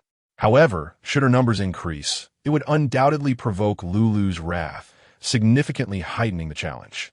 Moreover, if Lulu perceives imminent defeat, it will surely self-destruct, resulting in a spatial upheaval. Lin Ye quietly gasped in astonishment. A solo mission, you say? That seems implausible. Lin Ye resignedly stated, since there is no viable option, let us set this aside for now. Observing this, Tuxius cautiously inquired, actually, Your Excellency, you might still consider attempting it. I possess a spatial locator left from years past, which can assist you in navigating the mirrored realm and locating Lulu's position. Furthermore, the locator is effective for spatial abilities as well. Suddenly, Little recalled something, her face brightening with excitement.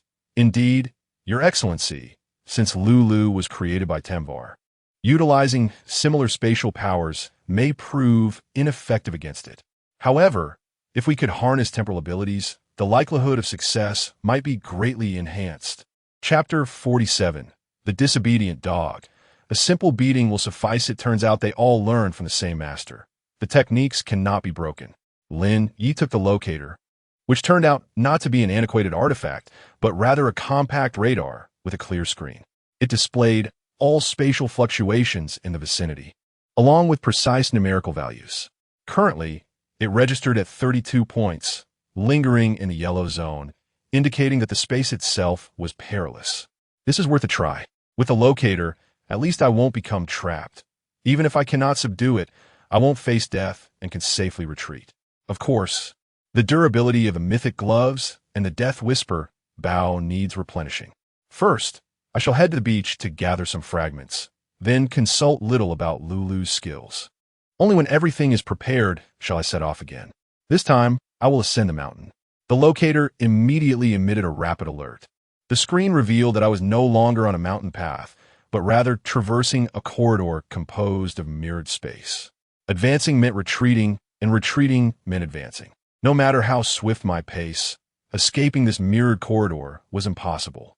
There are two methods to unravel this enigma. One is possessing spatial skills to forcefully shatter the mirrored space. The other is to see through the spatial illusions to locate the corridor's point of vulnerability. According to Little, even world-class spatial constructs are imperfect, harboring flaws and gaps. Human or monster-controlled spatial abilities, naturally, cannot rival those of a world-class space, hence the imperfections, gaps, and vulnerabilities are even more pronounced. However, adept skills can compensate for these flaws through specific techniques. Should one fail to perceive the complete picture, Random attempts will surely lead to failure. This locator is remarkably powerful. In my hands, it appears as an ordinary item, yet it can accurately identify all gaps in advanced spatial abilities. This, in itself, is a testament to its immense strength. A mechanic? Lin Ye recalled an NPC related to this subject. It seems the Empire's mechanical prowess is indeed formidable. It's astonishing to ponder how such mastery over time, space, and mechanical finesse could lead to the downfall of an empire, even one that rightfully bears the title of eternal. It truly echoes that saying, formidable empires are often not conquered by external forces, but crumble from within. Lin Ye did not dwell on these thoughts, following the locator's guidance, swiftly navigating through the multiple corridors. Last time, Lin Ye had run frantically and could not get close. Now, a few light strides brought him to the mountain summit. Before him lay an expanse roughly the size of a football field, relatively flat. In the center hovered a diamond-shaped polyhedral structure, seemingly suspended in midair. Beyond it lay a sheer cliff, where the relentless waves of the starry sea crashed against it, creating droplets of starlight that slowly coalesced and hung from the cliff's edge. The yield of starlight was commendable, as the roar of the starry sea seldom ceased. In less than an hour, the cliff could be adorned with starlight. The challenge lies in the collection. Without spatial skills, who would dare to gather resources on the cliffs of the starry sea? If a spatial skill user were to join, the difficulty would escalate exponentially. Lin Ye could not help but marvel at the legendary potions acquisition challenge. It was no jest. For those outside wishing to purchase it, they would need to pay a premium. At that moment, his locator began to vibrate. On the screen, a fan-shaped area centered around Lin Ye blazed a glaring red, accompanied by a skill prompt phase cutting. A flash? Can spatial skills even flash? Lin Ye quickly employed temporal distortion, disrupting time to evade the skill's range. Before him, the remnants of time distortion had already been severed into dozens of fragments. That was close. Lin Ye had assumed the boss would provide some warning before attacking, but there was nothing, no sound, no indication. It commenced with a spatial skill, encompassing a wide area. Even with the locator and Lin Ye's speed, he could not guarantee evasion from that domain. After all, it was a spatial skill. Once it enveloped you, you might find yourself trapped within that space. How could one escape? Would running chaotically like before at the foot of the mountain suffice? This creature Lin Ye's gaze fixed upon the diamond-shaped crystal. Void Shard Beast Aclotite? Mount bound. Cannot capture. Quality. Epic level. 90 health. Unknown attack. Unknown defense. Unknown aside from its quality and level, no further information could be gleaned. Without prior knowledge, one could perish hundreds of times before piecing together any clues. Lin Ye sighed once more at the absurd difficulty of this forsaken land. Summoning his phantom form, he readied his void arrows. Boom! At the moment Lin Ye unleashed his attack, Lu also transformed. The diamond-shaped crystal abruptly expanded, instantly forming multiple shields to block the assault. Goodness, are you sure you are a mount? Even battle-type pets do not possess such exaggeration. Linye ignited softly, his form flickering as he executed a mobile strike. Bang! Bang! Bang! The void arrows collided with Lu's mirrored shields, all of them reflecting away. However, as Lin Ye repositioned, the void arrows morphed into a tempest, sweeping in from all directions. The erratic trajectory of the attacks momentarily left Lu rooted in place. Its head seemed unable to fully anticipate the arrow's landing. Moreover, the expanded shields could not provide complete protection from every angle. They had not only blind spots, but many substantial ones as well. Under normal circumstances, with its spatial skills reaction speed, it would manage to cope. Yet now, the void arrows, inherently spatial in nature, coupled with Lin Ye's rapid strike speed, rendered it somewhat flustered. Clink, clink, clank. A barrage of void arrows pierced through the shield barriers, striking directly at the core crystal within Lu. Minus 32,011, minus 34,020, minus 77,008 critical hit. As the damage numbers erupted, Lin Ye also caught sight of Lu's health bar, estimating it to be at least over 5 million. Fortunately, Lin Ye harbored confidence in his own output. The only issue was the scarcity of arrows capable of breaching the opponent's defenses. Curse it! What sort of maneuvering am I even engaging in? Stealing time. Lin Ye silently cursed, activating his time manipulation skill, which rendered Lu completely immobile. He stood firm, unleashing the full power of the Death Whisper Bow. In just 1 second, he nearly obliterated Lu's core, blood splattering in an instant. Simultaneously, its health bar flickered violently. Halt! Thankfully, Lin Ye reacted swiftly. Otherwise, he would have truly finished it off. Gulu, the diamond crystal emitted a deep roar through vibrations. Now he finally understood why a mirror crystal entity, known as the Void Derivative Beast, had a nickname like Lu. Stop pretending. I know you can understand me. Lin Ye's expression darkened as he commanded coldly. I will count to 3. Immediately revert to your original form. Lu showed no response, but clicked as it withdrew its multifaceted shield. Beep, beep, beep. The spatial locator emitted a warning almost simultaneously. Mirror reflection. Looking for a fight? Lin Ye pointed with his left hand, once again releasing the time-stealing skill. Ding. Current spatial time fluctuation is unstable. Repeated use of the skill will result in multiplied consumption. No matter. Forcing it. Doubling the durability consumption. Bind. Lu, still unable to unleash its skill, was immobilized once more. This time, Lin Ye refrained from drawing his bow. It was already at critical health. Another hit would surely end it. An epic mount, especially one of the spatial variety, would be far too precious to kill outright. With 2 seconds to spare, Lin Ye was in no rush, slowly walking up to Lu, pressing his left hand against its mirror surface and delivering a powerful punch with his right. Bang! Minus 18,001. Lin Ye glanced at the health bar and followed up with 2 more punches. Now, Lu was left with just over 100,000 health points. Stop! The 2 seconds elapsed. Lu returned to normal from its immobilized state, and suddenly, 2 adorable eyes materialized on its mirror surface. But at that moment, all it held was fury. Unwilling to accept defeat, Lin Ye chuckled, casually pulling out a Stardew and tossing it to the ground. On a rainy day, one might as well make the most of it. Lin Ye tightened his fists.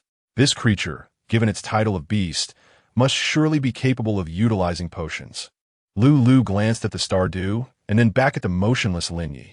In an instant, it darted from the crystal, extending a furry little paw to snatch the Stardew. The next moment, Lu's health began to regenerate. Simultaneously, the entire mountaintop cracked like glass.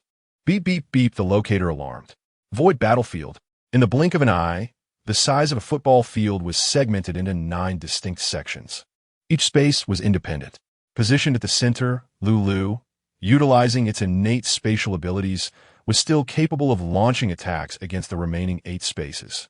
However, those who exist within an independent space must first shatter the weaknesses inherent to that realm. At this juncture, there is no need for a locator, as the transiently formed spatial battlefield reveals numerous vulnerabilities quite evidently. Lin Ye drew his bow, and a multitude of void arrows surged forth. With a resounding crack, the space shattered like glass, as the pressure of the world-class dimension gradually reverted to its original state. Gulu, the void beast, let out a roar and instantaneously transitioned to another independent space, confining Lin Ye once more. My patience is finite. Lin Ye knocked another arrow, ready to shatter the space again, while simultaneously extending a finger to begin a countdown. 1. Gulu, undeterred, continued to confine. Timing was crucial. Lin Ye disrupted the flow of time and, with the aid of the locator, clearly observed all the spatial connection points. In the next moment, arrows were unleashed. Boom! Every independent space shattered, leaving only the solitary void beast suspended in the air. 2. Lin Ye sheathed the bow and, in a flash, appeared before Gulu. His fists transformed into mere shadows as they struck directly against its mirror-like surface. The attack speed exceeded 100 strikes per second, applied to his fists. The impact became even more exaggerated and ferocious. Crack! Crack, crack! The crystalline surface of Gulu shattered in response. In an instant, the health bar that Gulu had just begun to restore was decimated by Lin Ye's relentless punches. Simultaneously, the eyes on the mirror reflecting Gulu seemed to clear significantly. revealing a hint of confusion, as if questioning, wasn't the count supposed to reach 3? 3. Lin Ye shattered the mirror with a single punch and swiftly yanked the fluffy creature within out.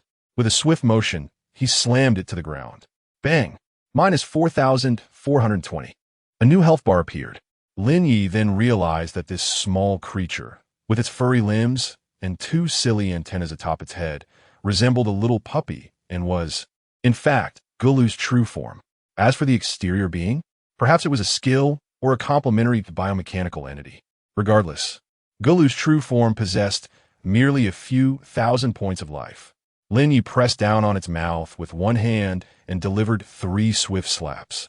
3. Chapter 48. Mass production of Stardew, daily earnings of 1 billion. With a pair of soft, adorable eyes that glistened with tears, Luru appeared utterly distressed. Its body curled up on the ground, trembling and whimpering. Speak, Lin Ye commanded in a voice laced with fury. Yet, Luru seemed even more aggrieved than before, the whimpers from its throat sounding even more pitiful. Slap! Lin Ye delivered another strike, reducing it to a mere sliver of health. Weren't you fierce just moments ago? Why the silence now? Whimpering, Luru shook its head vigorously as it lay on the ground. Clearly, it was a dog. Can even an epic-grade dog not speak? Lin Ye pondered, confusion creeping in. Suddenly, a low growl emanated from Luru, indicating a potential surge of defiance. What can I speak? Lin Ye shot a glare. Luru trembled in fear, its hind legs quaking, and promptly fell silent. Lin Ye ceased his assault. It appeared the creature was capable of communication after all. That was satisfactory. As for whether it would comply, that was not Lin Ye's concern. Behave yourself in the future. If you dare show your teeth again. You know what will happen if I start counting. A soft whine escaped Luru as it nodded vigorously in understanding. Lin Ye released it and tossed a bottle Stardew.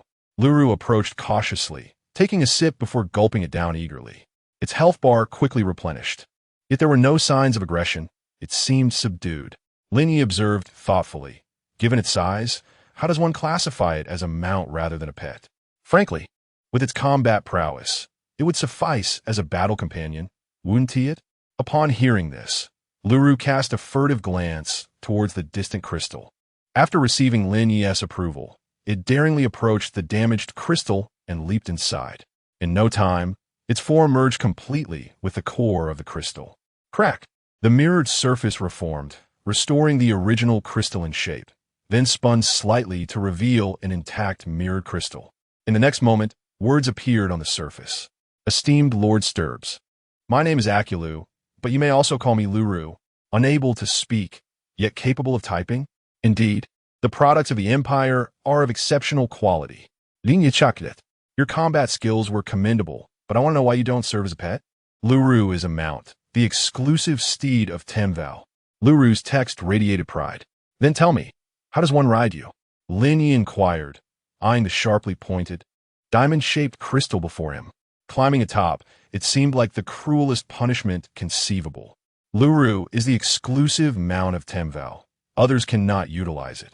Lin Ye's expression darkened. Was it a matter of choice, or was it simply impossible? No, it is impossible. Luru quivered slightly. The capabilities of Loyalu's steed must align with specific Temval talents to be unleashed. Each Temval can evoke a different steed ability from Loyalu. However, should the master depart, Loyalu would be unable to activate such abilities independently. Is that a bespoke capability? The Empire's technology and might are indeed beyond Lin Ye's imagination. Presently, the primary objective of the task has been deemed accomplished. Yet, Lin Ye remains dissatisfied, crossing his arms and frowning, declaring, if it cannot serve as a steed, what purpose does it hold? Perhaps it is better to harvest explosive materials instead. With that, Lin Ye retrieved the Death Whisper Bow. Suddenly, a sharp cry emanated from Loyalu's crystalline form, and it immediately typed, no, Loyalu is useful. Although the specific steed form cannot be utilized, I can still assist you in traversing through space. Loyalu shuddered slightly, and a 2-meter-tall, diamond-shaped crystal flickered into existence beside Lin Ye. With a click, the crystal unfurled into a mirror-like surface, spreading out beneath Lin Ye's feet. Lin Ye seemed to comprehend, stepping onto the mirrored surface. Instantly, Lululu whirled around and soared with Lin Ye, circling the mountaintop. Not bad, Lin Ye mused, clicking his tongue.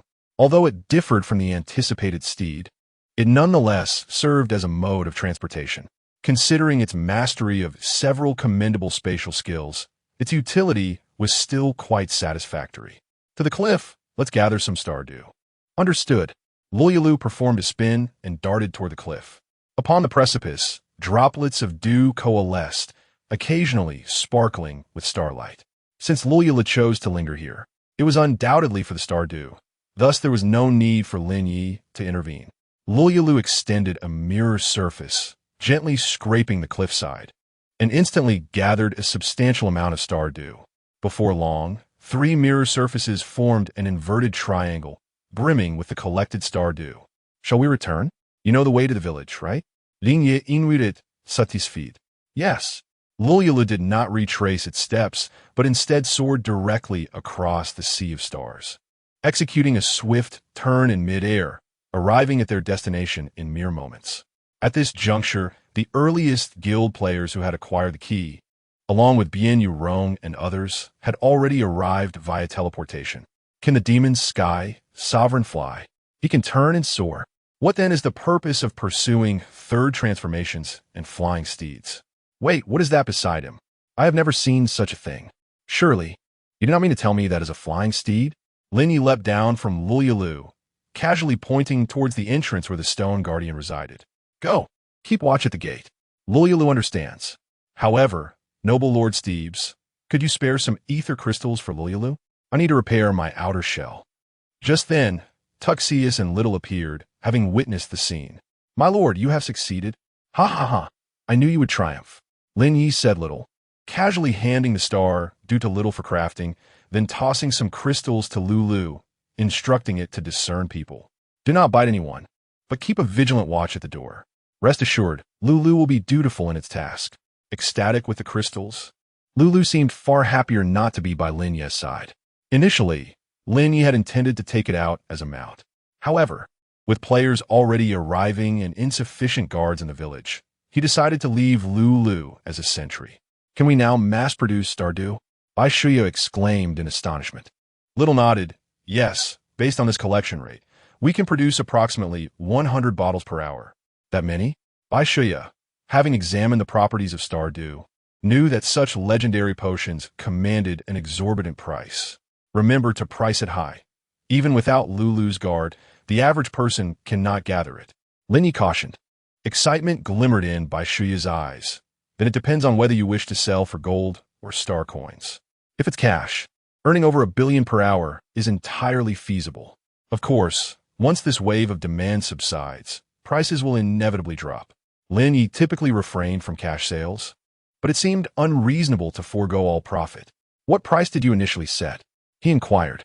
Legendary potions on the market, though slightly inferior to stardew, are priced around 100,000 in cash, equating to about 600 gold coins. Given the difficulty of production, I set the exchange rate for star coins at 1 to 10, making the price of stardew 60 star coins. After deliberation, Lin Ye replied, the star coin price is acceptable, but for cash, let us set it higher, 200,000 per bottle. With a fixed production rate of 100 bottles per hour, that results in 20 million per hour, nearly 500 million daily. Moreover, this is a perpetual 24 hours. Only 12 hours have elapsed in reality. Wow, daily earnings of 1 billion. Lin Ye mused, finding the sum somewhat outrageous. Are we pricing it too high? Did Mo Tianzuan not mention that such legendary potions could be purchased with cash? Huh. Lin Ye turned in surprise. Are you moving in stealth? How did you make no sound at all? I am an assassin. Is there a problem? Bien Yu Rong replied nonchalantly. Lin Ye paused slightly. No issue. The items are certainly for sale. Would you like to make a bulk purchase? This time, there are no limits. Buy as much as you wish. All right, I'll take them all. Bien Yu Rong responded immediately, without hesitation. Lin Ye was taken aback. You're not even asking for the price? Bien Yu Rong pointed towards the star tower, stating 200,000. As you just mentioned, I'll take however many you have. Chapter 49. The Frustrating Rewards. Journey to the main city. A major client has arrived. Linye couldn't help but smile. No problem. Absolutely no problem. Let's immediately sign a supply contract with the border team for priority supply. This left Bien Yurong momentarily stunned. What is happening? Isn't that a legendary potion? You want to sign a contract for a stable supply of such items? What does this mean? Could it be that you can mass-produce legendary potions? Wait, did I arrive too late and miss something important? Meanwhile, several guild supervisors rushed over, expressing their astonishment tinged with complaints. Master of Demons, isn't the difficulty of this dungeon a bit excessive? Indeed, our elite squad was completely annihilated, suffering enormous losses. We don't even have the star coins to resurrect. What should we do? Lin Ye raised an eyebrow. Which guild are you from that is so incompetent? The individual was suddenly taken aback, their face turning crimson. Sheng, sure, Lu Xian. But this is certainly not our fault. The difficulty is simply too high. Lin Ye turned to Bai Shuya. Did you not provide them with a strategy? I did, Bai Shuya replied confidently. The star dust beetles, the starlight jellyfish, including the beetle mutations, were all detailed in the strategy. Yes, Lu Xian admitted. The strategy was provided, but the mutation of the beetles resulted in an excessively high flying speed. Our mages are insufficient to handle them, and the terrain restrictions leave little room for maneuvering. Given this difficulty, the star coins and materials we earn won't even cover the basic resurrection fees, let alone purchasing equipment or having NPCs forge items for us. Hearing this, members from several other guilds chimed in agreement. Lu Xian is right. The difficulty is simply too great. I believe that the value of star coins should recover in parallel with gold coins, and reopening a one exchange would be far more reasonable. Bien Yurong received information as well and frowned slightly. The dungeon's difficulty is indeed considerable. Our people have also encountered dangers, primarily due to the peculiarities of the monster groups. Small-scale eliminations are not cost-effective, yet we lack sufficient manpower for large-scale assaults. Upon hearing this, Lu Xian quickly added, Yes, manpower is also an issue. I think each guild should at least provide 100 keys. No, 200 keys would be more appropriate. Bai Shuya seemed to understand and leaned in to whisper. The location of the novice village is on the Empire's frontier, which means both the player levels and guild strengths are significantly inferior to those in the main city. Lin Ye, uninterested in further discussion, waved his hand to silence them. Your incompetence is your own issue. If you cannot handle it, you need not purchase keys or enter. With that, the room fell silent. Lin Ye continued nonchalantly. We calculated the prices based on the kill efficiency of elite teams. If you cannot even manage normal monster farming, it merely shows that you lack the qualifications to engage in this dungeon. As for insufficient manpower, you're free to team up here. There are no restrictions. Your star coins are insufficient for resurrection, yet others possess them, and you may collect them yourself. The market price is as it is. What purpose does seeking me serve? If someone is willing to sell at a lower price, that is their prerogative. After all, I do not offer a star coin to gold exchange here. Everyone was left bewildered. Lin Ye's sole concern lay with the merits and whether a stable income could be secured. Currently, the only items available for sale, aside from equipment and skill boxes, were the crafting techniques from NPCs. This was quite enticing for ordinary players, but for large guilds, the allure was far less compelling. Time was of the essence, and something stimulating was required. With this thought in mind, Lin Ye directly included an S-grade talent scroll in the merit rewards. A new reward was introduced by the system. The top merit earner of the week would receive it. Upon checking the Star Tower, everyone was struck dumb. Holy cow! An S-grade talent scroll. Are you joking with me, Master Demon? They exclaimed. This can be obtained simply by achieving the top merit this week. Without any minimum requirements? Lin Ye's expression darkened. Do I seem like someone who jokes? Lu Xian's expression shifted, his laughter shy and awkward. Master Demon's words are as solid as gold. Who would dare to question? I shall be the first to ensure they do not escape. Well, we'll go hunt monsters now. You keep busy. The urgency was palpable. The merits in the Forgotten Land were merely a process of accumulating star coins and materials for submission. The exchange rate was 110. While it was feasible to exchange for legendary equipment and crafting techniques, It was certainly more advantageous to obtain them at a discount. However, if one could exchange for an S-grade talent scroll, would it still be considered expensive? Equipment has a price, but scrolls are priceless. Even if one could not obtain it personally, the star coins and materials gathered will be highly sought after by many at elevated prices. A lucrative deal indeed. Every second wasted felt like a loss. Yet, Bien Yu Rong's brows furrowed, her gaze piercing as she fixed her stare on Lin Ye. I recall Master Demon mentioning that talent scrolls have already been used. Indeed, Lin Ye affirmed. But fortune smiled upon me. I just happened to acquire another one. You. Bien Yu Rong clenched her teeth in frustration. This was an S-grade talent, something that could not simply be farmed within the game. Did he think she was a Na'vi child to be deceived? Curse be him. Though she was infuriated, she found herself at a loss. After all, they were in a cooperative phase, and everyone was relying on her to undertake tasks and unlock cross-dimensional capabilities. All right, you are quite impressive. Bien Yu Rong took a breath, contemplating. Since you have presented the scroll, it must be for sale. Name your price, we shall take it. Lin Ye casually gestured towards the star tower. The merit exchange. The price is there. Hiss. Bien Yu Rong pondered, realizing that rather than engaging in fruitless banter with this rogue, it would be better to farm it herself. Let's go. In terms of combat, she had never faced defeat in her life. As Lin Ye observed her swift departure, a faint smile graced his lips. There is no need for such haste. Yin Yu Rong, the land of oblivion experiences monster sieges twice daily. There are ample opportunities, so there is no need to fear missing out. Yin Yu Rong paused momentarily, her fists clenched tightly, not bothering to glance back as she strode away. My esteemed lord of the demon heavens, once the scroll is unfurled, chaos will ensue. Ba ishu ya sighitin ekasperitan, rubink herforehat. Prices will spiral. The exchange rate of star coins will soar, and if players insist on entering, how shall we manage? To let them in or not? If we permit entry, how will we maintain order? Let them all in. Lin Ye, who had previously opted for a limited approach out of concern for his absence, compromise, and control, now felt emboldened. He casually gestured toward the entrance where Lu stood. Do you see? Who dares to cause trouble shall be met with the bite of our dog.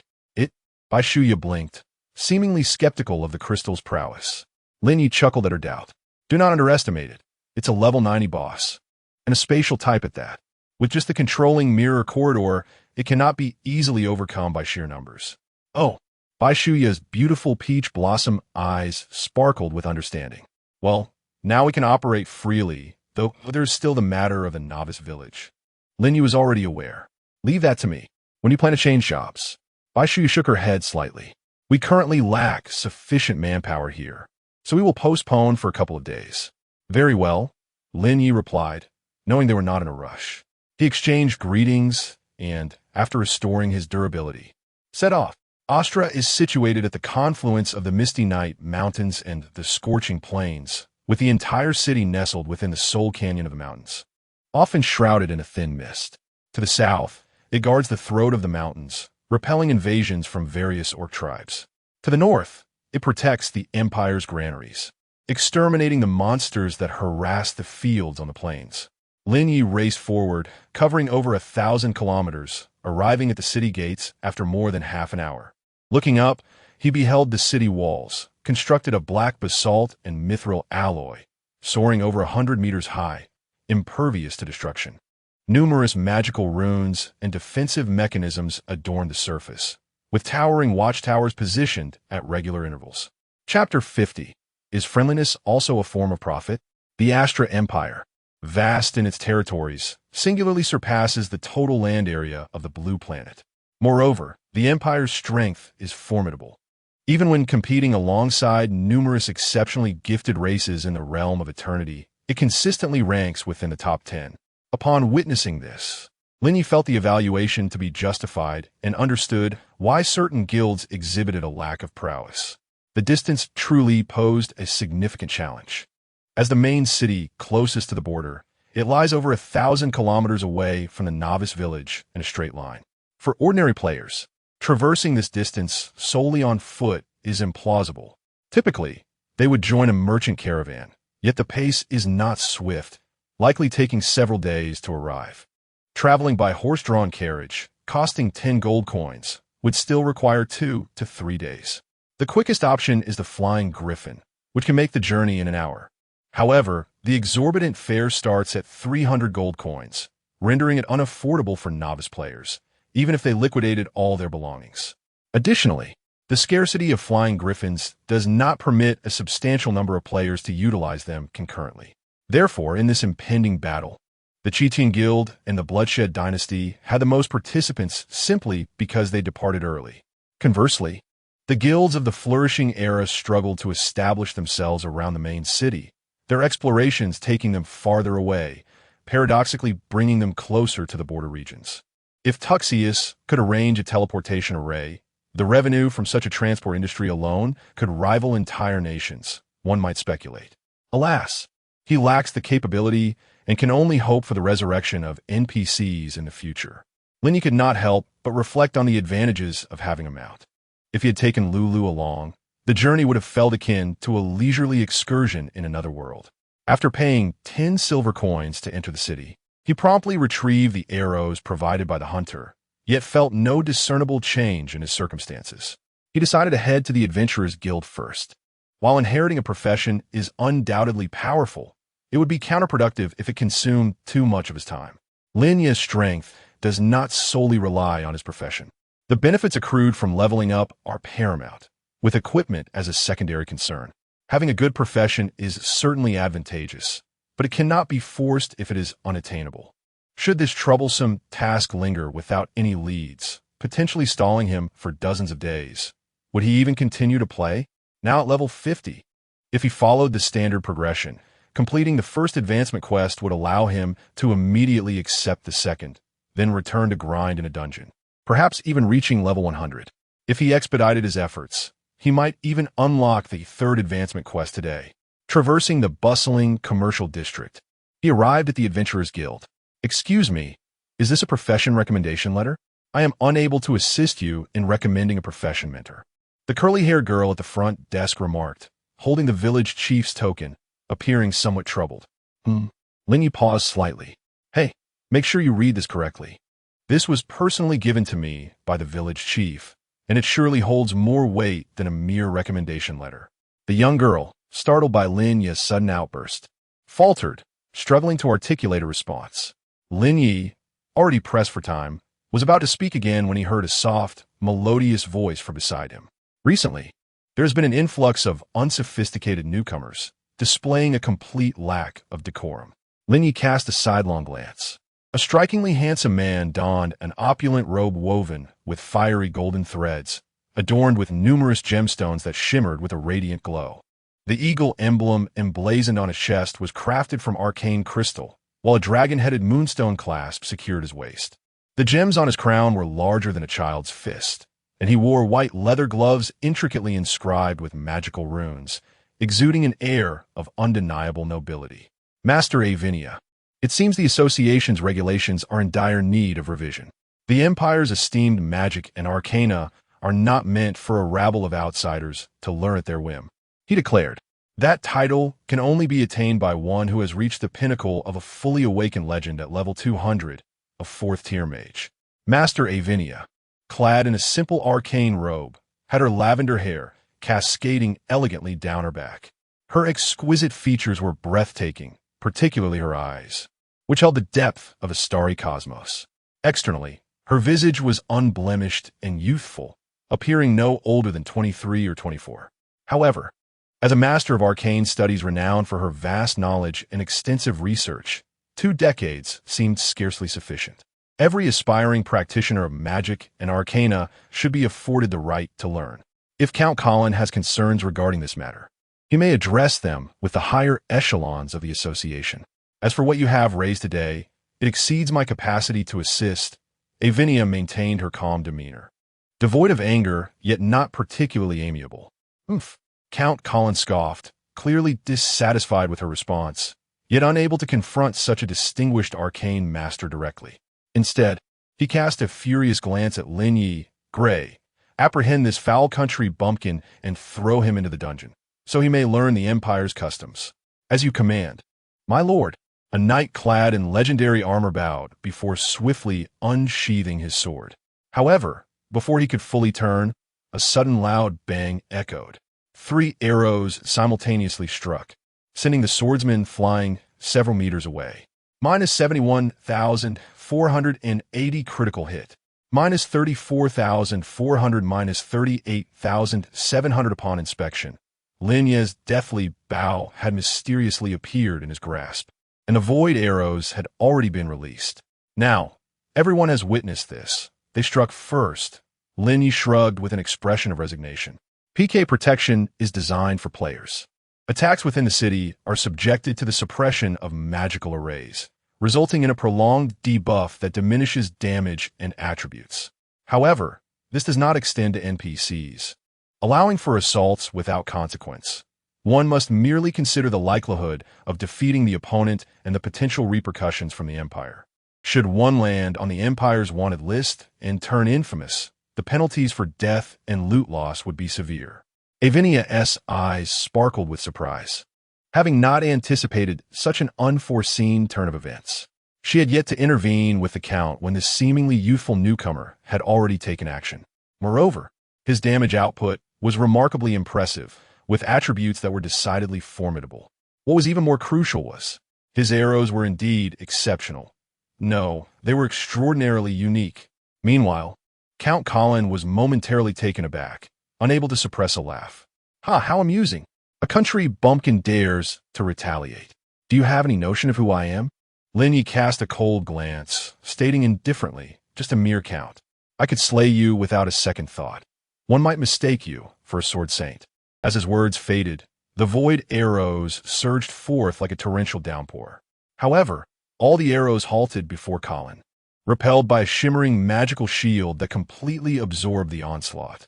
Lin Ye had indeed come prepared, having amassed 1,000,000 arrows, completely depleting the blacksmith shop in the novice village.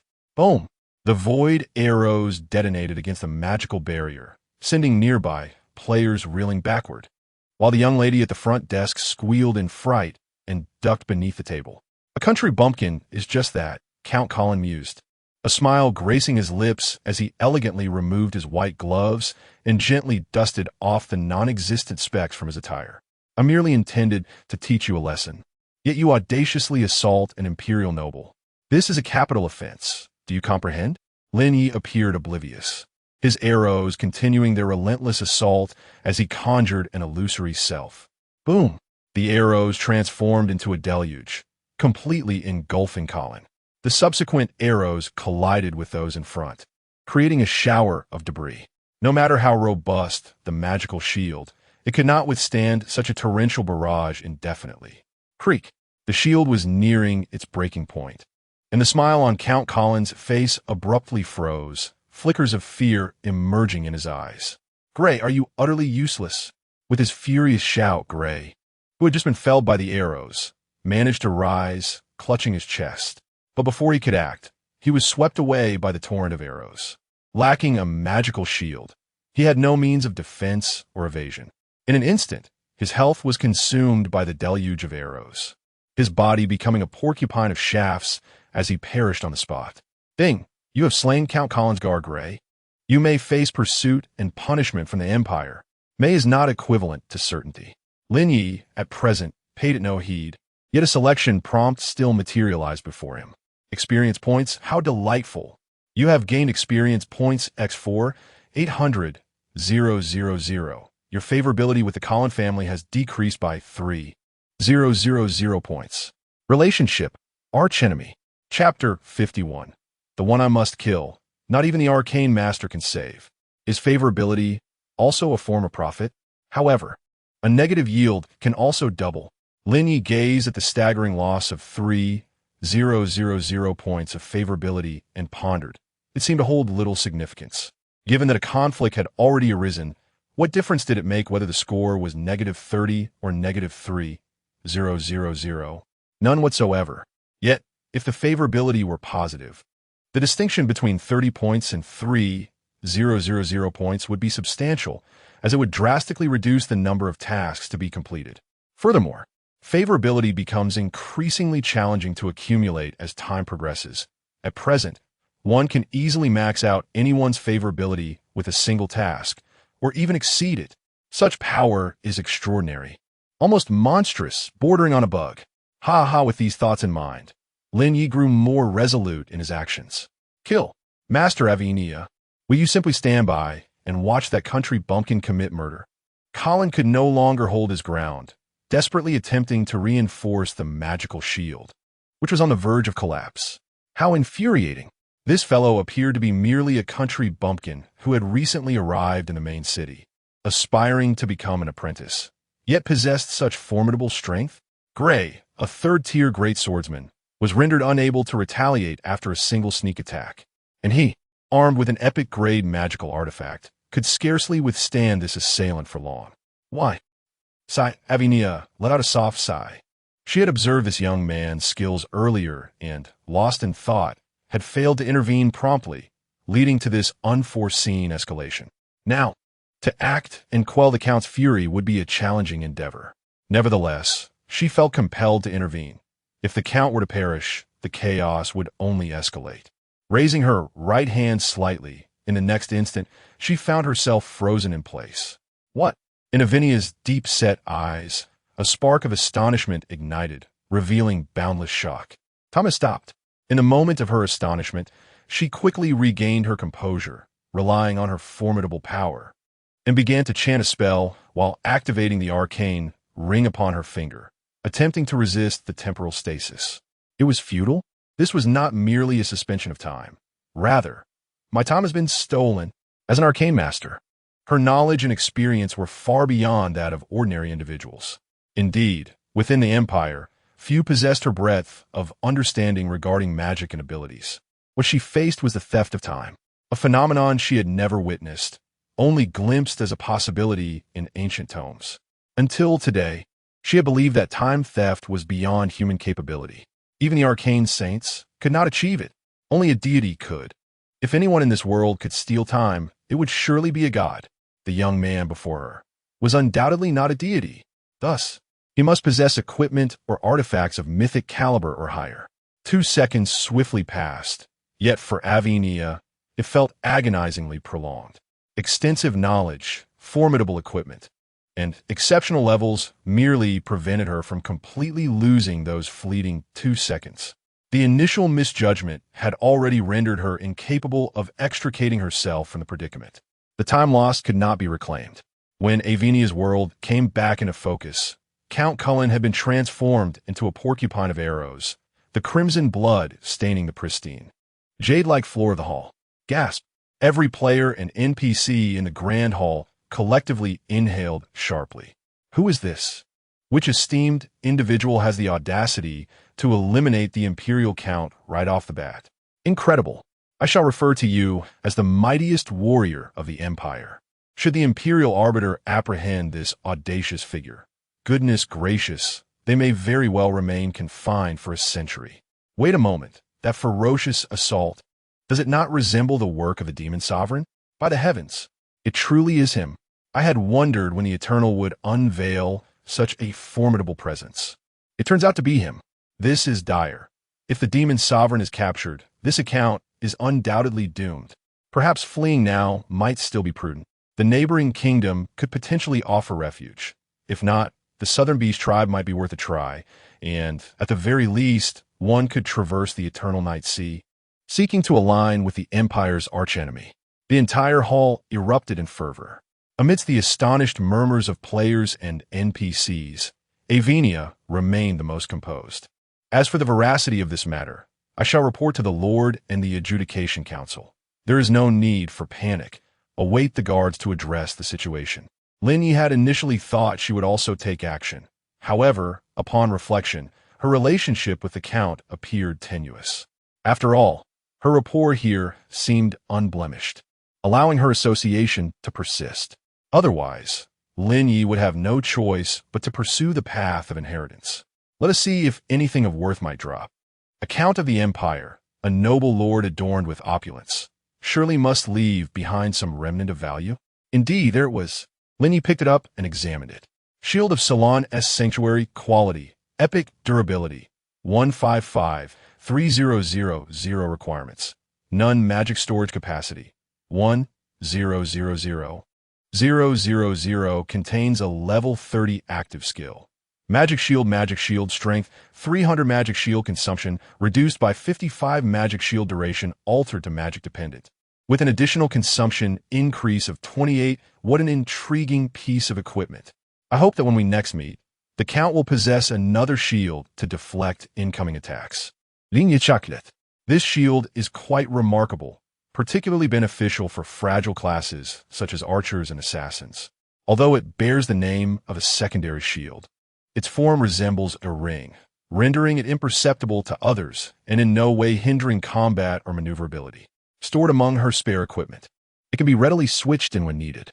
Of course, she must first return to restore its durability before it can be utilized. Having a personal blacksmith truly is a comfort. Repairing durability costs nothing, requiring only a few materials. Beyond this, the Earl left behind a gem and a letter. Mind, focus, wisdom, quality, legendary durability. 1000 wisdom, 60 magic points, 60 magic recovery rate, 60 maximum level cap for wisdom spells 3. Magic sealed confidential letter. Unreadable, not viewable.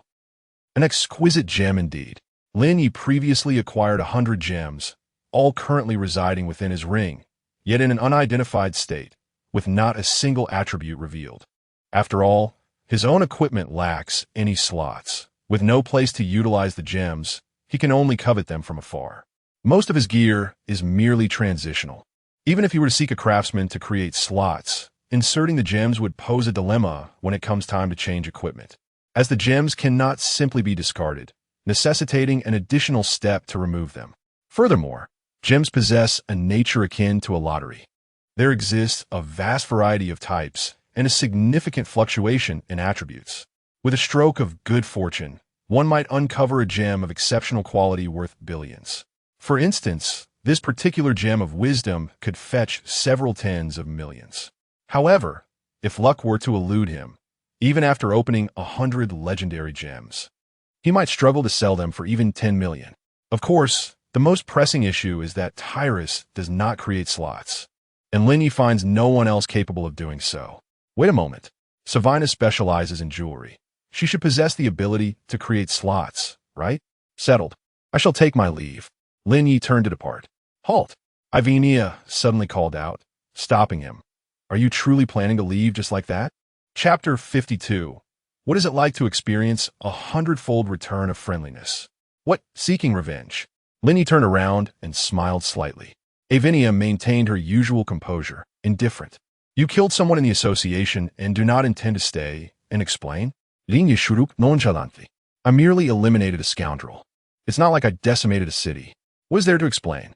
With a person like him, I believe if you were to randomly select 100 individuals from the city after the deed, at least 90 would applaud my actions. Avinia was momentarily at a loss for words.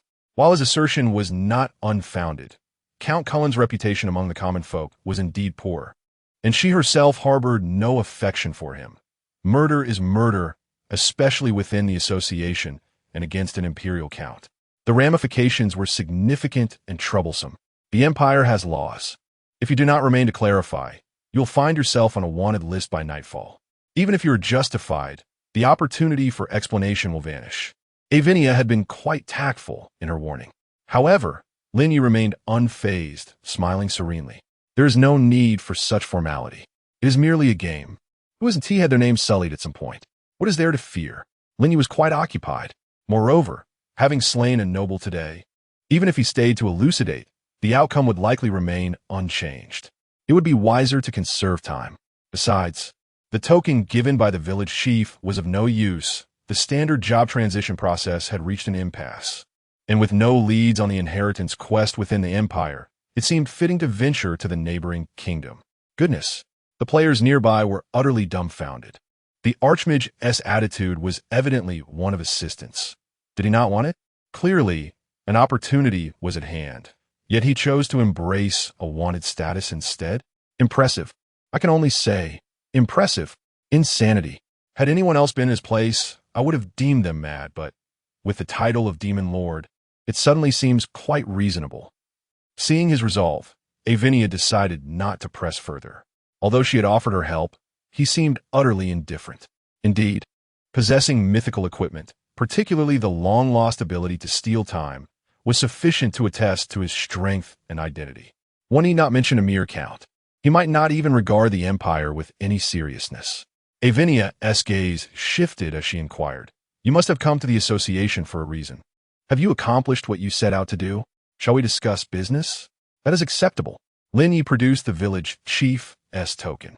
The young lady at the front desk said, "This is not a job recommendation and thus would not facilitate my job transition." Upon hearing this, the nearby players erupted in laughter. Job recommendation? So, you're saying the Demon Lord has just emerged from the novice village, and hasn't he even completed his first transition yet? While it sounds somewhat implausible, it is likely true. Only those emerging from the novice village receive a recommendation letter for their first job transition. All subsequent transitions, even if they involve hidden paths, lead directly to quest assignments. What the heck?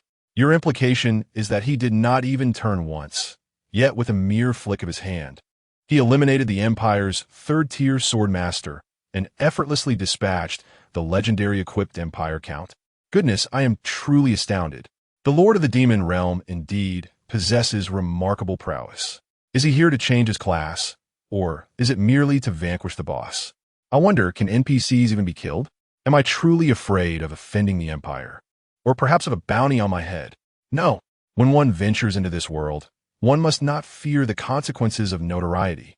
Yet, alas, I find myself utterly incapable of inflicting harm. Sigh. It is all due to the limitations imposed upon me. Otherwise, I would not be deemed a villain.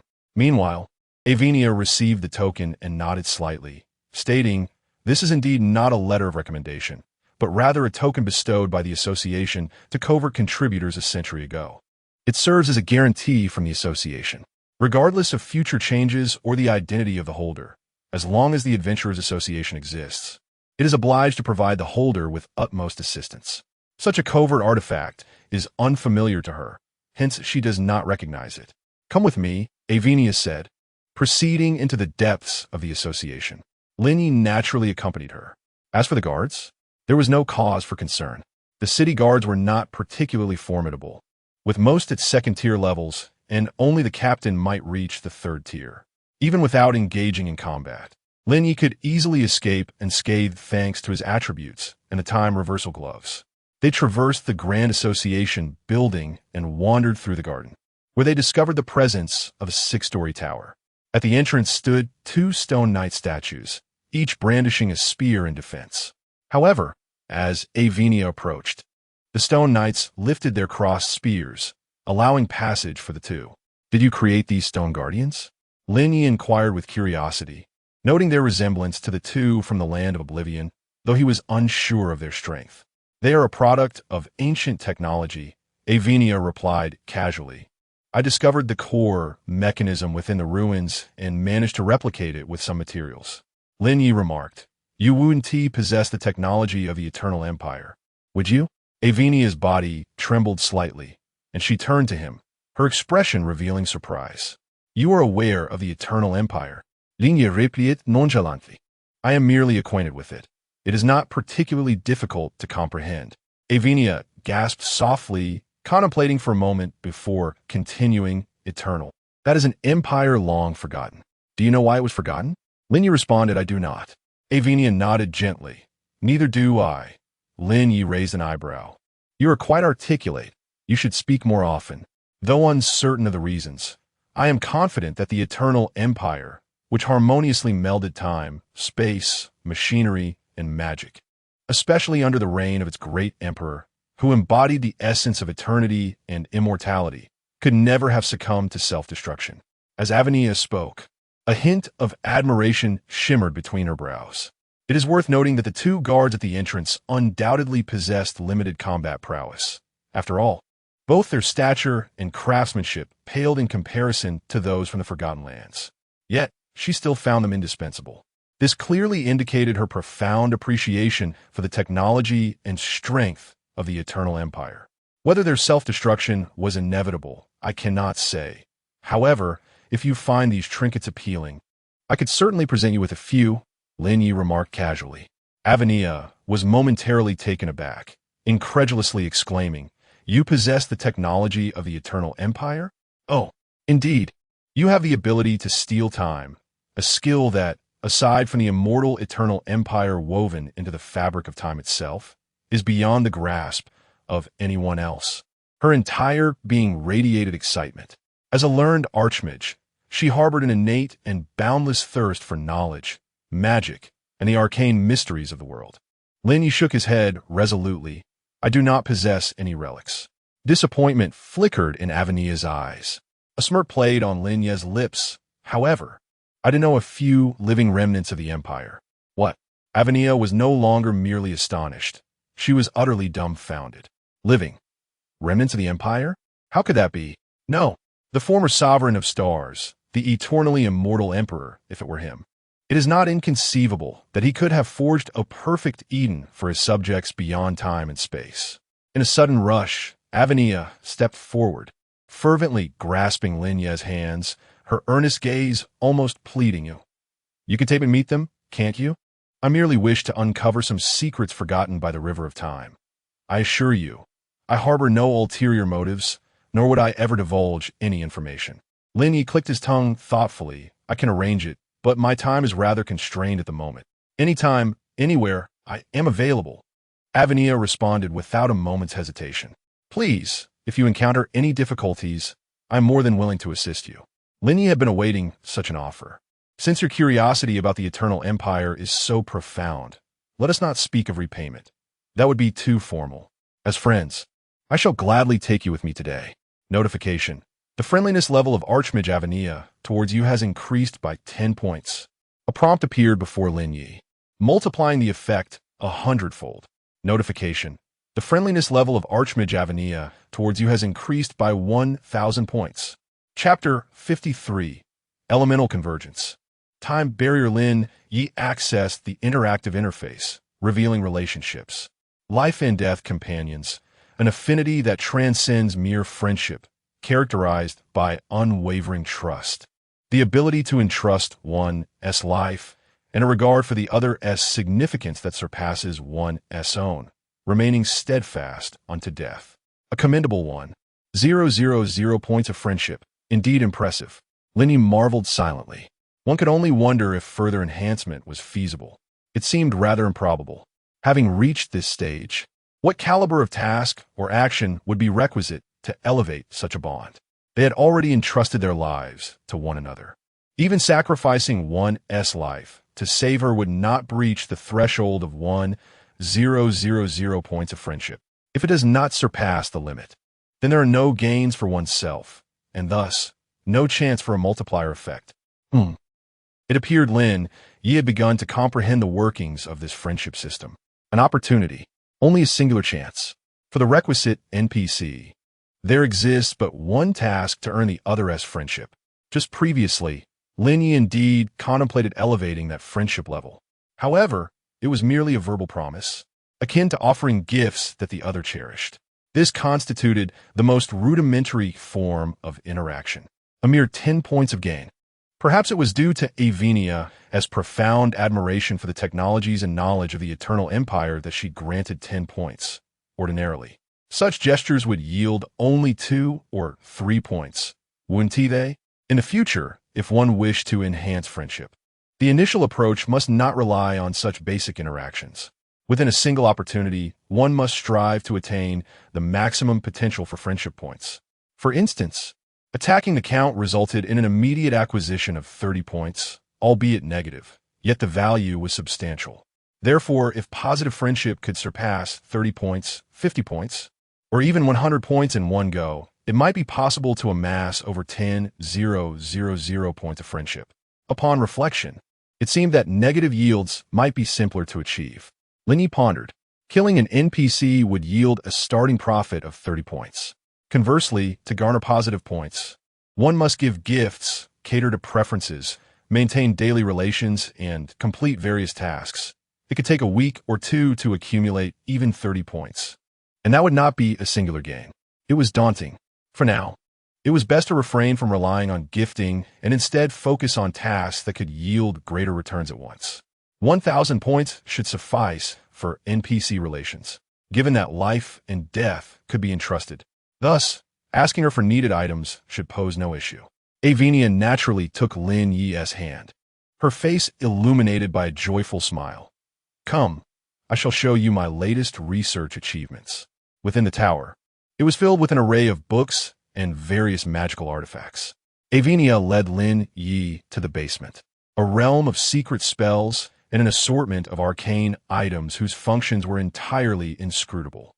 The basement was significantly larger than the surface above, not merely by a factor of several times.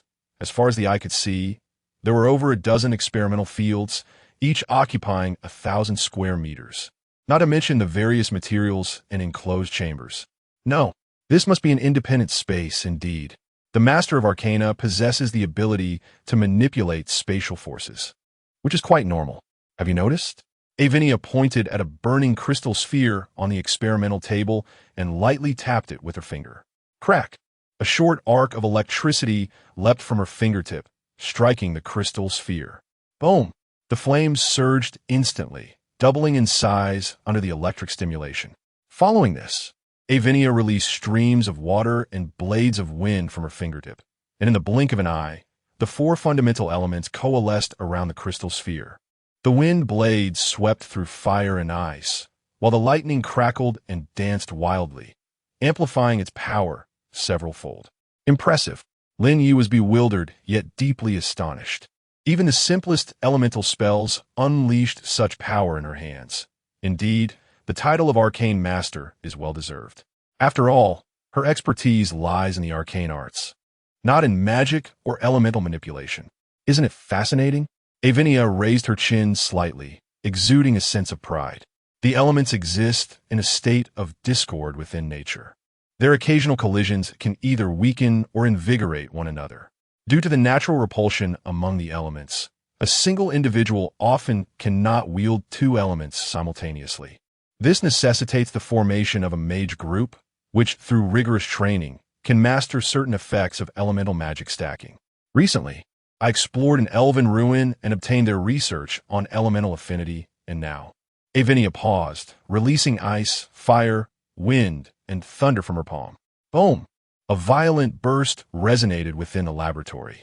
Upon closer inspection, the shockwave contained not only sharp wind blades, searing flames, ice spikes, and serpentine lightning, but also exhibited a remarkable absence of mutual cancellation among the four elements, instead generating even greater power. Lin Ye seemed to grasp the concept. Are you saying that you can now simultaneously unleash spells and skills of all four elements? Indeed, is it not thrilling? Avinia huffed with a touch of pride. Lin Ye chuckled and nodded in admiration. Truly remarkable. No wonder you are an arcane master. I have never heard of such a thing. Avinia beamed with childlike innocence at the praise. Would you like to learn? This skill, although recently developed, will undoubtedly prove formidable in the later stages, especially for those with exceptional talent and sufficient attributes to master more elements. Huh? Lin Ye straightened up, eager to see the skill. Ding! You have acquired the legendary skill, Elemental Resonance. A prompt appeared before Lin Ye, allowing her to select the quality directly. Ding! You have acquired the epic skill, Elemental Convergence. Elemental Convergence, quality, epic requirements, wind, fire, thunder, ice, with elemental damage exceeding 1,000 points. All elements no longer conflict with one another, allowing for simultaneous release. All elemental resistance 20. All elemental attack power increased by 100. The effects of all elemental-induced abnormal statuses are enhanced by 100. Each time an elemental skill is released, the elemental forces resonate, potentially activating the convergent state, lasting up to 1 second, with a maximum stacking of 20 layers. Enhancement increases elemental damage by 1 and status effect by 1. A passive skill, unrestricted by class. Lin Ye's heart leaped with joy. Haha, a skill developed by one of our own is truly remarkable. However, a concern arose. Linye Warehouse. I am an archer and have yet to advance my class. Moreover, I require a considerable amount of elemental power, even after a second-class change. I doubt I could gather enough. Avinia gazed deeply at Lin Ye, a spark of insight illuminating her eyes. But your intelligence attribute is quite high, allowing you to learn the arcane aura. Lin Ye was momentarily taken aback. I am neither a mage nor an arcanist. Can I truly learn such a specialized aura skill? Perhaps others might struggle. Avinia smirked with a hint of pride. But if I intervene, it shall be no problem. Come with me. With that, she grasped Lin Ye's hand, and with a flicker of space, they were instantly transported to the pinnacle of the tower. Here lay an array of books imbued with profound magical essence, along with tomes entwined with arcane sigils. Though the collection was not extensive, each volume appeared to be a treasured rarity. The two approached the center, where, in stark contrast to the shimmering tomes surrounding them, the largest table bore a tattered, incomplete old book, its pages decayed, and the cover seemingly crafted from inferior materials. This is a tome from the Forgotten Eternal Empire, a preliminary guide to mastering the secrets of time. This is the secret behind my rapid ascent to becoming an arcane master. Avinia unabashedly revealed her most significant secret. Ordinary adventurers may also strive to learn auras across classes, but such a feat demands formidable attributes, unwavering diligence, extensive research, and experimentation to achieve a state of balance. Otherwise, once the aura is activated, the magical energy becomes chaotic, rendering all skills unusable. Now, you possess the necessary attributes. All that remains is your dedicated effort. Avinia turned the pages of the book, forming an arcane seal with her hands, while reciting a complex incantation. Suddenly, the surrounding pages began to flutter vigorously, and Avinia's hair danced without the influence of wind. Time barrier, activate.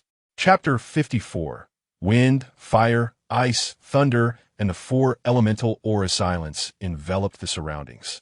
As if time itself had been suspended, the pages of the book ceased their fluttering, and the hourglass stood still, while only the silken strands of Ivania's hair cascaded gently. Time had come to a standstill. Lin Ye possessed the ability to manipulate time, though it was not a skill he had acquired through his own efforts, but rather an innate feature of his equipment. In this relative stillness, Ivania turned to him with a smile. Utilizing the ancient spatial array of this tower and drawing upon the Empire's secret tomes of time, an immense quantity of time crystals had been expended to establish this relative barrier. I have been studying here for 3 years, which is equivalent to approximately 300 years outside. Alas, the tome is not a complete version, and thus the barrier formed is imperfect, serving merely as a means for acquiring knowledge rather than granting the enhancements described in ancient scrolls through cultivation. Linye muset silently. Even the act of learning here seemed extraordinarily advantageous. For an arcanist who required extensive accumulation of knowledge, this place was akin to a divine boon. We must make haste. The time crystals excavated from the ruins are nearly depleted, and I can only sustain this for a few days. Ivania began, only to be interrupted as Lin Ye pressed a crystal against her. Where did you procure these time crystals? She inquired, her eyes widening in surprise. Lin Ye smiled faintly and countered. Is this sufficient for now? Yes, if there are dozens, it would suffice for a month, ample enough. Ivania's sentence trailed off as she watched Lin Ye produce more time crystals. Ah, is this so many? This is more than enough. He handed her the remaining few hundred crystals. These trivial items are of little worth. Take them and enjoy. Not valuable? Ivania gasped, her deep gaze filled with astonishment. You cannot fathom it. I've offered 100,000 gold coins each for years and received very few in return. The yield of such crystals is exceedingly limited, and scarcely any beasts in the neighboring countries possess them. To acquire them in abundance, one would need to breach the fabric of time and venture into the chaotic currents of time to seek the origins of the eternal Empire's rise. Those lost stars seize within time. It is perilous. Even the supreme arcanists face near certain death if ensnared in the temporal maelstrom. You are aware of the star seas? Lin Ye was genuinely surprised. You possess quite a wealth of knowledge. However, I suspect your procurement methods are misguided. If you were to broaden your outreach, perhaps I could sell you some. Ivania chuckled softly, playfully pursuing Lin Ye's hand, almost in a teasing manner. Arcanists are notoriously impoverished. I could never afford so many crystals. As she spoke, Ivania leaned in slightly, her eyes fluttering shut, pressing her cheek against his, her delicate lips brushing against him. Mua payment successful. Lin Ye was momentarily at a loss for words. This is a bit excessive. Consider our relationship. We are bound by life and death. How could I possibly accept payment from you? Moments ago, I inquired about a certain object. Did I mention money? Truly, the mere thought of currency could tarnish our hard-earned, noble friendship. As Lin Ye pondered on how to impart a lesson to this arcane master, Avinia abruptly interjected. All right, remove your clothing. A jolt ran through Lin Ye's heart. What do you mean? Goodness, I considered you a brother, and now you wish to indulge in my physique? Avinia replied with a calm demeanor. I am referring to studying the arcane aura. Must one undress to learn? Lin Ye frowned. Indeed, it is essential, Avinia explained earnestly. If you rely solely on self-study, even after 5 years here, you might achieve minor success, perhaps grasping a single aura in 10 years. To fully comprehend all 4 elemental arcane auras would require at least a century. However, by utilizing ancient arcane techniques, I can transfer the sigils I have mastered to you, enabling you to learn within mere days. Your reasoning is quite compelling, Lin Ye conceded, fully trusting her, as the risk was not his own. Come now, don't hesitate. What is there to be shy about? Avinia's brow furrowed in urgency, nearly taking matters into her own hands. Fine, I shall proceed myself. Linye relented. As Avinia unfastened her robe, Lin Ye was momentarily taken aback. The sigils are on my body. How can I present them to you? Avinia stated with utmost seriousness. Very well. Lin Ye once again chose to trust her. In the next moment, Avinia gracefully stepped forward, wrapping her arms around Lin Ye's shoulders. Their bodies closely aligned. This surely cannot be right? Indeed, it is precisely so. The ancient texts dictated thus. Do not move recklessly, as this is my first attempt as well. Should anything go awry, it could spell doom for both of us. Avinia's expression was grave, suggesting she was not jesting. All right, I shall place my faith in you one last time. Before them, Avinia's eyes sparkled with starlight, and she began to softly intone a complex incantation. Following this, a dazzling array of arcane sigils emanated from her being, coalescing into numerous rings imbued with the essence of arcane mysteries, far exceeding the 4 elemental ones that Lin Ye could recognize. A true arcane master could command an arcane aura with every 300 points of wisdom. Avinia elucidated. For other professions, the requirements escalate.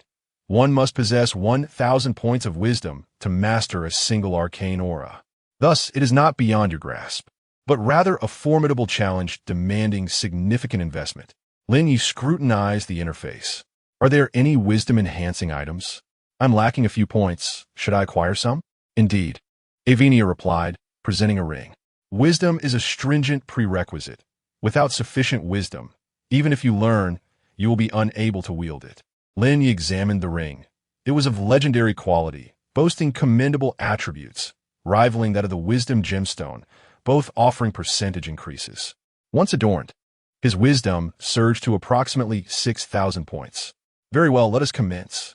Leave it to me, but do not interfere. Avinia genti pushet Linye, causing him to tilt his head back and fall. She took a deep breath, forming arcane seals with her hands as her body began to descend slowly. Avinia's brows knitted slightly, her pearly white teeth lightly biting her delicate lips. Damn! Lin Ye exclaimed inwardly, realizing he had been deceived. Surely this is not right. A fiery arcane ring unfurled from her being, swirling around the two of them. Lin Ye was taken aback, astonished to discover he had indeed misunderstood her intentions. This was correct. In the next instant, he felt himself enveloped by searing flames, only for the sensation to swiftly dissipate into coolness. For at that moment, a frosty arcane ring burst forth with a resonant hum. Following that, wind blades and lightning were unleashed in succession. Chapter 55. Is it not reasonable for a Grand Master of Arcane Arts to possess some sinister skills? Exhilarating. Lin Ye found himself enveloped by the powers of the 4 elemental forces. The wind entwined, the thunder crackled, ice and fire intertwined. This sensation was truly beyond verbal expression, an experience unparalleled in his life, gradually consuming him entirely. Meanwhile, under the enchantments of Ivinia's arcane incantations, the elemental ring began to descend slowly, step by step transferring onto Lin Ye, inscribing arcane runes upon him. Time seemed to blur, until a notification sound jolted Lin Ye from his reverie. Ding! You have acquired a legendary skill, Arcane Flame Halo. Is this considered a reward? Lin Ye opted for quality. Ding! You have acquired an epic skill, Arcane Blazing Flame Halo. He opened the panel. Arcane Blazing Flame Halo. Quality. Epic requirement. Retain 1000 wisdom attribute level. 1 active skill cost. 100 mana points. Second unleashes an arcane halo, granting 1000 fire damage to oneself and nearby allies. Fire damage is further increased by 100. The halo's effective range is enhanced by 100. The burning effect is amplified by 100. The duration of the burn is extended by 100. It is accomplished. Lin Ye, in his exhilaration, immediately elicited a reaction from Ivinia, her brow furrowing, and her expression appearing increasingly strained. My apologies, an unforeseen occurrence. Lin Ye regained his composure. Ivinia's brow gradually relaxed. Yet it was evident that, given her prowess, achieving such extraordinary arcane feats was exceedingly challenging. Lin Ye internally lamented, even feeling a tinge of regret. How could I ever doubt her? How could she possibly deceive me? She is a trusted friend, worthy of life and death. Next, the second halo transferred. Lin Ye defaulted to quality selection for the skill. Ding! You have acquired an epic skill, Arcane Frigid Ice Halo. Arcane Frigid Ice Halo. Quality. Epic requirement. Retain 1000 wisdom attribute level. 1 active skill cost. 100 mana points. Second unleashes an arcane halo, granting 1000 frost damage to oneself and nearby allies. Frost damage is further increased by 100. The halo's effective range is enhanced by 100. The slowing effect is amplified by 100. The duration of the slow is extended by 100. Onward. The third halo. Arcane Razorwind Halo. Quality. Epic requirement. Retain 1000 wisdom attribute level. 1 active skill cost. 100 mana points. Second unleashes an arcane halo, granting 1000 wind blade damage to oneself and nearby allies. Wind blade damage is further increased by 100. The halo's effective range is enhanced by 100. The bleeding effect is amplified by 100. The duration of the bleed is extended by 100. The final one. Arcane Wrathful Thunder Ring. Quality. Epic requirement. Retain 1000 points of wisdom level. 1 active skill consumption. 100 points of mana per second unleashes an arcane aura, granting oneself and nearby allies 1000 points of lightning damage. Lightning damage is further enhanced by 100.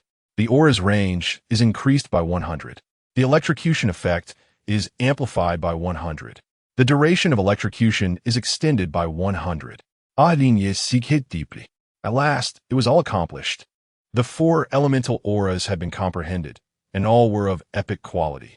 Even at level 1, the damage output was substantial for 1000 points. When doubled, it reaches 8000 points. Once he learns elemental convergence, it would further double, resulting in a staggering 16,000 points. Without considering any equipment enhancements, a mere level 1 skill can yield over 10,000 base damage, a feat only possible for the arcane class, a hidden profession of the magical realm. Lin Ye was an archer, and after his second-class transition, he also possessed elemental passive skills, yet their effects and attributes paled in comparison to the arcane aura.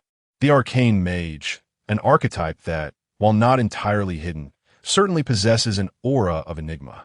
It remains concealed due to its formidable strength, yet it is known to all how to transition into it. The issue lies in the fact that, even with this knowledge, few dare to pursue it. The difficulty is apparent. While one can learn a magical skill with ease, mastering the arcane requires extensive study of numerous tomes, along with rigorous research and practice. Many, faced with the top-tier secrets in reality, often ignore them. Similarly, within the game, even if the finest arcane texts were laid before the players, they would likely overlook them. To speak candidly, even the plethora of tomes within Avinia's tower, regardless of their epic or even mythical status, would not entice Lin Ye to learn, despite her assurances that he could study them and her offer to assist. He was skeptical about how many years it would take to master them. By the time he succeeded, would the game even still be operational? Perhaps simplicity was the better route. This current mode is quite favorable and effective. He had already transferred the skills he had learned, effectively reaping the benefits without the toil. Arcane conclusion. However, Avinia suddenly swayed and collapsed into Lin Ye's embrace. Is everything all right? Don't move. I'm just a bit drained of magic. Avinia murmured softly in Lin Ye's ear. Not able to move? Lin Ye questioned, puzzled. A blush crept onto Avinia's cheeks as she nestled into Lin Ye's shoulder, biting gently on his earlobe. Let me rest for a moment. Will you come back later? All right. Huh. Lin Ye was momentarily taken aback before finally comprehending. Is this procedure truly compliant? Of course, Avinia's voice wafted softly in his ear. The forbidden techniques recorded in the ancient tomes can indeed be extracted through this method, drawing upon the arcane mage's years of training and ultimately leading to their demise. However, I have not obtained the original version. I merely inferred the possibility of a forward transfer through the fragments available. Today, I attempted it, and the issue is not significant, though the consumption was greater than anticipated. Lin Ye paused for a moment, exclaiming, "My goodness, this is clearly an ancient dark art, isn't it? Where's the darkness in it?" Avinia retorted defiantly, huffing lightly. Arcane arts, after all, delve into the mysteries of the world's essence. The distinction between good and evil resides solely in the practitioner's nature and methods. This secret technique does not take lives. Rather, it serves to assist others. How can it be classified as dark magic? Conversely, even the most rudimentary fireball, if wielded to harm the innocent and slaughter civilians, can it truly be deemed righteous? All right. It is indeed worthy of the Arcane University. The depth of knowledge is profound, and the theories you espouse are systematic and intricate, Lin Ye conceded. Yet, while he may not prevail in argument, he could certainly triumph in battle. The first half has concluded. Now, we enter the second half. Chapter 56, Guidance, Decoding. Hidden tasks within the barrier. External disturbances are absent. Lin Ye had lost all sense of time, acutely aware only that Avinia was on the brink of collapse. Fortunately, this was merely a game. Had it been reality, he would likely have succumbed first. Strength in attributes truly equated to invincibility. With rapid attack speed, one became formidable indeed. Of course, the unique effects of Lin Ye's equipment were exceptionally powerful. Even Avinia, an arcane master at the pinnacle of legend, a level 200 awakened being, could not withstand several of his assaults, and soon began to plead for mercy. He retrieved the Stardew and gradually fed it to her. Avinia visibly recovered at an astonishing rate, her porcelain skin once again radiating a translucent glow. Lin Ye marveled in silence. A level 200 legendary pinnacle awaken one's physique was indeed extraordinary. Even the frail arcane sorcerer displayed a significant enhancement in vitality, were it not for his superior attributes. The outcome of their encounter could have been uncertain. Feeling better? He inquired. With a sweet smile, Avinia naturally enveloped him in her embrace. The training of the arcane ring was arduous, yet offered a higher ceiling. Level 25, followed by a gem enhancement of 6 levels, culminating in the formidable level 31. Even without talent augmentation, such power was impressive. Naturally, if one could acquire epic gear from the Arcane series, the enhancement would be even greater. However, the pressing concern was not skills, but the job change. Help me examine this item first. Lin Ye produced the ancient arrowhead and handed it over. This is, Avinia expressed surprise, an artifact from the ancient era, originating from archers and sealed. This likely corresponds to an undiscovered relic possessing a certain legacy. She leaned in closer, her nose twitching. A distinct scent of blood, one that has not dissipated over time. Even the seal cannot suppress it. Blood imbued with divinity. Without a doubt, this arrowhead must have inflicted wounds upon a being of mythic caliber. A thrill coursed through Avinia. Her delicate form trembling slightly with excitement. Do you realize what this signifies? During that ancient epoch of war, mythic entities truly participated, and there existed the possibility of deities directly engaging in battle. This serves as compelling evidence against those atheists. Are there atheists in this fantastical realm? Lin Ye mused, but his interest did not linger on that topic. Instead, he pressed, the crucial matter is the location of the relic. If I cannot find it, I won't be able to obtain the legacy, which means I cannot change my job, correct? That is not necessarily the case, Avinia reassured him. Legacy professions typically have no restrictions. You may pursue them after your first or second job change. After speaking, Avinia cradled the arrowhead, lost in contemplation. According to my research on ancient war history, few wielders of the bow could inflict harm upon mythic beings. Where did you acquire this? Lin Ye responded straightforwardly. From the novice village. This is the legacy of human archers. Anya rose and approached the nearby bookshelf, retrieving a hefty ancient tome and extracting a map of the continent. Behold, the battles in which human champions participated were primarily confined to this region. The use of bows and arrows to wound a mythical being must have marked a decisive engagement. Awinia's finger traced 2 locations on the map. One lay along the border between the Empire and the Kingdom, the Gale Canyon.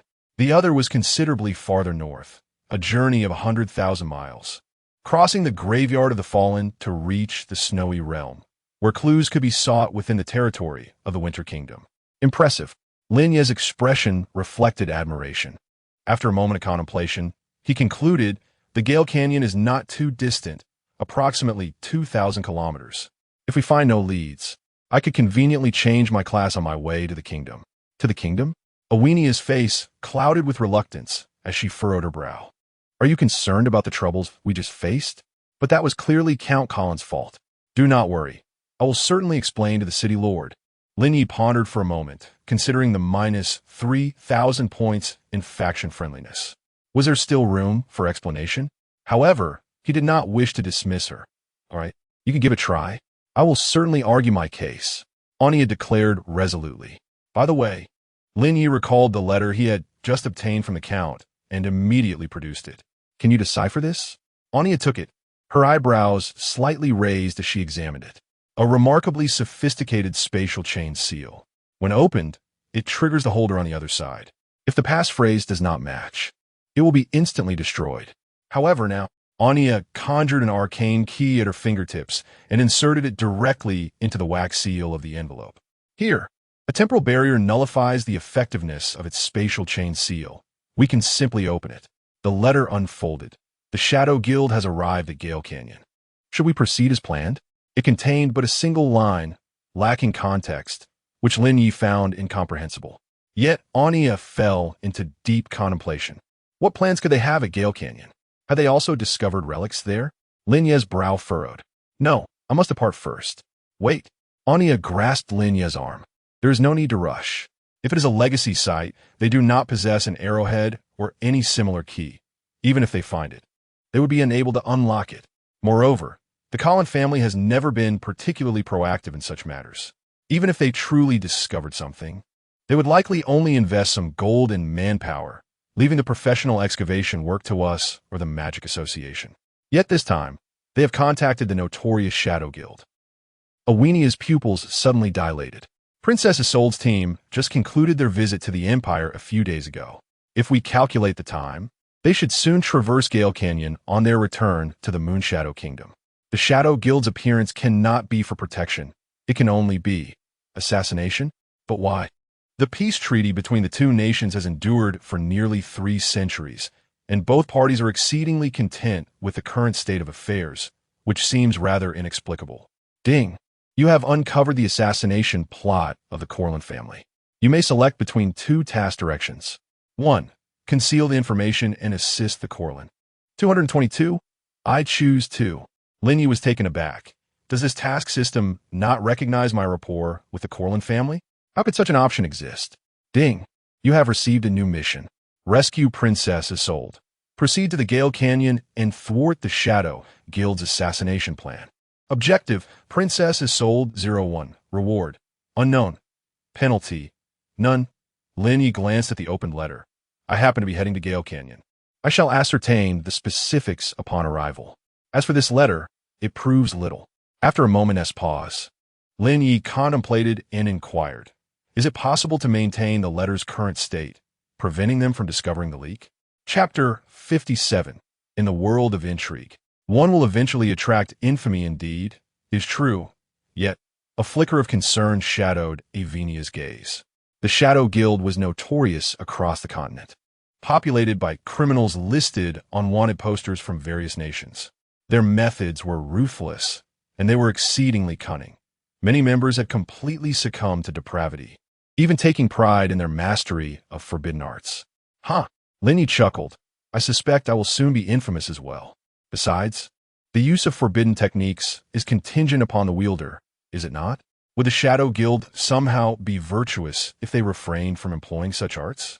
Avenia's cheeks flushed slightly as her starry eyes bore intently into Lin Ye's. Nevertheless, it remains too perilous. I must accompany you. The ruins are intricate, requiring not only brute strength but also cunning. You cannot do without my assistance. Lin Ye recognized the validity of her assertion. However, at present, it appeared rather unsuitable. I have just slain Korin. Upon his resurrection, he shall be aware that a confidential message has been compromised. If we both depart now, even a fool would deduce that the plan has been exposed. He is likely to retreat and seek another opportunity. Avenia, perplexed, questioned, isn't retreating the right course? What then? Will you keep vigil daily, or who will investigate? Lin Ye suggested, why not allow them to proceed with their plans, reveal themselves, and then we can ensnare them all in one fell swoop? It would be clean and decisive. Avenia understood. Indeed, if they did not act, a mere letter, lacking context, would hardly suffice as proof. In the future, they would only grow more cautious and devise even more nefarious schemes. Conspiracy? Lin Ye was indifferent. His sole intention was to eradicate the Korin family entirely. They were already archenemies. Their continued existence was merely an eyesore. Yet, NPCs could resurrect. So even if Korin were to perish 1,000 times, he would still remain a count, wielding considerable influence and power within the empire. Previously, Lin Ye had not contemplated how to definitively eliminate such NPCs, but now, clarity dawned. As long as Korin ceased to be a count, what did it matter if he could continuously return to life? Avenia left the letter on the table. The seal of this letter requires mutual confirmation from both parties and cannot be restored. However, this is a temporal barrier. As long as we maintain it, there shall be no decryption.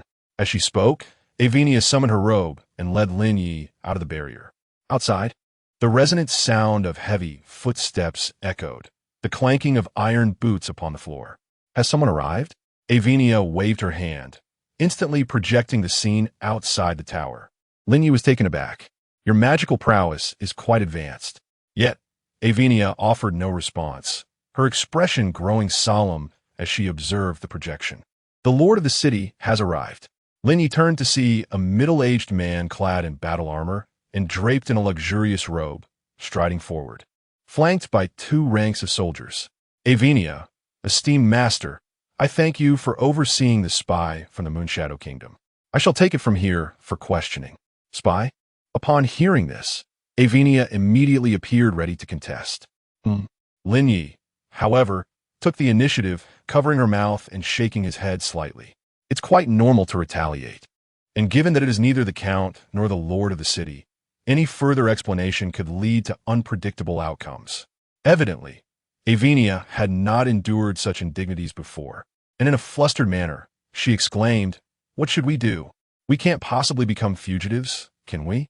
Once this matter concludes, a resolution will naturally emerge, Lin Ye replied, seemingly unfazed. Yet, Avenia's eyes glistened with unshed tears as she embraced him tightly. No matter what, if you become a fugitive, I shall eliminate both the Lord and the Count, and join you in your fugitive status. Lin Ye nearly burst into laughter at this. There's no need for that.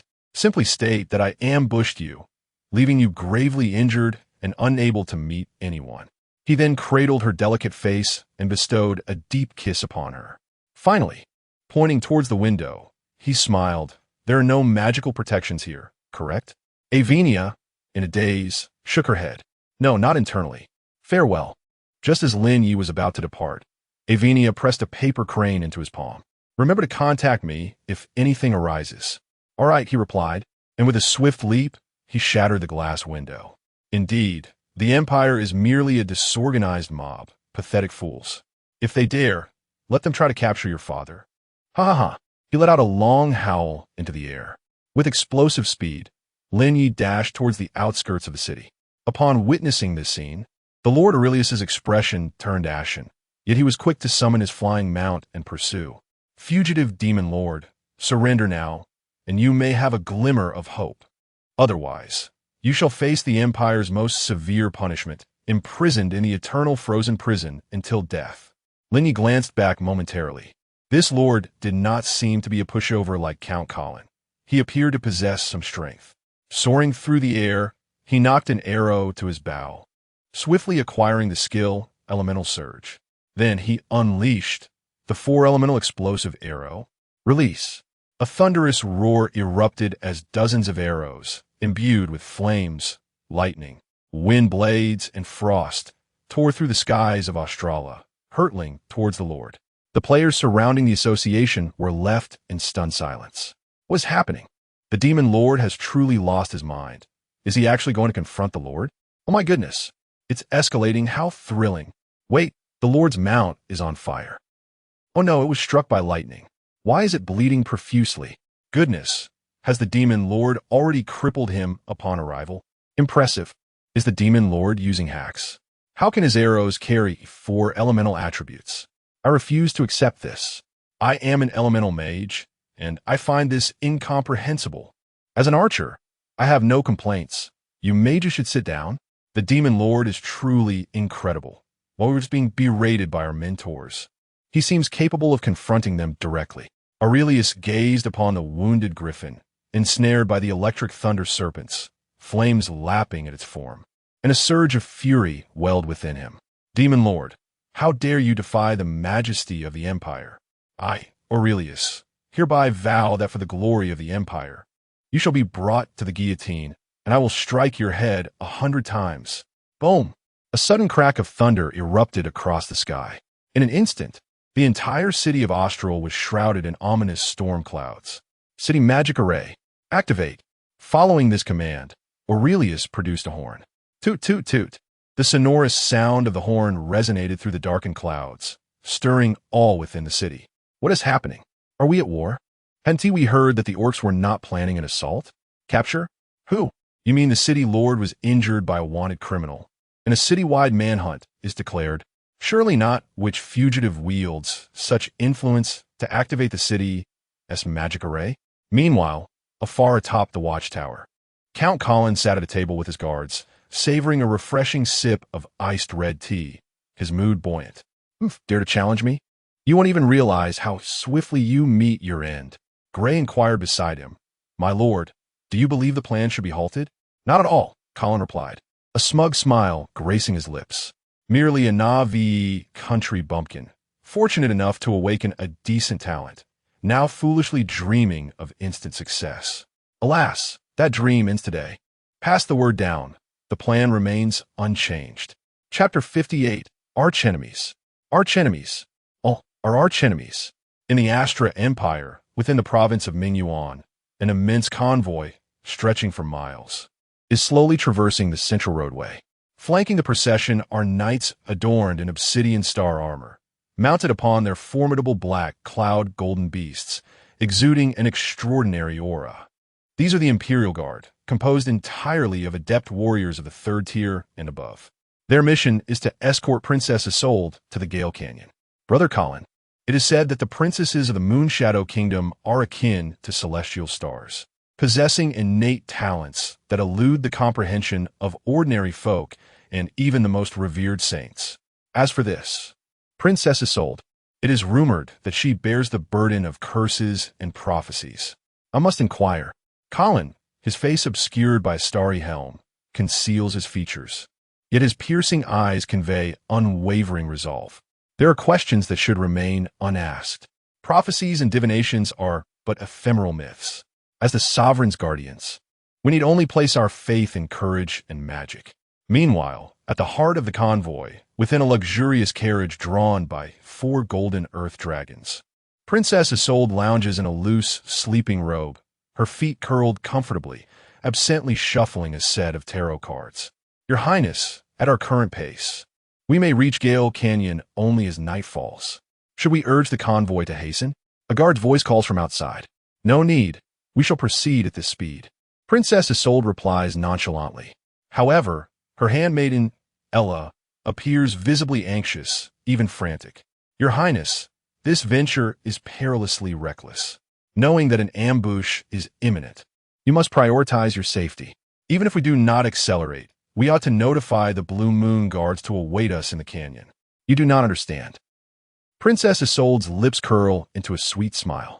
I am crafting opportunities not only for our enemies, but for him, and indeed for myself as well. Must you speak thus again? Ella muses, her patience wearing thin. It has been 3 years, Your Highness, 3 long years. Does that night from your dreams truly exist? You must recall, your previous prophecies have all faltered. With a swift motion, Isolde draws a tarot card, pressing it into her palm. She reveals it, the Knight of Cups. Do you see? My knight is surely en route, even as we speak. Ella cannot suppress a roll of her eyes. Given your past predictions, even if this is genuine, what if he encounters unforeseen delays? What then? With determination, Isolde draws another card. She unveils it, the reversed wheel of fortune. You fail to grasp the intricacies of fate. This is a tangle of destiny, a choice of the inevitable. This time, I am certain it will not mislead. Ella tilts her head in bewilderment, rendered speechless.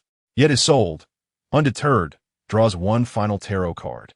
As she reveals it, her eyes widen in shock. It is the death card. Ah! Ella exclaimed in fright. Your Highness, see? I warned you that this matter was perilous, didn't I? The outcome was unfortunate before, and now we have the specter of death appearing. Isolde furrowed her brow. Indeed, it was the first time death had manifested. It had never appeared before.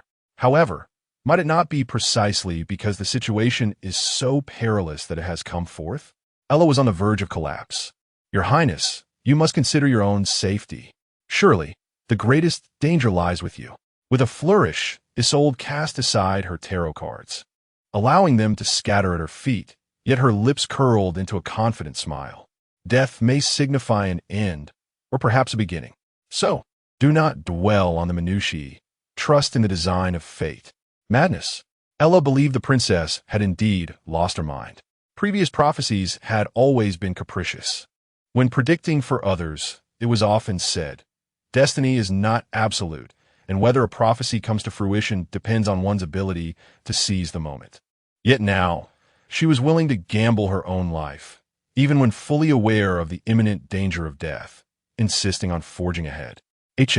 This too seemed like seizing control, but could it not be a tad too proactive? In the imperial capital, Austria, thunder rumbled ominously. Amidst the dark clouds, flashes of lightning danced. Surely, it couldn't be targeting me? Lin Ye gazed at the ominous storm clouds, sensing an impending calamity. Aurelius loomed in the sky, pointing a finger. Fugitive, the demon lord, prepared to face the empire's judgment. In an instant, the entire city was illuminated by a blinding radiance. A bolt of lightning surged forth from the dark clouds, slicing through the sky and descending upon the earth. Timing was crucial. Lin Ye was exceptionally swift, possessing confidence in his speed. Yet, he had not reached the level of being faster than lightning. Adjusting his timing, he witnessed the formidable lightning, embodying the might of heaven and earth, flash past him, leaving only an afterimage. In the blink of an eye, it shattered amidst the thunderous brilliance. Linye had never before been struck by lightning. He had not anticipated such overwhelming power. Perhaps the lightning of eternity was even more ferocious. However, if he did not hasten to cover the remaining distance to the city gates, he would truly be in peril. Ding! You have become a wanted criminal in the Astra Empire. Your affinity with Aurelius has decreased by 300 points. Relationship. Arch-nemesis. Your affinity within Austria has decreased by 300 points. Relationship. Arch-nemesis.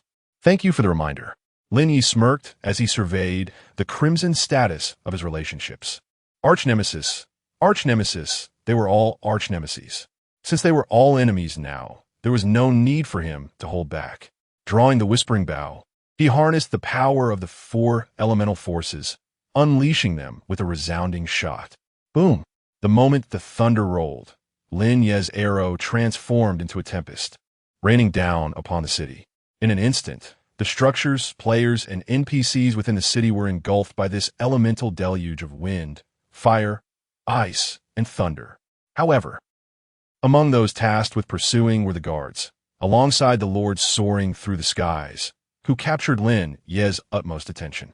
The relentless barrage of firepower rendered the city guards nearly immobile, many of whom sustained severe injuries under the onslaught. Aurelius, seething with fury, once again directed his wrath towards the storm clouds, invoking retribution in the name of the Lord. Lin Ye, adept at evasion, remained unscathed amidst the chaos. Yet, to the astonishment of all, the lightning struck him directly, leaving no impact whatsoever. What the hell? The demon lord is astonishingly formidable. Divine justice descends, and even the thunderous punishment fails to vanquish him. My goodness! With all the city guards present, the lord overseeing, and the magical array initiated, how can I not handle him? You call this a newcomer, and yet he has already transformed. Huh! Deliver me a legend, and let us see if you can emerge from this alive. Amidst the torrential downpour of elemental arrows, players remained composed, opting to whip out their phones to capture the moment for TikTok. Meanwhile, some streamers commenced live broadcasts, exclaiming, "The Demon Lord wreaks havoc in the Empire," slicing through from Southern Gate all the way to Penglai West Road. Shocking. The Grand Imperial City cannot even apprehend a wanted criminal. Chapter 59. One man shakes the whole city, shocking the entire internet. 3,000 meters, 2,000 meters, 1,000 meters. Amidst the thunder and lightning, Lin Ye breached the guards' defenses, drawing ever closer to the city gate. Oomph! Aurelius let out a cold snicker from above. Foolish ignoramus. The last person who dared to stir trouble in the Imperial City was a legendary peak awakener. Were you compared to him? Ha ha ha. Do you wish to know his fate? Prepare to meet it. Once you arrive in the frozen prison, you may inquire about his frozen skull and discover if he harbors any regrets.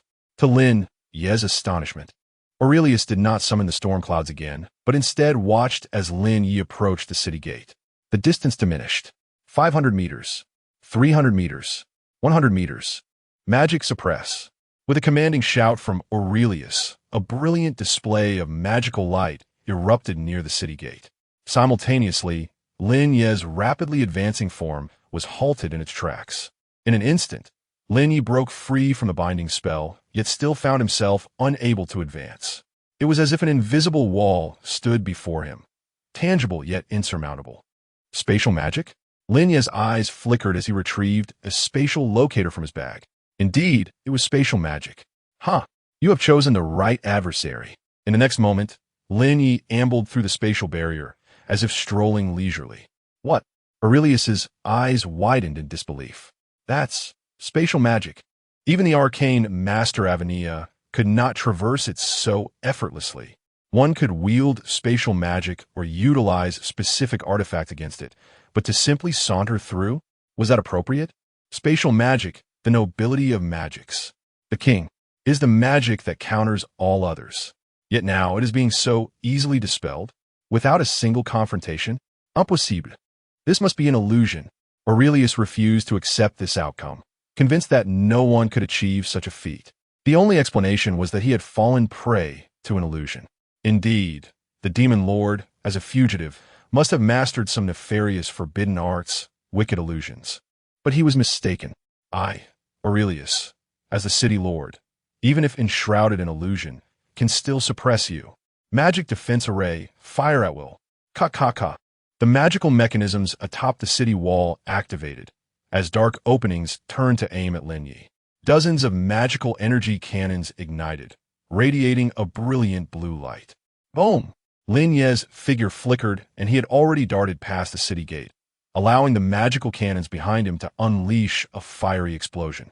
Turning around, Lin Ye bore a mischievous smile, his gaze sweeping over the defending soldiers and Aurelius. Though he uttered not a single word, the message was unmistakable. However, the city guards were all acutely aware of the blatant provocation from Aurelius. "You fools! What are you waiting for? Pursue him!" Aurelius bellowed as he rushed toward the city gate. Yet, Lin Ye had no time to indulge him. With a swift movement, he transformed into a series of afterimages and vanished beyond the city walls.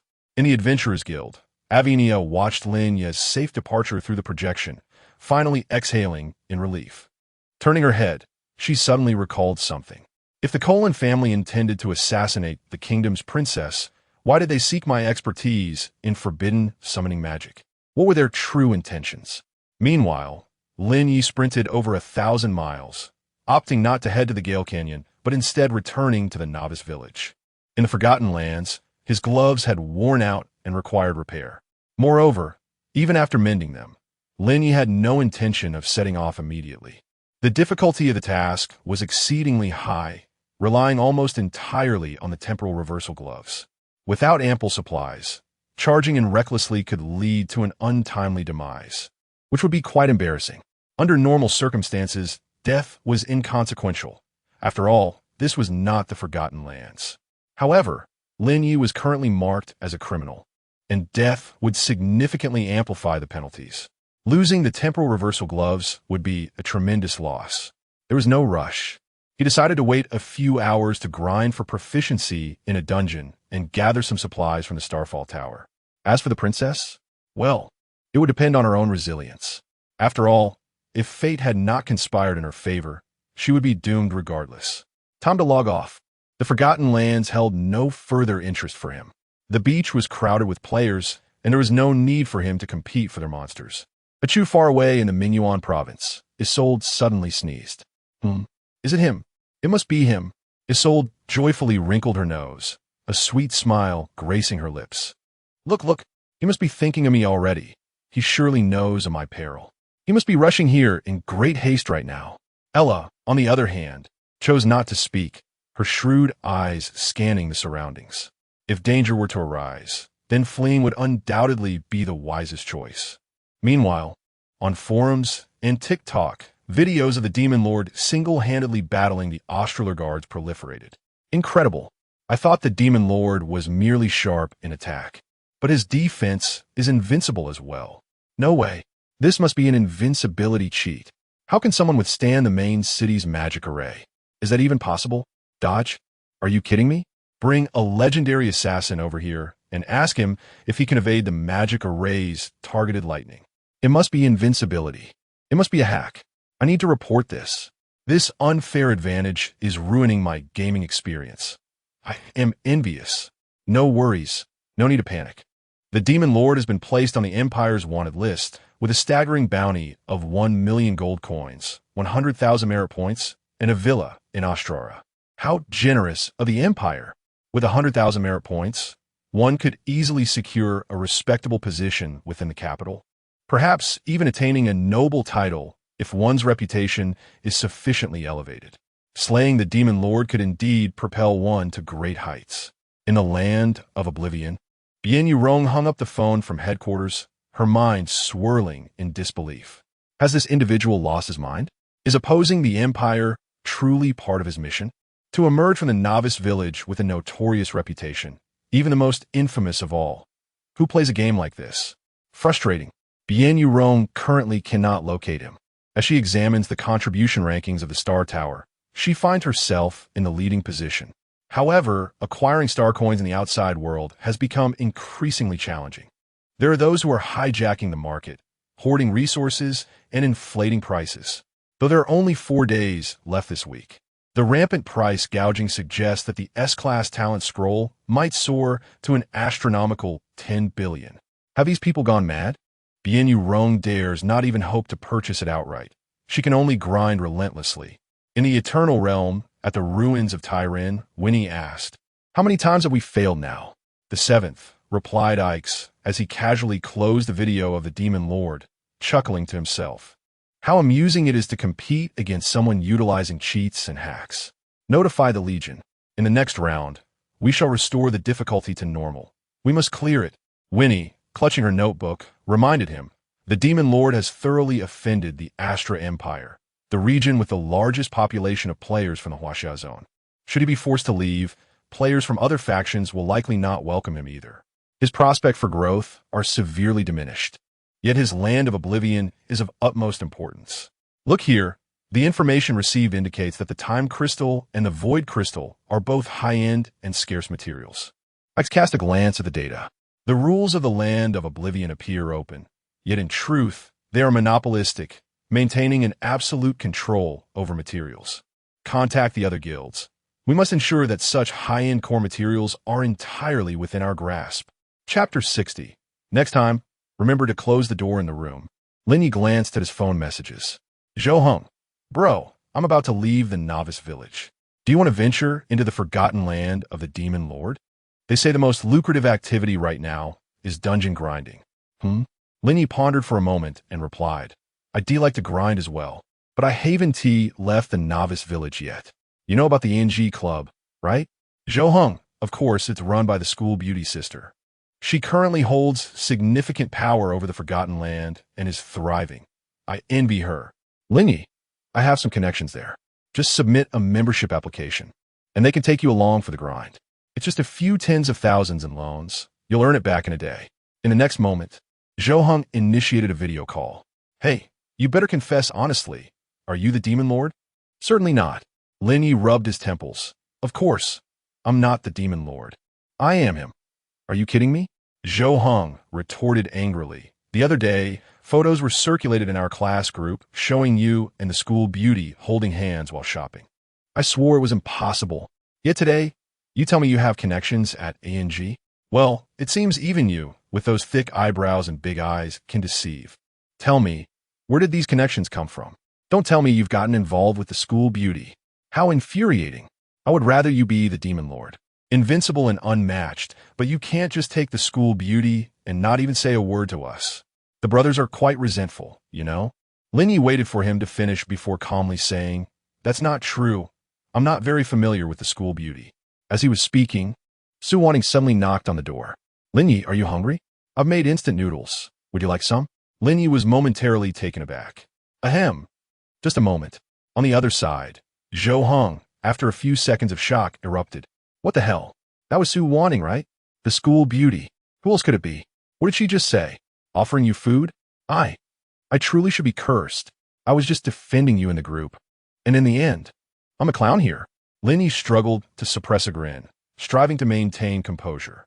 Actually, is it possible that all of that was just your imagination? Wow, you demon lord. How dare you argue? Zhou Heng rolled his eyes. Am I blind?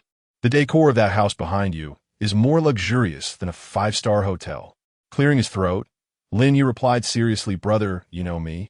Hey, hello, TSK, my signal ISNT great. Remember to report to ANG, don't forget. Hello? Click. He hung up the video call and let out a long sigh. Although his identity had been revealed, which was no longer a significant secret, he still sent Zhou Heng a follow-up message. You can guess whatever you like, but don't spread rumors. I am, after all, a brother of the demon lord. When stepping out, one must at least possess a legendary weapon. Otherwise, it would be a disgrace to the illustrious demon lord. Indeed, when you marry the school belle, do not expect me to present a red envelope. You are utterly incorrigible. Through the screen, one can almost perceive the gritted teeth of Zhou Heng. Alas, Lin Ye was disinclined to provide further explanations. This fellow was obstinate, and reasoning was futile. He rose to his feet. Su Wanting was preoccupied in the kitchen, and it was evident that preparing instant noodles posed a considerable challenge for her. Lin Ye approached her from behind, inhaling the delicate fragrance that wafted from her. In the next moment, his hand slipped around her slender waist, drawing her into his embrace. Ah!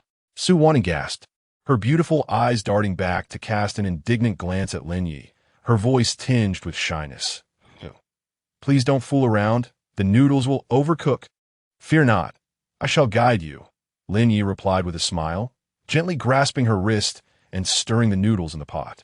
As Su Wanting felt the warmth of his breath by her ear, her body softened, rendering her utterly powerless. Please, don't do this. What if Sister Yin sees us? Oh, is it merely the fear of being seen? Lin Ye teased in response. Just as Su Wanting was about to speak, A sudden sharpness pierced her earlobe, causing her delicate form to quiver slightly, and she melted into the broadness of his shoulder. In the pot, the noodles bubbled away. Yet, Su Wanting's fingers, holding the chopsticks, suddenly stiffened and fell with a clatter onto the table. You don't do that here. With a swift motion, Lin Ye turned off the gas stove and effortlessly lifted her up in his arms. The school was abuzz with rumors of him whisking away the school bell. He might as well bear the blame, whether he shouldered it or not. What do you propose we do? Su Wanting buried her face deeply in Lin Ye's chest, gathering the courage to speak softly. Humph, the classmates are not wronging you. Ha ha ha. Lin Ye erupted in laughter. No, I am indeed wronged. However, if I am to be wronged, I must recoup something. Wouldn't you agree? Upon returning to the room, facing the bashful school belle who even dared not to look at him, Lin Ye couldn't help but chuckle. Surely, it can't be that severe. I recall you were quite attentive last time. Why you're talking nonsense? You barged in unexpectedly, and I merely glanced. So one thing retortive. Just a glance? Lin Ye gently peeled her hand away, meeting her clear gaze. A glance can hold depth. To look without blinking is still a glance. And no, it wasn't tea. Su Wanting's voice faltered, a hint of guilt evident in her tone. Then do enlighten me. What did you see last time? Su Wanting met Lin Ye's unway fringage, feeling as though his eyes pierced through her very soul. In that instant, the distance between them vanished entirely. After all, she had seen what she was fond of. Oh, a smile curled at the corners of Lin Ye's lips, just as he was about to speak again, when Su Wanting entwined her arms around his neck, drawing him down. Hiss! A rich aroma enveloped them, thick and sweet. Lin Ye indulged in a sip of the finest wine, enveloped in a haze of mist that blurred the moonlight. The fragrance of blossoms mingled with the soft blush of a smile. The delicate curve of a willow-like figure leaned in closely, and Lin Ye was indeed intoxicated. At this moment, time held no significance. He felt no urgency, not in the slightest. The debt owed from the past would surely be repaid with care this time, he softly murmured. However, Su Wanting could only respond with a gentle whimper. Just then, a loud clatter echoed as the door swung open. The kitchen was in disarray, and Bai Shuya froze upon entering. You scoundrel! She cursed inwardly, intending to retreat, only to catch the piercing gaze of Lin Ye. Clearing her throat awkwardly, she averted her eyes. You're still playing? I thought you'd logged off. Never mind, I'll just eat alone. She muttered to herself, turning to flee. But Lin Ye firmly grasped her wrist. A jolt of alarm surged through her. What was he planning? Surely, not with Wanting present. Her heart raced, disbelief clouding her eyes. Have you lost your mind? Don't you know I'm with Wanting? I am hungry. Dinner, Lin Ye sighed. You must be truly famished. Bai Shuya's anxiety was palpable as she quickly pleaded, Forgive me, revered master. I promise not to call you a happy boy again. Lin Ye's forehead throbbed with irritation. I said I'm hungry. Dinner, he insisted, pushing her out and shutting the door behind her. Inside, Su Wanting rolled about in embarrassment, wishing to bury herself under the covers. How mortifying. What if Bai Jie tells mother? Oh no, she lamented. Lin Ye, you fool. Why didn't you lock the door? She cried softly, overwhelmed with distress. Chapter 61. Astonishing daily earnings, a surge of progress. 1. Bai Shuya's had ordered takeout, which was now spread across the table.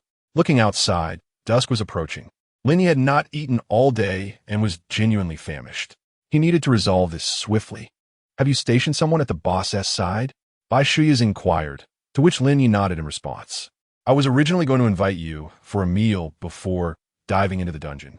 But who would have thought that our esteemed master Mo Tianzuan could still find time amidst his busy schedule for such clandestine escapades? At that moment, Lin Ye had taken a bite of lamb leg. He found himself in a predicament, whether to swallow or not.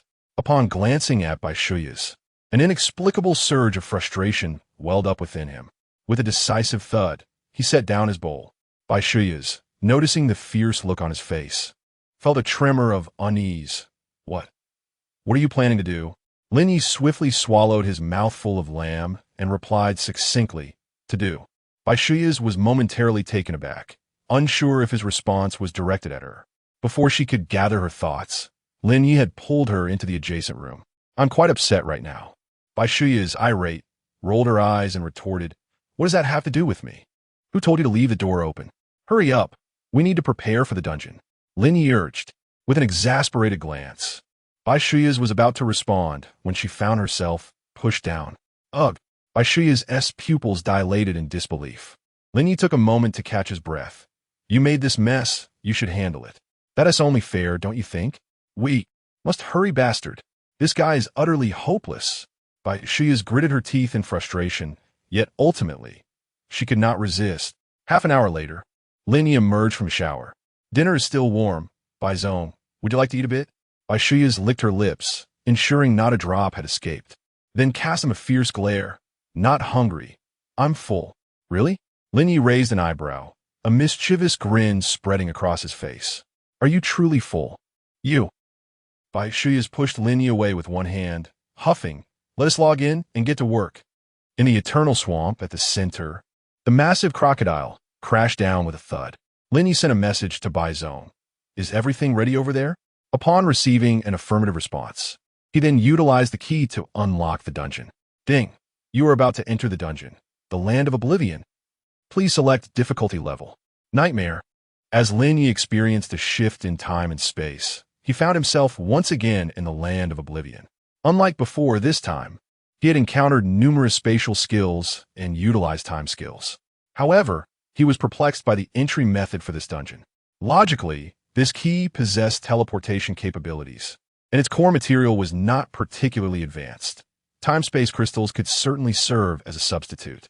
In reality, the primary function facilitating teleportation was the hidden item he had acquired. The Time Will Star Key. Lin Ye suddenly realized that the Star Key was indeed the core item for teleportation and should be directly usable. It was merely that he did not know how. If he could master it, thus, I'm able to teleport to any location at will. In fact, as long as I acquire the real-world coordinates, I can instantly return. Once this mission is concluded, I must consult with Avinia for further insights, as she possesses extensive knowledge. At this moment, all players are stationed at the village entrance, facing an unprecedented monster siege. The tension is palpable. A nightmare. The difficulty here is already quite formidable. I shudder to think how we might cope with an additional nightmare level. Linye Warehouse leads the team, stationed outside. The creatures on the beach can no longer yield sufficient merit points. Our numbers are limited, even with our efforts to gather keys. Our current combatants do not exceed 1,000. With nightmare difficulty, the quantity of monsters is likely to be staggering, is it not? Lin Ye swiftly appeared before the crowd. During the monster siege, you may slay as many as you can. Members of the ANG Club are exempt from participation and are tasked solely with collecting rewards. Star coins and materials can be exchanged for merit points, while the remainder is yours to keep. Bai Shuyan added, "This time, it's a benefit we fought for. The club's share of all gains will be halved." Upon hearing this, the members of the ANG Club erupted with excitement. After all this time spent farming, are we finally receiving benefits? The Demon Sovereign is truly impressive. Is magnificent. Remember, Demon Sovereign, unleash your full power. Kill as many as you can. We have faith in you. A 3-minute speed run, ha! Yin, overhearing this, expressed surprise and quietly inquired, "Hey, Big White Bear, do you have some clandestine dealings with him?" Bai Shuyun's pupils constricted, yet she maintained a facade of calmness. "What nonsense are you spouting? The Demon Sovereign is currently in charge. Isn't it normal to grant some benefits to the subordinates? After all, everyone has been working tirelessly, with little time to enhance their own characters." "Really? The rewards at nightmare difficulty are quite substantial. You can't expect to manage everything merely by words. Can you?" Yin retorted, skeptical. How do you know it's all talk?" Bai Shuyun's words faltered, her ears tinged with crimson as she hastily changed the subject. "Never mind. The demons are approaching." In the distance, a tide of demonic shadows surged forward. This time, Lin Ye discerned their direction of approach. He shared this information with Bai Shuyun, instructing her to organize personnel for reconnaissance. As for the present, the Death Whisper bow was firmly in his left hand, the void arrows at the ready, and the Shadow Mirage was summoned. Attack! A volley of void arrows soared through the air, covering 100 meters in an instant, raining down upon the demonic horde. minus 67,005 minus 110,200 critical hit. Minus 70,110 minus 68,022. This time, Lin Ye's damage output was no laughing matter. The arrows struck the ground, resulting in instant annihilation. Not a single inferior demon could escape the onslaught of the arrows. Boom! Boom! Boom! The explosions of the void erupted, sending shockwaves through the ranks of the demons, reducing their numbers and crushing all inferior demons within the blast radius. The winds of blades, flames, icy frost, and thunderclaps, the brilliance of the four elemental forces collided in a magnificent explosion. Ding! You have acquired 400 points of skill proficiency. You have acquired 420 points of skill proficiency. You have the mastery of the arcane aura and elemental shockwave surged dramatically. Lin Ye's movements conjured phantoms, which danced around him in splendid synchrony. At that moment, 3 bows were drawn simultaneously. The deluge of void arrows bore down upon the demonic horde, rendering them incapable of even lifting their heads, let alone charging forth or posing a threat. They could scarcely breach the fatal line of 100 meters. Anji, come forth to claim your rewards. Lin Ye called out, dismissing any notion of delay as he charged into the throng of demons. What? Linye Warehouse and her soldiers stood dumbfounded. Wasn't it agreed that the demons would assault the city while we racked up merits? What do you mean by this? Not even a single monster left for us. And you say to accumulate more points. In reality, she would have forcefully ground Lin Ye's head into the earth. Yet in the game, faced with such a relentless harvesting efficiency, she dared not show her face. The demon overlord was truly overstepping bounds. Endure. Linye Warehouse had lost all thoughts online, resigning herself to log off and seek a heart-to-heart discussion with him later. Chapter 62. Astonishing daily earnings, a surge in progress. 2. On the other side, the excited players, filled with anticipation and tension during their inaugural monster siege, were utterly bewildered. It appeared that participation in this monster siege was entirely unnecessary for them. How utterly ridiculous. They were merely spectators. Look over there. Equipment has dropped, and it seems to be purple, a rare find. Rare, you say? One must bear in mind that the difficulty of challenge-level quests can yield legendary items. And here, my comrades, this is a nightmare. Rarity is merely an appetizer. Soon, I shall witness the glimmer of gold. Indeed, look over there, it has truly dropped, a golden legendary item. By the heavens, how envy-inducing. If I were part of the ANG club, this wave would surely bring prosperity. What? Upon hearing this, the members of the ANG club were left speechless. What? That equipment belongs to us? Just before the battle commenced, it was indeed stated thus, but that is a legend. The crowd hesitated, glancing back at Bai Shuai. Why are you dawdling? Go collect the spoils, and remember not to fight over them. Whoever picks it up is deemed the owner. It's merely luck. And there will be further opportunities. Before Bai Shuai could finish her words, the members of the ANG club charged forth. A legend. It is indeed a legend. Bai is invincible. The demon lord is invincible. ANG is unparalleled. From this day forth, I am a living member of ANG, and in death, I shall be a ghost of ANG. Please, grant me the chance to claim a legend. Your team has completed the dungeon, Forgotten Lands. Congratulations. You have refreshed the fastest completion record for the dungeon, Forgotten Lands, Nightmare difficulty, with a current time of 57 seconds, rated SSS. Dungeon settlement in progress. As Lin Ye's phantom behind him faded away, the dungeon was completed. Most of the time was consumed by the delays caused by the demon army's respawn. In reality, it could have been completed in 7 seconds. That was more than sufficient. Beep. Dungeon settlement successful. You have achieved an SSS rating under Nightmare difficulty. You have gained 1,000,000 proficiency. You have acquired 100,000 gold coins. You have obtained 100,000 star coins. You have received 100 legendary dungeon treasure chests. You have received 100 legendary skill chests. Beep. Your skill is leveled up. Your skill has leveled up. Linye was now prepared to open the chests. At level 50, it was time for a change of equipment. The wisdom ring bestowed by Avinia was only useful for complementing his wisdom attributes. It held little significance otherwise. If a replacement could be found, it would surely enhance his capabilities substantially. On the other side, Lin Ye observed the revelry among the ANG club members and couldn't help but jest. Well done, big white bear. With just a few words, you managed to swindle several billion from our dear Lin. You certainly have a way with words. Perhaps refrain from speaking next time. Bai Shuya possessed a striking visage, chillingly beautiful, yet her heart brimmed with fury, vowing vengeance. Very well. Just wait. Your younger brother Lin, I have him firmly in my grasp. Not even Jesus could save him. Yes, you. From this moment forth, I guarantee that you shall not extract even a billion from him. Meanwhile, Lin Ye was engaged in a relentless flurry of unboxing.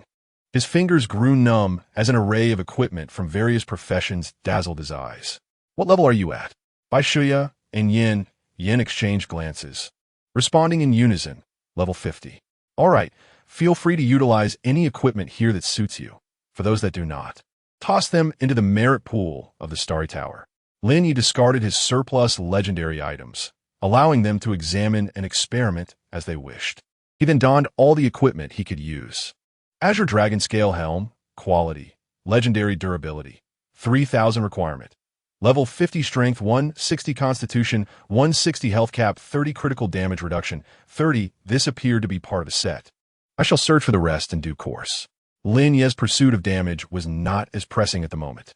Conversely, in light of the upcoming tasks and legacies, defense and survival became paramount. That task, it must be correct without the opportunity for failure or restart. Indeed it is a set. I wonder if all the components are present, but never mind. I shall equip it regardless. Azure Dragon Scale Armor, Quality, Legendary Durability, 3000 Requirement. Level 50 Strength, 300 Constitution, 300 Defense, 45 Physical Damage Reduction, 35. Azure Dragon Scale Bracers, Quality, Legendary Durability, 3000 Requirement. Level 50 Attack Power, 65 Attack, Speed 65 Critical, Hit Rate 12 upon hitting. There is a 33 chance to trigger Dragon Claw Rend, reducing armor by 33. Ding, you have acquired 3 pieces of Dragon Scale equipment, triggering the set effect. Dragon Scale, 3/6 when attacked. There's a 15 chance to cause the enemy to miss their hit, a 15 chance to generate an automatic block. All attributes 30, size increased by 30. Exquisite, truly exquisite. Initially, Lin Ye regarded the Dragon Scale equipment as rather ordinary. But now, it indeed is a legendary set. Remarkable. Onward. Azure Dragon Scale Leggings, Quality, Legendary Durability, 3000 Requirement. Level 50 Strength, 25 Wisdom, 25. All elemental resistances 25 when attacked. There's a 33 chance to trigger Dragon's Dive into the sea, granting 100 tenacity and a 30 chance to directly escape skills that bind below legendary level. Azure Dragon Scale Boots, Quality, Legendary Durability, 3000 Requirement. Level 50 Movement Speed, 70 Agility, 260 upon a successful block, triggers the Wrath of the Dragon Tail, automatically retaliating against the enemy, dealing 120 damage and granting an additional 50 critical hit rate bonus. Includes a level 20 active skill, Dragon Shadow Dash. Increases speed by 300 for 3 seconds, while enhancing the enemy's chance to miss by 30 during movement. When attacked, there's a 33 chance to trigger Dragon's Descent, increasing rigidity by 100 and a 30 chance to directly escape from skills of legendary grade or below that impose restrictions. Azure Dragon Scale Belt, Quality, Legendary Durability, 3000 Requirement. Level 50 Constitution, 300 maximum health and mana, 25 physical resilience, 35 when affected by control skills. Gains an additional 35 magical resilience for 3 seconds. Cannot trigger again within 180 seconds. Ding! You have acquired 6 pieces of Dragon Scale equipment, triggering the additional set effect. Dragon Scale, 3/6 when attacked, relies on Dragon Scales, with a 15 chance to cause the enemy to miss, a 15 chance to automatically block, and all attributes increased by 30, body size increased by 30. Dragon Scale, 6/6, all attributes increased by 30, body size increased by 30, magical resilience enhanced by 30, Azure Guardian, actively triggers the protective effect of the Dragon Scale set. During this state, no attacks can be made. Global defense is increased by 100, lasting up to 10 seconds. Cooldown of 120 minutes. Magnificent, I must say. Once Lin Ye donned this azure-hued dragon scale armor, his physique dramatically expanded, and he truly looked magnificent. A 60 enhancement across all attributes is nothing short of explosive. This alone justifies the set effect. The additional attributes, along with numerous special effects, are practically a bonus. The key is the formidable defense, even against legendary foes. He can now withstand their onslaught without resorting to time reversal, which is too taxing. When calculated, the attributes double. Attack power doubles. Speed doubles. Defense? It has at least tripled, not to mention the various resilience and blocking enhancements, making him undeniably resilient. Without delving into other aspects, the comprehensive dimensions of this defensive attribute fully live up to the name of the Dragon series equipment. It is primarily designed to be robust. And how splendid it is. Those familiar with gaming know that durability is paramount. Finally, with an additional ring, upon equipping it, the set gains some redundancy in component replacement. Azure Dragon Scale Ring, Quality, Legendary Durability, 3000 Requirement, Level 50 Strength and Intelligence, 15 Frost Element Damage, 100 when attacking. There is a 15 chance to trigger a slow effect. When the enemy is affected by the slow effect, landing a critical hit, or re-triggering the slow effect, there is a 50 chance to freeze them, freezing. The entire body is encased in frost, rendering them unable to attack. When shattered, the armor penetration effect increases by 50, and they additionally receive 100 damage, lasting 3 seconds. Control skills? Lin Ye initially envisioned himself as a mere collector of trinkets. To his astonishment, this ring bestowed upon him an extraordinary control skill. Although triggered by frost, given Lin Ye's current attack speed and frequency, what difference does it make between a certain trigger and a mere possibility? If there is any distinction, it simply saves Lin Ye time, eliminating the need for active casting. How delightful! This truly is a rare gem. Lin Ye has also discovered a new strategy. In the future, he shall prioritize acquiring such trigger-type equipment. Comfortable, worry-free, and leisurely. My esteemed lord of the demon realm, have you finished opening your treasure chests? Baishuya prompted from aside. The tally of spoils has concluded, and today's earnings have also been calculated. Would you like to take a look? Yes, Lin Ye exclaimed with a start. I shall handle this myself. While today marked merely the first day, and the harvest was not particularly abundant, it exceeded expectations, especially considering the number of participants. Baishuya, holding the compiled bill, continued to speak, yet Lin Ye's gaze had already fixated on the star coins. 27,008. If that were to double, it would amount to 7 million. Chapter 63. Resurrection of All Shadow Ambush.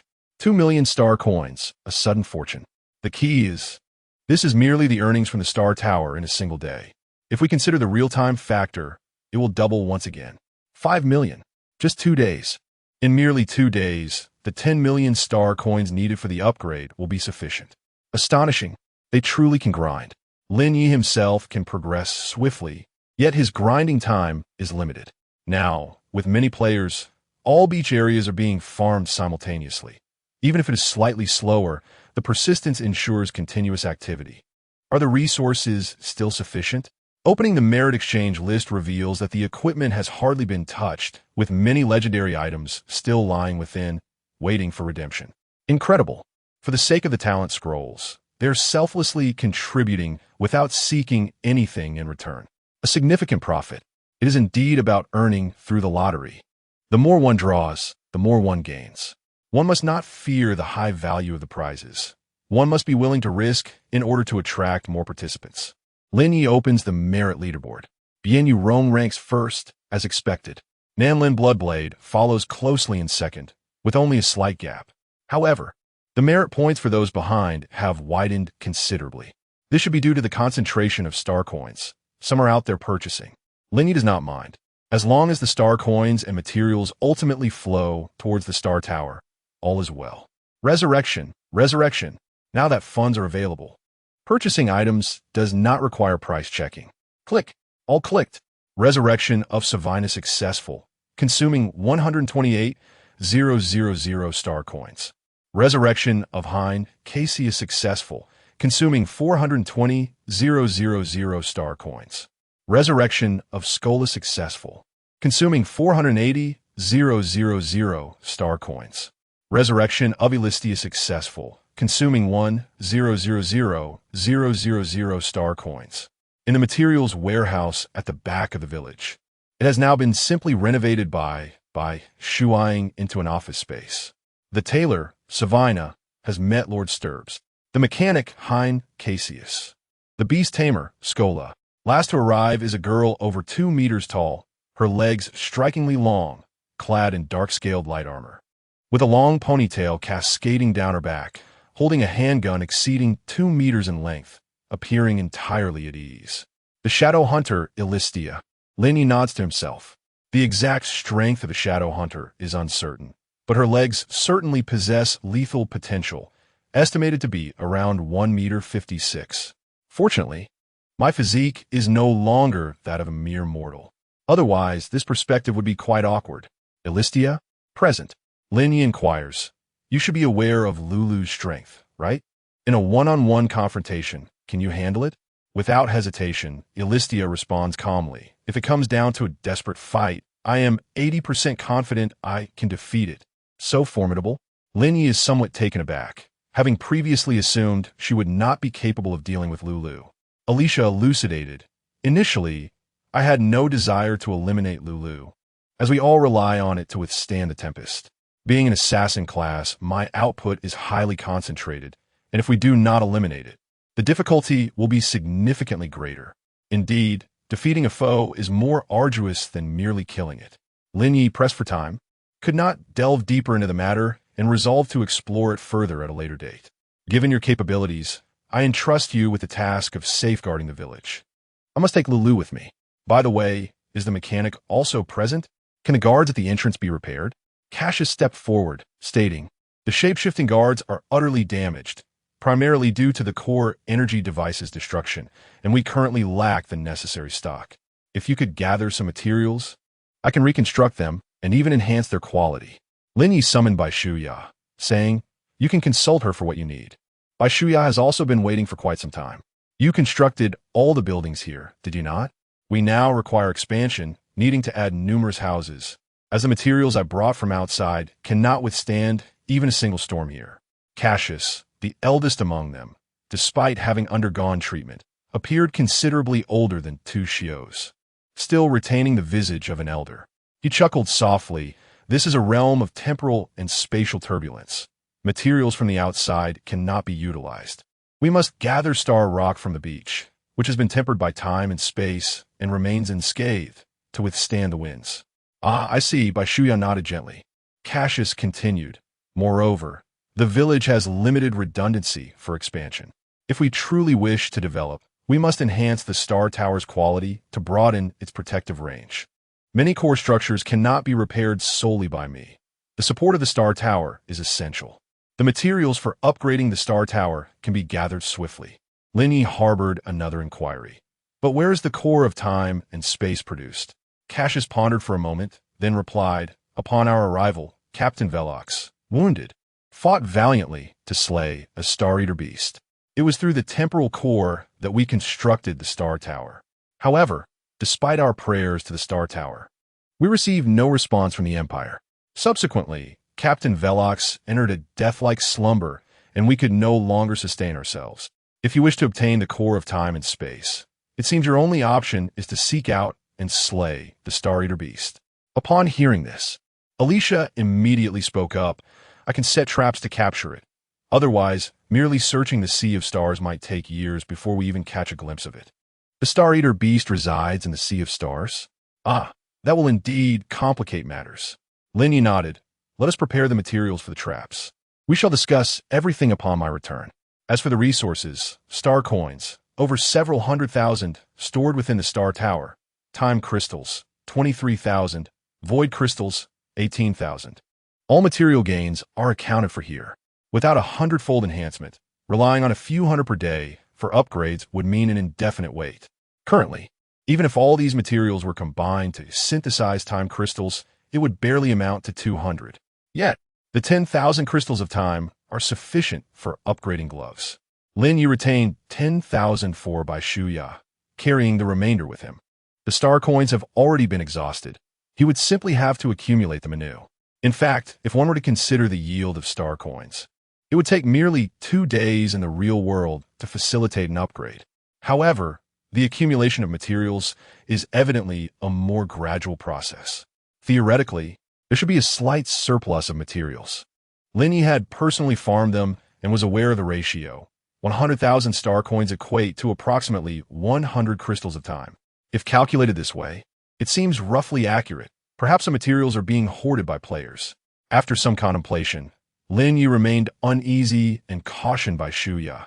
The time-space crystals must be safeguarded, and not a single one should be taken outside, as their value is significantly higher beyond these confines. Of course, money is not the primary concern. The crux lies in the time-space series of skills, which are also mastered within the realm of eternity. They require the time-space crystals as materials to support the research and application of related skills and magic. Should a substantial amount of materials be released, the inherent advantages of the Forgotten Land would be considerably diminished. Come here, Lin Ye. Lin Ye called his dog over and stepped onto its reflective surface, teleporting away. Success. Previously, Lin Ye had pondered whether the NPCs of the Forgotten Land could be transported. Now, it appeared there were no issues at all. Thus, the NPCs' players and equipment from eternity could indeed be directly transferred to the real world. The only limitation was the absence of a sufficiently distant teleportation array. For now, he set aside such thoughts and quietly mused. I wonder how that princess is faring now. In the Gale Canyon, the sole magical bridge spanning the abyss of 10,000 meters serves as the boundary between the two nations. At this moment, on the bridge, Ella was desperately dragging her princess, running for their lives.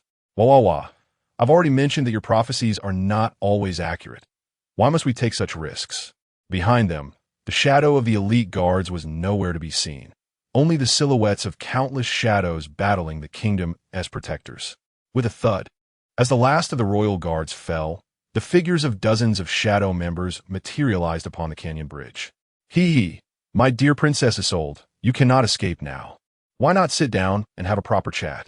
The speaker was enveloped in an aura of darkness, wielding a blade wreathed in black flames, resembling a grim reaper emerging from the depths of hell to harvest the living. The Harbinger of Black Prison was the title bestowed upon him by the Imperial Bounty. 1 million gold coins was the highest reward offered by the Empire. He preferred this moniker to his former name, for he relished nothing more than wielding the dark hellfire to reap the souls of the living. Fear was the sole emotion that others felt upon seeing him, for those who perished beneath the dark hellfire could never be resurrected. I have heard that the prophecy of Her Highness the Princess is one of the most extraordinary gifts across the entire eternal continent. I wonder, have you foreseen whether your current self shall descend into hell? Chapter 64. A Heroic Rescue. Please leave such tasks to me in the future. In the province of Mingyuan, Linye soared through the sky with Lin Ye in tow, in stark contrast to the wild winds and disheveled hair experienced during his own travels. Lin Ye relished the luxurious experience akin to riding in a Maybach upon the spatial steed Linye. It was smooth, serene. No high-end automobile could rival the independent space afforded by Linye. As for speed, it was beyond comparison, accelerating from 0 to 1,000 kilometers in a mere second, with a maximum velocity surpassing 2,000 kilometers. One could say it was just as impressive as Lin Ye's own capabilities.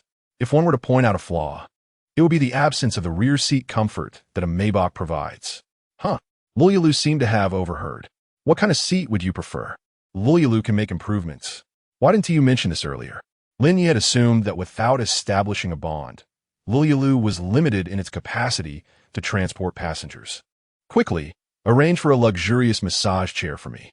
Lin Ye gestured on the crystalline surface, sketching a design for an opulent seat. Click, click, click, click. The crystalline mirror of Linye promptly began to disassemble and reassemble. Ultimately, A luxurious chair crafted entirely from crystal made its dazzling debut. One must concede that Lulyalu's comprehension was indeed remarkable.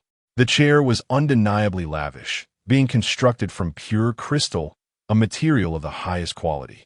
Yet, one might argue that using rigid lines and angles for a crystal sofa was perhaps overly simplistic and lacked comfort. Lulyalu, is your crystalline mirror incapable of curves or bends? Alas, Lulyalu truly cannot do that. Alas, Lin Ye had hoped to indulge in a moment of comfort, but now it seemed impossible. Crystal, while visually striking, was not only cold but also exceedingly hard, making it utterly incompatible with the notion of luxurious relaxation. Forget it. Let us change the design. Linye sikich on it. Since opulent comfort was out of reach, he settled for something more imposing and stylish. Click, click. Upon reassembly, in the sunlight, the mirror-like material exhibited no impurities, and the walls refracted flowing rainbows. Each edge stood proud and resolute, with a lofty backrest piercing the heavens, culminating in a radiant arc at the apex of the crystal. A crystalline throne. Lin Ye gripped the armrests, leaning against the frigid crystal. Although this was far from comfortable, the sensation was nonetheless quite exhilarating. Set forth. Our destination is the vast sea of stars. Lulyalu emitted a series of question marks. Isn't our target the Gale Canyon? Are we altering our route to return to the Star Sea? Lin Ye rubbed his brow. No, we shall continue to the Gale Canyon. Meanwhile, upon the bridge, Isolde, while fleeing, took a moment to glance back and make a playful face. This princess will not perish. Hee hee hee. The Hell Reaper burst into laughter. Indeed, I am aware that your highness has come here intentionally, awaiting the foretold. The prince on a white horse who can lift your curse? Isolde paused momentarily, taken aback, and exclaimed, How do you know? Turning around, she fixed a piercing gaze upon her maid, Ella. I have only shared the prophecy of fate with you. Did you inadvertently let slip? Ella hastily defended herself. Your highness, it was certainly not me. On the other side, the harvester of the abyss stepped onto the bridge, advancing like a grim reaper. In the eternal continent, there are numerous charlatans masquerading as prophets, but such dross is of no concern. However, the accuracy of your highness's prophecies is alarmingly high. Because of your foresight, our plans have failed 7 or perhaps 8 times. 5 years ago, we resolved to eliminate you. Yet, we found ourselves powerless, for with your grasp of prophecy, you would never venture into perilous territory. Thus, we resorted to bribing several maidens to regale you daily with tales of the Prince Charming and the Knight of Destiny. Fortunately, young girls naturally find delight in such stories and are willing to believe them. 3 years ago, we altered your tarot cards, leading you to the prophecy of the Knight of Destiny. At this juncture, Ella stood agape, stricken with fear. Isolde, however, merely blinked, uncertain if she had not comprehended or simply did not care. Opposite them, the harvester of the abyss, undeterred by the lack of the anticipated reaction, continued. Over the past 3 years, you have left the palace multiple times, a few of which were orchestrated by us, yet the outcomes remained unfavorable. Our hypothesis is that, aside from the tarot card prophecies, you must possess an absolute premonition of danger. Isolde's eyes sparkled mischievously as she replied with a playful smile. How foolish. You have guessed incorrectly. The harvester of the abyss chuckled, unconcerned, and continued to advance. Right or wrong is inconsequential. What matters is that we have reached a conclusion. It is impossible to utterly eliminate you within the realm of the Moonshadow Kingdom. As he spoke, the harvester of the abyss spread his arms wide, and hellfire erupted around him. Are you satisfied with the current situation, Your Highness? Does it align with your prophecy? Isolde's gaze was resolute as she nodded affirmatively. Indeed, this is the prophecy I sought. Still not giving up? The harvester of the abyss burst into wild laughter. Yet, Ella could not allow her to continue spiraling into madness. Princess, you must flee. Look, they're almost across the bridge. The Blue Moon Legion is right there. Look, the Nolan Legion has arrived to rescue. Slap! Isolde forcefully pushed her maid aside, standing firmly in the middle of the bridge. It is futile. They have targeted us multiple times within the Moonshadow Kingdom and must have planted numerous spies. This plan is so meticulously crafted that I suspect there are likely their agents among the Blue Moon Legion as well. At that moment, a knight clad in azure moon armor leisurely ascended the bridge. Esteemed princess, if it would not be too much trouble, could you grant me a prophecy before your demise? Ella was utterly paralyzed with fear, trembling as she waved at the other party, her expression one of disbelief. Captain Nolan, how could you say such a thing? Isolde's demeanor shifted sharply. Stop. If you come any closer, I will jump. Unless I am struck down by the hellish black flames, I can be resurrected in the palace, and your plans will surely fail. Captain Nolan shrugged nonchalantly. Your Highness, before you leap, I kindly request that you utter the prophecy unless you wish to leave yourself and the kingdom without a final foretelling. Meanwhile, the Harbinger of the Abyss gestured dismissively. Oomph. Isolde scoffed haughtily. First of all, I need not a prophecy. I can tell you right now that the dark doomsday is not far off, and all your struggles are in vain. With that, Isolde grasped her maid and leapt from the bridge, facing the sheer abyss of the Gale Canyon, her face adorned with the brightest of smiles. In the end, I shall not perish, for my knight will surely come to rescue me. A booming laughter erupted from both the Harbinger of the Abyss and Captain Nolan. The so-called Moonshadow Princess, who could see through fate, was ultimately just a lovesick girl. The Harbinger wasted no time and followed suit, leaping from the bridge, brandishing his blade of black flames in pursuit. Leave your prophecy in hell, and have a nice chat with the Dark Lord. With a swift motion, the black flames slashed through the air. Just before the blade descended, the sky was engulfed in the swirling black inferno, completely enveloping Isolde and her maid. At that moment, the blade halted mid-air, frozen in place. The black flames appeared as if they had been suspended in time, showing no signs of movement. The entire world remained unchanged, save for the Harbinger of the Abyss, along with his blade and flames, all immobilized in the air. Such an eerie scene left Captain Nolan and his fellow Shadow members in stunned silence. What on earth? They rubbed their eyes, and upon looking again, a radiant streak of light traversed the sky. Isolde had vanished. Where is she? The crowd stood in shock. Hee, I knew you would come. Isolde's jubilant voice echoed. Ella was completely dazed. She really came? No way. How could it be so coincidental? Could it be the princess's prophecy is true? Yet, was her prophecy not a trap deliberately set by the enemy? At that moment, Isolde leaned against Lin Ye, her arms tightly wrapped around his neck, her joy making her want to cry. 3 years. I waited for you for 3 whole years. Why did you only arrive now? Lin Ye was slightly taken aback, thinking to himself, I am merely completing a task. Why does this sound as if I owe you something? Isolde, amidst her tears, suddenly broke into a smile, gently wiping away the moisture from the corners of her eyes. But it's all right, even if it takes 30 years or 300 years, I shall wait for you. Ding! Princess of Moonshadow, Isolde's affinity towards you has increased by 10,000 points. How much? 10,000 points. Wow. This means starting with a mere 100 points of affinity and then achieving a full score in one go. Impressive. The affinity rewards for heroic rescue tasks are indeed remarkable. From now on, please entrust me with such arduous missions. I can handle it. Lin Ye opened the interaction interface. Yet, he found himself momentarily stunned once more. Chapter 65. The True Shadow, A013. Fate Intertwined. Lin Ye was bewildered, yet profoundly struck. To transcend life and death is to glimpse fate. Such metaphysics seemed too far-fetched for him. Simultaneously, the Black Abyss Reaper began to recover from its temporal theft. Time manipulation? Who are you? Among the many saints of the Empire, none have ventured into the domain of time. At this moment, Nolan appeared as if facing a formidable foe. Pondering time? Even the arcane saint, Ister, has never publicly claimed mastery over time. Lin Ye gently set the princess aside, yet Isolde clung to him tightly, refusing to let go. Hey, a fight is about to break out, Lin Ye remarked. No, I don't want to deal with them, Isolde affectionately whispered, hiding her head close to Lin Ye's ear. The villains of the Shadow Guild cannot be killed, and as for the Blue Moon Legion, the kingdom will naturally punish them upon our return. Unable to kill, Lin Ye's concern was not about the inability to slay foes or escorting the princess back. Rather, it was the ancient arrowhead in his chest, subtly vibrating.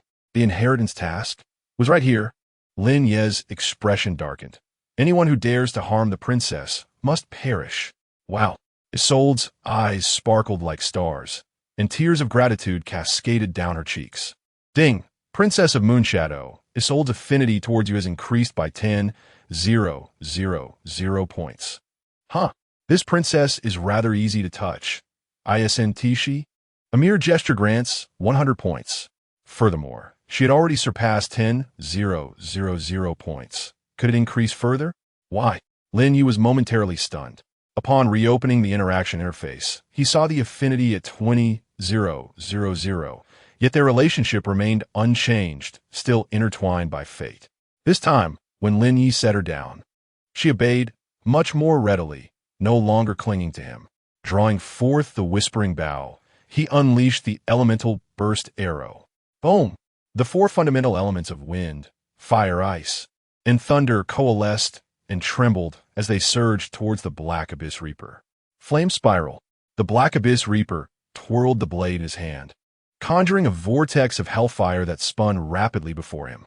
In the next moment, 3 elemental burst arrows, upon touching the dark flame spiral, were immediately swept away by the rotating force, only to detonate in midair. Bang, bang, bang. As the explosion subsided, the flame spiral dissipated. Yet, the Black Abyss Reaper remained unscathed. Witnessing this, Lin Ye was slightly taken aback. He had never encountered such skills or situations before. However, it seemed that a blocking effect had been triggered. A skill blocking another skill. This creature's strength appeared rather exaggerated.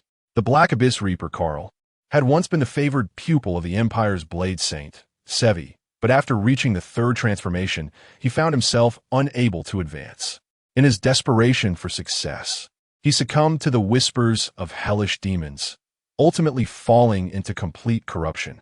Later, it should have been through forbidden techniques that he achieved the 4th transformation and awakened the hellish black flame. Judging by his current strength, he likely surpasses the typical 4th transformation awakening by a slight margin. The 4th transformation is legendary. At level 200, a pinnacle awakening. Lin Ye couldn't help but be astonished. This task is indeed well concealed. From the initial process involving the secret letter, it appears to be a point that players could never reach under normal circumstances. Therefore, this should be considered an eternal background story, one that players cannot alter or interfere with. Had it not been for his fortuitous acquisition of the envelope, Princess Isolde would have met her demise today, and it would have been a plot-driven death, one from which resurrection would likely be impossible. By the way, one must be cautious of that black flame. Isolde cautioned, the hellish black flame possesses formidable magical suppression, coupled with physical damage attributes, and inflicts genuine harm upon the soul.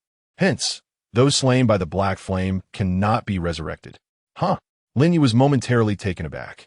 Are you implying that you cannot be resurrected, or that all adventurers cannot? Of course, it's everyone. Adventurers are human too. Isolde replied, then added, well, it should be noted that all beings with a soul cannot be revived from the hellish black flame, not even the souls of the deceased in hell. This is an exceedingly high-level hellish attribute, and among the numerous fallen, it is considered a rare awakening power. Lin Ye's inquiry clearly wasn't directed at this notion. However, the princess's response was even more alarming. He immediately sent a message to Bai Shuya. Can players slain by the hellish black flame be resurrected? What? Bai Shuya had never heard that term before and retorted, I've never encountered the hellish black flame. Are you experiencing a problem? Never mind, it's nothing. You can go back to what you were doing. Lin Ye refrained from questioning Avinia further. In the face of such a peculiar ability, one should not harbor any delusions of luck. Meanwhile, Carl, upon hearing this, instantly erupted with rage, his entire being engulfed in the furious black flames. Silence. Do not utter that name again. Carl is dead. What stands before you now is the sole emissary of the dark sorcerer in this world. A soul reaper emerged from hell. Lin Ye felt somewhat bewildered. Wasn't he an assassin of the Shadow Guild? His soul gently nodded. Indeed, but the Shadow Guild is no longer merely an assassin organization formed by exiled fugitives. Well, I can't entirely say that. As it stands, Most of the Shadow Guild members encountered outside are still composed of scattered wanted criminals. However, the group that Carl belongs to is the true Shadow Guild. Behind them lurks the presence of hellish demons, namely that dark sorcerer. The genuine Shadows. Their organization lurks within the general Shadow faction, exceedingly complex, with intricate members, enigmatic identities, and an unpredictable range of activities. Even I cannot foresee all aspects of it. Moreover, it is not solely comprised of dark and fallen beings. There are also some rather peculiar individuals involved. By the way, the true members of the Shadows are classified by strength and identification numbers. Let me see Carl's number. With that, Isolde drew a card from the tarot deck. A013. Hell Prison Reaper, Carl, former Astra Empire. Ah, here it is, A013. What? Even the fury-laden Carl was startled into awareness by such casually spoken words. The actual composition of the Shadow faction is not entirely clear to me. And how do you know about the identification numbers, which are only used within internal communications? Isolde made a playful face at him. Want to know? Hee. I won't tell you. Nolan, who had remained silent until now, felt a deep sense of dread. It is said that every princess of the Moonshadow Kingdom is a celestial star, an angel descended to earth. Ha, such nonsense. Even as a warrior of the kingdom, I have never believed it. Nolan's tone shifted, his eyes revealing a glint of murderous intent. Yet today, I find myself compelled to believe.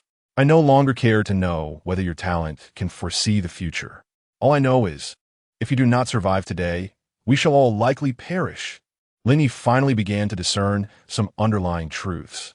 It seemed he had inadvertently inserted himself into an eternal background narrative. Princess Isolde possesses an exceptionally unique talent, one that can even be described as unfathomable. She can derive answers from matters she has never heard of, seen, or even encountered simply by drawing a card. Such a power is truly terrifying. Moreover, from her earlier musings, it does not seem to be mere coincidence.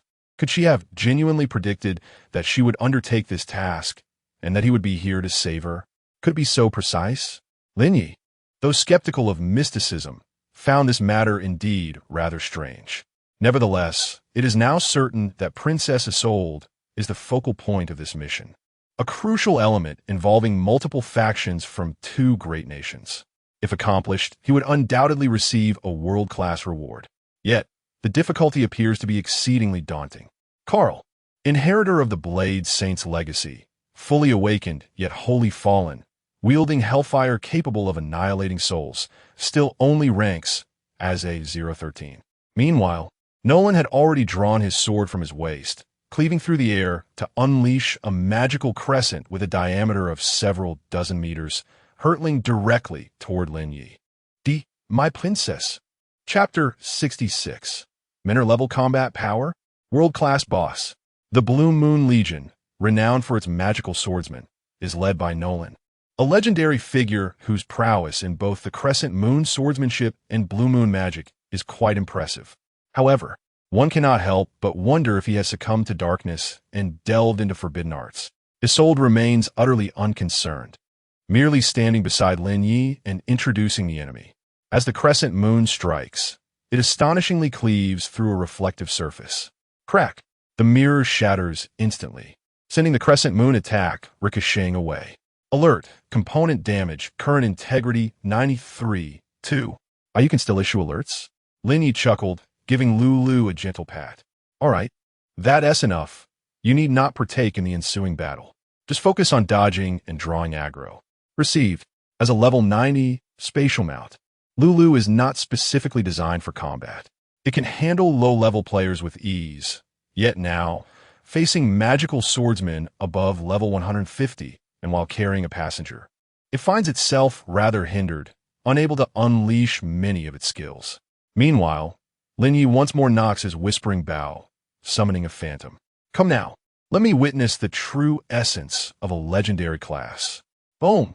The four elemental arrows coalesce into a torrent, swiftly engulfing Nolan entirely. Cling-clang, a symphony of crisp metallic clashes fills the air. In an instant, not a single arrow finds its mark. Flames, wind blades, frost, and lightning erupt around Nolan. Upon closer inspection, at the center of the explosion, a series of crescent moons continuously flicker. Every arrow that grazes that lunar radiance is deflected and sent flying. And even the residual shock waves from the explosions cannot penetrate the shimmering crescent music. Swordsmanship defense at this level must surely qualify one as a master, Lin Ye mused. Though he pondered if perhaps his arrows, being purely attribute-based and lacking in finesse, were to blame. He chuckled softly. From a distance, Carl's laughter rang out with derision. This newcomer nearly had us all fooled. The realm of time. How many have heard of it on the eternal continent? Indeed, it is quite impressive. However, such phenomena exist solely within a handful of mythic-level artifacts. It is implausible for anyone to wield them directly. At this juncture, Carl wiped his visage, revealing his true form. His skin had been entirely scorched away, leaving behind charred remnants, and his eye sockets were hollow, ablaze with the infernal fires of hell. Your attributes are commendable. Your attack speed is remarkable, and your clone skill is indeed rare. Yet, the fundamental combat techniques you lack entirely. He chuckled ominously. If you had chosen to flee from the outset today, perhaps, you might have had a chance. Lin Ye, uninterested in Karl's talents, kicked Lulu, who promptly reacted by executing rapid maneuvers in midair. Simultaneously, Lin Ye commanded his clones to disperse, unleashing a torrent of 3 arrows from various angles. So you can defend, can you? The master of swordsmanship, is it?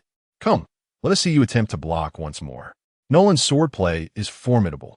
However, in the face of such terrifying speed and frequency of attacks, it is impossible to defend against multiple fronts simultaneously. Carl, why do you remain idle? If we do not eliminate the princess today, our return will expose us all, and none shall escape. Carl has merely succumbed to despair. He is not foolish.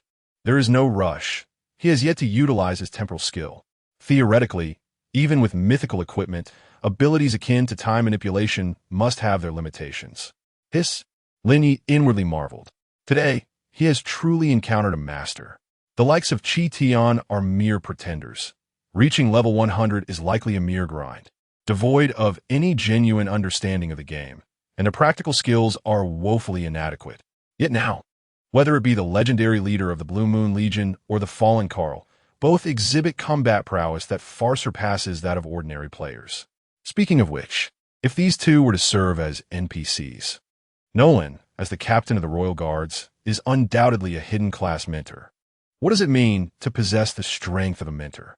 To them, ordinary attacks are akin to child's play. They can block with ease, allowing you to strike first, and any hit would signify their defeat. This is the essence of a mentor. And as for Carl, this fellow, accompanied by a cadre of shadow assassins, wreaking havoc across the land, is nothing short of a world-class boss. In a one-on-one scenario, Lin Ye might possess some confidence, relying on the time-reversing gauntlet. However, today he faces 2 adversaries.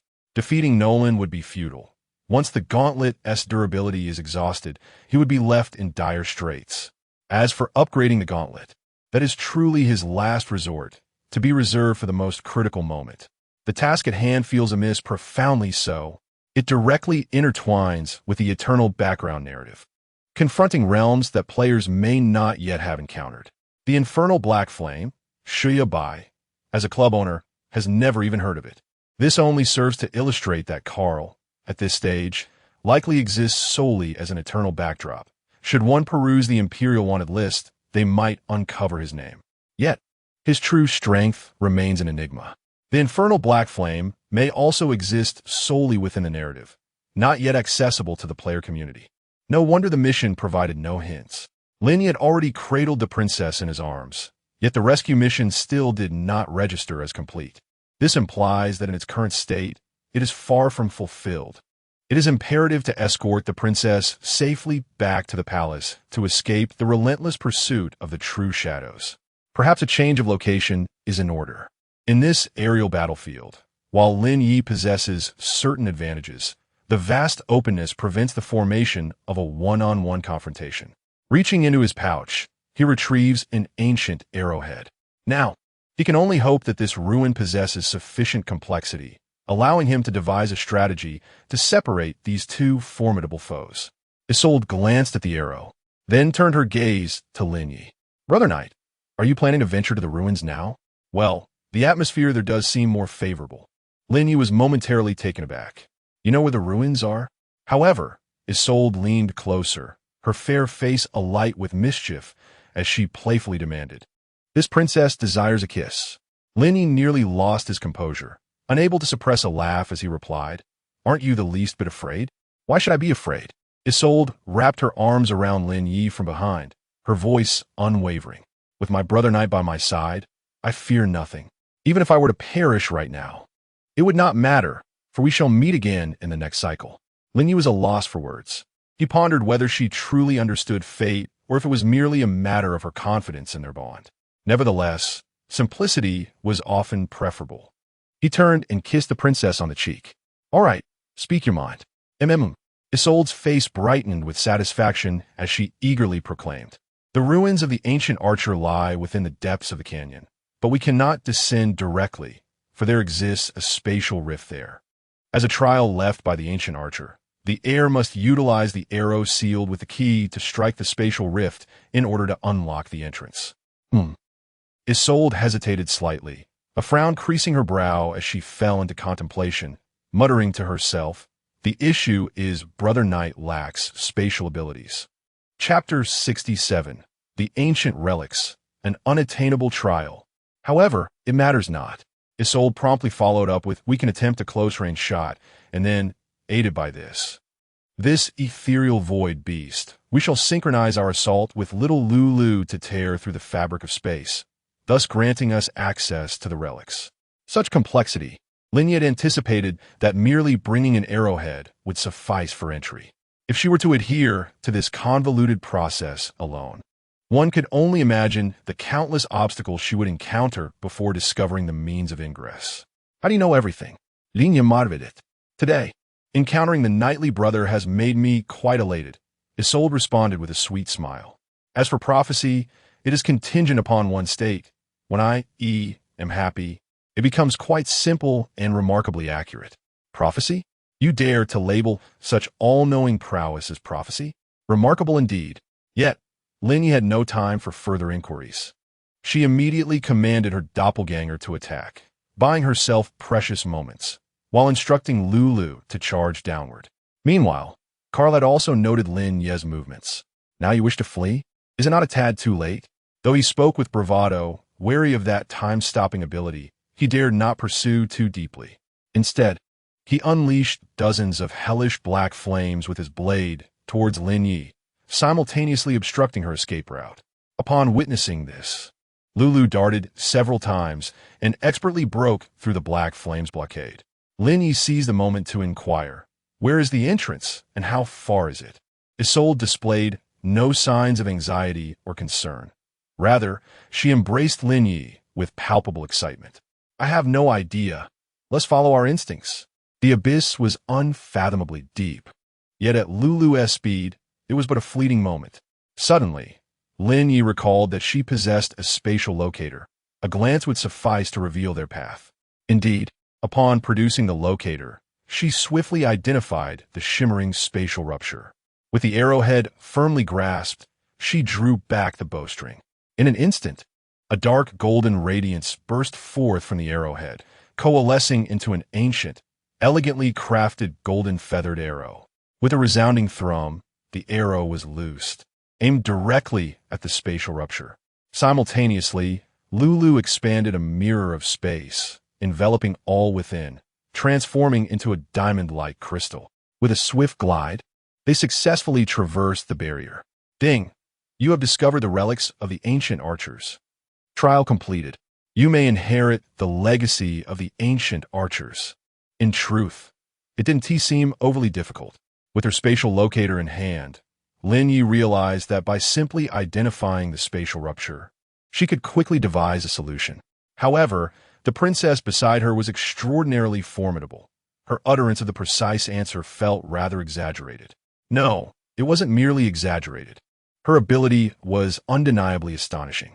If she possessed knowledge of all hidden tasks and their methodologies, What could possibly remain unattainable in this eternal realm?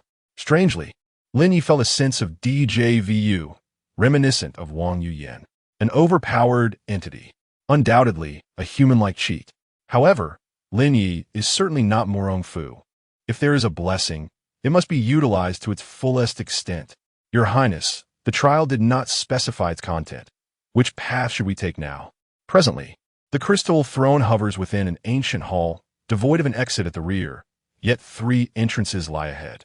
Uncertain, Isolde's eyes mirrored her confusion. Prophecies, after all, are not always applicable.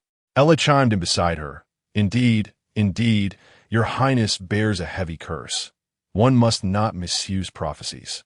Upon hearing this, Isolde nodded in agreement, wrapping her arms around Lin Ye, and playfully suggested, perhaps a kiss might reveal the answer? Lin Ye paused momentarily, contemplating that he had no habit of indulging the princess. He promptly retrieved a spatial locator, confirming its reliability before scrutinizing the surroundings. Above the 3 entrances, murals depicted different scenes. Surely, these represent career paths? Lin Ye mused. Let us observe further. The first mural illustrated. Seeing this, Isolde became anxious, leaning in to gently peck Lin Ye's lips. Suddenly, a spark ignited in Isolde's eyes as she exclaimed, I understand. The 3 career paths here, Space Hunter, Force Guardian, and Aurora Archer, are all viable choices. Knight, if you shoot the mural with an arrow, you will unlock the true inheritance, the only one suited for you. Time-space voyage.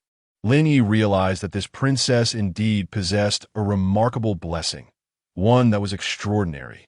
How could she even discern the hidden secrets? He even began to suspect. Did her kiss truly hold some magical power? Impossible. That seemed absurd. Most likely, the princess was simply being coy. Without further contemplation, Lin Ye drew his bow and shot an arrow toward the mural. With a soft splash, akin to a stone sinking into water, the arrowhead vanished in an instant. In the blink of an eye, the surrounding space began to transform. No, it was time itself that was altering. The ancient hall, weathered by the passage of time, was suddenly rejuvenated. Simultaneously, the 3 entrances disappeared, leaving only a single passageway. Lin Ye, along with the crystal throne, stepped into the corridor. Emerging at the end, a grand hall unfolded before him, an expansive plaza stretching thousands of meters, utterly empty. Ding! You have chosen the inheritance of time-space voyage. First trial. Defeat 999 mechanical puppets in 1 second. 1 second?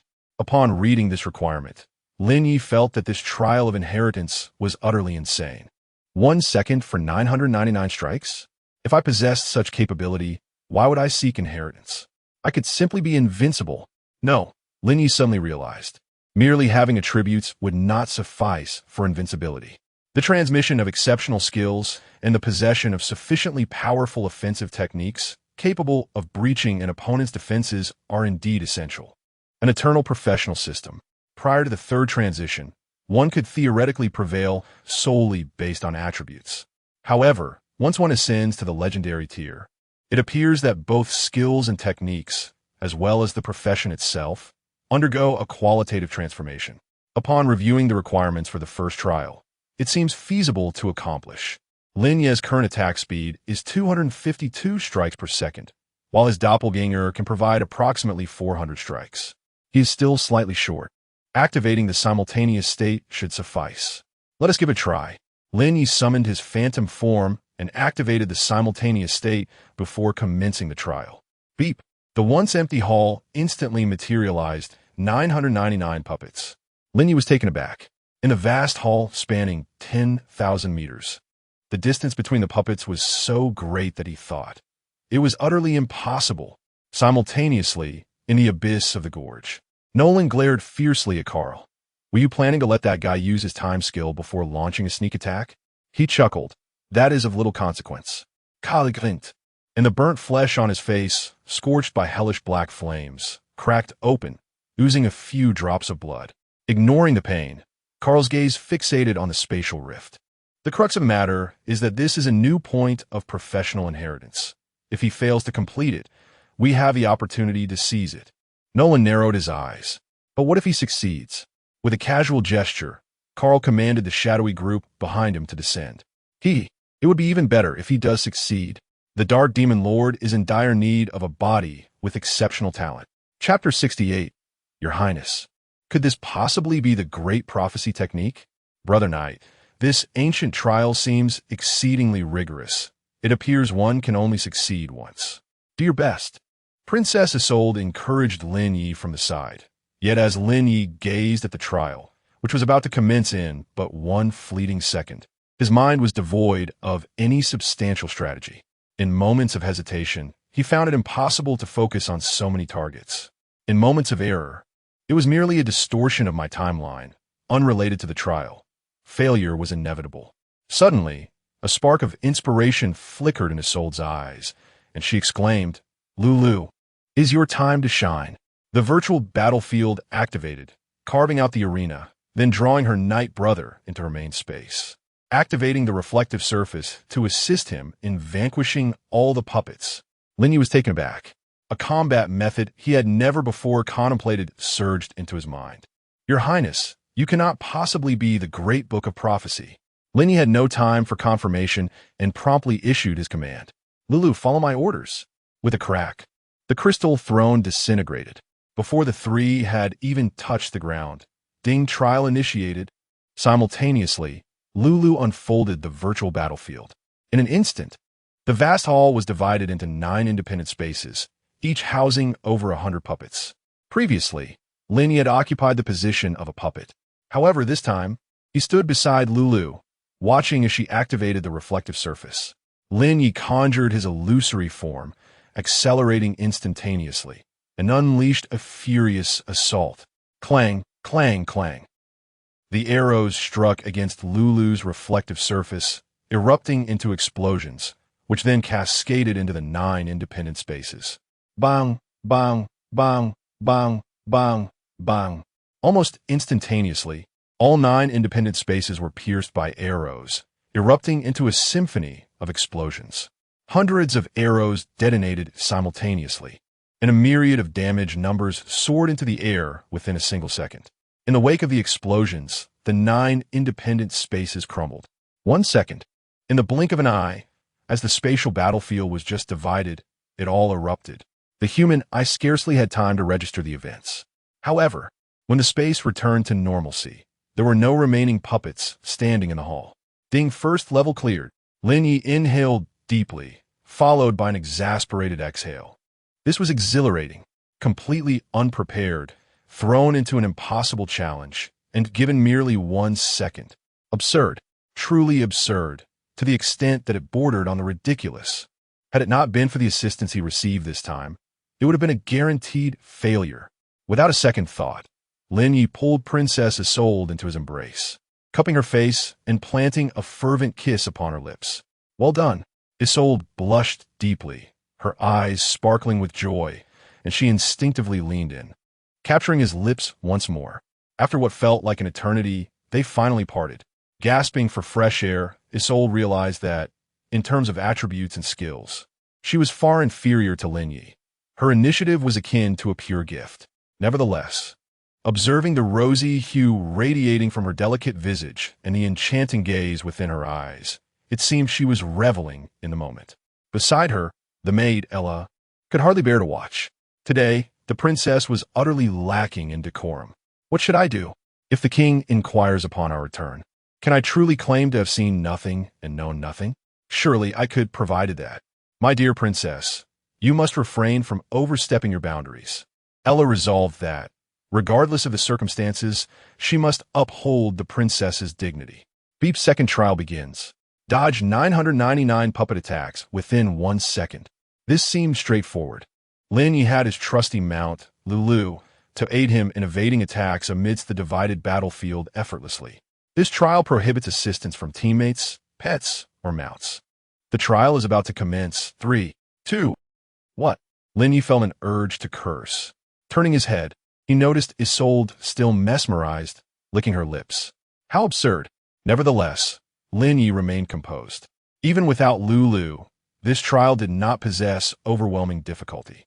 999 puppet archers would appear simultaneously, launching attacks that disregarded distance. Even from 1,000 miles away, their arrows would find their mark. Moreover, the speed of the arrows was astonishingly swift, barely a flicker in the air. The sound of the bowstring snapping was inaudible before the arrows arrived. Unbelievable. Were it not for his time-skip skill, evasion would have been utterly impossible. Now, even with the skill activated, finding a safe path amidst the rapid assault from all directions required extraordinary movement speed. Beep's second trial cleared. Good grief. Sweat beaded on Lin Ye's forehead. Was it truly necessary for a mere class inheritance trial to be this extreme? If one did not wish to inherit, they could simply state it outright. Frankly, the difficulty of this inheritance was utterly incomprehensible.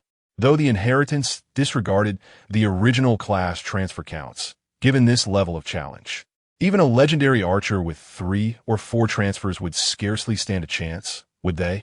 One opportunity. 1 second. There was no room for error. Was this genuinely a selection of inheritors? Beep third trial begins. More? Lin Ye felt a bit overwhelmed. The trial is about to commence. 3, 2. Wait, where are the details? Just as Lin Ye finished speaking, a glimmer of light flashed in the distance. Ding, you've been slain by the mechanical puppet in the inheritance trial. You have died in a special scenario. Your level has decreased to 0. Lin Ye fell silent, on the verge of calling for resurrection, but halted. The puppet had not perished. Would reviving only lead to instant demise again? Best to wait and see. Now in a soul state, Lin Ye had no recourse but to observe Isolde. However, she did not appear overly alarmed, merely shouting something loudly. Unfortunately, he could not discern her words. 30 seconds later, Beep trial concluded. Linye silently muset. At last it was over. In the distance, the puppet vanished. Linye activated resurrection. The fabric of time and space reversed, returning to before his demise. This time, he finally witnessed the arrow that had fatally struck him. It was a simple, unadorned arrow, yet the arrowhead appeared strikingly familiar. It made sense. The very arrow that had once felled a being of mythic stature was now employed to extinguish my life. This relic certainly went to great lengths to thwart others from achieving victory. Isolde stepped forward with graceful strides, leaping into Lin Ye's embrace. Congratulations, dear knight. You have successfully cleared the trial. Clear it? Is that truly possible? Lin Ye found it hard to believe. Fortunately, his resurrection was unbound by the penalties of death, restoring his level. Otherwise, this venture would have been a total loss. Ding, you have completed the inheritance trial? Huh? Lin Ye exclaimed in astonishment. Isolde hummed a cheerful tune, explaining leisurely, the final challenge requires one to perish. That was the fateful arrow, transcending time and space. Even within the tapestry of destiny, one must succumb to that arrow. Thus, as long as you endure until time concludes and then resurrect, you will prevail. Really? It can be done. My princess, you truly are a genius. Ding, you have acquired a new class. Time and Space Wanderer. A selection materialized before Lin Ye. Quality, quality, grant me quality. Chapter 69, Level 90, The Sovereign of Time and Space.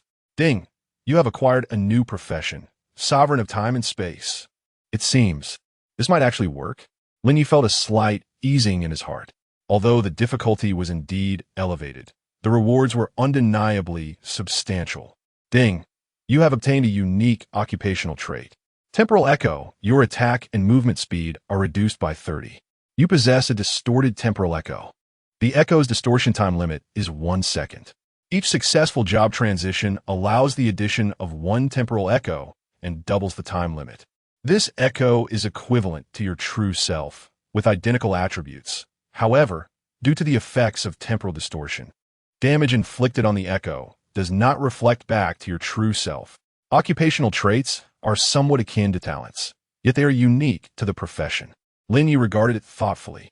This echo bore a resemblance to a phantom clone, but the clone was merely a deceptive illusion, incapable of withstanding damage. Whereas this echo was entirely real.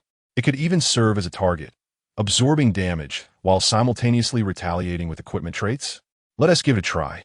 Lin Ye moved, and an echo separated from his true form. Drawing his bow and nocking an arrow, he executed the action seamlessly. In stark contrast, Lin Ye himself made no attacking movement whatsoever. Wow, this is a bit extravagant, Lin Ye pondered silently.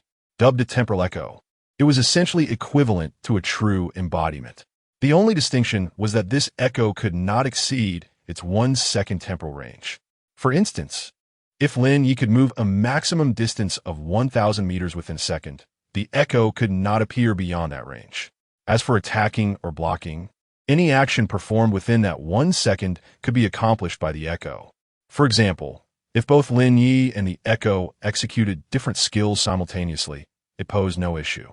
However, should a skill have a preparation time exceeding 1 second, the echo could not execute it independently. The true form must also enter the skill's preparation phase for the temporal range to condense within 1 second. How extraordinary, Lin Ye observed, finding this trait remarkably impressive. The echo was essentially a fully controlled 100 doppelganger. Moreover, with the first transition, an additional echo could be gained, and the time limit could be extended. When I possess 4 or 5 echoes, coupled with an extended time range of several seconds, I could truly create a scenario of 5 against 1, deploying various techniques from different angles. Conversely, engaging in a 1 against 5 or even 1 against 7 duel would not be problematic. Is this what it means to be the sovereign of time and space? Remarkable, Lin Ye could only exclaim. Remarkable? Ding! You have acquired the occupational exclusive skill, multi-arrow technique. Ding! You have acquired the occupational exclusive skill, ultimate arrow. Multiple arrow technique, quality, mythical requirement, king of time and space current level. 1 requires bow-type weapon arrow speed, 100 arrow range, 100 arrow damage, 100 damage to close-range targets. 100 allows the simultaneous release of 3 additional arrows, commencing with 3 extra arrows. And this is merely a first-tier skill? Lin Ye distinctly remembers that a typical archer requires at least a second tier to learn additional arrows. And even then, only 1 extra arrow is permitted, with 2 arrows available only at maximum level. How delightful! The presence of 3 additional arrows is exceedingly gratifying. Naturally, should the maximum level permit even more arrows, it would be utterly invincible. Ultimate arrow quality, mythical requirement, king of time and space current level. 1 requires bow-type weapon requires mythical level arrows harnessing the power of time and space, transcending infinite dimensions. This skill inflicts 1,000 damage on the target, rendering evasion and blocking impossible. Upon hitting, if the target's health falls below 30, there is a 10 chance to trigger an execution, resulting in an instant kill. If the target's health drops below 10, there is a 10 chance to trigger an ultimate execution, rendering them unable to resurrect. The damage and triggering probability of this skill increase with the charging time, requiring a minimum charge of 10 seconds to activate, with each subsequent 10 seconds enhancing the probability by 1, up to a maximum of 10. Is this the arrow that fell me moments ago? Lin Ye felt a shiver of trepidation. Unavoidable. A lethal strike. However, my profession surpasses that of time and space travelers. Thus my skills are even more formidable. Besides execution, can it also obliterate entirely? Unable to resurrect. This ability is indeed a significant flaw in balance. Lin Ye genuinely admired its power. Alas, the limitations on this skill's usage are equally extreme. The lengthy charge time is one aspect, but the necessity of possessing mythical-grade arrows is paramount. Arrows, not bows. These are consumables, are they not? Utilizing the skill consumes 1 mythical arrow. Surely, this cannot be a jest? The cost is exorbitant. Truly exorbitant. Nonetheless, I possess an afterimage. I wonder if it can yield a glitch? For instance, if the afterimage employs this skill while I refrain, the charge time is inconsequential. I fear that should the afterimage activate the skill, it may also deplete my own resources. Lin Ye promptly tested it with regular arrows. Indeed, it was ineffective. The afterimage is an extension of the original, resulting from temporal distortion. Both skill consumption and resource expenditure utilize my own assets. However, Lin Ye discerned the terrifying potential of this skill. The certainty of a 100 ultimate execution, rendering resurrection impossible. If the afterimage employs this skill, hypothetically, if the charge is maximized, then merely 5 afterimages would suffice to achieve a 100 triggering probability. Although this is a cumulative 20 from 5 instances, it is not a stable 100, yet the probability remains staggering.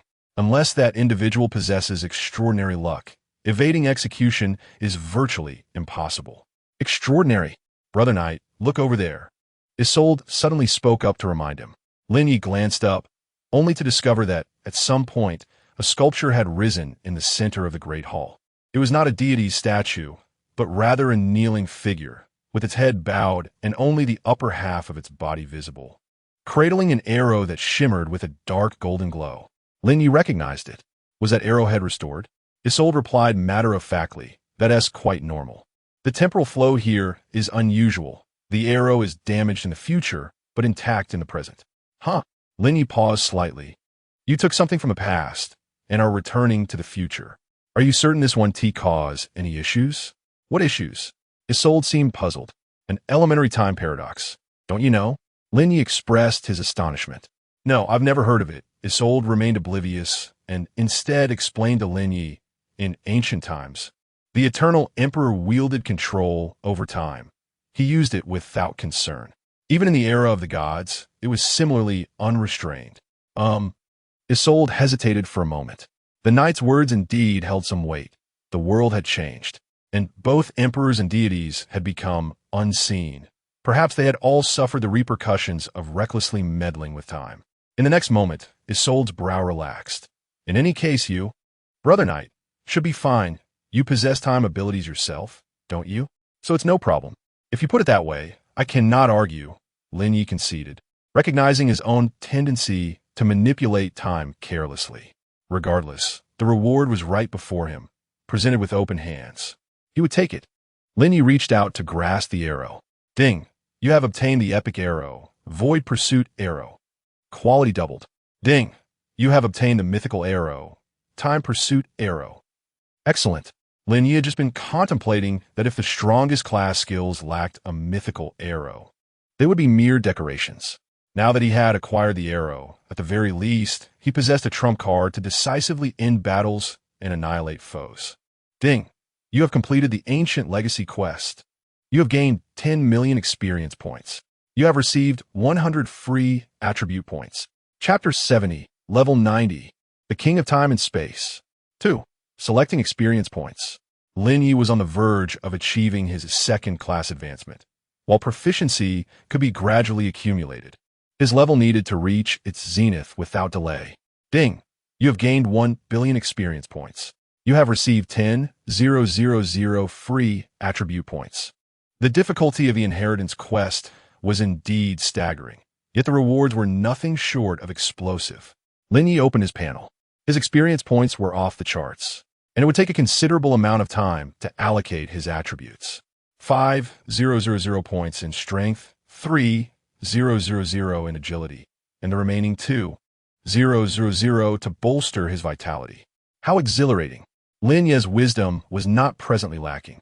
The ultimate arrow, serving as a killing skill, was only valuable when its damage was maximized. It was imperative to ensure a one-shot kill to guarantee the activation of the execution effect. Next was agility.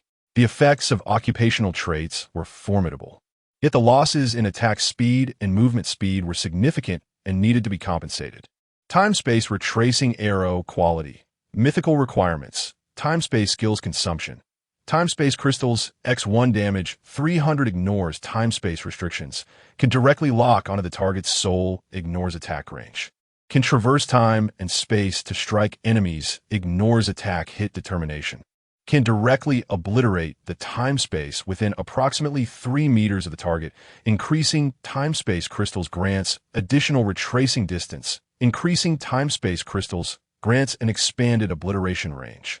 This single-use mythical grade item was indeed exceedingly overpowered. It was no exaggeration to say it could annihilate several bosses and even slay gods without jest.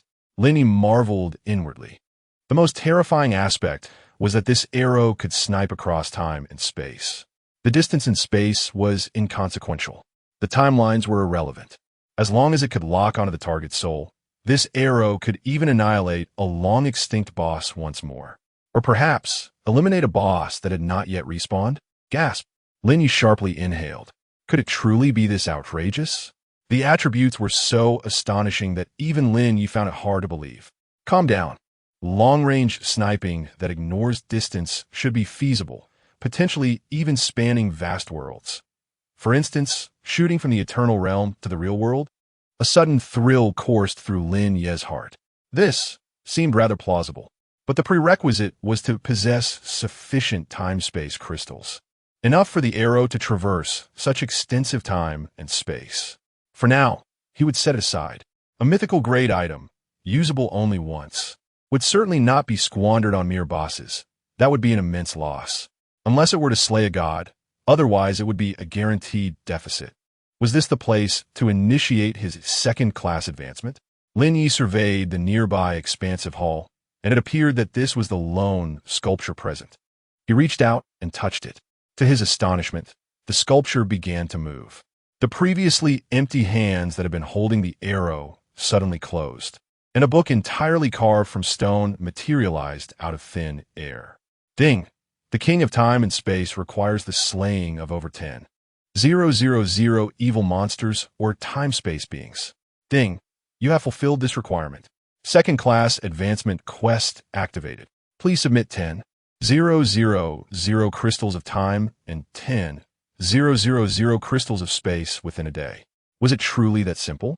Lin Ye was taken aback. Only a moment ago, he had exerted himself during a trial of inheritance, and now he faced the second-class transition. He had prepared himself for a daunting challenge. It had turned out to be so uncomplicated. At least, for him, it was rather straightforward. Fortunately, he had not squandered his skills earlier. Otherwise, he would have lacked sufficient materials for the advancement. Without hesitation, Lin Ye submitted the required items. Ding! You have completed the second-class transition. You have acquired the profession-specific skill, Temporal Voyage. You have acquired the profession-specific skill, Eye of Time and Space. Wasn't this a skill from the previous tier?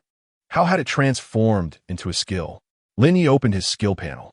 Temporal Voyage, Quality, Mythical Requirement, Temporal Sovereign Current Level.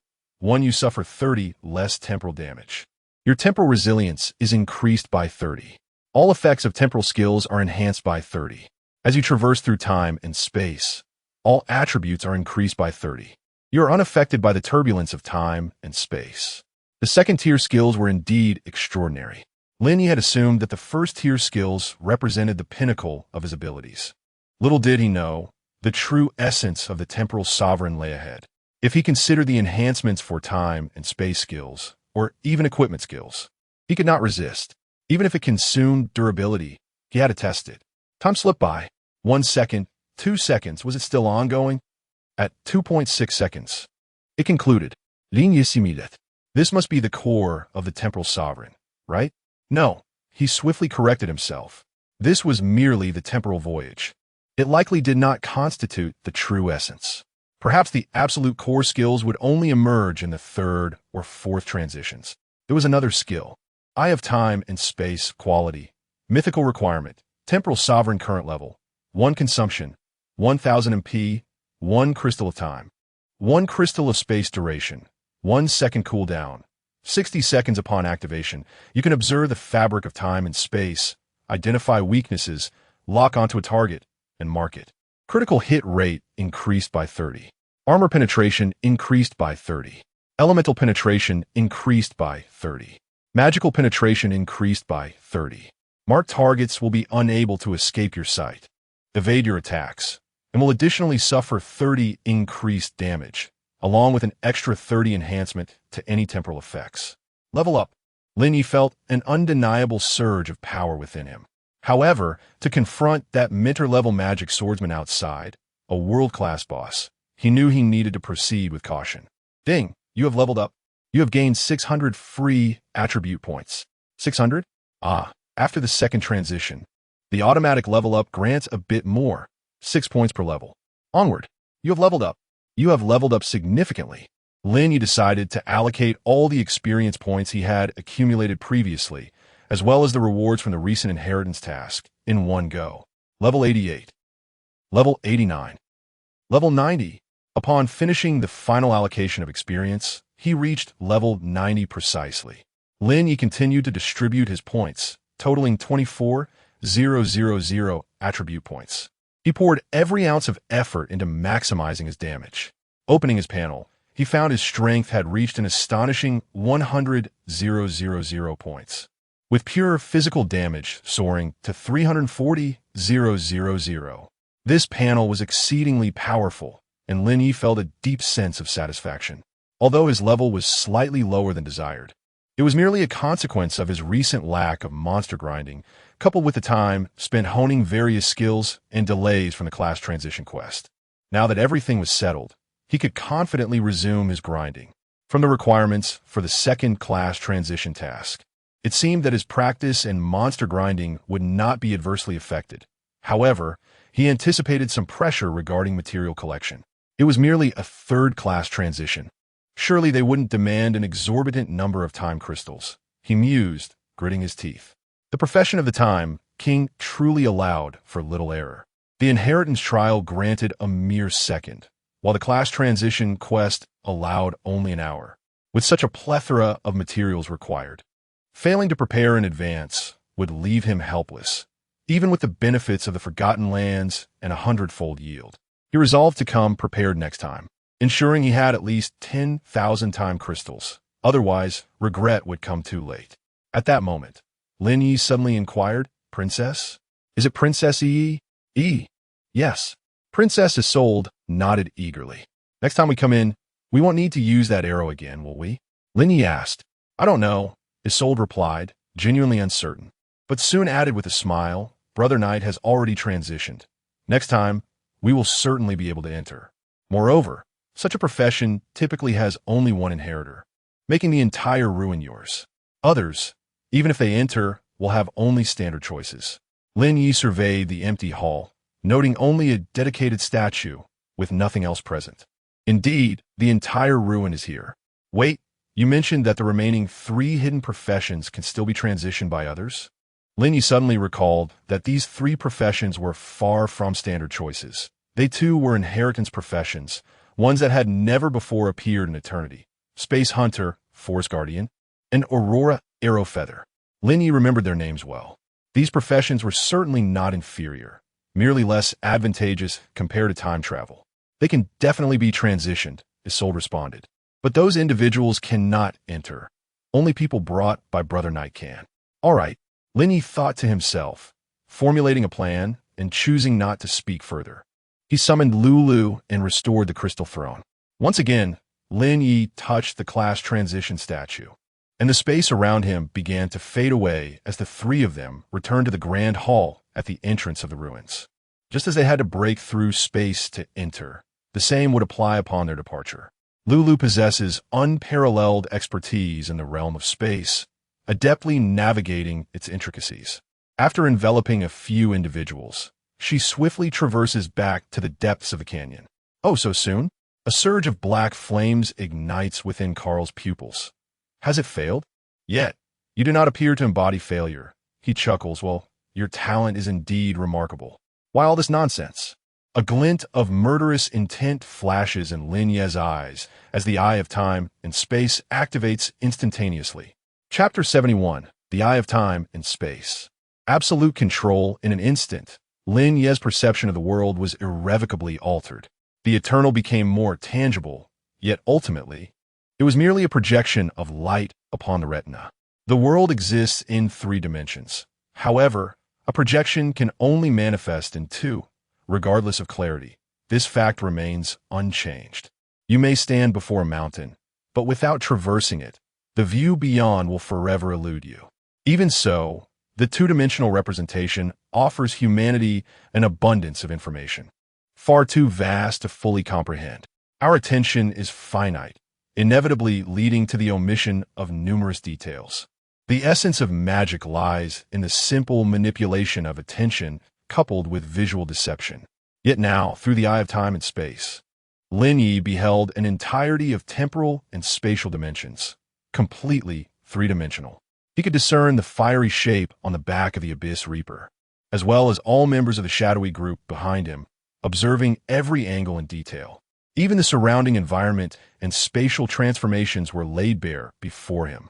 Furthermore, It was not merely the view ahead that was visible. Even the intricate details behind Lin Ye were encompassed within his sight. Once one grasps all the nuances of this world, it becomes evident that perfection is an illusion. What appears to be an unblemished cliff may conceal a web of fissures. Armor has its gaps. Flames exhibit zones of high and low temperatures, along with voids. The flow of magical energy possesses inherent weaknesses.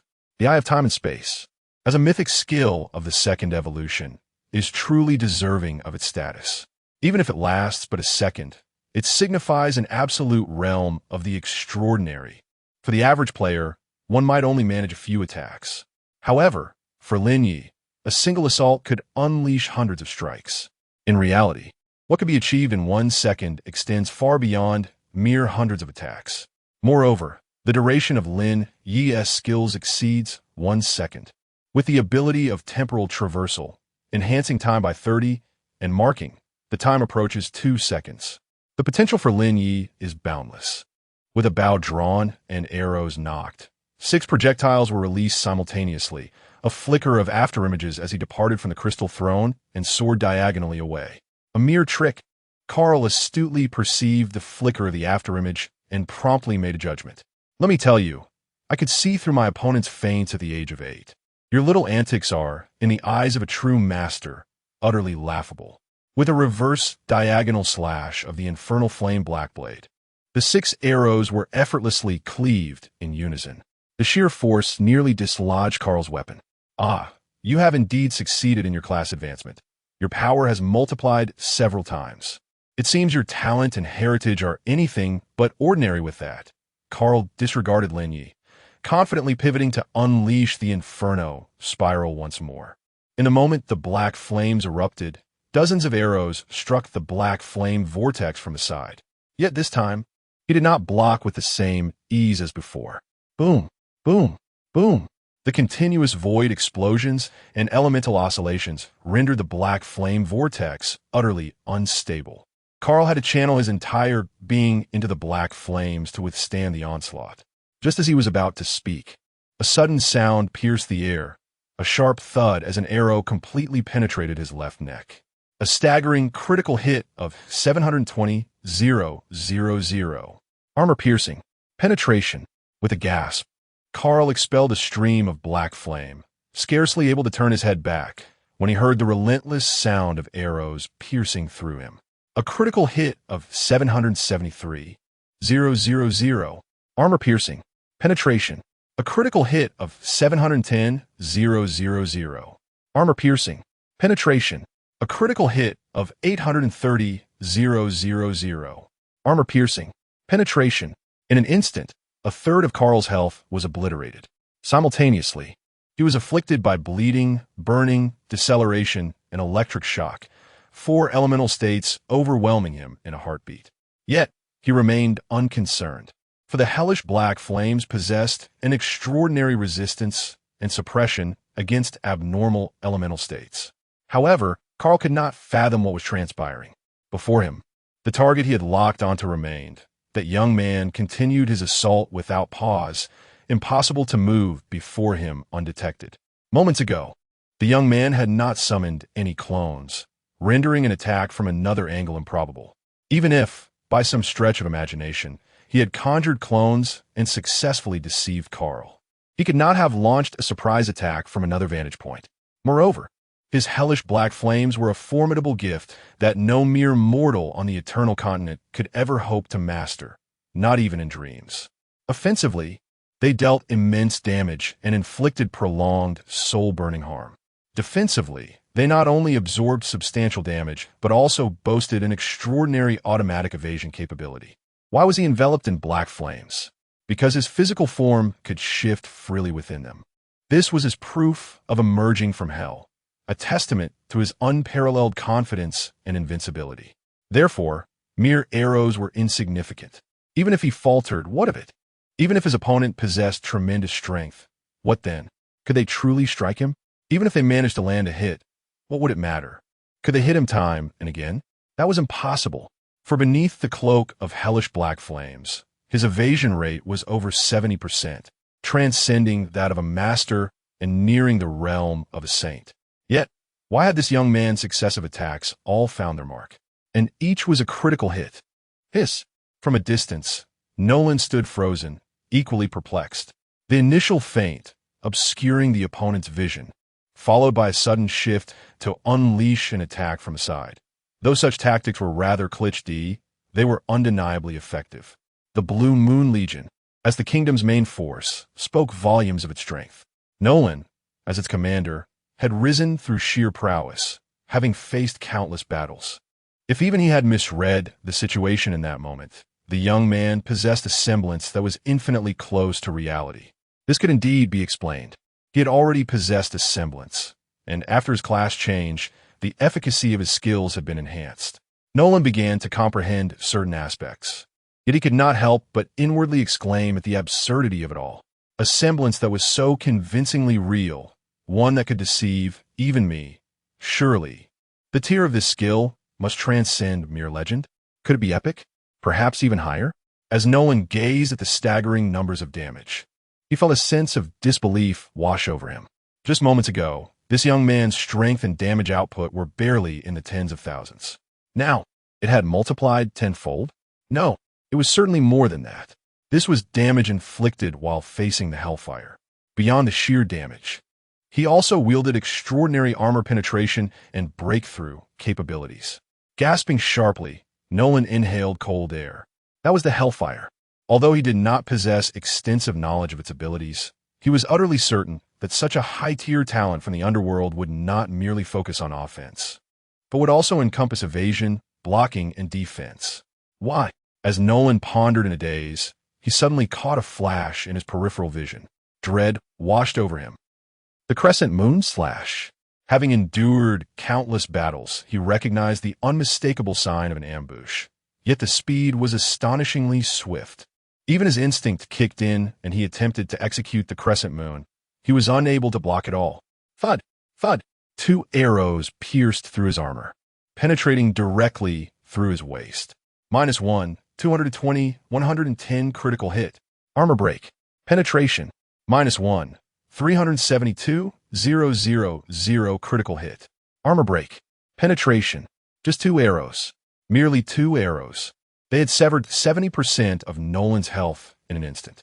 In a heartbeat, his health bar turned black. It was not merely terrifying, it was utterly horrifying. Chapter 72. A Barrage of Arrows. Annihilate the World Boss. With a decisive gulp, Nolan downed the finest legendary potion from his backpack, instantly stabilizing his health bar. Gripping his sword firmly, he bellowed, "Guardian of the Moon." Clang, clang, clang. Several arrows were deflected by the protective magic of the moon.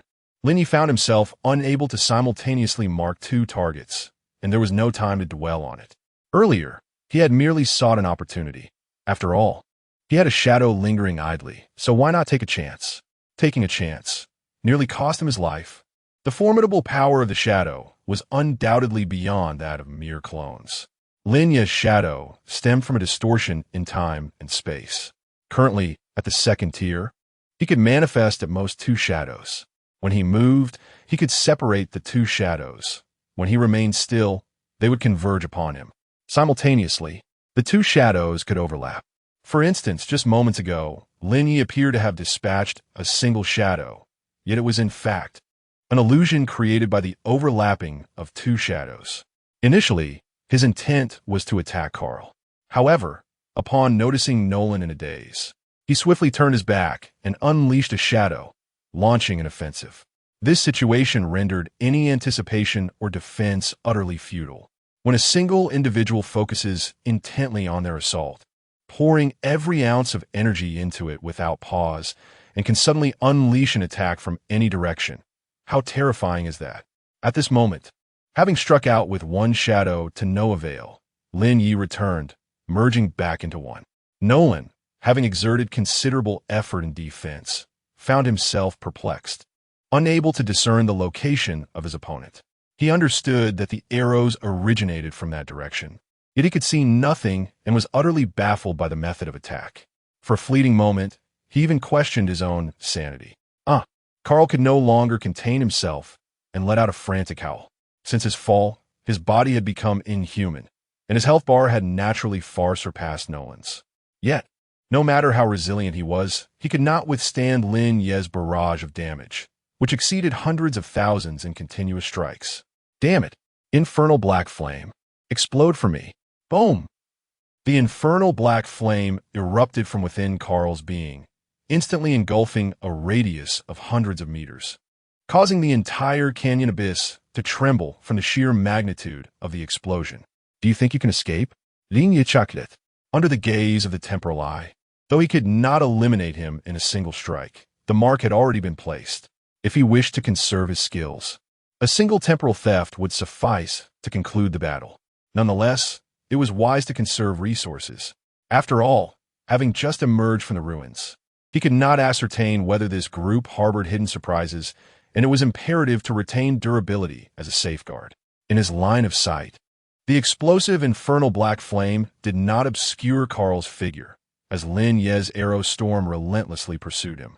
You fools, why aren't you moving? Amidst the black flames, Carl continued to shift erratically, unleashing a flurry of fiery spirals, yet he still could not fend off the arrows approaching from two directions.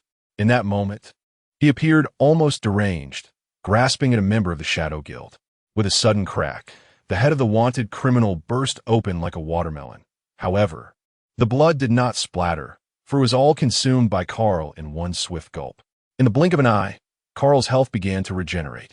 Brother Knight, it seems we have encountered a bit of trouble.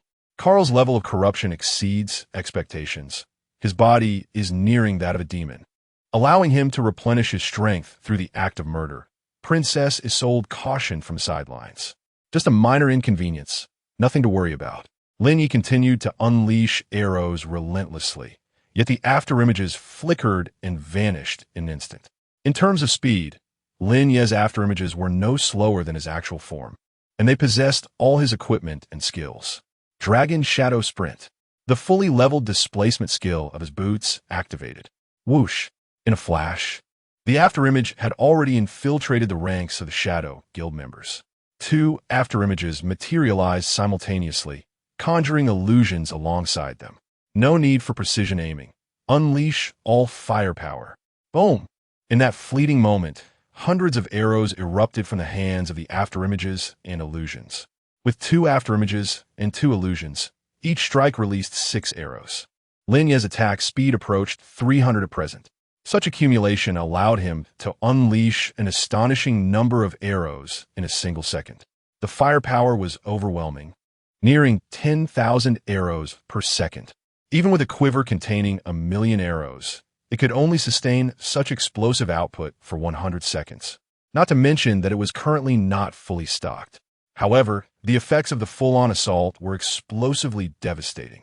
The arrows detonated at the center of the Shadow Guild members, instantaneously obliterating 4 nearby members. High evasion and perfect blocking. These were the maneuvers of legends, the pinnacle of mastery. They were merely second and third-tier wanted criminals, possessing enough strength to evade the Empire's pursuit, yet utterly incapable of withstanding such a terrifying barrage of arrows. Boom! With a resounding impact, dozens of Shadow Guild members were almost simultaneously reduced to mere dust by the arrows. A hail of arrows unleashed. Within a second, the Shadow Guild was annihilated. Ding! You have defeated Shadow Guild member, Assassin Hubert. You have gained 23 million experience points. You have earned 230,000 personal reputation. You may carry the proof of your kills to the major cities of the Moon Shadow Kingdom to claim your bounty. Not affiliated with the Empire? That's quite fortunate. Lin Ye seemed unable to claim the bounty from the Empire, considering that his name and likeness were likely displayed prominently on their wanted lists. Ding! You have defeated a member of the Shadow Guild. You have gained 37 million experience points. You have leveled up. You have received 600 points in free attributes. In an instant, the notifications flooded in, leaving Lin Ye no time to peruse them. With a swift gesture, he signaled Lulyalu. It was time to conclude this swiftly. Crack! Lulyalu opened a spatial corridor to trap Nolan behind, while Lin Ye focused all his efforts on eliminating Carl. In truth, Nolan had remained in a purely defensive state since his injury, too fearful to move, paralyzed by dread. Fear gripped him as he recalled the 2 arrows that had nearly claimed his life. sending chills coursing through his spine and igniting a surge of dread within him. Had he reacted even a moment later, failing to deflect one of those lethal projectiles, he would have met his demise. He was no fallen one, nor did he possess the formidable vitality of a half-demon. The element of surprise was simply insurmountable. Who could fathom whether the individual before him had intentionally exposed his back? What if, in a moment of recklessness, a few more arrows emerged from behind, leading to his immediate obliteration? Meanwhile, amidst a rain of arrows, Carl found himself momentarily stunned, lost in thought for just an instant. In that fleeting moment, every member of the Shadow Guild was annihilated. His meticulously crafted plan, the infernal magic circle, lay unfulfilled, and he had no chance to ensnare a hapless victim to siphon their life force. It was all too swift. How could he have anticipated that this young man would emerge from an unprecedented legacy site in mere minutes?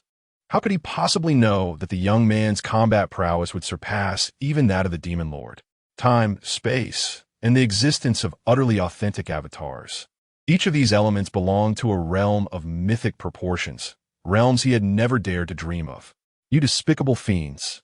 From 3 years ago, Princess Isolde must have been aware of our schemes, deceiving us all along, was she not? Indeed, it had to be so. You vile miscreants dared to plot against the harvester from the depths of hell. Mark my words, I shall ensure you experience a fate worse than death. Fool! Lin Ye dismissed Carl's raving with indifference, raising his hand to unleash a burst of elemental explosive arrows. Boom! The 4 elements erupted simultaneously. Alas, the abnormal state had little effect on Carl, who was enveloped in hellish black flames. Otherwise, given Lin Ye's previous barrage, he would have been frozen solid by now. However, the outcome remained dire.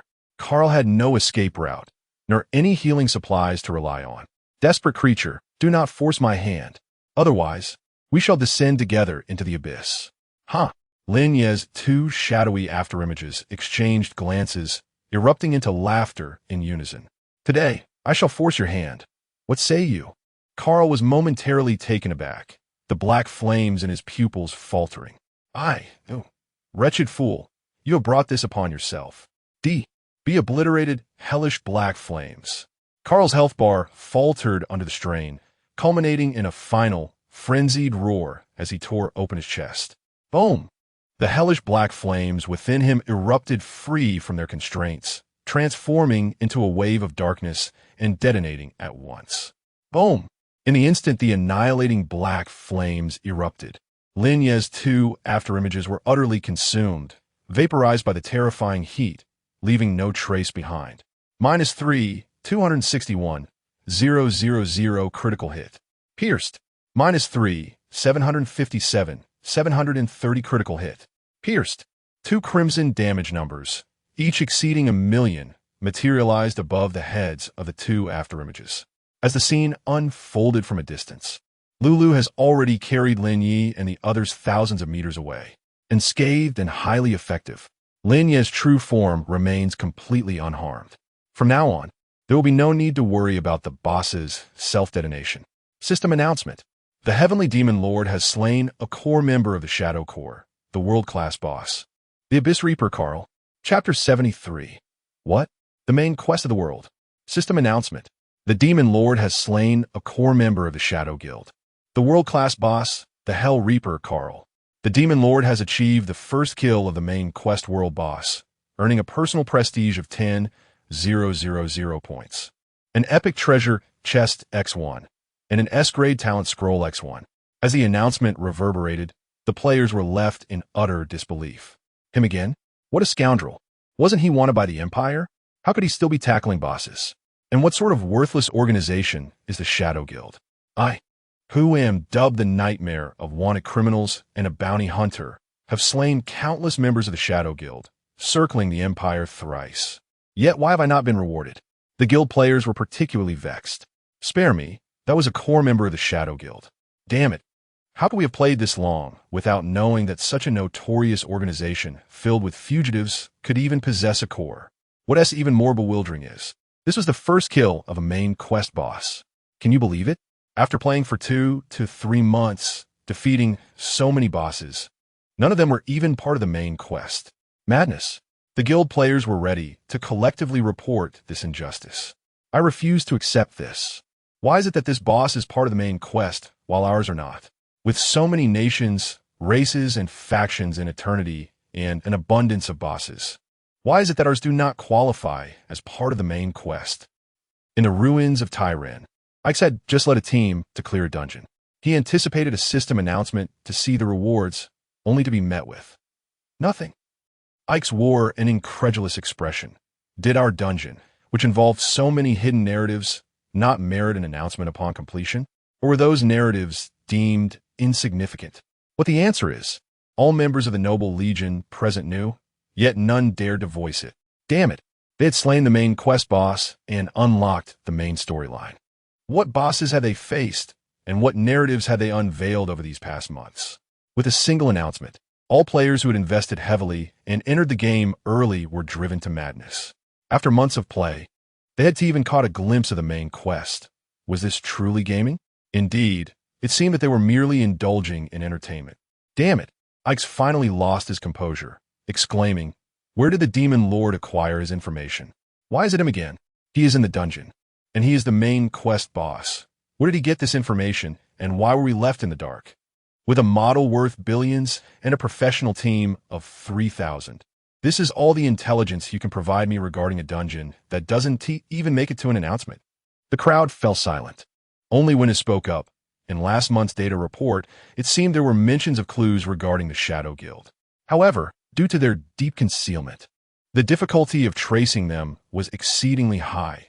And since they belonged to the NPC factions rather than the realm of monsters, you did not decide to prioritize the pursuit. A sudden realization struck Yax, and after a brief pause, he finally said, "Notify immediately to commence the investigation into the Shadow Guild. Since it is part of the main storyline, it certainly cannot be a mere boss.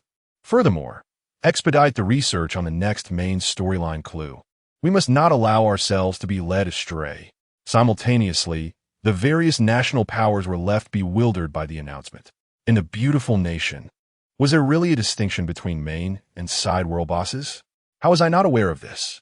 It has been months, and we have yet to uncover the world-level main storyline? Fine. If you cannot manage to find the eternal main storyline, then seize the real main storyline. The Demon Lord. Remember, he's your main quest from now on. Find him, capture him, eliminate him, do whatever it takes. But do not dare to tell me that there is no main storyline, understood? In the Cherry Blossom Nation, a member of the Shadow Guild, could he truly be the world's main storyline? The system cannot be mistaken. Thus, we must have misjudged the main storyline. No, what we seek is indeed a main storyline, but it is at the national level. While the Demon Lord's recent assassination of a core member of the Shadow Guild involves an organization that encompasses multiple national forces. Indeed, there is reason in this. Continue. Although the Shadow Guild's strength is not formidable, it is an organization that pervades the eternal realm, and only such an organization could potentially become a world-class main storyline. Is it so simple? Then why hadn't we thought of this earlier? How could he have achieved it? There is no need for haste, everyone. In reality, the Demon Lord's killing of a main storyline boss does not significantly impact the situation. The key lies in the subsequent progression. If we act swiftly, we can delve deeper into the Shadow Guild and preemptively eliminate the leader, thus completing this genuine world-class main storyline task. Immediately notify the 4 major guilds to commence the strategy against the Shadow Guild with the goal to complete the main storyline at any cost. In Huaxia, Lin Ye dialed Bien Yurong's number. Didn't we agree to keep an eye on Lin Ye? How's that going? Bien Yurong was equally perplexed. Ling, our current task is not about accumulating merit. It's about that S-level talent scroll, right? Of course, we must accumulate it. Ling Wei paused, but he has gone off to undertake a world-class main storyline task. With such significant developments, you should certainly keep an eye on him. Bien Yurong thought to himself. He didn't inform me about what task he was undertaking in advance, moreover. Just moments ago, Lin Ye was still engaging in management and construction with NPCs in the Forgotten Land. Just a few minutes, and he has already gone out to tackle a world-class boss. And moreover, a main storyline? Ling Wei pondered. You wrong. This time the plot is world-class and extremely important, yet we cannot neglect the matters in the Forgotten Land. Assess what assistance you require, and I shall allocate it for you.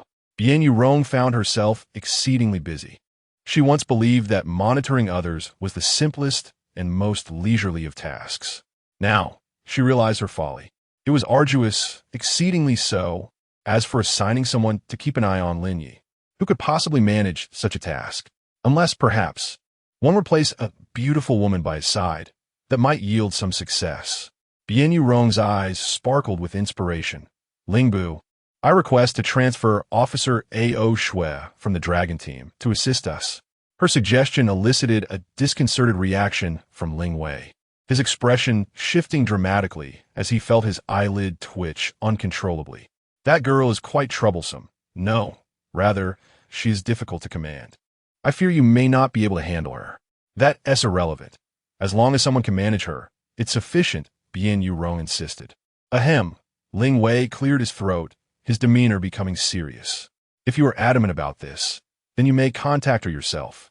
Should you require anything further, do not hesitate to reach out. Upon ending the call, Bien Yurong promptly sought out Shangwan A.O. Shui. Little Yurong, are you missing your sister again? Oh dear. During our last mission, I merely assisted in saving your life. There is no need to dwell on it. However, if you feel indebted and wish to express your gratitude, I wouldn't want to dishearten a lovely lady, she teased. So, tonight at the Bulgari Hotel, prepare a room and pamper yourself. I shall certainly arrive. You. Silence. Bien Yurong thought, her forehead lined with frustration. Given any choice in life, she would prefer not to reach out to this eccentric individual. Hiss. Breathe. Bien Yurong took a deep breath and briefly outlined a mission. Officer Ao Shui. Call me sister. Sister Ao Shui. I truly require your assistance this time. The Demon Lord has gained considerable notoriety, making headlines daily. Yet in reality, he is merely a soft-spoken university student. Little Yurong, with your capabilities, you surely can handle this, can't you? If Sister A.O. Shui is confident, she may wish to give it a try. That fellow is indeed quite troublesome. All right, since our little Yurong is asked, how could I possibly decline? Shengguang Shui Shukled Ligetli. Prepare yourself swiftly. I shall arrive this evening. Remember to pamper yourself. Eternity. Lifeone Canyon. Lin Ye selected his rewards. Ding. You have gained 1,000,000 personal prestige points. You have obtained a mythical treasure, chest X1. You have acquired an SS-level talent scroll X1. Chapter 74. The Gaze of Fate. The unfortunate princess had Nolan fled? Once the explosion subsided, Lin Ye noticed the absence of a certain individual. After searching in vain, it became clear that she must have employed some form of spatial skill or item, as her escape was too swift for anything else.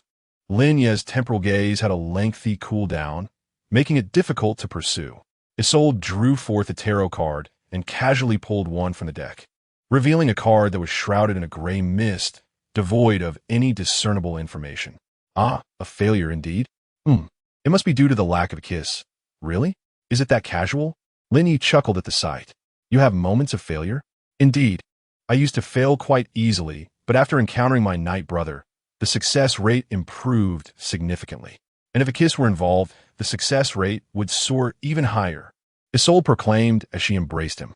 Well then, let us return you home, Lin Ye replied nonchalantly. Though Nolan's level was formidable, as an NPC leader, the rewards she offered likely paled in comparison to those of a world-class boss like Carl. Once the task was completed, placing a bounty on her might allow them to confront her as a boss. Indeed, much like Carl, a world-class boss. The bonuses from the first kill are absolutely delightful. Mythical treasure chests, SS-grade talents. Furthermore, remnants of the kills lay scattered on the ground post-explosion, offering the potential for bounty collection and equipment acquisition. Though it was uncertain whether they had been destroyed, only one weapon remained intact. Ding, you have acquired an epic weapon. Epic? Wouldn't that mean the quality is doubled? Ding, you have acquired a mythical weapon, the Infernal Flame Sword. Annihilator. Infernal Flame Sword. Annihilator, quality, mythical durability, 5,000 requirement. Level 200 infernal damage increase. 300 physical attack power, 300 health, 300 grants infernal damage equivalent to 700 of your physical damage. Cannot deal non-infernal damage.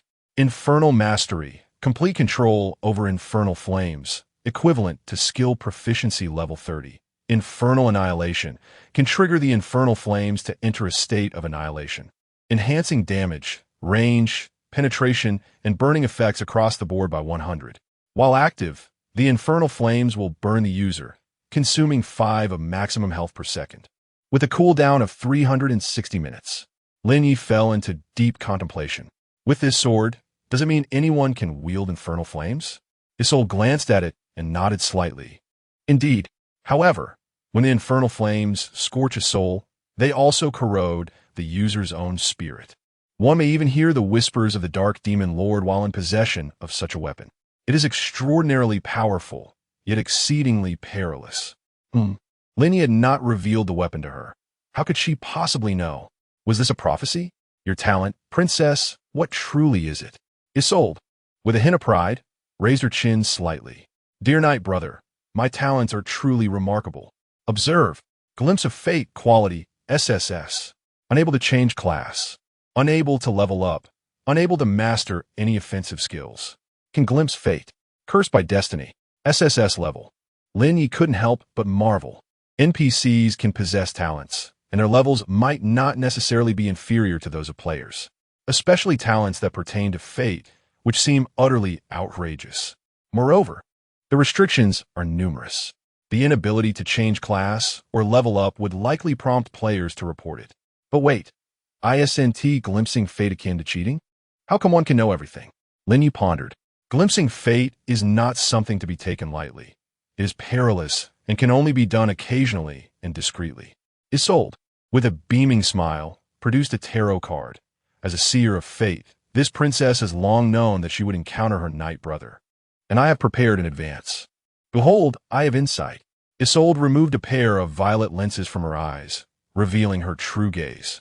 Upon closer inspection, one could see a flawless pair of pupils, outlined in silver blue threads, with countless flowing runes swirling within like stars.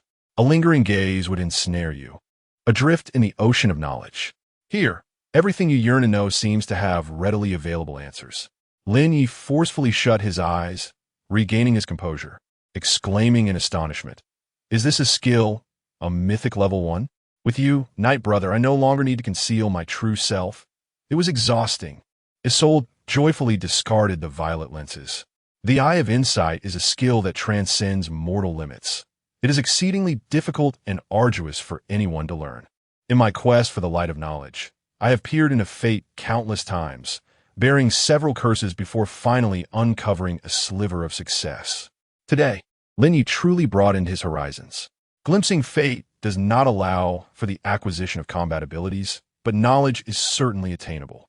Who can assert that mastery of knowledge does not equate to combat prowess? From what transpired earlier, knowledge is not only a form of strength, but a formidable one at that. If you can know everything, then why? Upon hearing this, Isolde immediately pouted and retorted, "It's not that simple. The Eye of Insight has many limitations. Even when employed, it does not guarantee the sight of what one hopes to perceive. Its clarity is inconsistent, often shrouded in ambiguity. Furthermore, the lengthy cooldown of mythic skills relies on glimpsing fate to find openings to forcibly activate them. If utilized poorly, one may still fall victim to curses. This much is true. The cooldown and restrictions of mythic skills are exceedingly numerous. Lin Ye's own Eye of Time and Space is indeed powerful, yet it also has a considerable cooldown. Her Eye of Insight not only reveals knowledge, but sometimes unveils secrets unknown to others. Its effects seemingly surpassing those of the Eye of Time and Space, naturally accompanied by greater restrictions. Beside them, the silent Ella could no longer contain herself and interjected. A princess would never casually assist someone in peering into the future. There are far too many curses, such as the likelihood of tripping over one's own feet, suffering from nightmares during slumber, or encountering peril when venturing outside. Wouldn't that simply be considered misfortune? Lin Ye pondered. This curse indeed seemed rather unfortunate. Isolde, however, remained unfazed, instead laughing as she linked her arm with Lin Ye's. It's quite all right, as long as I'm beside my knight. A trivial curse poses no problem. The only troublesome aspect is the curse of longevity that accompanies the Eye of Insight. Ella suddenly froze. Your Highness, you never mentioned a curse on your lifespan before? Isolde waved her hand dismissively. You need not concern yourself with that. At the time, the light of knowledge determined that I probably wouldn't live beyond my 18th birthday. What? Linye was momentarily taken aback. How old are you this year? 18. Isolde replied with a sweet smile. No need to worry. There is still over a month until my birthday. Oh, all right. Linye sighed, helplessly rubbing his temples. With just over a month until the date of the death curse, how can you still smile so cheerfully? If this were reality, one could simply disregard such a curse. Yet here, in a world of magic and fantasy, one can even glimpse their fate. The light of knowledge said, Wait, who is this light of knowledge? A mischievous old man who enjoys playing hide and seek. I wasted so many opportunities peering into the future just to find him. Isolde scrunched her nose, clearly harboring strong opinions about the light of knowledge. Did he mention how to break the curse? Linye thought it would be a heroic endeavor to rescue a damsel in distress and could not allow it to end in failure. I don't know. Isolde replied with an innocent expression. The old man said to find a solution myself within my fate, but I cannot see my own destiny, so I suppose I'll just ignore it. Your Highness, truly remarkable. You can disregard a death curse so easily. Ding. You have learned of Princess Isolde's death curse. You may choose between two quest directions. 1. Ignore the curse and let events unfold. Chapter 75. The Mythical Helmet. The curse of death. Lin Ye come to realize that the hidden quest lines in eternity required players' confirmation before tasks could be bestowed. This, in turn, indicated that such confirmation quests were undoubtedly of remarkable difficulty. Moreover, the mere act of accepting a quest implied the imminent threat of great peril. For instance, the task of rescuing the princess had clearly stated that there were no penalties for failure. However, what was a reality? If one were to recklessly charge in without due consideration, a world-class boss and a legendary minor-level warrior awaited. After all, there may be no penalties for failure, yet failure would surely spell doom. Furthermore, one would perish beneath the hellish black flames, their soul scorched and unable to revive. A fate no different from account deletion. Ding! You have acquired a new quest. Lift the death curse of Princess Isolde. Objective, Death Curse 01. Reward, unknown. Punishment, none. Lin Ye was utterly at a loss regarding this. Observing Linye se distress. Isolde proactively inquired, Are you worried about me, dear knight? With just over a month of life left, if I don't worry now, when will I? Lin Ye jested. Don't worry. Isolde exclaimed, clutching Lin Ye tightly. The curse of death from fate does not mean I will perish at the stroke of time. It is likely to be due to some unforeseen circumstance. As long as I am by your side, dear knight, I shall surely survive until my 18th birthday. This seemed akin to a protection quest. Well, that simplifies matters. Lin Ye preferred a more straightforward approach. Upon reviewing the task again, he began to discern where the danger lay. The Shadow Guild. They were not there to kill him, but rather to assassinate the princess. It appeared they had accepted a commission from Count Colombo. But honestly, did Count Colombo possess the strength to manipulate a world boss of Karl's caliber? Furthermore, they had even bribed the Blue Moon Legion of the Kingdom for their assassination scheme. Such arrangements could not be easily orchestrated by merely an imperial count, could they? Thus, even if the assassination were to fail, it would certainly not signify the end. Moreover, there was that fleeing Nolan, who seemed to be of a different faction than the Shadow Guild. Even Isolde's insightful gaze could not discern his background. Quite complex. Within the Moonshadow Kingdom alone, there were at least two factions intent on the princess's demise. However, Lin Ye's protection quest was not overly complicated, as long as his strength was sufficient. He would prevail. After a moment of contemplation, Lin Ye resolved to proceed in his own manner, focusing on leveling up to enhance his power. Let us depart. I shall escort you back to the kingdom. Isolde immediately concealed her head, exclaiming, No, I do not wish to return. I do not want to be a princess. I only wish to stay by your side, dear knight. I merely intend to escort you back. I never said I wouldn't take you out again. Linye patet hergenti. The crystal throne ascended into the skies, heading directly towards the Shadow Moon royal capital. Along the journey, Lin Ye finally found the opportunity to take out the mythical treasure chest. Let's open it, he thought. Entering the royal capital might not guarantee a smooth passage, so he opted for an upgradable option. Ding! You have acquired mythical equipment. Helm of Time. Is it related to the time attribute? That makes sense, considering I am a time-space profession. Obtaining a time-related item seems rather fitting. Lin Ye opened the attributes. Helm of Time, quality. Mythical durability, 1000 upgrade. Time crystal, 0500. Space crystal, 0500 requirements. None, all attributes 10 light of time. After activation. Consumes 1 of maximum health per second. Physical and magical damage penetration by 10. Shadow of Time. Forewarns of lethal attacks within 30 seconds. If the forewarning is successful. It consumes 50 of durability. Thief of Light. Consumes 10 of durability, allowing one to see the afterimage of the enemy's action 0. 1 second ahead. Distortion of Light. Consumes 10 of durability, distorting the area of the enemy's skill for 0. 1 seconds. Temporal overlap. This item's time can overlap with similar equipment. Could it be a set? Upon seeing the final attribute, Lin Ye immediately understood. He equipped it without hesitation. The 10 attribute increase may not seem substantial at first, but as it upgrades, the benefits would be remarkable. The key lies in the special skills. Shadow of Time? A premonition of fatal attacks. How does it determine that a situation is one I cannot escape? Is it certain that I will inevitably perish?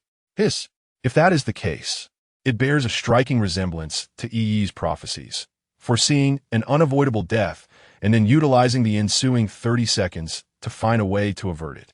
The specifics of the ability will likely reveal themselves once I experience it. No, such death forewarnings should not be taken lightly. The remaining skills, Thief of Light and Distortion of Light, are indeed quite useful.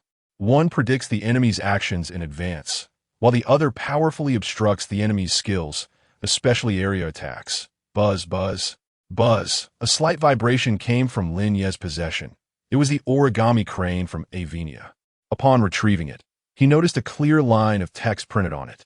Count Colin seems quite enraged and is issuing commands to completely eradicate the forces of the Demon Lord from the Eternal Continent. Has your mission been unsuccessful? Erase my forces? What could I possibly have? Lin Ye paused momentarily. The novice village? Indeed. The Count's target appears to be that small piece of territory that just returned from the chaotic flow of time and space. You are aware of this? The Empire has inexplicably acquired a sizable piece of land. Such significant news is impossible to overlook. Had it not been for Count Colin's sudden appearance, I would have gone to see it today. See what? Throughout the annals of ancient history, the ability to extricate a fragment of land from the Eternal Continent and subsequently return, preserved in its entirety after many years, is not a feat that just anyone can accomplish. The most plausible candidate for such a remarkable endeavor is undoubtedly the long-forgotten emperor, Linye Warehouse. Yet something felt amiss. If it were not for the land of oblivion, the novice village could not have returned. So perhaps her conjecture was not entirely unfounded. That can wait. I shall take you there later. For now, let us address the matter at hand. Do you know how to break the curse of death? Isolde, possessing the eye of insight, can perceive vast realms of knowledge. Yet this does not imply that she surpasses Avenia in wisdom. As a master of the arcane with a profound understanding of time and space, she may indeed have some insights.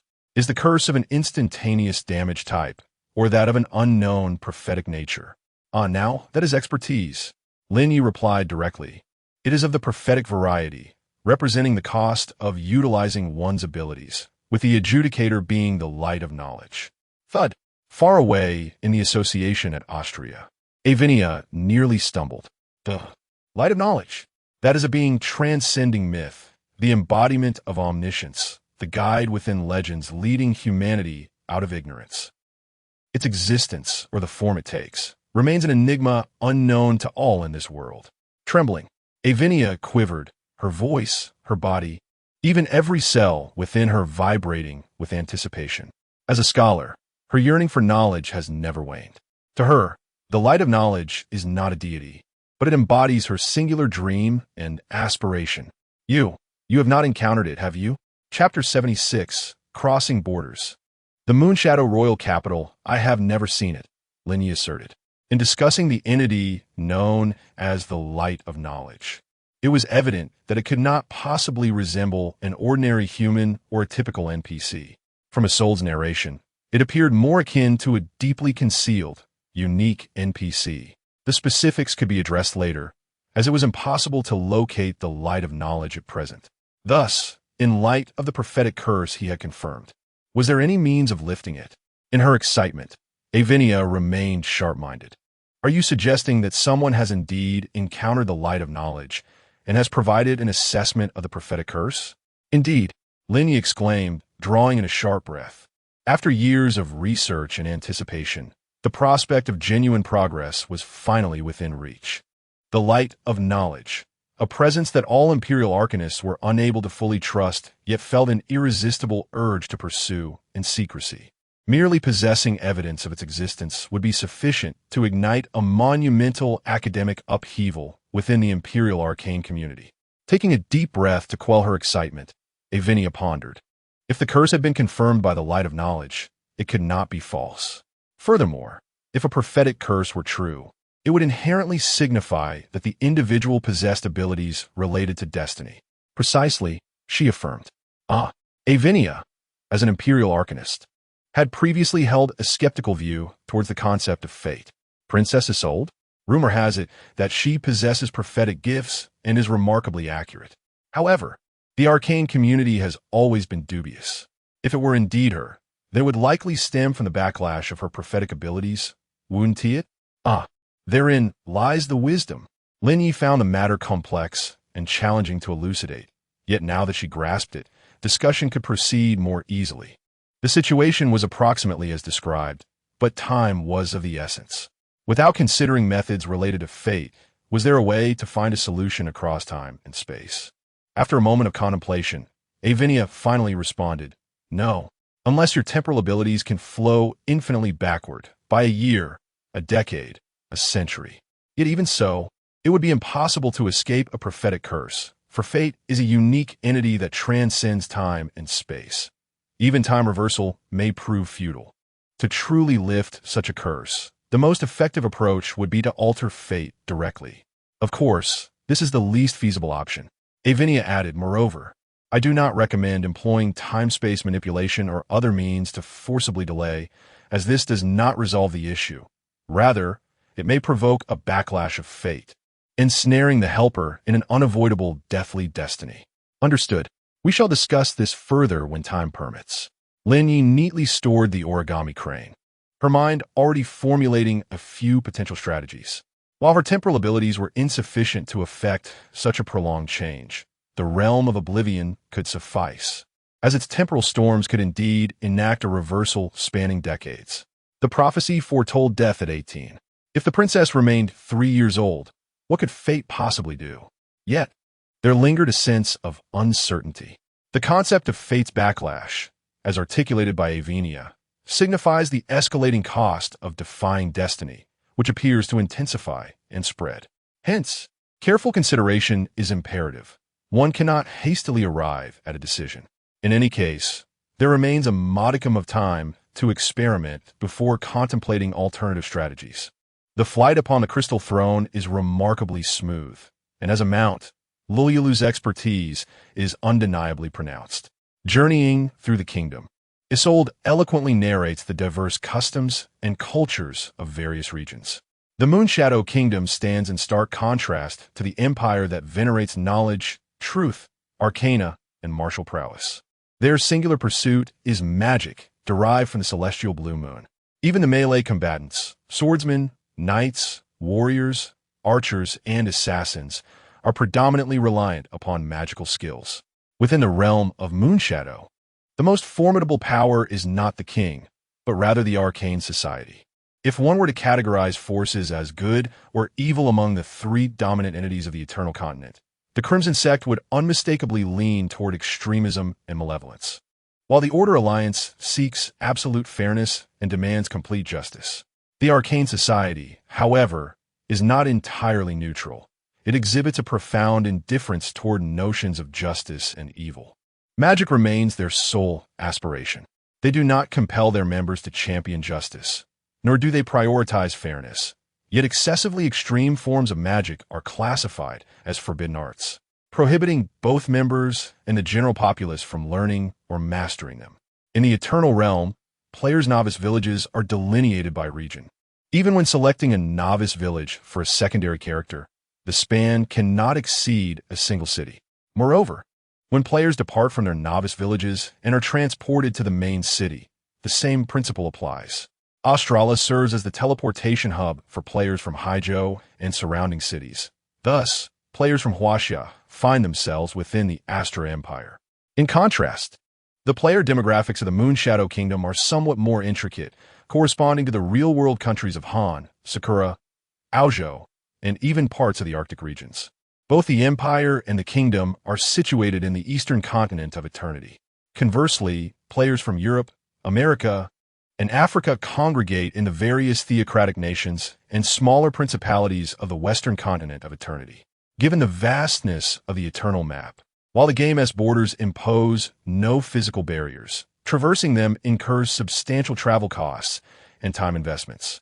The separation between the eastern and western continents due to the Evernight Dead Sea means that even with ample resources and time, successful passage remains uncertain. Were it not for Lulyalu, the arduous journey spanning thousands of kilometers would have been exceedingly burdensome for Lin Ye. Even now, discomfort prevails, primarily due to the princess in his arms, who proves to be quite the handful, unable to remain still for even a minute.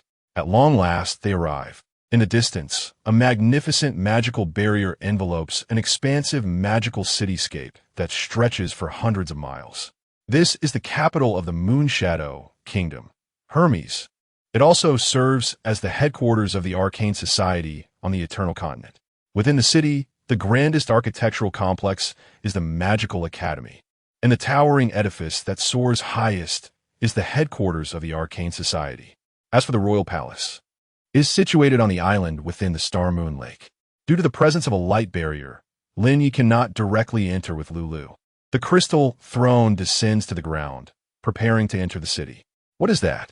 A throne crafted entirely of pure crystal? It appears to be capable of flight. No, it indeed can fly. Yet how can such a thing be considered a flying mount? Look, that fellow is splendidly adorned and cradling a beautiful woman. I envy him. If I possessed such a flying mount, I would undoubtedly win over several members of a girl group. Before Lin Ye could utter a word, the surrounding players erupted in chatter. Although their words were not in Chinese, the automatic translation feature in Eternity allowed for immediate comprehension. Furthermore, as Lin Ye's crystal throne soared above the heads of the crowd, it incited considerable ire among the players. Goodness, this is the royal capital. All flying mounts must be dismounted. Are you unaware? Lin Ye frowned. The incessant chatter is quite bothersome. How do you tolerate it? With a chuckle, Isolde remarked. It seems the newly arrived adventurers possess a wealth of peculiar languages and knowledge. Her words immediately captured the attention of the guards. Your Highness. In a flurry, a group of guards, taken aback, knelt on one knee in reverence, exclaiming, Captain of the Royal Capital Defense Squad, I pay my respects to Princess Isolde. At this declaration, the surrounding players were left in utter bewilderment. A princess? Really? Is she truly a princess? She seems even more beautiful today. I did not recognize her. Wait, what a surprise. How could our lovely princess be in the embrace of a man? Moreover, this fellow is a player, right? How dare you embrace the princess? What audacity gives you such courage? Chapter 77. The Archmage and the Magic Association, damn it. You truly deserve to perish. A throng of players from the Cold Nation and Sakura Nation have gradually succumbed to madness fueled by envy. Their expressions twisted in a manner that suggests they would relish in tearing Lin Ye apart. Get down here immediately. Any player who dares to desecrate our beautiful princess must face the most severe of penalties. Ha ha ha. Lin Ye, seated upon his throne, let out a hearty laugh. Then, with a swift motion, he drew Isolde into his embrace, a brazen glint igniting his eyes as he surveyed the assembly of players. Come, raise your voices. And tell me, to whom does the princess belong? Gasp. The players present were instantly silenced, realizing the immense oppressive aura emanating from his towering figure. They began to comprehend the significance of the resplendent golden dragon scales adorning him, recognizing the caliber of his being. Furthermore, the crystal throne hovering above them spoke volumes about the exceptional quality of his steed. With merely a glance and a single utterance, he instilled an overwhelming sense of dread among the players, leaving them struggling to swallow, as if every ounce of strength was required. The disparity, though they were all players, an insurmountable chasm existed between them, a divide so vast that it rendered the aspirations of ordinary individuals forever unattainable. Even the act of gazing upwards felt infinitely distant and nearly impossible to bridge. Who are you? One player stepped forward, adorned in gleaming golden armor. I am Mitsui Satoshi. Whether it be the 4 great families or several consortiums from the neighboring Cold Nation, I cannot claim that every expert knows me, but I can assure you, you are not among them. Oh, Lin Ye's lips curled into a sinister smile. You lack the qualifications to know my name. Before his words could fully dissipate, a flicker of shadow darted past Lin Ye. Drawing his bow, an arrow was loosed with a whisper. Bang! Mitsui Satoshi's head exploded before the eyes of all present, right in front of the magical gates of Moonshadow Kingdom. Minus 484, 400. The crimson digits of damage floated into the air, yet Mitsui Satoshi's body remained rigidly upright. Silence. The once bustling gate, filled with throngs of people, now lay still as a library. Gulp. The sound of someone swallowing could be distinctly heard. Did he just kill someone? The NPCs of Moonshadow Kingdom were the first to react, frantically shouting in alarm, hoping to draw the attention of the guard soldiers. However, the captain of the guards was still kneeling, his gaze bewildered as he glanced from the deceased player to the princess cradled in the arms of the murderer. Is he the culprit? Yet, he had not fully grasped how the act transpired. All he had witnessed was a fleeting shadow, followed by the explosive demise of a man's head. But could anyone else have possibly acted? Dazed, he was utterly clueless about the current situation, unable to ascertain who the assailant was, let alone contemplate how to address the matter. Mitsui Satoshi's companions from Sakura Nation stood in shock, slowly realizing that their young master had met his end. Do you even realize whom you have slain? The voice reverberated ominously. You have offended the Mitsui family, and we can render you lesser than a mere mouse in the kingdom of Moonshadow. With a thunderous bang, the Sakura player who dared to speak met an instant demise, his head exploding in a gruesome display. Following this, a series of blood bursts erupted, claiming the lives of all Sakura players adorned with the Mitsui Guild emblem. It all transpired in the blink of an eye. Throughout this chaos, Lin Ye remained utterly still, his hands occupied as he cradled the princess. Is there anyone else who wishes to speak? A chilling silence enveloped the onlookers, paralyzing them with fear. Deep down, they were acutely aware of the disparity in strength, yet none could fathom the extent of such a chasm.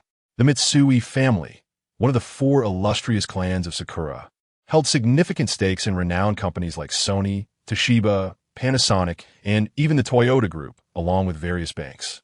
Upon the release of the Eternal One, the Mitsui family launched a formidable campaign, vowing to risk everything for success. Evidently, the Mitsui Guild now ranked among the top 10, possibly even within the top 3.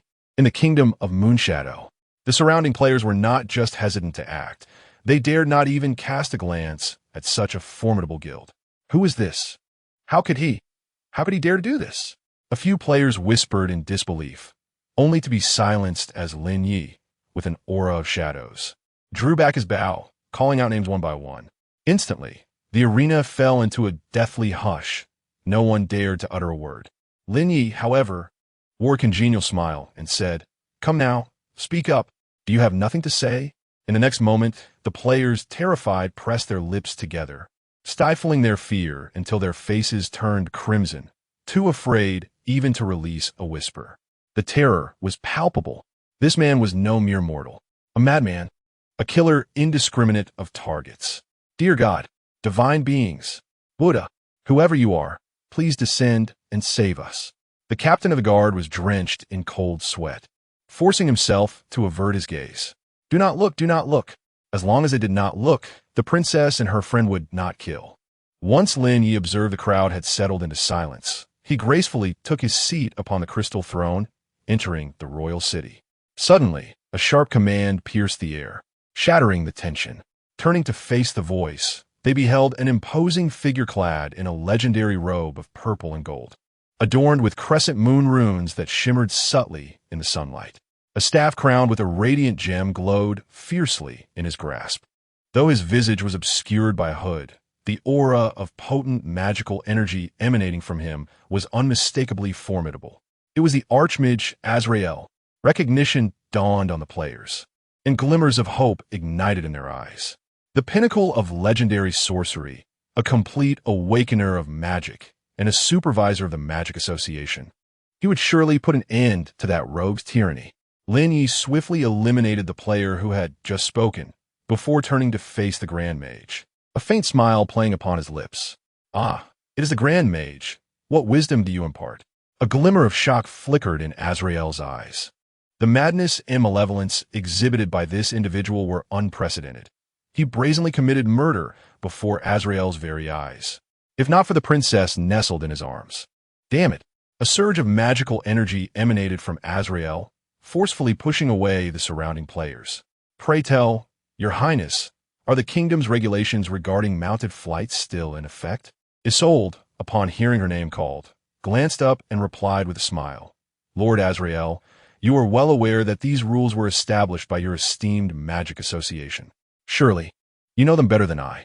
If it is indeed a rule, then it must be adhered to by all, without exception." Azrael's voice thundered. "Within the realm, a murderer shall face retribution, even if that individual is of royal blood. Today, are these countless corpses the result of the princess's decree?" As Isolde prepared to respond, Lin Ye clasped her tightly to his chest. "Ha ha ha."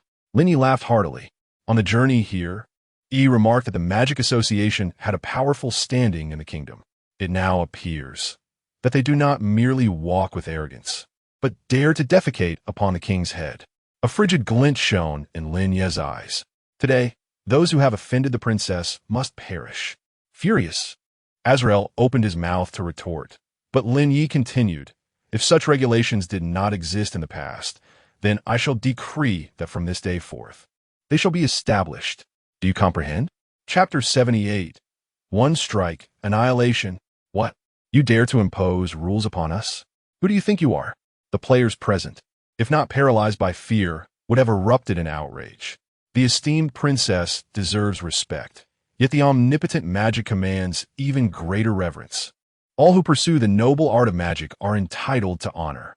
The Moonshadow Kingdom stands unyielding upon the eternal continent precisely due to its profound respect for magic, upheld by the enlightened laws endorsed by the Magic Association. Without the freedom of magic, the kingdom itself is shackled.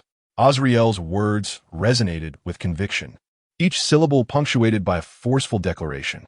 "You, a nameless coward, devoid of magical prowess, lacking a position in the cabinet, and not even a member of the royal family. What right do you have to flaunt your authority here, and what audacity to presume to alter the kingdom's laws?" A glint of cold determination flashed in Lin Ye's eyes, his lips curling into a slight smirk. "What I proclaim is the law. My name is my legitimacy.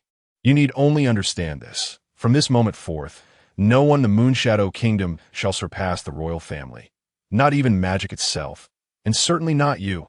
Lin Ye paused briefly, then coldly proclaimed, "In light of your status as the kingdom's archmage, kneel now, and perhaps I may grant you forgiveness for your disrespect toward the princess." Crack! Boom! The magical ripples surrounding Azrael erupted into arcs of electricity, his fury no longer containable. Outrageous! No magician, even before the king, is obligated to kneel. Since you dare not acknowledge your identity, you can only be deemed a traitor seeking to subvert the kingdom, a villain ensnared by malevolent forces. As he spoke, Azrael began to chant incantations. Overcharged magic, conductive, the might of thunder.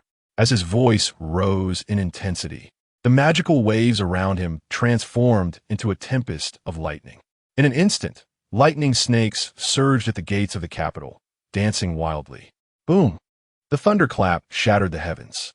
The lightning in Azrael's palm coalesced from a brilliant blue into a dazzling golden radiance. Void break, supremacy, thunder spiral. Azrael thrust forth a golden lightning sphere, several meters in diameter, hurtling directly toward Lin Ye, seated upon the crystal throne. Simultaneously, Lin Ye's shadow sped forth to meet it. Boom! The golden lightning sphere unleashed waves of terrifying electrical energy, the surrounding air seemingly vaporized by its overwhelming power. The sheer sight of this concentrated magic left the nearby players gasping for breath. This is the Archmage Azrael, the true strength of one awakened to magical potential. Anyone who dares to underestimate this golden thunder spiral will inevitably be engulfed in its electric fury, reduced to mere ashes. Who do you think you are, daring to confront the legendary magic of an Archmage head-on? Fool! Ha ha! I thought you were someone formidable, but you are merely a madman. Naive fool. The Grand Mage of the Magic Association is not merely an ordinary sorcerer you encounter in the outside world. It is essential to understand that magic comes in various tiers. What level of magic do you possess? This individual must be a foreigner, utterly ignorant of the arcane arts. Surely, he has employed some nefarious spell to bewitch and control the princess. Let us unite and vanquish him to rescue the princess. This must be a hidden storyline, right? At that moment, the resplendent golden thunderbolt, crackling with energy, began to twist before the astonished eyes of all. What? Azrael felt his magic spiraling out of control, instantly breaking into a cold sweat. The adversary was with the princess. He could not unleash a widespread magical attack indiscriminately. The advantage of the extreme thunderbolt lay in its concentrated power and formidable might, along with the ability to be freely controlled. If only he could compel this ruffian to release the princess, he could then strike decisively. Yet now, the so-called lightning magic, renowned for its ability to concentrate elemental forces and unleash devastating power, was being distorted by his opponent. Is this all? Lin Ye, with a single hand, pressed down on the extreme thunderbolt, a scornful lift of his brow betraying his disdain. Is this the extent of the Grand Mage's prowess? What has the Magic Association been cultivating over the years? Mere swine. Boom! As the words fell, the extreme thunderbolt reverted from its distortion and erupted violently. In an instant, a golden lightning shockwave swept across the arena. Any players within 100